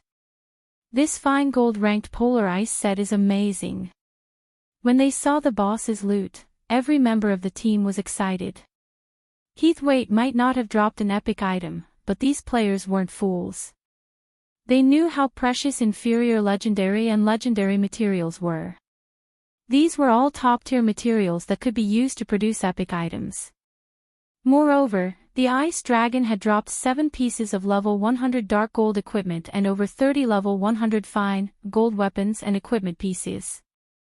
These weapons and equipment would grant many of the team members a massive boost to their combat power. The polar ice set Heathwaite had dropped was particularly eye-catching. It might only be a 6-piece, level 100 fine gold set equipment, but its attributes were nearly 3 ranks stronger than that of level 95 dark gold equipment. With this set, a level 100 elementalist could easily defeat lower-level experts in full epic equipment. Following which, Shi Feng held an internal auction, and Iluofei claimed the polar ice set. Now, only Shi Feng, Kola, and Zhao Yueru, who had at least one fragmented legendary item and multiple pieces of epic equipment, had higher basic attributes than she did. Once the weapons and equipment had been distributed, Shi Feng returned to White River City with his team. Since Zero Wing's main force members had finally reached level 100 or higher, they qualified to challenge their Tier 3 promotion quests. Naturally, he couldn't continue to help them level up in the Cold Spring Forest, and more than a dozen of the team members were ready to challenge their promotion quests now. Wasting time would be a pity. Players would only become true powerhouses in God's domain once they reached Tier 3, after all. Read latest chapters at Wuxia World. Shi Feng spent some time advising his players on how to complete their Tier 3 promotion quests before he dismissed them. Those that weren't strong enough yet left to prepare a bit more, and the players that were strong enough headed to the Adventurers Association immediately. Meanwhile, Shi Feng headed toward White River City's Adventurers Association for another matter. Within one of the Adventurers Association's second-floor VIP reception rooms. Lord Bronze Legatee, how may I be of service? The female elven administrator asked as she entered the room. I wish to turn in my crusade quest for Cold Spring Forest's Ice Dragon, Heathwaite, Shi Feng announced as he retrieved a colossal, silvery white dragon horn and placed it on the table between them. This dragon horn was proof that he had slain Heathwaite. As soon as Shi Feng proved that he had completed his crusade quest, the sounds of a series of system notifications reached his ears. Chapter 23-26, 1-Star Lord System, you have completed the crusade quest for the Ice Dragon, Heathwaite. Rewarding Lord's Token, level +1, Star Moon Kingdom Reputation +300, Guild Popularity +10,000 System, congratulations. You are the first player to become a Lord in God's domain. Rewarding Lord Popularity +100. System, congratulations. For acquiring 100 Lord Popularity points, you have been promoted to a 1-Star Lord. The system notification repeated 3 times while Shi Feng rose to level 102.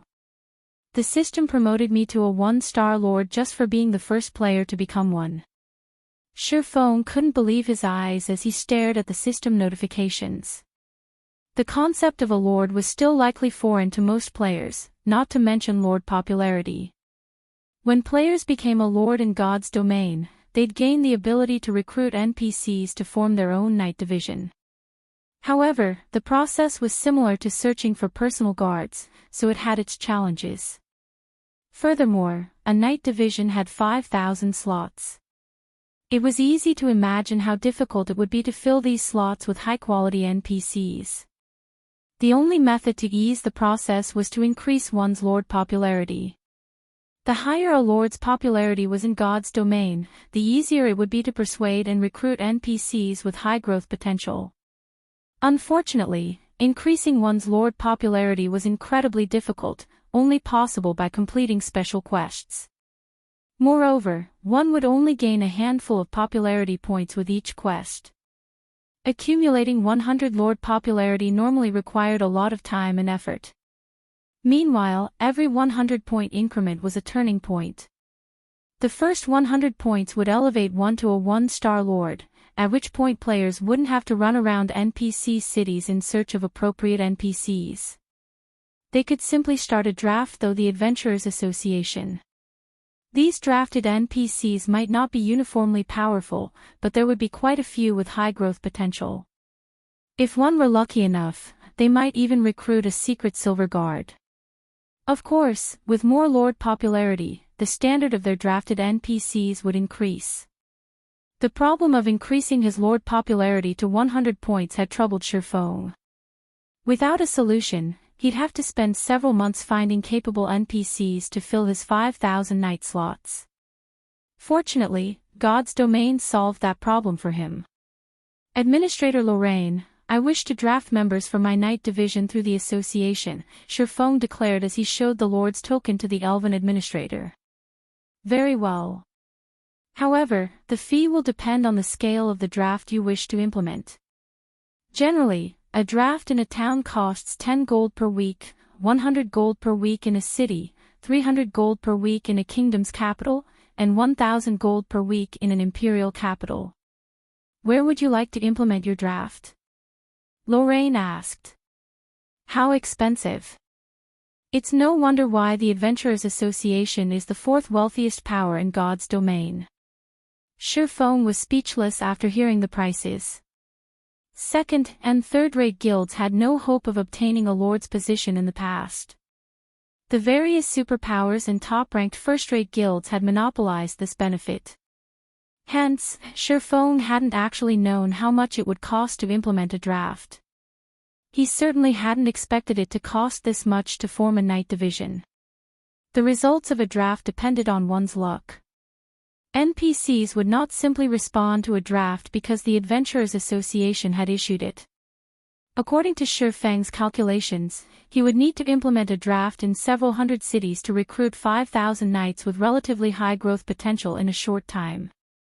I'd like to implement the draft in these countries' cities, Shifeng decided.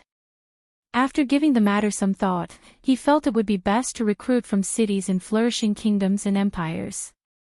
In the end, he paid 44,500 gold to implement his draft in more than 400 cities.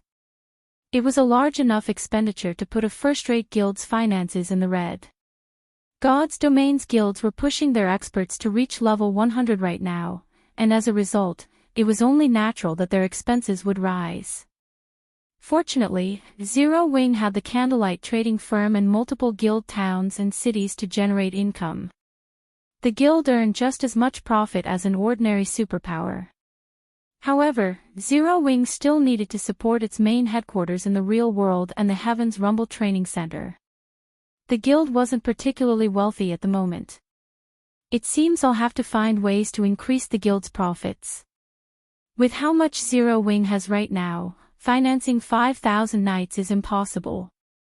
After paying for the drafting fee, Shifeng mentally calculated how much he'd need to spend on his future knight division.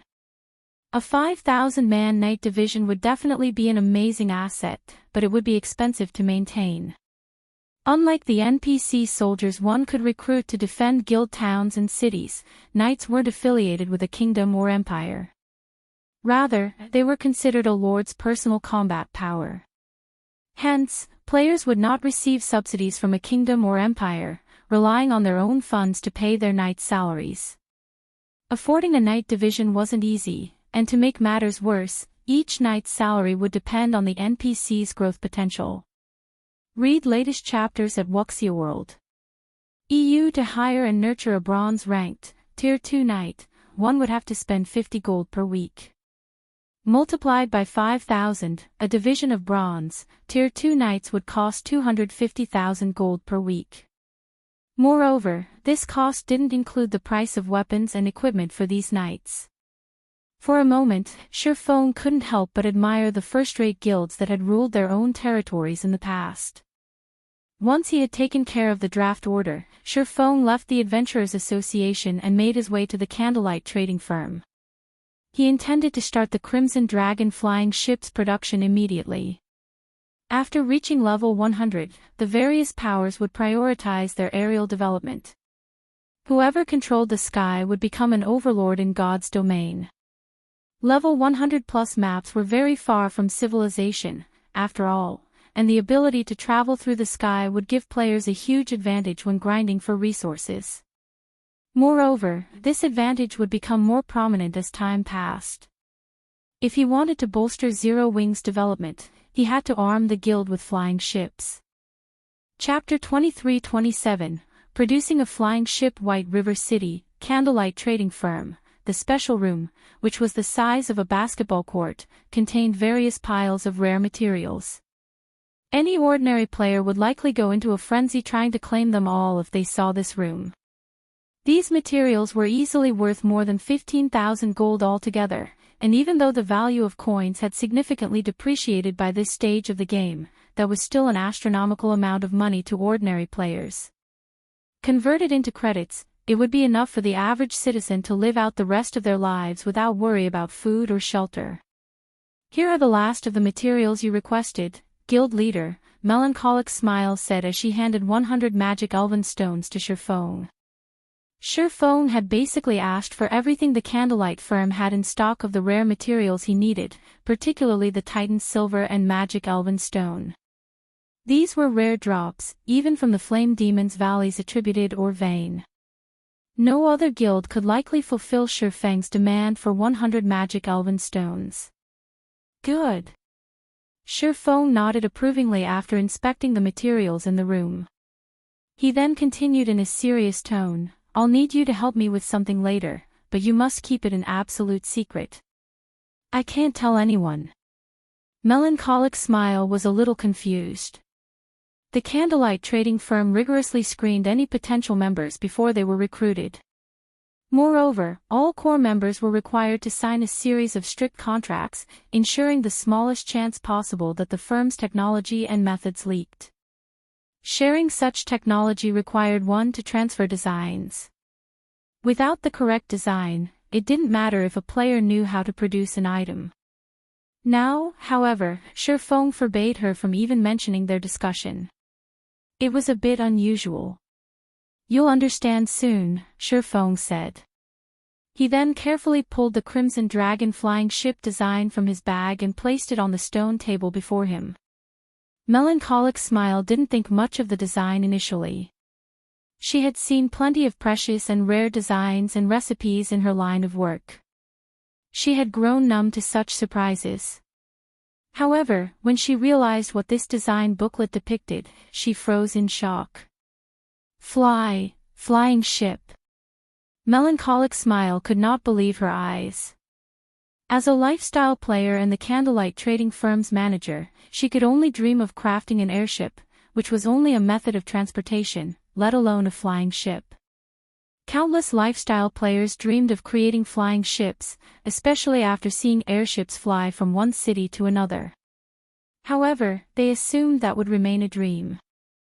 Players had absolutely no access to designs for airships and flying ships due to the various kingdoms and empires' heavy restrictions regarding their flying technology. Creating one would require an immense amount of knowledge and skill, not to mention a ton of materials for the necessary experiments. And yet, Shirfeng had just dropped a flying ship design on the table between them. It was at this moment that Melancholic Smile, more or less, realized why Shirfeng had forbidden her from speaking of this to anyone. Although the trading firm had restrictions in place that prevented members from sharing trade secrets, those restrictions were only effective in the game. Candlelight couldn't stop these players from running their mouths off in the real world, and if news that Zero Wing had obtained a flying ship design went public, the consequences would be unimaginable. The various powers already hungered for their own airships. On the other hand, flying ships were capable of transportation and aerial combat. Needless to say, the various powers' desire for flying ships was even greater, nearly maddening. If the various powers learned that Zero Wing had a flying ship design, they'd do anything they could to take it, and if they couldn't, they'd ensure that Zero Wing didn't keep it. Acquiring a flying ship wasn't easy, but with the design, one could create as many flying ships as they wanted. After a certain point, flying ships would be significantly more useful than combat puppets in battle. Players had ways to deal with combat puppets, after all, but none of them knew how to deal with a flying ship. Hence, the various powers would do whatever necessary to ensure that Zero Wing failed to develop, and they'd strike while they still had an opportunity. That's right, it's a flying ship. I intend to produce one, but I can't handle the task alone. Aside from forgers, I'll need a large number of engineers and alchemists, Shifeng said. To protect this secret, however, I'll need you to split these players into multiple groups and assign them various parts to work on. I'll handle the final assembly. We're going to make one now. The very idea began to make Melancholic smile nervous. Guild leader, just the core engine is so complex that I'm not even sure an advanced master forger can handle it. If we fail, all of this magic elven stone will be useless. Why don't we wait a little while longer? If it were only an issue of money, Zero Wing could handle it, but these magic elven stones were incredibly rare. Collecting more wasn't simply an issue of money. If they failed in producing the flying ship's engine, they would have to wait for a very long time before they'd have enough elven magic stone to attempt it again. I wish it could wait, too, but Zero Wing can't afford that, Shifeng explained, flashing her a bitter smile. The various major powers were desperately leveling up, and many of them have already begun to explore level 100 neutral maps. The Shadowless Empire's members had made that clear.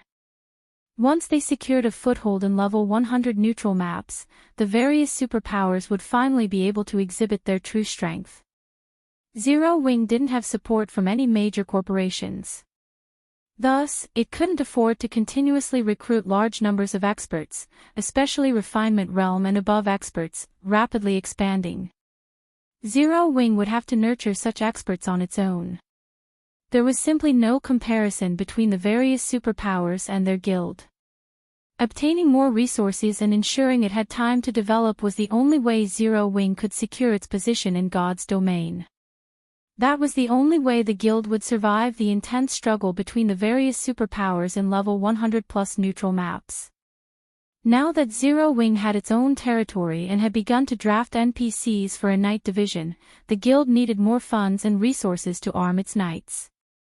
Maintaining a proper knight division with Zero Wing's current income was impossible. Unfortunately, it had become considerably more difficult to earn profits and resources from other worlds now that the planar passages had opened. That left Zero Wing with only one method to increase its income: transportation of goods.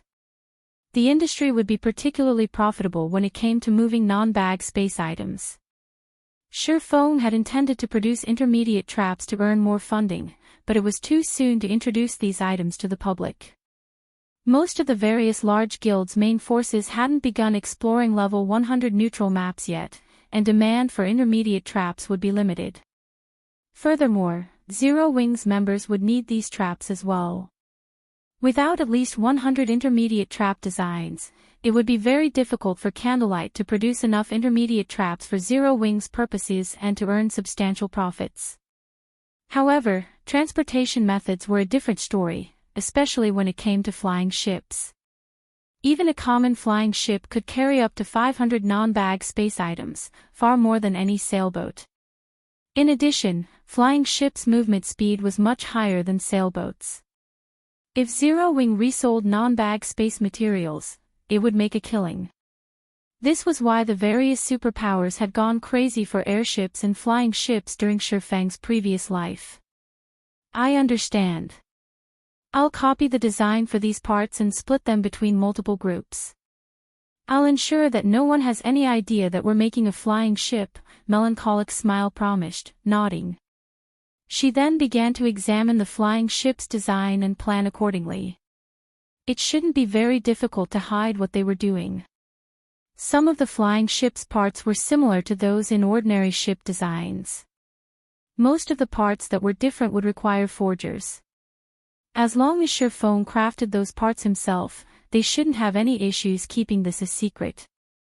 Melancholic smile then left to distribute the construction materials and designs among the Candlelight's master lifestyle players. None of these players suspected a thing when they received their orders. This wasn't a usual process, after all, especially after Zero Wing had recently begun to craft bronze speedboats. Meanwhile, Shi Feng turned his full attention to forging the flying ship's engine. After producing the Guardian puppets and Hell tanks, he was quite familiar with engine production. The Crimson Dragon flying ship's engine was simply a more complex version. Sure enough, this is beyond an ordinary advanced master forger.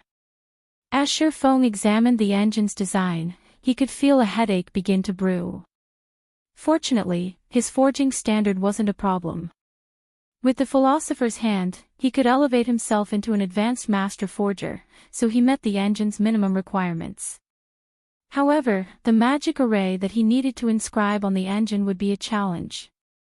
It was so complex that it nearly required a master magician to complete. However, Shi Feng did not panic. Instead, he calmly and slowly researched the engine's magic array and repeatedly attempted to draw it. After over a dozen hours of practice, Shi Feng had finally learned how to draw the magic array successfully and barely finish it in one go. Good. Let's make the engine now. Shi Feng took a short break before he focused on producing the engine. The engine's production process wasn't simple, and Shi Feng had decided to use a dragon blood crystal, a top-tier inferior legendary material Heathwaite had dropped, to increase his success rate. Crystallized dragon power, the dragon blood crystal was the size of a fist and contained energy that was nearly as pure as that in 7 luminaries crystals. Not only could one use a dragon blood crystal as a power core for a city's defensive magic array, but it could also reinforce magic arrays. It was easily as valuable a level 100+ epic weapon. Unfortunately, Heathwaite had only dropped 1 dragon blood crystal. Shi Feng had considered saving it to strengthen one of his city's magic arrays, but after giving the matter some thought, he decided to use it to increase his production success rate. A flying ship would be an immeasurable asset, after all. Time passed quickly, and the engine slowly took shape. Although others would have struggled to temper the materials, it was quite easy for Shi Feng with the help of the Soul Flame. It saved Shi Feng plenty of time and concentration. Read latest chapters at Wuxia World. Shi Feng finally finished the engine's body after 6 hours of restless work. As the engine took shape, the special forging room's mana surged toward it. Sensing the change, Shi Feng began to engrave the magic array immediately. Whether or not the production process was a success would largely depend on the engraved magic array at the end. Not only did the array have to be completed within a short time, but it also had to be completed in one move. Shi Feng couldn't afford to pause during the process. This was the only way the engine's mana would be able to flow smoothly. A single, minor deviation would waste all of his efforts thus far. 1 minute. 3 minutes. 5 minutes. As the mana flowing into the engine began to thin, Shi Feng engraved the array faster. His concentrated rapidly depleted as if he were executing lightning flash with every second that passed. Just as the mana flow was about to cut off, Shi Feng finished the last connection, completing the magic array. Chapter 23-28, Advanced Flying Ship. Did it succeed? As a storm of mana enveloped the engine, Shi Feng began to grow nervous. The engine was the most difficult part of the flying ship to produce, but once it was complete, the remaining parts would be fairly easy to craft. The most troublesome aspect of the remaining parts was how much manpower they required to produce. Fortunately, with Candlelight's strength, the trading firm had the manpower to simultaneously construct the parts of 3 flying ships, let alone 1. The magic array engraved in the engine began to glow as the mana calmed down, actively gathering the mana into the engine. The engine consumed so much mana that the density in the room increased. Wonderful. It's a success. As Shi Feng watched, his expression shifted to one of elation. This wasn't the first time he'd forged an engine, and if it had failed, he knew the stream of mana flowing into it would have been unstable. Now that this was done, he was practically guaranteed to produce a Crimson Dragon flying ship. Moreover, he hadn't expected the mana density in the room to rise to such an extent. The flying ship's engine drew in at least 3 times more than the bronze combat puppet's engine. An engine was the very heart of a machine and played a major role in determining the machine's strength. Following which, Shifeng tapped on the engine to appraise it. System: Bronze flying ship engine has been forged successfully. Forging proficiency increased by 1,000 points. Obtained 40 million EXP. The dragon blood crystal's effects are so powerful. Shifeng stared at the results with wide, bloodshot eyes. He had already been relieved that the production process had been a success, but he hadn't expected the dragon blood crystal to upgrade the engine's rank from common to bronze. Normally, bronze engines only powered bronze flying ships. An engine like this would definitely increase a common flying ship's rank. After all, common and bronze-ranked flying ships required roughly the same quality of materials. Their engines were the main factor that made a difference. Shifeng immediately notified Melancholic Smile to hasten the remaining parts construction. After more than 20 hours, Candlelight's master lifestyle players finally produced all of the Crimson Dragon flying ship's various parts. However, Shifeng didn't start the assembly process when Melancholic had delivered them. Rather, he used the 7 Luminaries Ring spatial gate to transport Melancholic Smile and himself to an open field within the White River City region. A flying ship was massive, much larger than a sailboat. The special forging room just didn't have enough space. Hence, Shifeng needed an open location for the final assembly. Of course, to protect this guild's secret, he decided to construct the flying ship in an empty, open plain.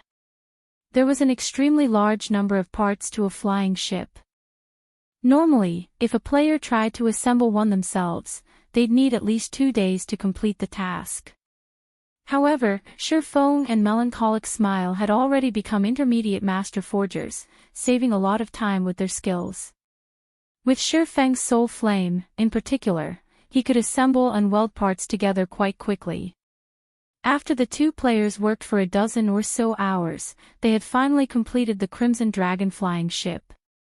They marveled at the 60-meter-long, 20-meter-tall mechanical ship with a crimson hull before them. So, this is a flying ship.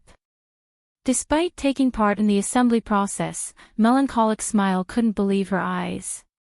Even from far away, the Crimson Dragon flying ship was a shocking sight to behold. Next to its colossal frame, even an extraordinary flying mount looked like an infant. Shifeng sighed ruefully as he gazed at the vessel.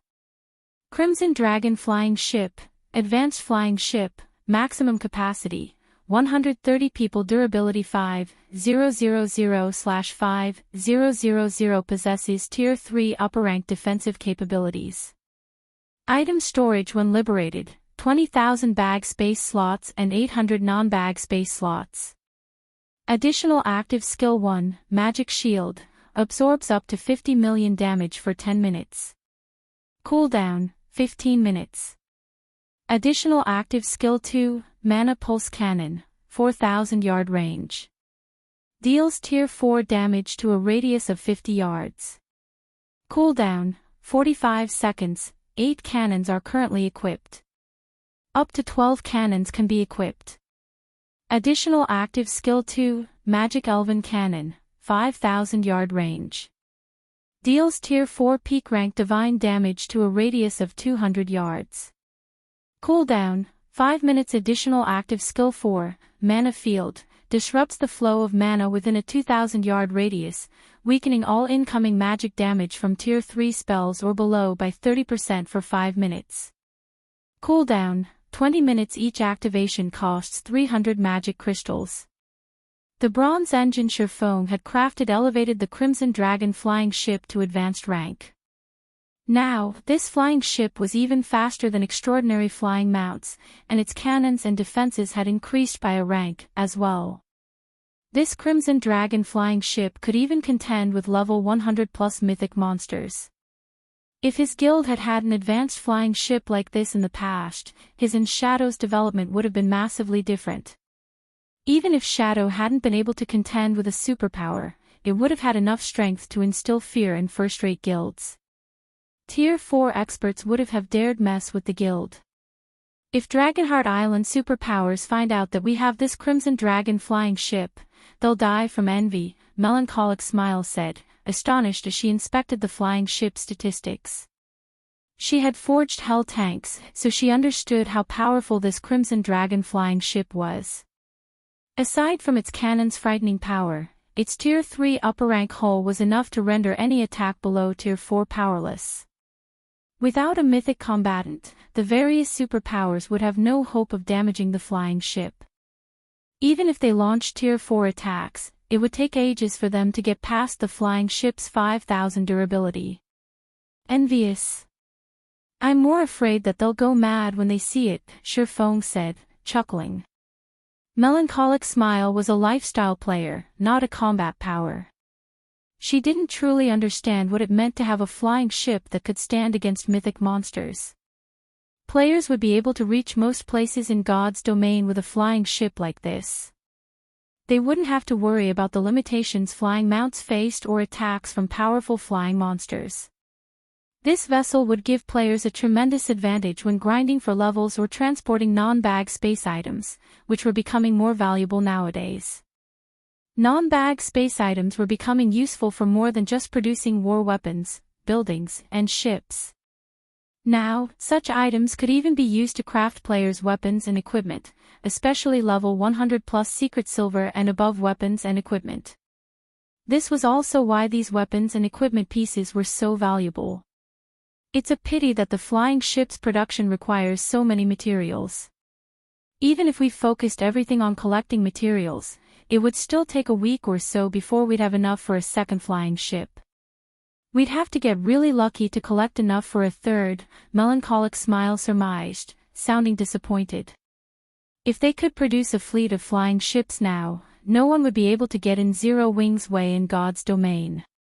Unfortunately, the Crimson Dragon flying ship required too many rare and precious materials, some of which were non-bag space items and particularly tedious to transport. If the Candlelight trading firm's main headquarters hadn't had such a large stockpile of these materials, they wouldn't have been able to construct the first flying ship so quickly. Just keep collecting the materials. Every flying ship we make right now counts, Shifeng said.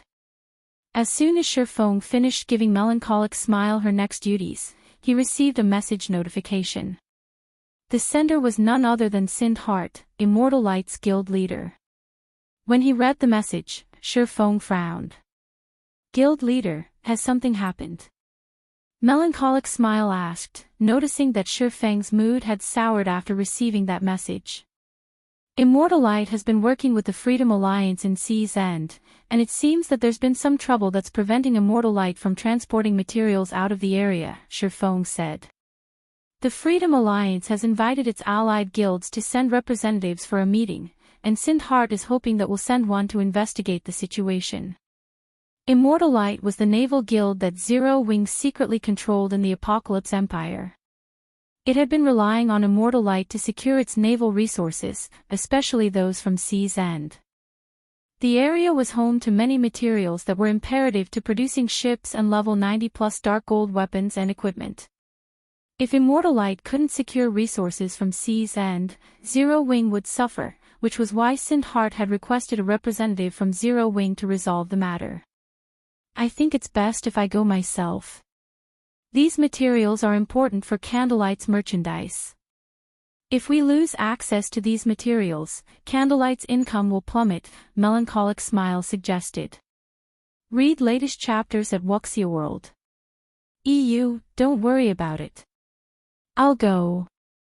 Right now, you need to focus on collecting the materials we need to construct the Crimson Dragon flying ships, Shifeng said, shaking his head. The Crimson Dragon flying ship was crucial to Zero Wing's survival. Without it, the guild wouldn't be able to exert dominance in the Cold Spring Canyon, relying on a 5,000-man night division wouldn't be enough. Not only was a flying ship faster than flying mounts, but it also had the combat power to squash Tier 3 experts like ants.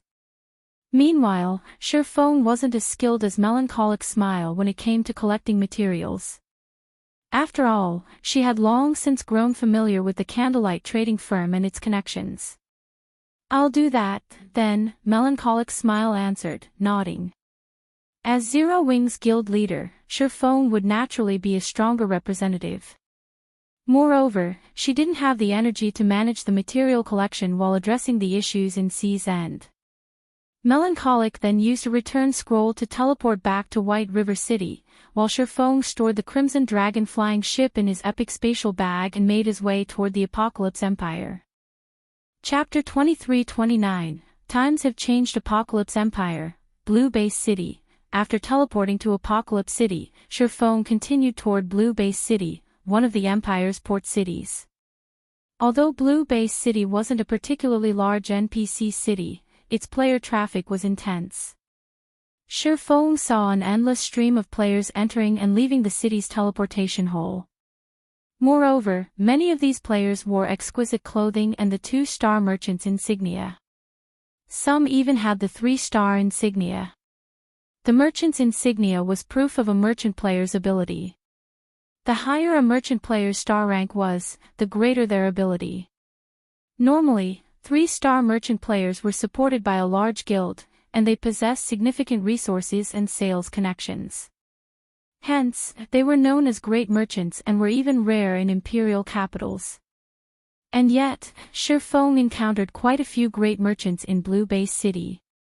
Based on the bland reactions to these merchant players, their presence in the city didn't seem to be unusual. So many great merchants gathered in Blue Base City because it was a trading port. Countless players came into port each day with resources from the various neutral powers out at sea, which allowed the merchant players in the area to earn huge profits. This city's development speed is amazing. I doubt it'll be long before Blue Base City is promoted to a large-scale city and gains a Tier 4 NPC Magistrate Manager. As he watched the various horse and transport carriages rolling down the streets, Sure Feng had to admit that Sindheart had impressed him. When Sindheart had wanted to move Immortal Light to a new city, Sure Feng had suggested that he develop near the sea. The various first-rate guilds hadn't been paying much attention to the ocean at that time, after all. By relying on the few resources Zero Wing had provided, Sindheart had established Immortal Light in one of the Apocalypse Empire's port towns, eventually expanding the guild to occupy all of Blue Base City. Now, Blue Base City was almost ready for its promotion into a large-scale NPC city, and Immortal Light's naval prowess had grown powerful enough that the guild didn't need to fear first-rate guilds. Sindheart's management was even more impressive than Gentle Snow or Aqua Roses. Not only would Blue Base City grow larger once it became a large-scale NPC city, but the conveniences it offered would also improve. The city would have no trouble accommodating a large number of players, and Immortal Light would even qualify to contend with the Apocalypse Empire's first-rate guilds. As Sure Feng left the teleportation hall, he headed toward a nearby advanced restaurant. A level 96 man approached him as he arrived. The Elementalist wore 5 pieces of epic equipment, and the weakest piece on him was level 95 Dark Gold rank. 2 more level 96 players followed the Elementalist, one of which was a cleric, while the other was a berserker. Both wore 3 pieces of epic equipment. Seeing these 3 greet Sure Feng, the rest of the players in the restaurant were surprised. Who is that guy? Immortal Light's guild leader and 2 of its great experts are actually welcoming him. Could he be some big shot? Every player in Blue Base City knew of Immortal Light's guild leader, Sindheart, as well as the 2 great experts that accompanied him. To secure control of the city, Immortal Light had challenged and defeated many of the large guilds that had occupied Blue Base City. It had even sunk a first-rate guild's fleet, which had spread its fame across the Apocalypse Empire. Moreover, Sindheart was even one of the top 10 elementalists in the Empire. Even first-rate guild leaders treated him with respect. Yet now, Sindheart had been waiting to greet an ordinary-looking player. Why wouldn't this surprise them? Hearing the hushed discussions around him, Sindhart had Immortal Lights members clear out the restaurant. The spectators obediently stopped talking and scattered. I hadn't expected you to make the trip here, Brother Yifeng. With you, we'll stand a much better chance in Sea's End, Sindhart said as he greeted Shifeng. Brother Sindhart, you jest. May I know what happened with the Freedom Alliance? Why is it calling in its allies for a meeting? Shifeng asked, getting straight to the point. I've just received some information regarding the situation. Let's head inside to continue our conversation, Sindhart insisted, his expression becoming disheartened at the mention of the Freedom Alliance. He led Shifeng into the advanced restaurant he had fully reserved earlier. As Shifeng and Sindhart entered the restaurant, the cleric and berserker gave each other disgruntled looks behind Shifeng's back. This guy doesn't think much of our guild, does he?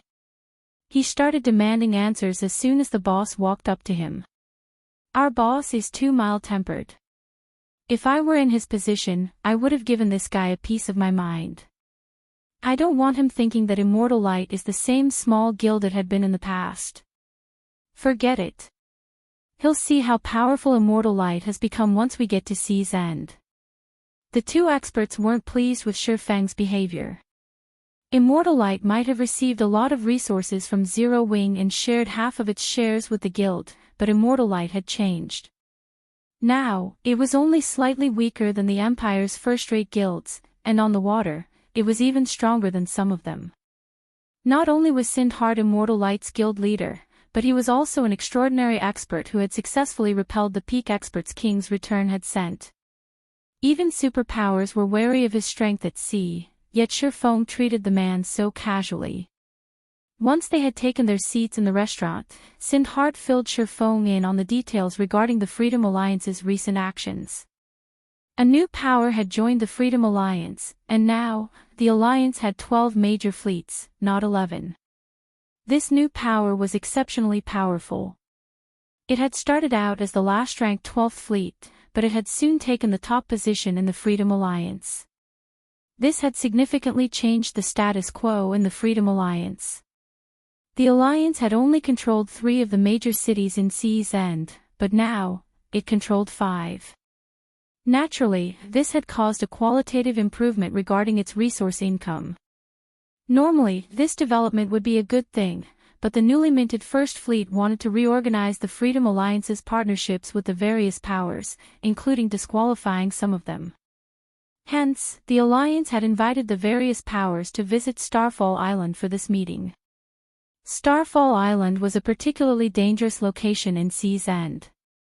Ordinary ships wouldn't make it into the sea zone, torn apart by the area's powerful sea monsters. One could only get through with a sufficiently strong fleet. A new power has joined the Freedom Alliance. Realization dawned upon Shifeng when he heard Sindhart's explanation. A commotion had occurred in the Freedom Alliance during Shifeng's previous life, but Silent Entropy, the original First Fleet's commander, had eventually suppressed it. Unfortunately, Silent Entropy and his fleet had suffered a massive setback thanks to Shifeng, which must have prevented him from controlling the situation. This resulted in a new power taking over the Freedom Alliance. Read latest chapters at Wuxia World. EU, since the Freedom Alliance has grown stronger, they want to see whether their partners still qualify to participate in their alliance. While I can understand its reasoning, I had never thought something like this would happen so suddenly, Sindhart said, smiling bitterly. I've recalled all of Immortal Light's best ships, but it'll probably be another 3 or 4 hours before they return. If we wait until then to leave, we'll likely be a little late to the Freedom Alliance's meeting. They would need a small fleet of bronze speedboats just to get to Starfall Island. Without sufficient strength, they'd only find death waiting for them. How many bronze speedboats and stronger have you gathered so far, Brother Hart? Shifeng asked. We currently have 8 bronze speedboats and 1 mysterious iron speedboat ready to depart, Sindhart said, shaking his head. It won't be enough to make it to Starfall Island. We'll need at least 20 bronze speedboats and a sailboat. 8 bronze speedboats and 1 mysterious iron speedboat? That'll be enough. We should set out right away, Shifeng declared. Chapter 2330, Mysterious Iron Sailboat. They're enough. Sindhart gave Shifeng a confused look.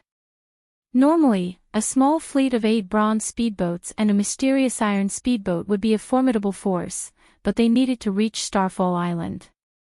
Starfall Island served as a transit point for players who wanted to explore level 100+ sea zones. Every sea monster near the island was level 95 or higher, and their population density was terrifying. One could even encounter mythic-ranked king-class sea monsters in the area. Without a sufficiently powerful fleet, their journey to Starfall Island would be a one-way trip. I've brought a sailboat with me. With it, we should have enough combat power, Shifeng tried to reassure Sindhart when he saw the man's worried expression. He then took out the crystalline bottle housing the Storm's sailboat from his bag. A mysterious iron sailboat. Sindhart's eyes nearly fell out of their sockets when he saw the Storm's sailboat. Sindhart had long since known that Zero Wing possessed superb naval power.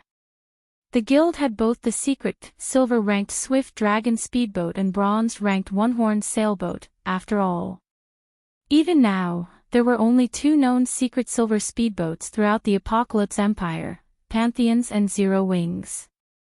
Although a secret silver speedboat was only 1 rank higher than a mysterious iron speedboat, the difference between the 2 boats' combat power was like the difference between heaven and earth. Not even an ordinary sailboat was a match for a secret silver speedboat. When Phoenix Rain had secured her position on Thunder Island, Zero Wing's Swift Dragon speedboat had been a large part of the reason for her success. Moreover, the Freedom Alliance's Passing Monarch had relied on the Swift Dragon and One-Horned speedboats to secure the best territories the Freedom Alliance occupied. Although Passing Monarch hadn't been able to claim his as the Alliance's first fleet, he had secured the second rank enough authority that his word in the Freedom Alliance was only second to Silent Entropy's, the original First Fleet's commander. Passing Monarch had also become the reason that Immortal Light had been able to continue developing in the Apocalypse Empire. Sindhart had never dreamed that Zero Wing would have an even stronger ship. Reaching Starfall Island shouldn't be much of a problem with this Storm's sailboat, but it's getting pretty late. We should head out, Shifeng said as he stored the repaired Storm's sailboat. This is wonderful. We'll have a much better chance of securing our position now. Sindhart exclaimed, brimming with confidence. Setting aside Zero Wing's strength as a pseudo-superpower and the relationship between Passing Monarch and Shifeng, the Storm's sailboat would be more than enough to ensure Immortal Light retains its position as one of the Freedom Alliance's partners. In fact, it might even help improve relations between Immortal Light and the Freedom Alliance. Sindhart gathered his men immediately, and they teleported to Sea's End's Blue Jade City with Shifeng. Once they arrived, they'd set sail towards Starfall Island Sea Zone. Sea's End, Starfall Island, as a transit hub for players traveling to level 100+ sea zones, the island wasn't very populated right now. However, due to the Freedom Alliance's invitation, any power that wanted to remain a member of the Alliance had no choice but to brave the dangerous journey to the island. As a result, a large number of speedboats and sailboats filled Starfall Island's port. The weakest speedboat at the dock was bronze rank, and quite a few of them were mysterious iron rank. Even naval superpowers would be stunned by the grand sight. I wonder what stunt the Freedom Alliance is trying to pull this time. They called us all the way out here. It's likely that they're trying to determine whether or not we're strong enough to get this far. Ordinary powers have no hope of reaching this sea zone. We lost a considerable amount of durability just from the fights with the sea monsters on the way here. That's right. I came with a fleet of 20 bronze speedboats and 1 sailboat. If my fleet had been any weaker, I wouldn't have made it here. As the various powers' representatives discussed their journey to Starfall Island, they couldn't help but frown. They all had questions regarding the Freedom Alliance's invitation to such a dangerous place, and none of them knew what the Alliance intended. They could not figure out what the Freedom Alliance was trying to do. It should be known that the Freedom Alliance was a giant in Sea's End, and any power it allied itself with was formidable at sea. Otherwise, they couldn't guarantee the cargo's safety as they transported it across the sea, earning a stable income of resources and coins. I wonder how the Freedom Alliance intends to choose which partnerships it will maintain. The Alliance is nearly as powerful as the House of Seas and controls 5 of Seas' End's major cities. Even naval superpowers in other locations are afraid of the Freedom Alliance at this point. I assume they'll base their decisions on each power's strength and connections. Take Immortal Light, for example. As a second-rate guild, it doesn't qualify to partner with the Freedom Alliance, but because of its close relationship with Passing Monarch, the Third Fleet's commander, it can collect resources that not even first-rate guilds like ours can reach. Indeed. Immortal Light should be responsible for as much as 10% of the Freedom Alliance's resources. Even naval superpowers are envious. However, based on my information, Zero Wing stands behind Immortal Light. The guild is a large part of the reason that Passing Monarch had risen to his current position. It is only natural that Immortal Light has been assigned better resources than other powers. As the various representatives chatted about Immortal Light, envy flashed in their eyes. There were over 30 powers cooperating with the Freedom Alliance, yet Immortal Light claimed 10% of the Freedom Alliance's resources. Immortal Light's luck will run out soon. I'm sure the Freedom Alliance intends to redistribute its resources during this meeting, and not even Silent Entropy has as much authority in the Alliance as he used to, much less Passing Monarch. I agree. Based on what insider information I've received, not only has the Freedom Alliance invited major powers like ours to this meeting, but it's also invited Giant's Heart from the Sea God's realm. Giant's Heart. You mean the guild that stole the Flare Fortress from the Pride Empire and the Fire Dragon Empire? The very same. Is there another Giant's Heart I don't know about? When the various representatives heard mention of Giant's Heart, their expressions darkened. They had never thought the superpower from the Sea God's realm would try to claim a piece of the pie. Ordinary players might not have heard of Giant's Heart, but the various major powers that paid constant attention to the shifts of power within God's domain would be quite familiar with the name by now. The superpower had successfully stolen a fortress from the Pride Empire, a super guild. With that move, Giant's Heart had proven that it was powerful enough to shake the various superpowers on the main continent.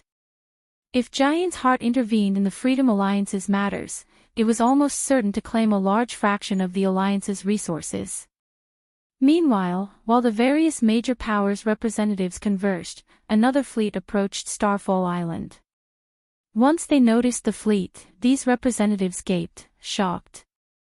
This fleet consisted of 60-plus bronze speedboats, 11 mysterious iron speedboats, and 5 sailboats, 2 of which were bronze rank. This fleet was easily several times stronger than the various powers, and every ship bore the Giant's Heart Guild emblem on its sails. As these ships docked, over 1,000 players disembarked. Every one of these players was level 96 or above, with many at level 97. The weakest piece of equipment on these players was level 95 fine gold rank, and over a dozen of them wore level 95 fine gold set equipment. As for the several players leading the group wore a minimum of 5 pieces of epic equipment. As these players walked through the port, the various major powers members unconsciously stepped aside to open a path. Amazing. Too amazing. So, this is Giant's Heart. Read latest chapters at Wuxia World.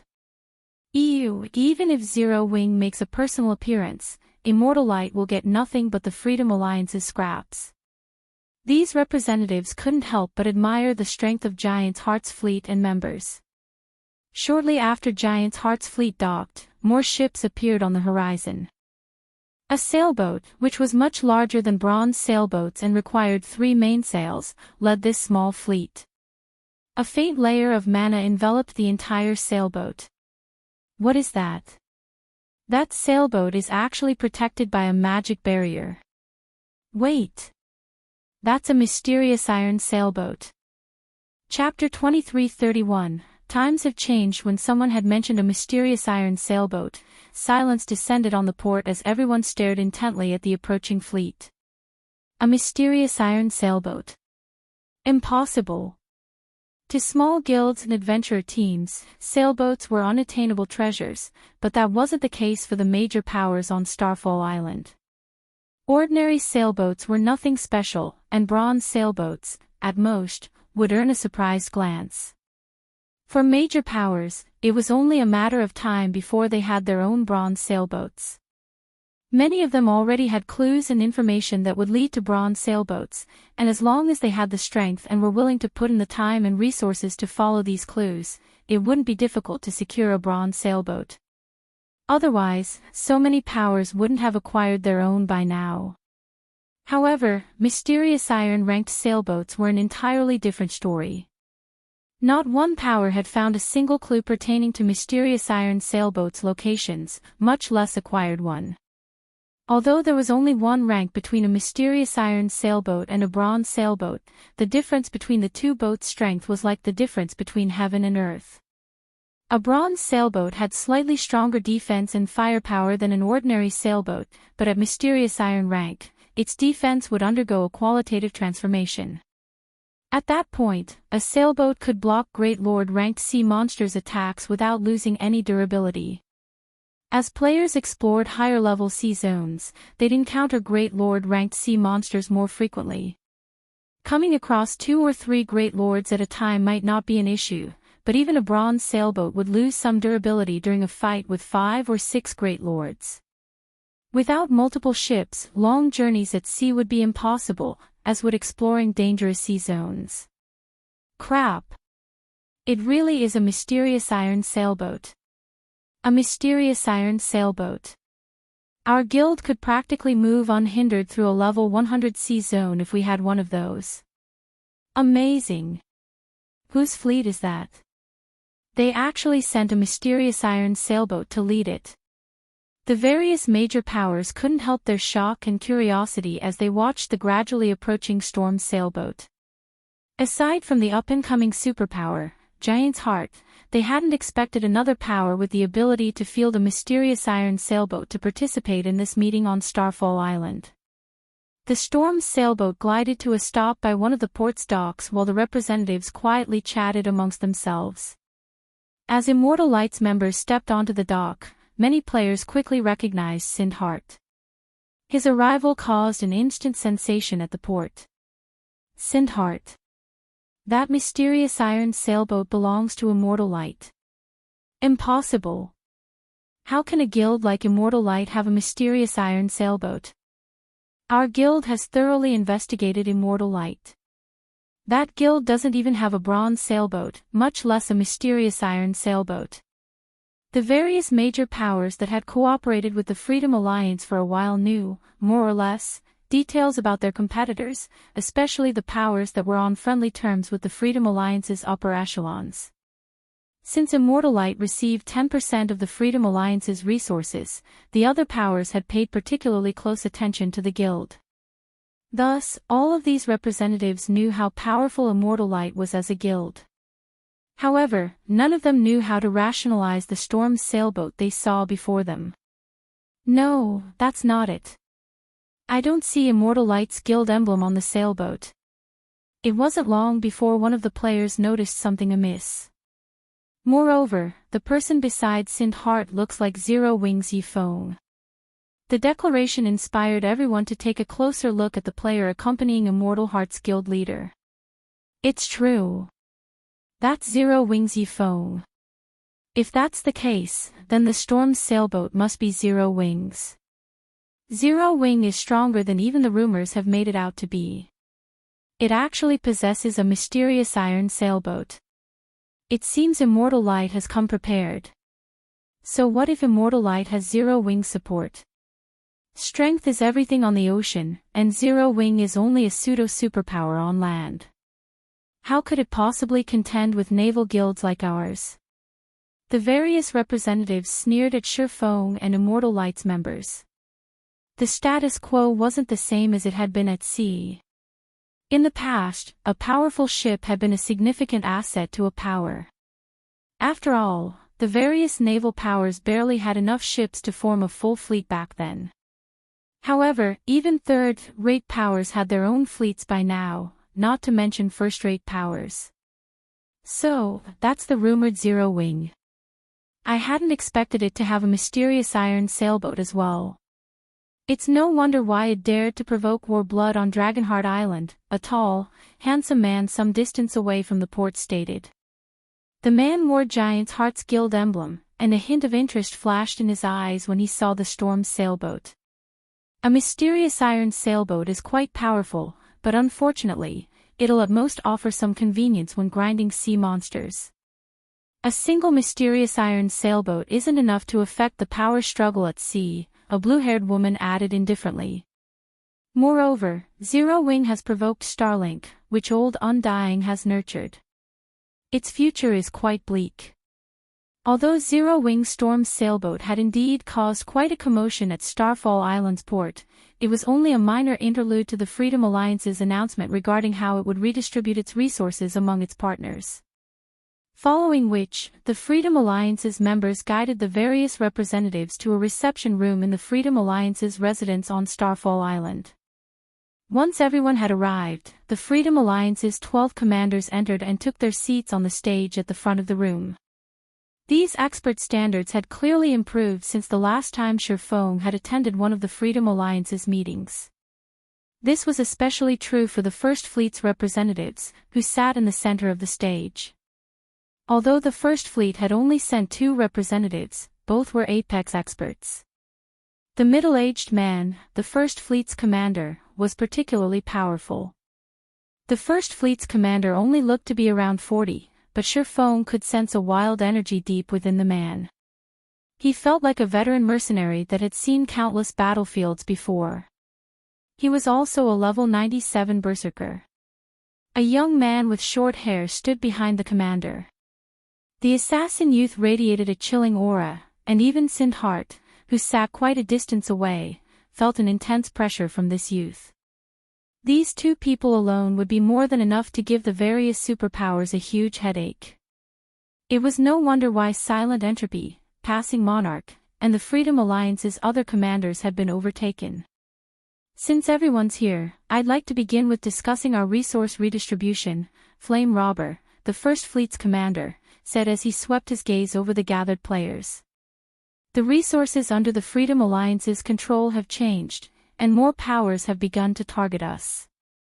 Hence, we have decided to re-examine our current partner's strength to ensure the safety of our future benefits.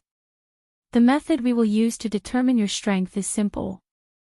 We have stored some precious, non-bag space materials on Starfall Island, and we'd like you to deliver these materials to the Chaos Sea's Ghost City. As long as you arrive safely with the materials, you will pass the test. The various representatives' expressions twisted when they heard Flame Robber's announcement. Even Sindhart's expression turned dark. God's domain's dark forces ruled over the Chaos Sea, and the players in the area were lunatics who only thought of slaughter. Dark players in the Chaos Sea were particularly powerful. Some of them could even control sea monsters, using them as tools for transportation and combat. In the Chaos Sea, even an expert fleet would suffer tremendously, and some would simply be annihilated.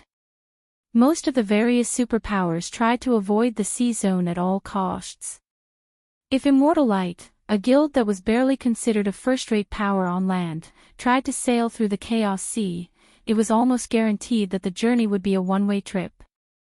Flame Robber must have lost his mind. Big Sis leaves. He actually set up such a brutal test. If we agree to this, we'll lose over 80% of our partners, including many of his own supporters. What is he thinking? A level 96 female cleric asked from her seat with the 4th Fleet's members. As far as she was concerned, Flame Robber's decision might weaken the other fleet's influence in the Freedom Alliance, but it would also weaken First Fleet's. No, he hasn't gone mad. I'm afraid that Passing Monarch will get hit the hardest with this decision. 100 Leaves, the 4th Fleet's current commander, said as she watched Passing Monarch, who wore a similarly ugly expression. At the same time, she couldn't help but applaud Flame Robber's determination. Passing Monarch's fleet consists of independent adventurer teams, none of which have any background or support from major corporations. Passing Monarch has gone to great lengths to strengthen Immortal Light as his supporter, but after this redistribution, he'll lose the guild. If that's the case, Passing Monarch might also lose his position among the top 5 fleets in the Freedom Alliance during the next resource competition.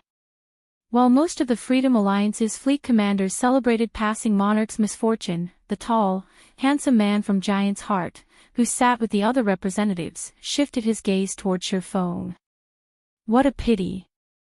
I had hoped I would get to see the power of a mysterious iron sailboat, but it seems that won't be the case, the handsome man said, sighing.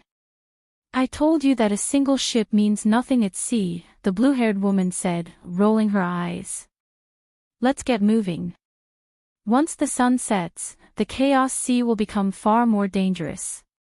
Read latest chapters at Wuxia World. The handsome man fell silent and followed his companion out of the reception room.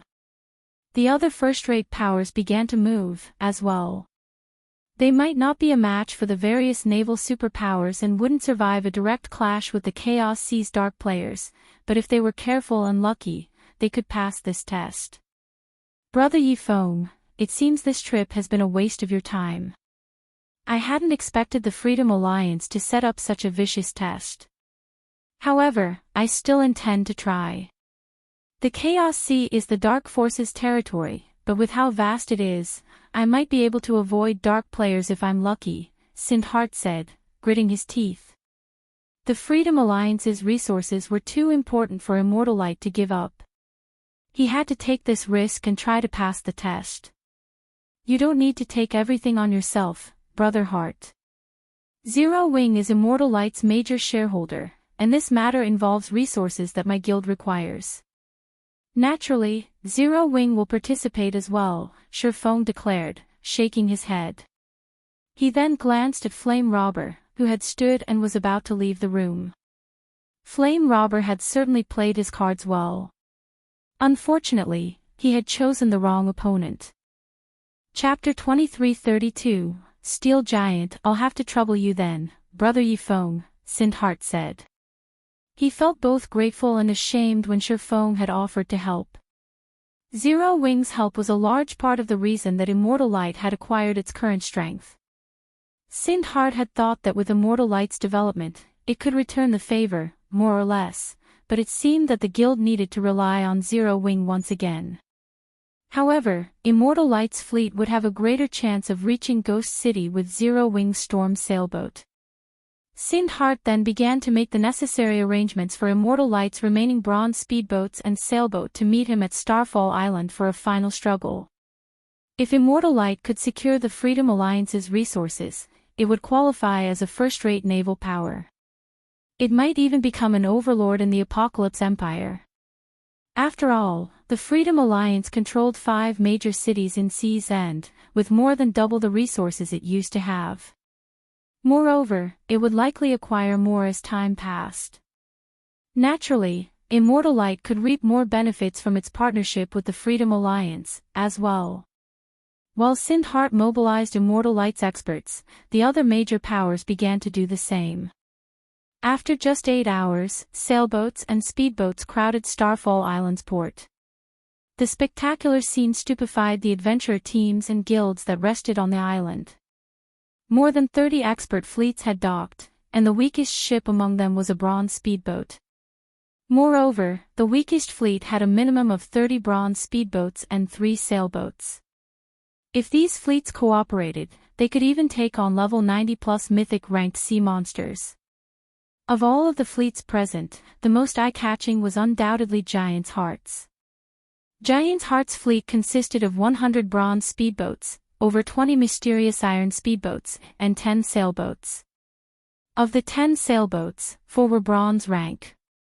Not even the Freedom Alliance's first fleet had such combat power, yet this wasn't all that Giant's Heart possessed. Giant's Heart is terrifyingly powerful. It's no wonder why it defeated Pride Empire and the Fire Dragon Empire, 100 Leaves, who watched the ships gather from one of Starfall Town's lookout towers, commented as she inspected Giant's Heart's fleet. Giant's Heart had sought out Passing Monarch to cooperate, but Passing Monarch was too stubborn and refused the offer. He's likely regretting his decision to continue his partnership with Immortal Light. Even the Sacred Temple was afraid of the naval power Giant's Heart displayed. If Passing Monarch had agreed to work with the guild, he could have competed for the first fleet position.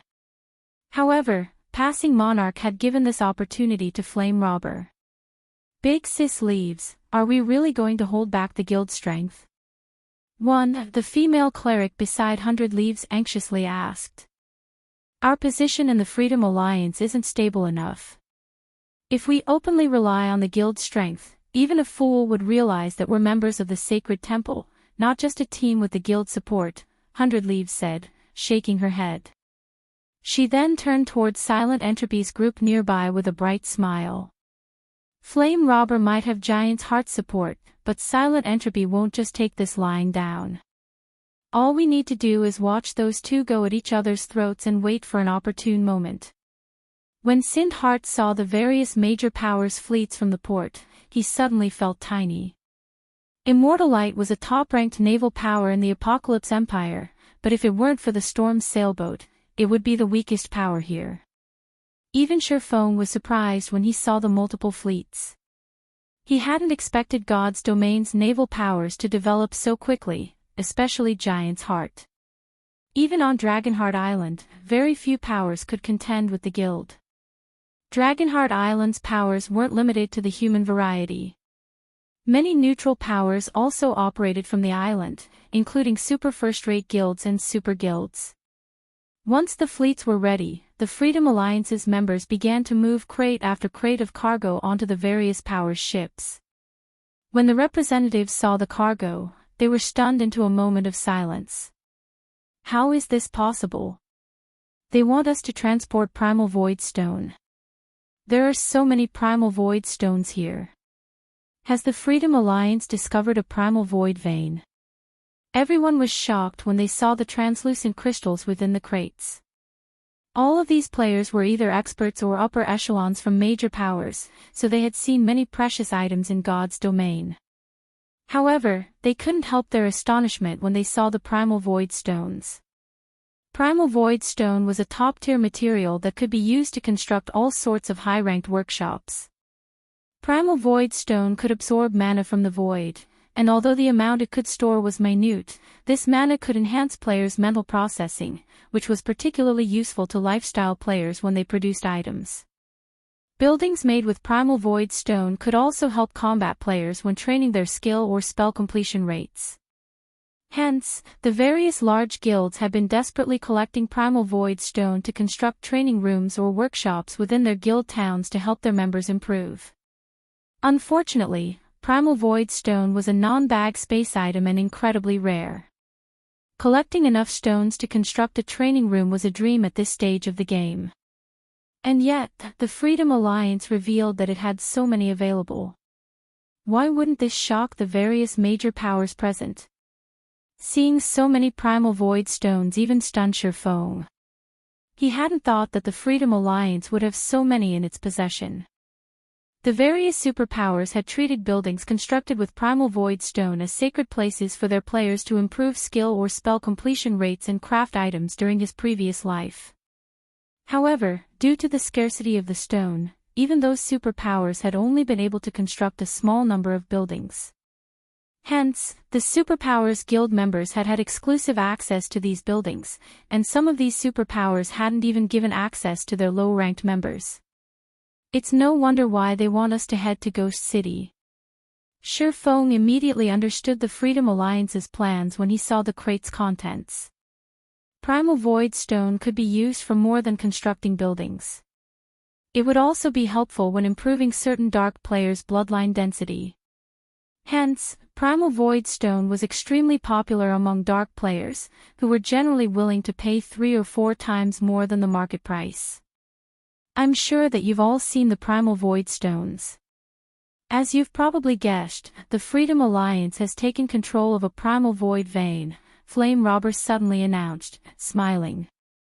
However, the vein's output is quite high, which makes it difficult to transfer all of the stones. Not even the Freedom Alliance can monopolize all of the stones. Thus, we wish to share our harvest with a sufficiently powerful partner. In return, the Freedom Alliance will only ask for half of the generated profits. Not only will this delivery test to Ghost City determine who qualifies to remain a partner with the Freedom Alliance, but we also hope to use the results to find a suitable collaborator for the Primal Void Veins products. Whoever among you delivers their shipment to Ghost City first will be invited to work with the Freedom Alliance regarding the Primal Void Vein. I do not believe any of our commanders are opposed to this, correct? As Flame Robber finished speaking, he glanced at the Freedom Alliance's fleet commanders beside him. Although he seemed as if he were asking for their opinions, he had no intention to negotiate. How despicable! Which commander would dare oppose such an idea under such circumstances? The female cleric behind 100 Leaves quietly cursed. Flame Robber was clearly trying to hand the share of the Primal Void Vein to Giant's Heart. Silent Entropy, who had seemed relatively calm, revealed an ugly expression. On the other hand, the other commanders silently celebrated the decision. The Primal Void Veins harvest would be distributed according to rank, with the first and second fleets gaining the most benefits. The remaining fleets would only acquire a small percentage of the goods, so it didn't really matter if they shared the harvest with a foreign power. This distribution would only harm the top-ranked fleets. None of the various major powers voiced any complaints. Even a fool could tell that Flame Robber was trying to ensure that Giant's Heart received these resources. Anyone that objected now would be setting themselves up for the Freedom Alliance to sever their relationship. Since none of his fellow commanders had anything to say, Flame Robber announced the beginning of the test. Like a raging tide, the various major powers' fleets swarmed toward the Chaos Sea. They all wanted to reach Ghost City by nightfall. Not only would the Chaos Sea's dark players have more of an advantage at night, but more sea monsters would become active as well. We should go, Brother Yifeng. As Sindheart watched the various fleets leave the port, he, too, felt an urgent need to move. Hold on a second. I have something I'd like to ask Commander Flame Robber before we leave, Shifeng said. Instead of hurrying as everyone else did, he turned to Flame Robber nearby, and asked, Commander Flame, to acquire partnership rights for the Primal Void Vein, we only need to be the first to deliver our shipment of Void Stones to Ghost City, is that correct? Shifeng's question confused the fleet commanders and the representatives that lingered. Why is he asking such a question? Does he think this situation is unfair? What's unfair about it? Strength is everything in God's domain. If he thinks this is unfair, he can bring it up with Giant's Heart. We watch as they beat this brat to death. He has helped Passing Monarch quite a bit in the past. Does he think Passing Monarch will do something to return the favor? All of the Freedom Alliance's commanders remembered Shifeng, especially Identical Summer, the original Second Fleet's commander. It was Shifeng's interference that he had fallen to the Fifth Fleet position. Identical Summer wanted nothing more than watch Shifeng die. Passing Monarch, on the other hand, could only offer a bitter smile. Even Flame Robber was puzzled as to why Shifeng had asked such a question. Read latest chapters at Wuxia World. EU, that's right. So long as you are the first to deliver your shipment of Primal Void Stones to Ghost City, you'll become the Freedom Alliance's partner regarding the Primal Void Vein, Flame Robber firmly stated. Then I can rest assured, Shifeng said, smiling before he walked toward the crates assigned to Immortal Light. Rest assured. Everyone's confusion grew as they watched Shifeng leave.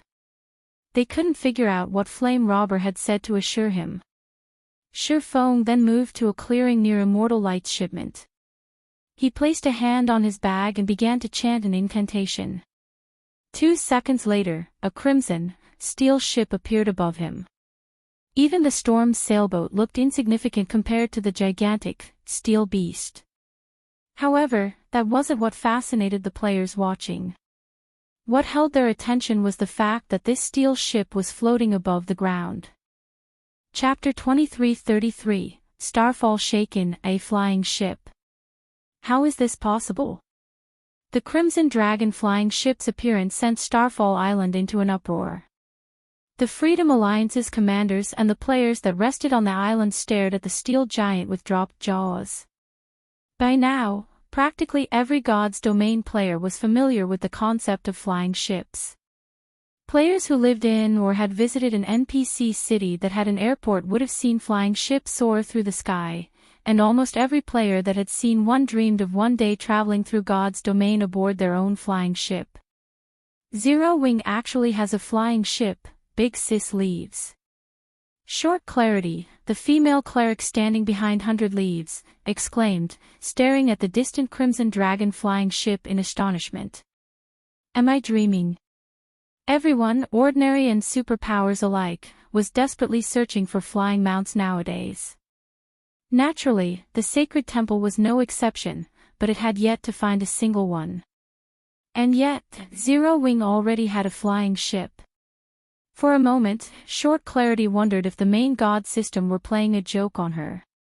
A flying ship. It's no wonder why Zero Wing dared to provoke both Warblood and Starlink on Dragonheart Island. 100 Leaves was similarly shocked.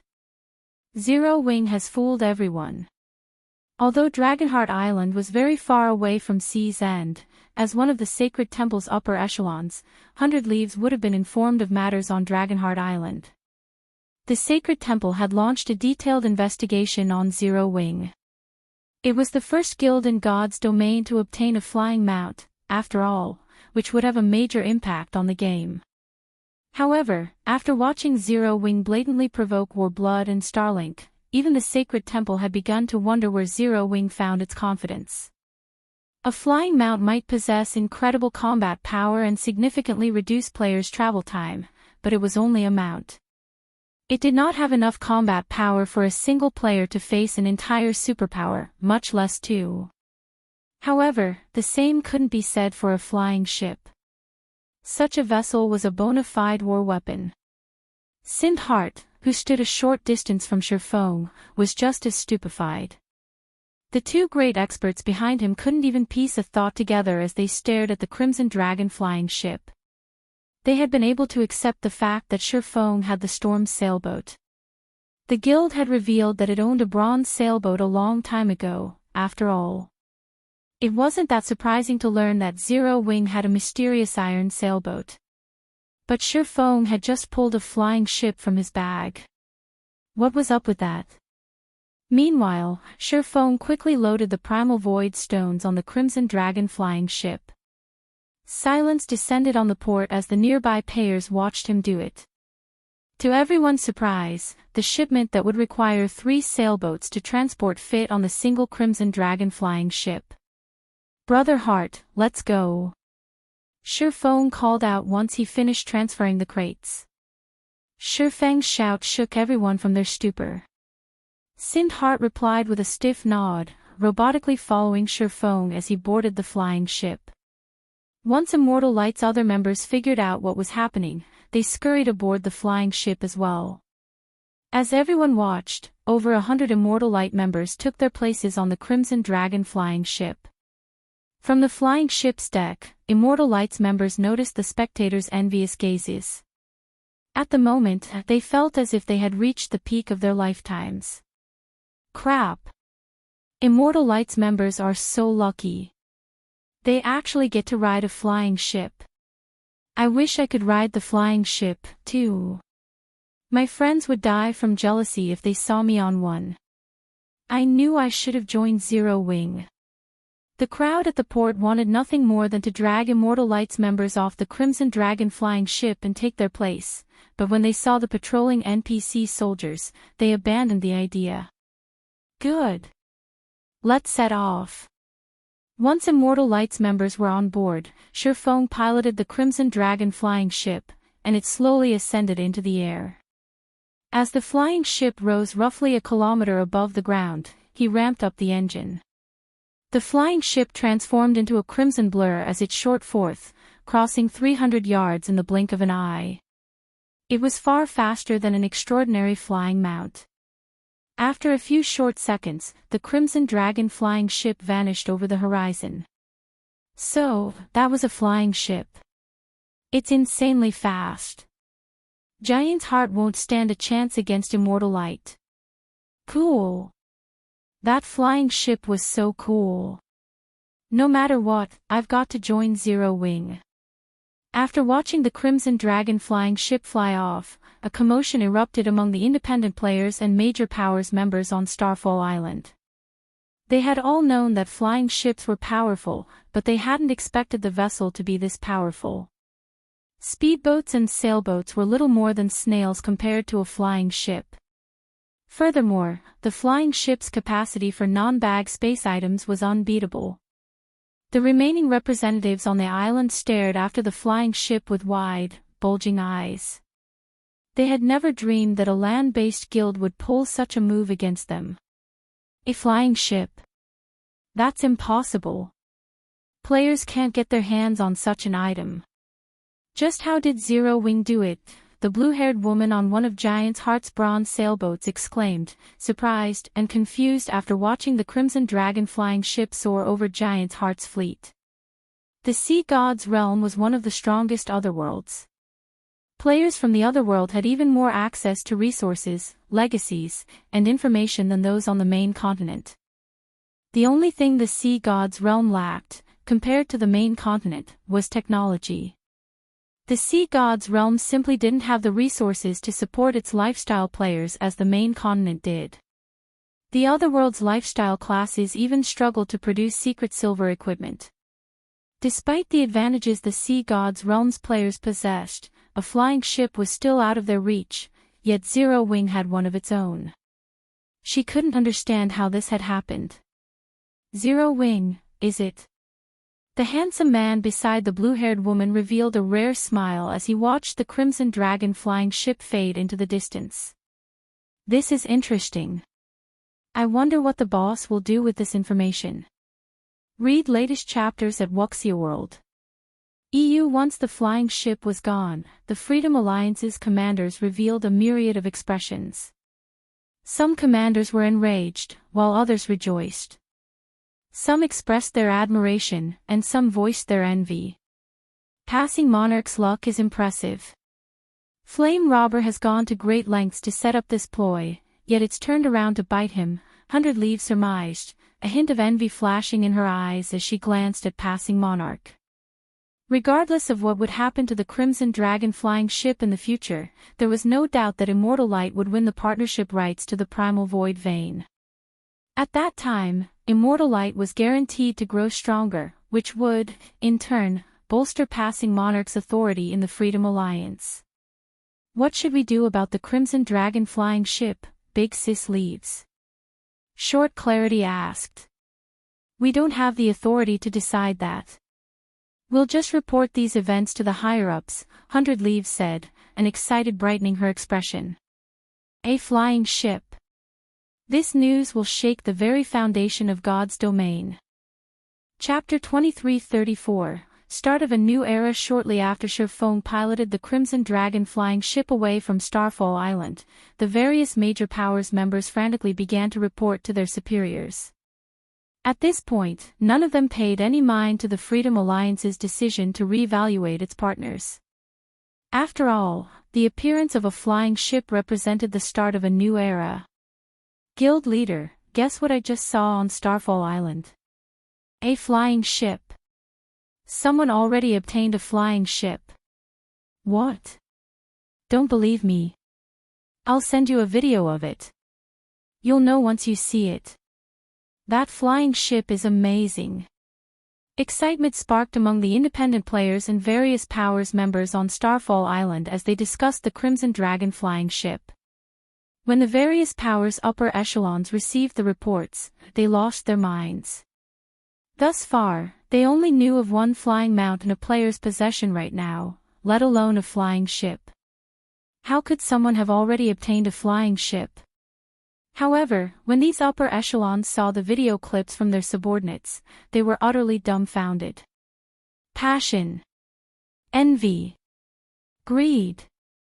These emotions overwhelmed the various Major Powers' upper echelons as they watched the recordings of the Crimson Dragon flying ship. Almost immediately, they ordered all-out investigations on Zero Wing. They were all determined to learn how Zero Wing had gotten its hands on the flying ship. Some powers even offered a reward of several epic weapons and equipment for any information related to the vessel on the public forums. When Shifeng saw the posts, the rewards even tempted him, and for a moment, he even considered selling the information himself. While these major powers looked into Zero Wing and its Crimson Dragon flying ship, Shifeng's group reached the expansive Chaos Sea. The Chaos Sea was the Dark Forces' territory, and the sea zone was a mess of chaotic and violent energy, which was harmful to normal players' mental states. It wouldn't affect dark players, however. Rather, it would strengthen them, which was why normal players tended to avoid the area. As a sea zone, the Chaos Sea was a dangerous place to grind. Once enemy players surrounded newcomers, there'd be nowhere to run for cover. The Chaos Sea was a forbidden land for normal players. The instant the Crimson Dragon flying ship crossed into the Chaos Sea, Sindhart and his companions felt an indescribable weight bear down on them. Their senses became less sensitive, as well, which made it impossible to exhibit their normal combat power. So, this is the Chaos Sea. Sindhart was relieved he was aboard the Crimson Dragon flying ship as he gazed at the thin layer of fog that covered the ocean below. The Chaos Sea was far more dangerous than he had expected. The thin fog that covered the water wasn't actual fog, it was the physical manifestation of some kind of chaotic energy. This chaotic energy had a powerful influence on normal players. While surrounded by the fog, he could, at most, see up to 1,000 yards away. However, it wouldn't affect dark players in the slightest. In other words, dark players would discover normal players in the Chaos Sea long before normal players could realize they were being targeted. The dark players would have the initiative in battle, and normal players would have no way to escape. After a few minutes, Sindhart and the others noticed a group of players ganging up on a level 93 mythic-ranked sea monster. Every one of those players rode an 8-meter-tall demonic creature into battle. Players had nicknamed these demonic creatures mini-sea monsters. The demonic creatures were incredibly powerful, with the weakest among them possessing the strength of a lord. The stronger creatures could even rival a great lord's strength. They were far more powerful than land mounts. Meanwhile, bombarded by the fierce attacks of several hundred demonic creatures, the level 93 mythic sea monster rapidly lost HP. Oceania demonic creatures might not have as much attack power as an actual ship, but they were easily more mobile. Moreover, they could easily tank a mythic sea monster's attacks with their high HPs and player-made armor. It was only a matter of time before the level 93 mythic sea monster fell. They're looking this way. They've discovered us. Thankfully, we're flying. If we were sailing, they'd likely annihilate us. Immortal Lights members felt an immense pressure bear down on them as they watched the dark players below. Even the lowest level player among those dark players was level 95, and they all radiated auras that were as strong as great lords of the same level. If these several hundred dark players attacked with their demonic creatures, they could likely decimate an entire expert fleet. Meanwhile, countless dark teams of their caliber filled the Chaos Sea. Just the thought of sailing through all of those players made their scalps tingle. Fortunately, Immortal Lights members rode Zero Wing's flying ship. Even if those dark players had noticed them, they couldn't do anything about it. The dark players could only stare as they flew away. The dark players fighting the mythic sea monster were even more shocked than Immortal Lights players. A flying ship. What's going on? I thought only one player in God's domain has found a flying mount thus far. How does someone already have a flying ship? They're not here to kill steel, are they? The dark players nervously watched the steel giant fly across the sky. They were all afraid that the vessel's pilot had set their sights on their team. Their team had gone to great lengths to locate this mythic sea monster, and they were banking on it to elevate their overall combat power so they could contest for better hunting grounds later. If that flying ship decided to steal the kill, they'd only be able to cry as they watched someone else claim their prey. None of them were afraid of a fight, but a battle was only worth fighting if they had a chance. Read latest chapters at Wuxia World. A flying ship was a war weapon and an overlord of the sky. Its combat power was on an entirely different level. Their demonic creatures wouldn't be much help either. Demonic creatures were quite mobile, but they had very few long-range attacks. If the Crimson Dragon flying ship stopped 400 or 500 meters above them and bombarded the team from there, they wouldn't have any means to retaliate. As the Crimson Dragon flying ship drifted out of sight, the Dark players breathed a sigh of relief and continued their raid on the level 93 mythic sea monster with peace of mind. The Chaos Sea was large enough that it could contain multiple land-based empires. Even a bronze sailboat would need more than a day to travel from Starfall Island to Ghost City. However, the Crimson Dragon flying ship could complete the journey in several hours. As the city came into sight, Sindhart felt as if he were dreaming. Chapter 2335, Profitable Trading. As the gigantic Crimson Dragon flying ship appeared above Ghost City, it attracted everyone's attention like a dazzling sun. The flying, steel giant was impossible not to notice. The roar of the flying ship's engine reverberated like the roar of a dragon. One could even hear it from several thousand yards away. What's going on? Did someone trigger an event? No, that should be the rumored flying ship that appeared at sea not long ago. It's come to Ghost City. Which power owns that flying ship? Aren't they a little too strong? Heated discussions erupted across Ghost City when players noticed the Crimson Dragon flying ship. The Dark players it had flown over earlier had already posted about it on the Chaos Sea's official forums, which had already caused a huge commotion. Now that the ship had appeared above Ghost City, how could the city's players ignore it? As they arrived, Shifeng didn't linger above the city for too long, piloting the flying ship toward Ghost City's airport. There were a total of 24 cities within the Chaos Sea, and they were all very far apart from each other. Normally, players had to rely on sea or air transportation to travel from one city to another. Thus, every one of the Chaos Sea cities had well-developed ports and airports. Disembarking, Shifeng stored the Crimson Dragon flying ship and entered the airport terminal. As he did, he was greeted by a large crowd of Dark players and a smattering of normal players. The Dark players didn't seem surprised to see normal players like Shifeng and Immortal Lights members. It wasn't unusual for players to risk the trip through the Chaos Sea for a profit. Player-owned counters filled the terminal, all selling a variety of precious items. Ghost City's airport was just as lively as the auction houses in the capital city of kingdoms. This place is bustling. Sindhart could not believe his eyes when he saw the number of players and precious items in the terminal.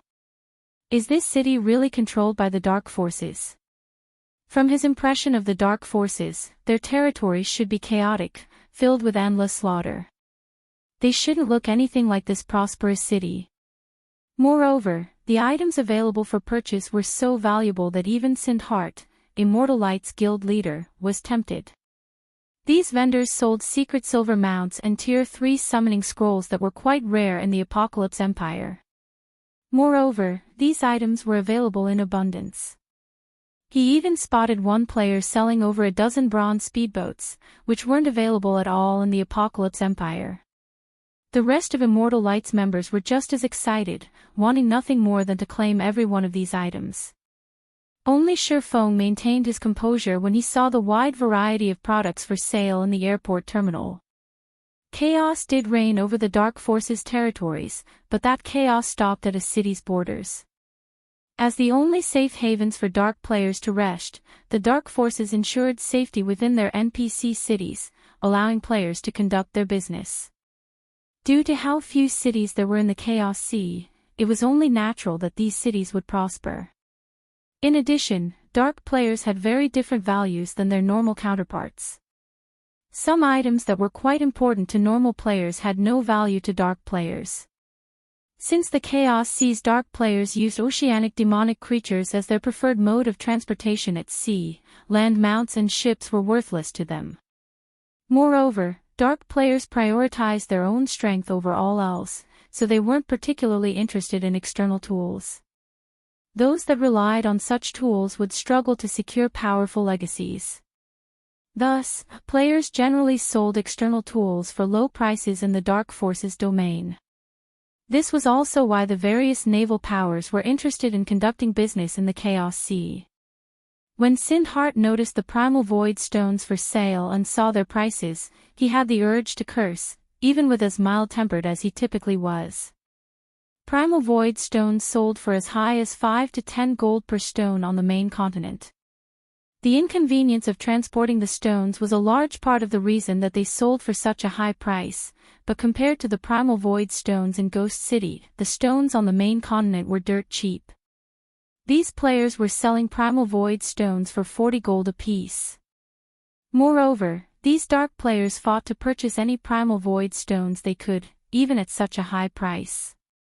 They cleaned the vendors of every stone in no time. Only the counters that demanded 60 gold per Primal Void stone had any remaining stock. Here, Primal Void stones were incredibly profitable. The Freedom Alliance had tasked each power to transport 300 Primal Void stones for its test. As an incentive, the Freedom Alliance had also offered each power that completed the task half of their shipment. Even if they sold their Primal Void stones at 50 gold each, they'd make 7,500 gold from this trip alone. If they could deliver such large shipments to Ghost City each day, they'd walk away with an astounding amount of profit. Sindhart finally understood why Shurfong had insisted on competing for the partnership rights to the Primal Void vein, going so far as to expose the Crimson Dragon flying ship to the other major powers, becoming a target. If they could deliver Primal Void stones to Ghost City long-term, they'd likely earn more profit than a guild city. Even a lousy Primal Void vein should generate several thousand Primal Void stones each day. Even if Immortal Light and Zero Wing only secured 1,000 Primal Void stones per day and shared half of the profits with the Freedom Alliance, they'd make over 25,000 gold a day. If they sold the stones at a higher price, they could even rake in 30,000 gold per day. Even a first-rate guild would go crazy for such massive profits. Sindhart wasn't the only one surprised by the Primal Void stones' prices. The situation even shocked Shurfong. Within the Dark Forces territories, Primal Void stone had only sold for 20 gold per stone during his previous life, yet now, that price was more than double. It was no wonder why the Freedom Alliance wanted to find partners to help deliver its stock. Shurfong quickly handed off half of his shipment to the Freedom Alliance's representatives in Ghost City, putting the other half of the Primal Void stones up for sale. By the time all 150 of his Primal Void stones had sold, he had earned a net profit of 7,650 gold. If they secured the Freedom Alliance's partnership rights, both Zero Wing and Immortal Light would secure a long-term source of coin and Primal Void stone income. Read latest chapters at Wuxia World. Once they completed the Freedom Alliance's test, Shurfong and his companions left Ghost City. They wanted to sign their partnership contract with the Freedom Alliance as soon as possible, so they used return scrolls to teleport back to Blue Jade City. From there, they flew to Starfall Island aboard the Crimson Dragon flying ship. As soon as they arrived in Starfall Town, they sensed a tense atmosphere around the town. For some reason, the various major powers' representatives now stood outside of the entrance to Freedom Alliance's residence. These representatives didn't seem surprised or envious as they watched Shurfong and the others return. Rather, some of them sneered at the group, while others watched with pity. Shurfong approached the residence's entrance, and 5 players, a woman and 4 men, wearing Giant's Heart's Guild emblem blocked his way. The woman was the player with blue hair that Shurfong had met during the meeting, and the 4 men behind her were all level 97 players, radiating auras that were no weaker than a great lords of the same level. Unlike Sindhart, who only had the combat power of a peak expert, all 4 of the men were bona fide peak experts. "You're back. Come with me. Our boss wants to meet with you," the blue-haired woman coldly stated as she glanced at Shurfong. Chapter 2336, Giant's invitation. When they heard the blue-haired woman's declaration, the various powers' representatives glanced at Shifeng with varying expressions. Sure enough, Giant's heart is making its move. I knew this would happen. With the Primal Void Stone's potential profits, neither the First Fleet nor Giant's heart can let this go so easily. Zero Wing doesn't know how to take a hint. Flame Robber is clearly trying to share the Primal Void vein with Giant's heart, yet Zero Wing dared to interfere. All of these powers wanted the partnership rights to the Primal Void vein as well, but they knew that they couldn't get their hands on it with a superpower like Giant's heart already in the way. Zero Wing's determination to win the competition was no different than pulling a tiger's whiskers. The Freedom Alliance might be a powerhouse in Sea's End, but its strength was limited to the sea. However, even super guilds were wary of Giant's heart, both on land and at sea. Now, retribution had come for Zero Wing. Just as Sindhart was about to step forward, the four experts behind the blue-haired woman noticed, and the intensity of their auras skyrocketed. All four of the men stared Sindhart down. These four were bona fide peak experts with extraordinary legacies and equipment standards to rival Sindhart's. When their aggressive auras washed over Sindhart, he felt as if he were being watched by four ferocious beasts. He sensed that these four would pounce and kill him if he made any sudden movements. So, this is Giant's heart strength. Suddenly, Sindhart didn't feel in control of his own life as he squirmed under the experts' gazes. He was one of the top 10 elementalists in the Apocalypse Empire, and he had defeated his fair share of peak experts. However, every one of the four experts before him felt like a major threat. Even if he had backup from Immortal Light, he was certain that he'd die here if all four attacked together. Moreover, he suspected that the blue-haired woman was the most frightening of the five. Sindhart didn't know exactly how strong the blue-haired woman was, but it was clear that the four experts behind her respected her greatly. In God's domain, players that had risen to the standard of peak experts would even enjoy very high status within superpowers. The various superpowers would fight to recruit such players, and it was no exaggeration to say that a peak expert could join any superpower they wished. Because of this, peak experts tended to be quite prideful. Peak experts only truly respected more powerful experts. Giant's heart is quite impressive to nurture such a young domain realm expert, such as yourself, Shifeng flattered, smiling at the indifferent, blue-haired woman. Since your guild has invited me, please, lead the way. Shifeng was not surprised that Giant's heart had sought him out. The Primal Void Stones would be a huge source of income, even to the various superpowers. He would have actually been surprised if Giant's heart hadn't made a fuss.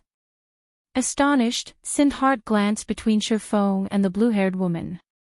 He hadn't been aware of a domain realm expert's true strength a few months ago, but as he grew stronger, that factor became clear.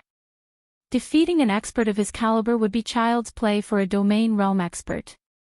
But as far as he knew, only old monsters were domain realm experts. This blue-haired woman appeared to be, at most, 23 years old. Even the term a genius wasn't a sufficient description. Meanwhile, the blue-haired woman couldn't help but pay more attention to the man before her, surprised and confused by Shifeng's statement. She had only reached the domain realm 7 days ago, and very few people in her guild knew about the accomplishment. She was very careful to hide her combat standards, ensuring that even domain realm experts would dismiss her as a void realm expert, at most. She had never expected Shifeng to recognize her for what she truly was. Are we really going to go with them, Brother Yifeng? Sindhart asked worriedly in the team chat. Just standing before these 5 players put their lives at risk. If they entered Giant's Heart's territory, they'd be at the guild's mercy. Since we've received such a grand reception, why wouldn't we? Shifeng countered, chuckling. Shifeng's response rendered Sindhart speechless. Shifeng wasn't wrong about this being a grand reception. A guild wouldn't even send 4 peak experts and a domain realm expert to escort the guild leaders of the Apocalypse Empire's top-ranked first-rate guilds. However, this party clearly harbored ill intentions. Let's go. Our boss doesn't have much time to waste, the blue-haired woman said, annoyed. She had wanted no part in this situation in the first place. As far as she was concerned, Giant's Heart already showed enough respect by sending 4 peak experts to escort Shifeng, but her superiors had given her a command, and she hadn't had a choice.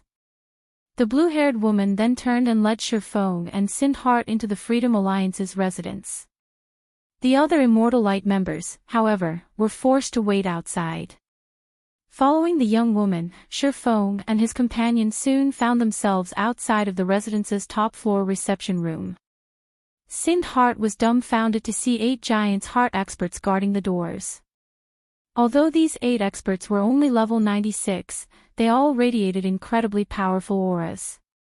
Sindhart could tell that they all had stronger life ratings than the 4 peak experts that had greeted them at the residence's entrance. Only, these experts hadn't reached the Void Realm yet. Even so, their combat power should only be slightly weaker than the 4 peak experts. With such a formidable foundation, Giant's Heart could annihilate Immortal Light with little effort. Go in, the blue-haired woman said as she pushed open the reception room's doors. Nodding, Shifeng entered the room with Sindhart by his side. From the nearby hallway, several Freedom Alliance commanders watched this unfold. Ha ha ha. It seems Passing Monarch will be disappointed. Identical Summer, the current 5th Fleet's commander, commented, laughing. When he had seen Zero Wing's flying ship and knew it would win the partnership rights to the Primal Void Vein, he had nearly gone mad, but now that Giant's Heart had stepped in, he couldn't wait to see how Zero Wing intended to get out of this mess. At the end of the day, some things are simply impossible to obtain.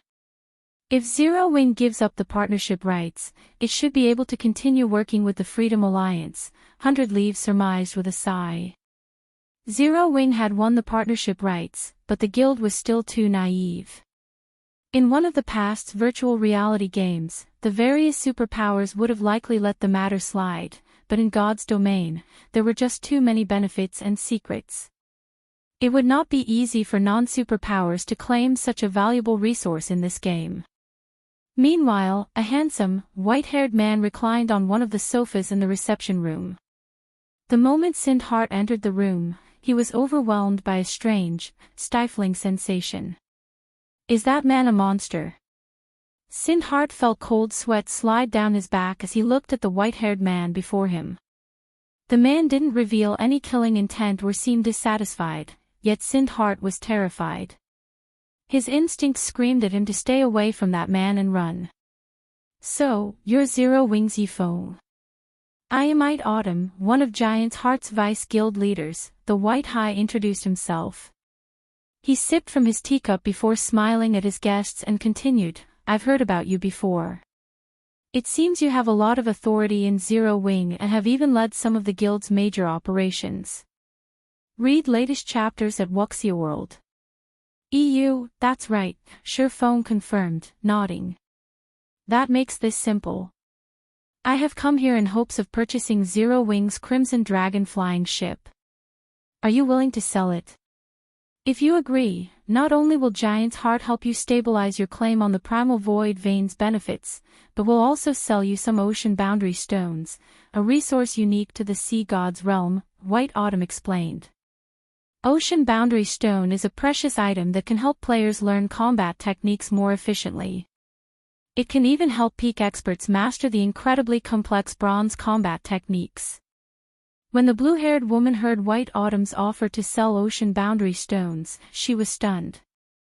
Ocean Boundary Stones were extremely rare in the Sea God's realm, just as rare as epic equipment. Even Giant's Heart only had a small number on hand and had refused to sell its stock to outsiders. Your offer is quite attractive, Vice Guild Leader White, but Zero Wing has no intention of selling the Crimson Dragon flying ship. Shifeng shook his head, rejecting the offer without a second thought. Chapter 2337, Ocean Boundary Stone. Silence filled the room after Shifeng had rejected Giant's Heart's offer. Sindhart looked particularly gloomy. He hadn't expected Shifeng to refuse White Autumn so curtly. The blue-haired woman behind White Autumn could only stare at Shifeng in astonishment. Shifeng should have been ecstatic to accept White Autumn's offer. Giant's heart was incredibly powerful, even strong enough to contend with super guilds. It ruled over all of the sea gods' realm. If Zero Wing had agreed to trade with Giant's heart, it would have earned the superpower's favor, which countless powers dreamed of. This was especially true now that God's domain had entered such a chaotic era with the planar passages opening. A flying ship was very valuable, but the various superpowers now knew of it and had begun to set their sights on Zero Wing. Holding on to the flying ship wouldn't be easy for the guild. If Zero Wing had accepted the offer, not only would it have gained Giant's heart's favor, but it would have also secured a ton of resources to help its experts grow stronger. Not even Starlink would have casually attacked Zero Wing, much less War Blood, yet Shifeng had rejected the offer without any hesitation. Is he unaware of our guild's strength? It was the only possibility the blue-haired woman could think of. There was no other reason that Shifeng would refuse such an excellent opportunity. Zero Wing doesn't intend to sell it. How unfortunate, White Autumn said, sighing. Contrary to everyone's expectations, he didn't seem angry about Shifeng's response. Rather, he maintained his composure as he continued, since that is the case, may I ask to borrow the flying ship to complete a quest? I'm willing to offer 5 ocean boundary stones as remuneration. Help with a quest. After giving the matter some thought, Shifeng said, I don't see an issue with that. How long will the quest take to complete? Shifeng did find the ocean boundary stones tempting. They were the 5th best tool in God's domain to improve players' efficiency with learning combat techniques. 2 ocean boundary stones had been as valuable as a piece of level 100 plus epic equipment during his previous life, but even when offered such a trade, very few powers had been willing to part with their stones. White Autumn's offer of 5 ocean boundary stones was the equivalent of 2.5 pieces of level 100 plus epic equipment, which was a considerably high price to rent a flying ship. With 5 ocean boundary stones, 5 of Shifeng's peak experts could learn a bronze combat technique and acquire the combat power to face domain realm experts. Most powers lacked bronze combat techniques, but Zero Wing wasn't one of them. The guild had found quite a few bronze legacy tablets thus far and had the secret technique, Lightning Flash. Shifeng was the only guild member to grasp the technique. If Fire Dance or Gentle Snow could master it as well, they'd display extraordinary combat power with the help of their fragmented legendary items. It'll take roughly 3 days. If we can complete the quest ahead of time, I'm willing to offer an additional ocean boundary stone, White Autumn said after some mental calculations. Chuckling, he continued, even if we fail the quest, I will pay you 1 ocean boundary stone in exchange for the flying ship's rental and any damage it sustains. We have a deal, Shifeng agreed. Ocean boundary stones were an incredibly important resource to the various super guilds, not to mention Zero Wing. May I know when this quest will begin?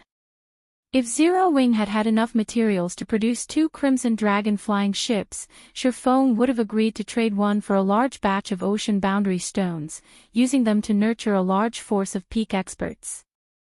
We'll set off in 15 hours, White Autumn answered. Our destination is a very dangerous one. I should take this time to rest and prepare. All right.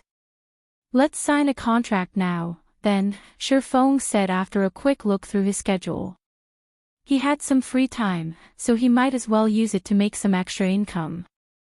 White Autumn and Shifeng signed the contract, and now that they were bound, Giant's Heart could proceed with the quest with peace of mind. Shifeng then left the room to sign his partnership agreement with the Freedom Alliance. Meanwhile, the blue-haired woman, who had remained silent during the meeting, finally spoke up. Vice Guild Leader, are you really planning to challenge that quest again? The blue-haired woman asked. White Autumn kept most people in the dark, but as one of the guild's domain realm experts, she knew what was happening. The man intended to challenge one of the Sea God's realm's epic main storyline quests. Giant's Heart had 3 chances to complete the quest but had already failed twice. Clearly, White Autumn hadn't given up, but if they failed again, the quest would vanish. Our chances of success will be much higher with a flying ship on our side. Moreover, we're running out of time to complete the quest, White Autumn said, chuckling. If we can complete it, Giant's Heart will have all it needs to establish itself in the Fire Dragon Empire. Even if the Pride Empire sends everything it has at us, it won't have the power to remove us from the Empire. But is it really okay to take Yifeng with us? The blue-haired woman asked worriedly. Only 10 players can enter that place, and without a special legacy, not even a peak expert will last more than 10 seconds. If he dies, he'll be thrown out of the area without any opportunity for a healer to resurrect him. Things will become difficult once we're inside, but I'll have Blue Claw and the others share the burden. You've also reached the domain realm. With our current strength, we should be able to complete the quest, White Autumn insisted. I'll notify Blue Claw and the others, then, the blue-haired woman said, nodding. Inwardly, she prayed that Shifeng would not hold them back. Elsewhere, the various major powers and the Freedom Alliance's commanders were shocked as Shifeng signed the contract for the Primal Void Vein partnership rights. None of them had expected Zero Wing to win the competition, and Giant's Heart hadn't tried to oppose the situation. Now that Zero Wing had the partnership rights to the Primal Void Vein, both Zero Wing and Immortal Light had secured another stable source of income. Since Immortal Light lacked sufficient naval power, Shifeng decided to lend the guild the Storm's sailboat for now. Shifeng then made another delivery to Ghost City aboard his Crimson Dragon flying ship during his 15-hour wait. During their second visit to the city, Sindhart had emptied his pockets to purchase 7 bronze speedboats and 2 sailboats, instantly boosting Immortal Light's naval prowess. Moreover, Passing Monarch spared no effort to help Sindhart, sending one of his expert fleets to assist Immortal Light. Read latest chapters at Wuxia World. EU now, even without the flying ship, Immortal Light could deliver Primal Void Stones to Ghost City without fearing the Chaos Sea's Dark players. The guild would also deliver Zero Wing's share to its branch guild in the Apocalypse Empire. Selling Primal Void Stones to the Dark Forces was an excellent way to make a fortune, but to Shifeng, the Primal Void Stones themselves were more valuable than the coins he could gain by selling them, especially when he had access to so many. The more he had, the valuable the stones would be. Current players just didn't know it yet. Time passed quickly while Shifeng made these arrangements. Before he knew it, the 15 hours were nearly up. I should head to Blue Jade City now. Taking a look at the time, Shifeng pulled a return scroll from his bag and teleported to Blue Jade City. Chapter 2338, Legacy Combat Technique Sea's End, Blue Jade City. After appearing in Blue Jade City's teleportation hall, Shifeng noticed the blue-haired woman from Giant's Heart. She carried a legacy crystal ball and was in the midst of learning a combat technique. A legacy combat technique. Shifeng was stunned to see the crystal ball in the woman's hands. God's Domain's combat techniques fell into various categories, each rarer than the last: offensive techniques, defensive techniques, footwork, and physical techniques. The rarest and most unique of these were legacy combat techniques. Legacy combat techniques were a special type, unlike ordinary combat techniques. They were limited to specific classes. Players without the appropriate class couldn't learn one even if they obtained it. Every legacy combat technique was as rare as a fragmented legendary item, and they didn't possess fixed ranks. The standard of the techniques depended on the user's mastery of them. All legacy combat techniques started out at bronze rank, and the greater a player's master was, the more power they could wield with the technique. According to rumors Shifeng had heard, a player could acquire the strength to transcend tiers if they could fully master a legacy combat technique, even without relying on fragmented legendary or legendary items. Shifeng had never thought that he'd run into the woman form Giant's Heart carrying a legacy combat technique around. By the looks of it, she'd already gained a certain level of mastery over the technique, too. You're here. The blue-haired woman stored the legacy crystal ball in her bag when she noticed Shifeng. Her tone serious, she continued, "Since you'll be questing with us, I should formally introduce myself. I am Linya, the Vice Commander of Giant's Heart's main force. The quest we'll be doing is unusually difficult. Even domain realm experts can lose their lives if they're not careful. I hope you won't act recklessly during the quest. We won't be able to save you. All you'll need to do is survive. Rest assured. I might not be particularly skilled in all aspects, but I'm quite good at keeping myself alive," Shifeng replied, smiling. Linya's warning made him a bit curious. Domain realm expert stood at the apex of God's domain. An averagely geared domain realm expert's performance would be even better than that of a peak expert in full, top-tier equipment during a high-ranked quest.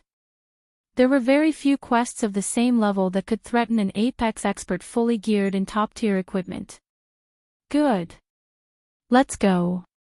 Linya had nothing more to say after hearing Shifeng's confident response. She then led him toward the Continental Teleportation Array, and they traveled to the Fire Dragon Empire. Once they arrived, Linya pulled a teleportation stone from her bag and teleported both of them to a heavenly land of verdant mountains and clear rivers. System, you have discovered the Sea God's realm. System, as you have reached Tier 3 and are not indigenous to the Sea God's realm, the world's power works against you, weakening your physique by 30% and basic attributes by 20%. We've teleported directly to the Sea God's realm. Giant's Heart's generosity surprised Shifeng as he looked at his system map. Teleportation stones were incredibly valuable in God's domain. As long as the registered location was within range, players could use teleportation stones to transport a maximum of 5 players. Planar teleportation stones were the stronger version. Planar teleportation stones allowed players to cross dimensions and travel to a registered otherworld instantly. Although they couldn't be used in areas that prohibited teleportation, planar teleportation stones were a powerful life-saving tool. And yet, Linya had used one so casually. After their arrival, Shifeng noticed 8 other players on the mountaintop, sitting before an ancient ruin. While Autumn was one of them. Of the remaining 7, the weakest was a peak expert who was very close to reaching the domain realm. To Shifeng's surprise, not all of the 7 were members of Giant's Heart. 2 of them were independent players. Neither of the independent players had reached the domain realm yet, but they had slightly superior life ratings to Linya's. The ambient water-type mana seemed to gather around those 2 players. Sea God's direct kin. The Sea God's realm really is extraordinary. It's no wonder why Giant's Heart can contend with Pride Empire. Shifeng could not help but reevaluate his view of the Sea God's realm upon noticing the 2 independent players. All Sea God's kin had received the Sea God's blessing. Becoming a Sea God's kin was like completing a trial of God. Of course, a hero received blessings from multiple gods. A single god's blessing wasn't enough. Even so, players who became Sea God's kin received a huge boost to their life ratings and could rival demon players in their demon forms. Those that were stronger than a god's kin were a god's direct kin. Direct kin were cherished by their patron gods, receiving some of the gods' blood. Direct kin could continue to grow stronger and rival actual heroes. Shifeng had never expected to encounter independent players that had successfully become the Sea God's direct kin. Regardless of how powerful a Sea God's direct kin would be in the Sea God's realm, not even Aqua Rose would be a match for these independent players on the main continent sea. Everyone's finally arrived. But White, why are we taking an outsider with us? What will you do if we fail this quest? Silent Rain, a level 97 elementalist and one of the 2 independent players, asked. Giant's Heart's members flashed the elementalist a dark look when they heard her question, but despite their annoyance at Silent Rain's rudeness, none of them moved to teach him a lesson. That bastard!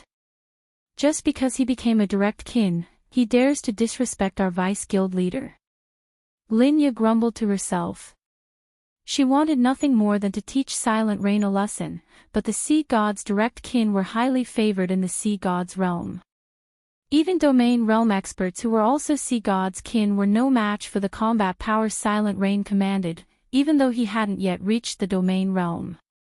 In fact, not even 4 such domain realm experts working together would be a match for the man.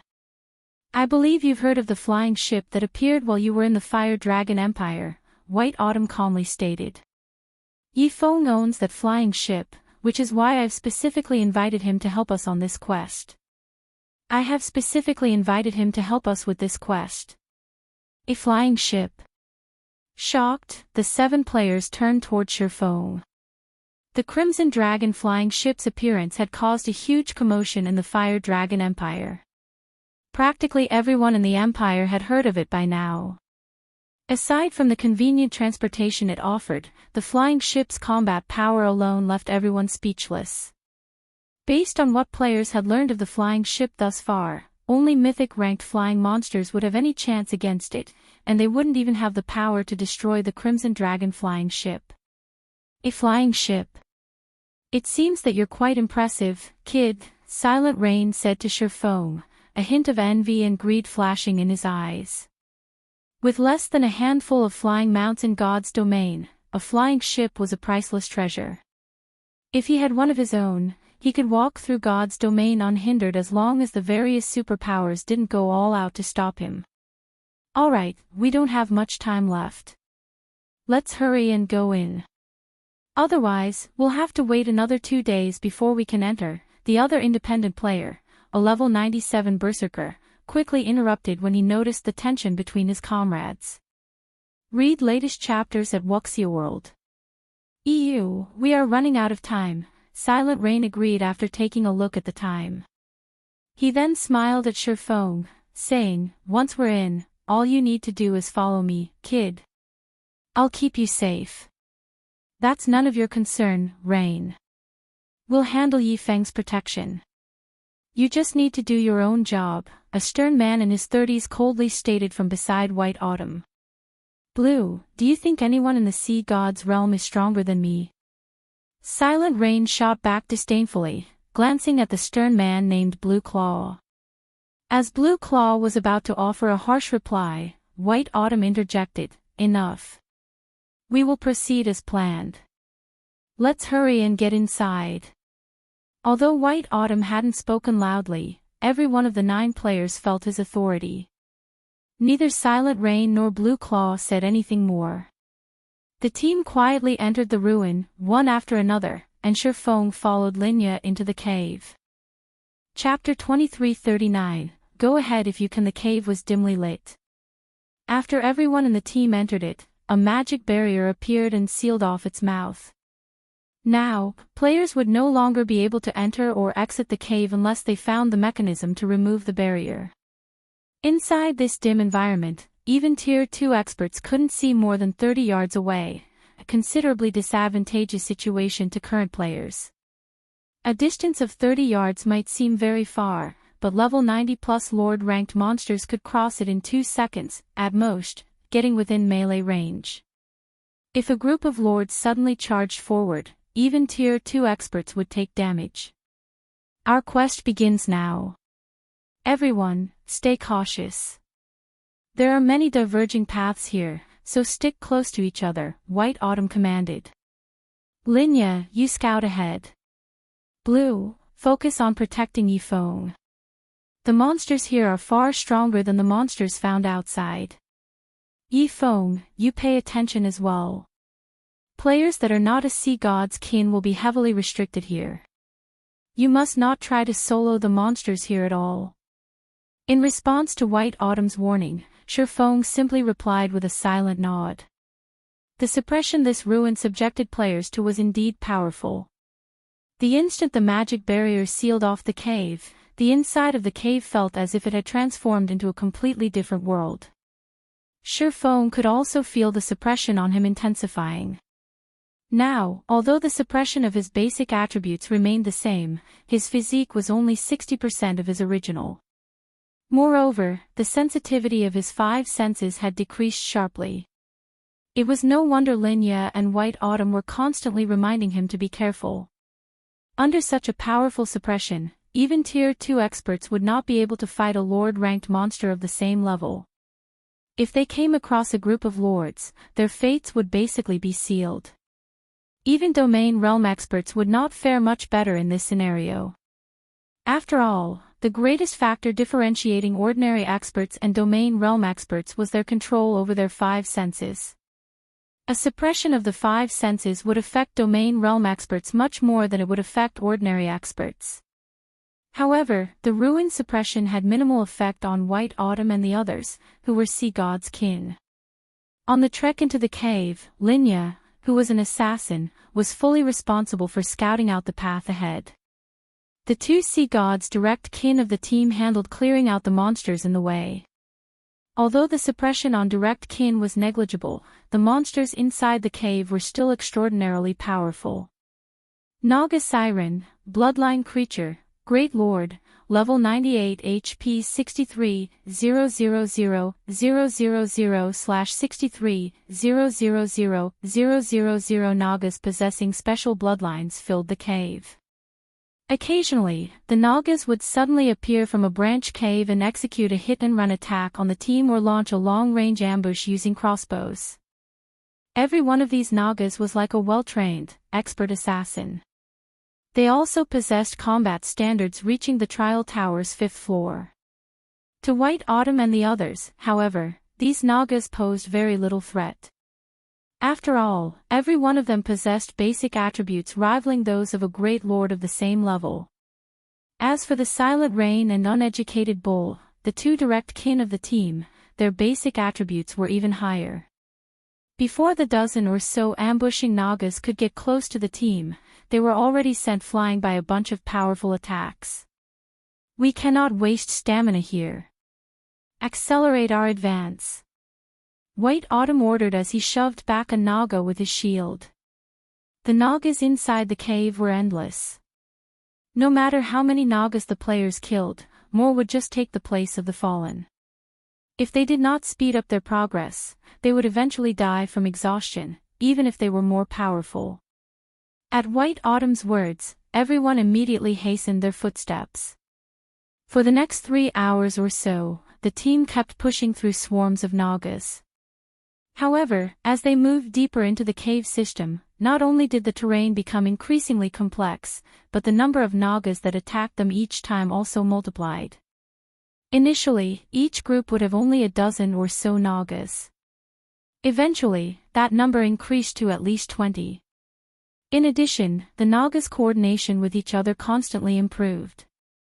Even though White Autumn and the others possessed very high combat standards, they still could not help but feel more and more pressured. Fortunately, this was not White Autumn and the others' first time visiting this place, so they were very familiar with the cave system's paths. Eventually, after fighting for another 2 hours or so, the team arrived at an extremely expansive cavern that housed a large temple.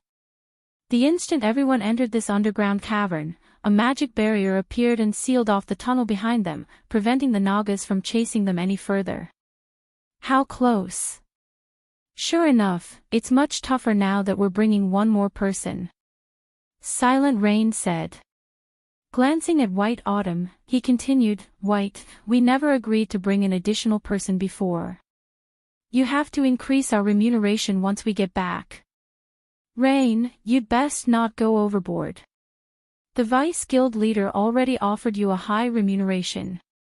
Moreover, our people were the ones responsible for protecting Yifeng.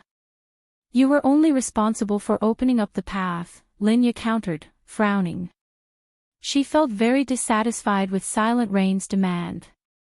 If not for this ruin being special, they wouldn't have allowed non-guild members to participate in this quest at all. Fine, then. You guys tank the monsters later on. I'll stay in the rear. If that's the case, I won't have any objections. Silent Rain sneered as he pointed at the 2 golem monsters standing guard before the temple. Rock Giant, Elemental Creature, Grand Lord, Level 101 HP 375,000/375,000,000. Lin Ya's complexion turned ashen at Silent Rain's words.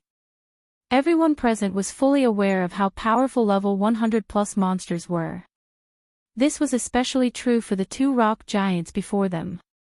Through her previous experience fighting against these two rock giants, Linya knew that they were not monsters that current players could hope to go up against, even while in an unsuppressed state. Meanwhile, players were prohibited from using magic tools and berserk skills while inside this ruin. In such a situation, even White Autumn, who was a guardian knight, could only hold his ground against one of these rock giants for a very short period. Hence, they had to rely on Silent Rain and Uneducated Bull, who were direct kin, to tank and distract the rock giants while the others opened the temple's doors. "How much do you want?" White Autumn asked. From his calm reaction, he had long since expected this situation to occur.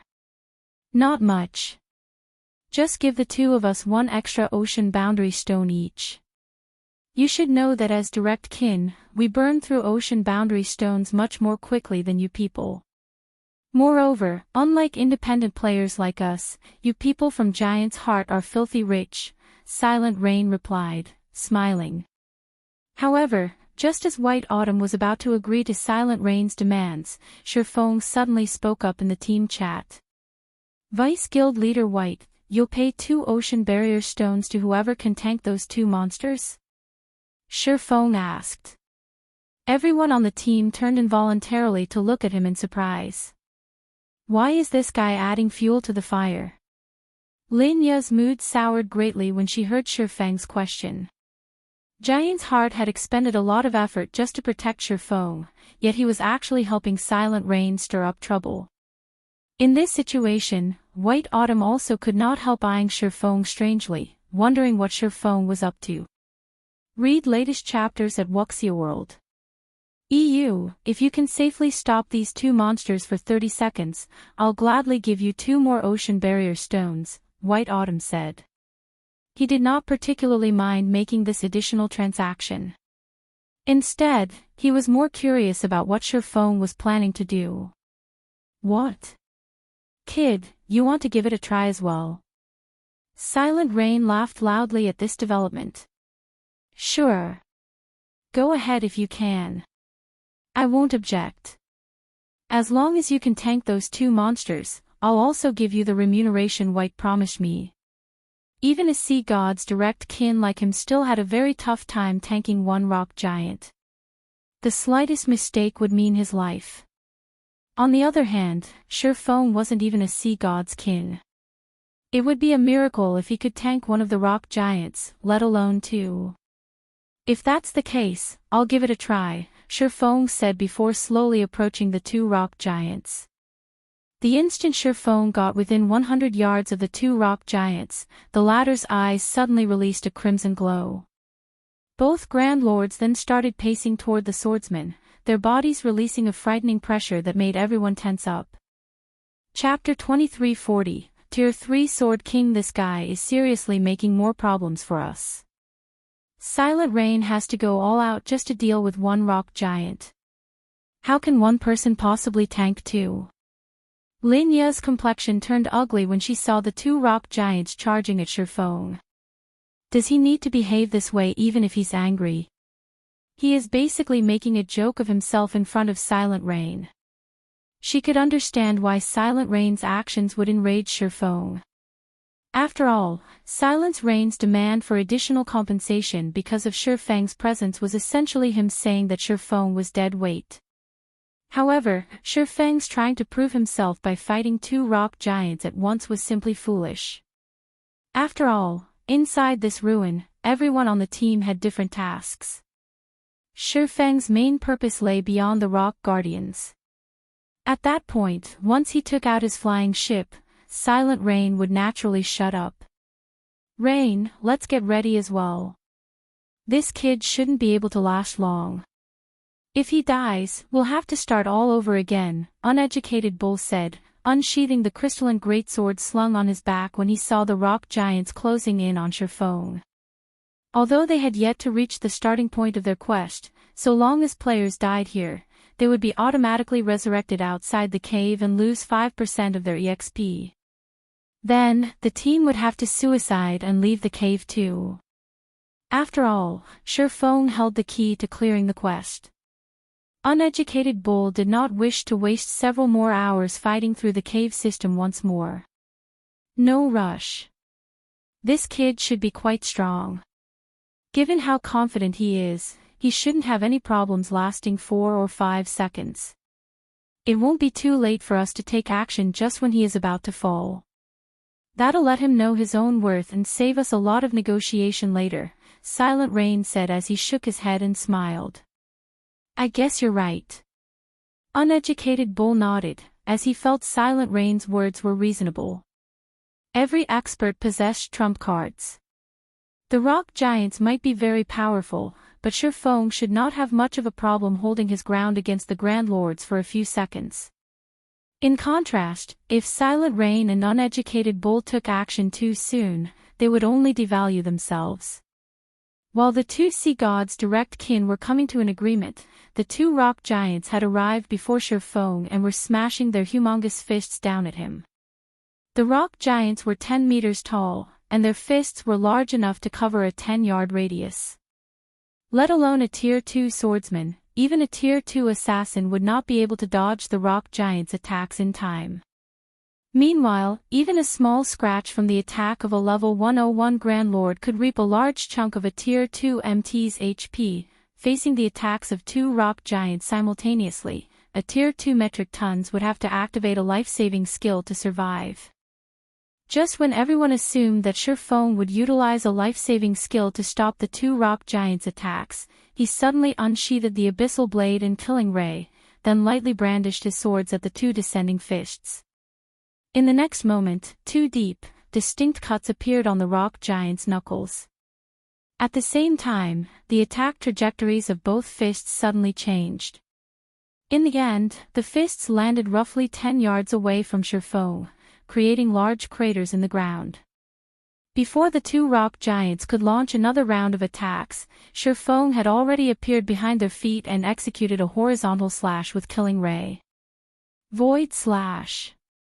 6 slashes carrying the power of the void landed on the hamstrings of the two rock giants, each slash inflicting over -800,000 damage on the Grand Lords. The powerful strength the slashes carried also forced the two rock giants to their knees, their offense coming to an abrupt halt. Silence. For a moment, as if time had frozen, silence filled the entire cavern. Whether it was Giants Hearts members or Silent Rain and Uneducated Bull, everyone wore a dumbfounded expression. None of them could believe this scene was true. Let alone having trouble against the two rock giants, Shifeng practically got the upper hand on the Grand Lords. He had easily blocked the fists that they found extremely difficult to dodge. His attack speed was also so fast that they caught only a blurry glimpse of his blows. However, the most frightening part of his performance would still have to be the strength he displayed. Impossible. This is definitely impossible. Silent Rain blurted out his thoughts as he watched Shifeng repelling the rock giants' attacks time after time. How can a player have so much strength? The strength of Uneducated Bull, who was a sea god's direct kin and a berserker, was unrivaled in the sea god's realm, yet even he could just barely deflect the attack of one rock giant. On the other hand, Shifeng, who wasn't even a sea god's kin, was actually suppressing the two rock giants all by himself. This feat completely shattered Silent Rain's worldview. Tier 3. White Autumn exclaimed. Although he found this unbelievable, it was also the most plausible answer he could come up with. He should be a Tier 3 Sword King. Upon hearing the words, Tier 3 Sword King, unprecedented shock filled everyone's heart. Tier 2 classes were commonplace in God's domain, especially among NPCs. Only after reaching Tier 3 would one be considered a powerhouse in God's domain and receive the acknowledgement of NPCs. A Tier 3 class was one of the requirements for becoming the lord of a city. This was also the goal that players like themselves were striving toward. However, even with their current extraordinary strength, they were still not confident of completing their Tier 3 promotion quests. After all, their legacies were very special. This, in turn, meant their Tier 3 promotion quests were much more difficult than the promotion quest of ordinary players. Hence, they needed to make plenty of preparations. Nevertheless, while they were still suffering a headache over their Tier 3 promotion quests, Shifeng had actually become a Tier 3 Sword King already. Who is he? Lin Ya's heart churned with confusion as she gazed at Shifeng. She did not believe that a small guild like Zero Wing could nurture a Tier 3 powerhouse at this stage of the game. After all, none of the various superpowers had a Tier 3 powerhouse yet. Moreover, judging by Shifeng's performance, he definitely wasn't your average Tier 3 powerhouse. When she thought back to how she had tagged along with her guild's 4 peak experts to invite Shifeng in order to show him how strong Giant's heart was, she could not help but find her actions laughable. "Rain, it seems you've bitten off more than you can chew this time," uneducated Bull said in pity. "With his current combat power, even if both of us go at him together, we won't last more than 10 seconds against him." Experts of their caliber understood very clearly just how powerful a Tier 3 class was. The difference between Tier 2 and Tier 3 wasn't limited to basic attributes. Instead, the differences in physique and reaction speed were also massive. The degree of control a Tier 3 player could potentially exert on their bodies was far superior to that of a Tier 2 player. Meanwhile, Silent Rain's complexion also turned extremely ugly at this sight. He had never imagined that such a situation would occur. Originally, he had thought that he could use Shifeng as an excuse to earn a few more benefits from Giant's heart. However, he ended up accidentally stroking the whiskers of a tiger instead. Read latest chapters at Wuxia World. EU's Silent Rain was not afraid of Giant's heart. After all, he was practically invincible in the sea god's realm. Unless Giant's heart was willing to dispatch a large force to hunt him down, the guild could hardly do anything against him. However, that was not the case for Shifeng. Shifeng alone would be more than capable of killing him. With the help of a tracking tool, the swordsman could kill him out in the fields any time he wanted to. "Aren't you going to open the doors yet?" Shifeng prompted White Autumn. He had been fighting for quite some time now, but White Autumn and the others still hadn't taken a single step toward the temple's doors. "Now! We'll open them now!" White Autumn snapped out of his daze after hearing Shifeng's reminder. He then hurriedly had everyone else on the team move to open the temple's tightly shut doors. Due to Shifeng's presence, White Autumn and the others had no problem opening the temple doors. They did not have to worry about the rock giant's attacks at all and could focus fully on removing the door's seal. In the end, they took only 25 seconds to open the temple doors completely. After seeing White Autumn and the others enter the temple, Shifeng executed Void Slash and sent the 2 rock giants stumbling back. He then dashed straight for the temple's entrance and disappeared from the dimly lit cavern.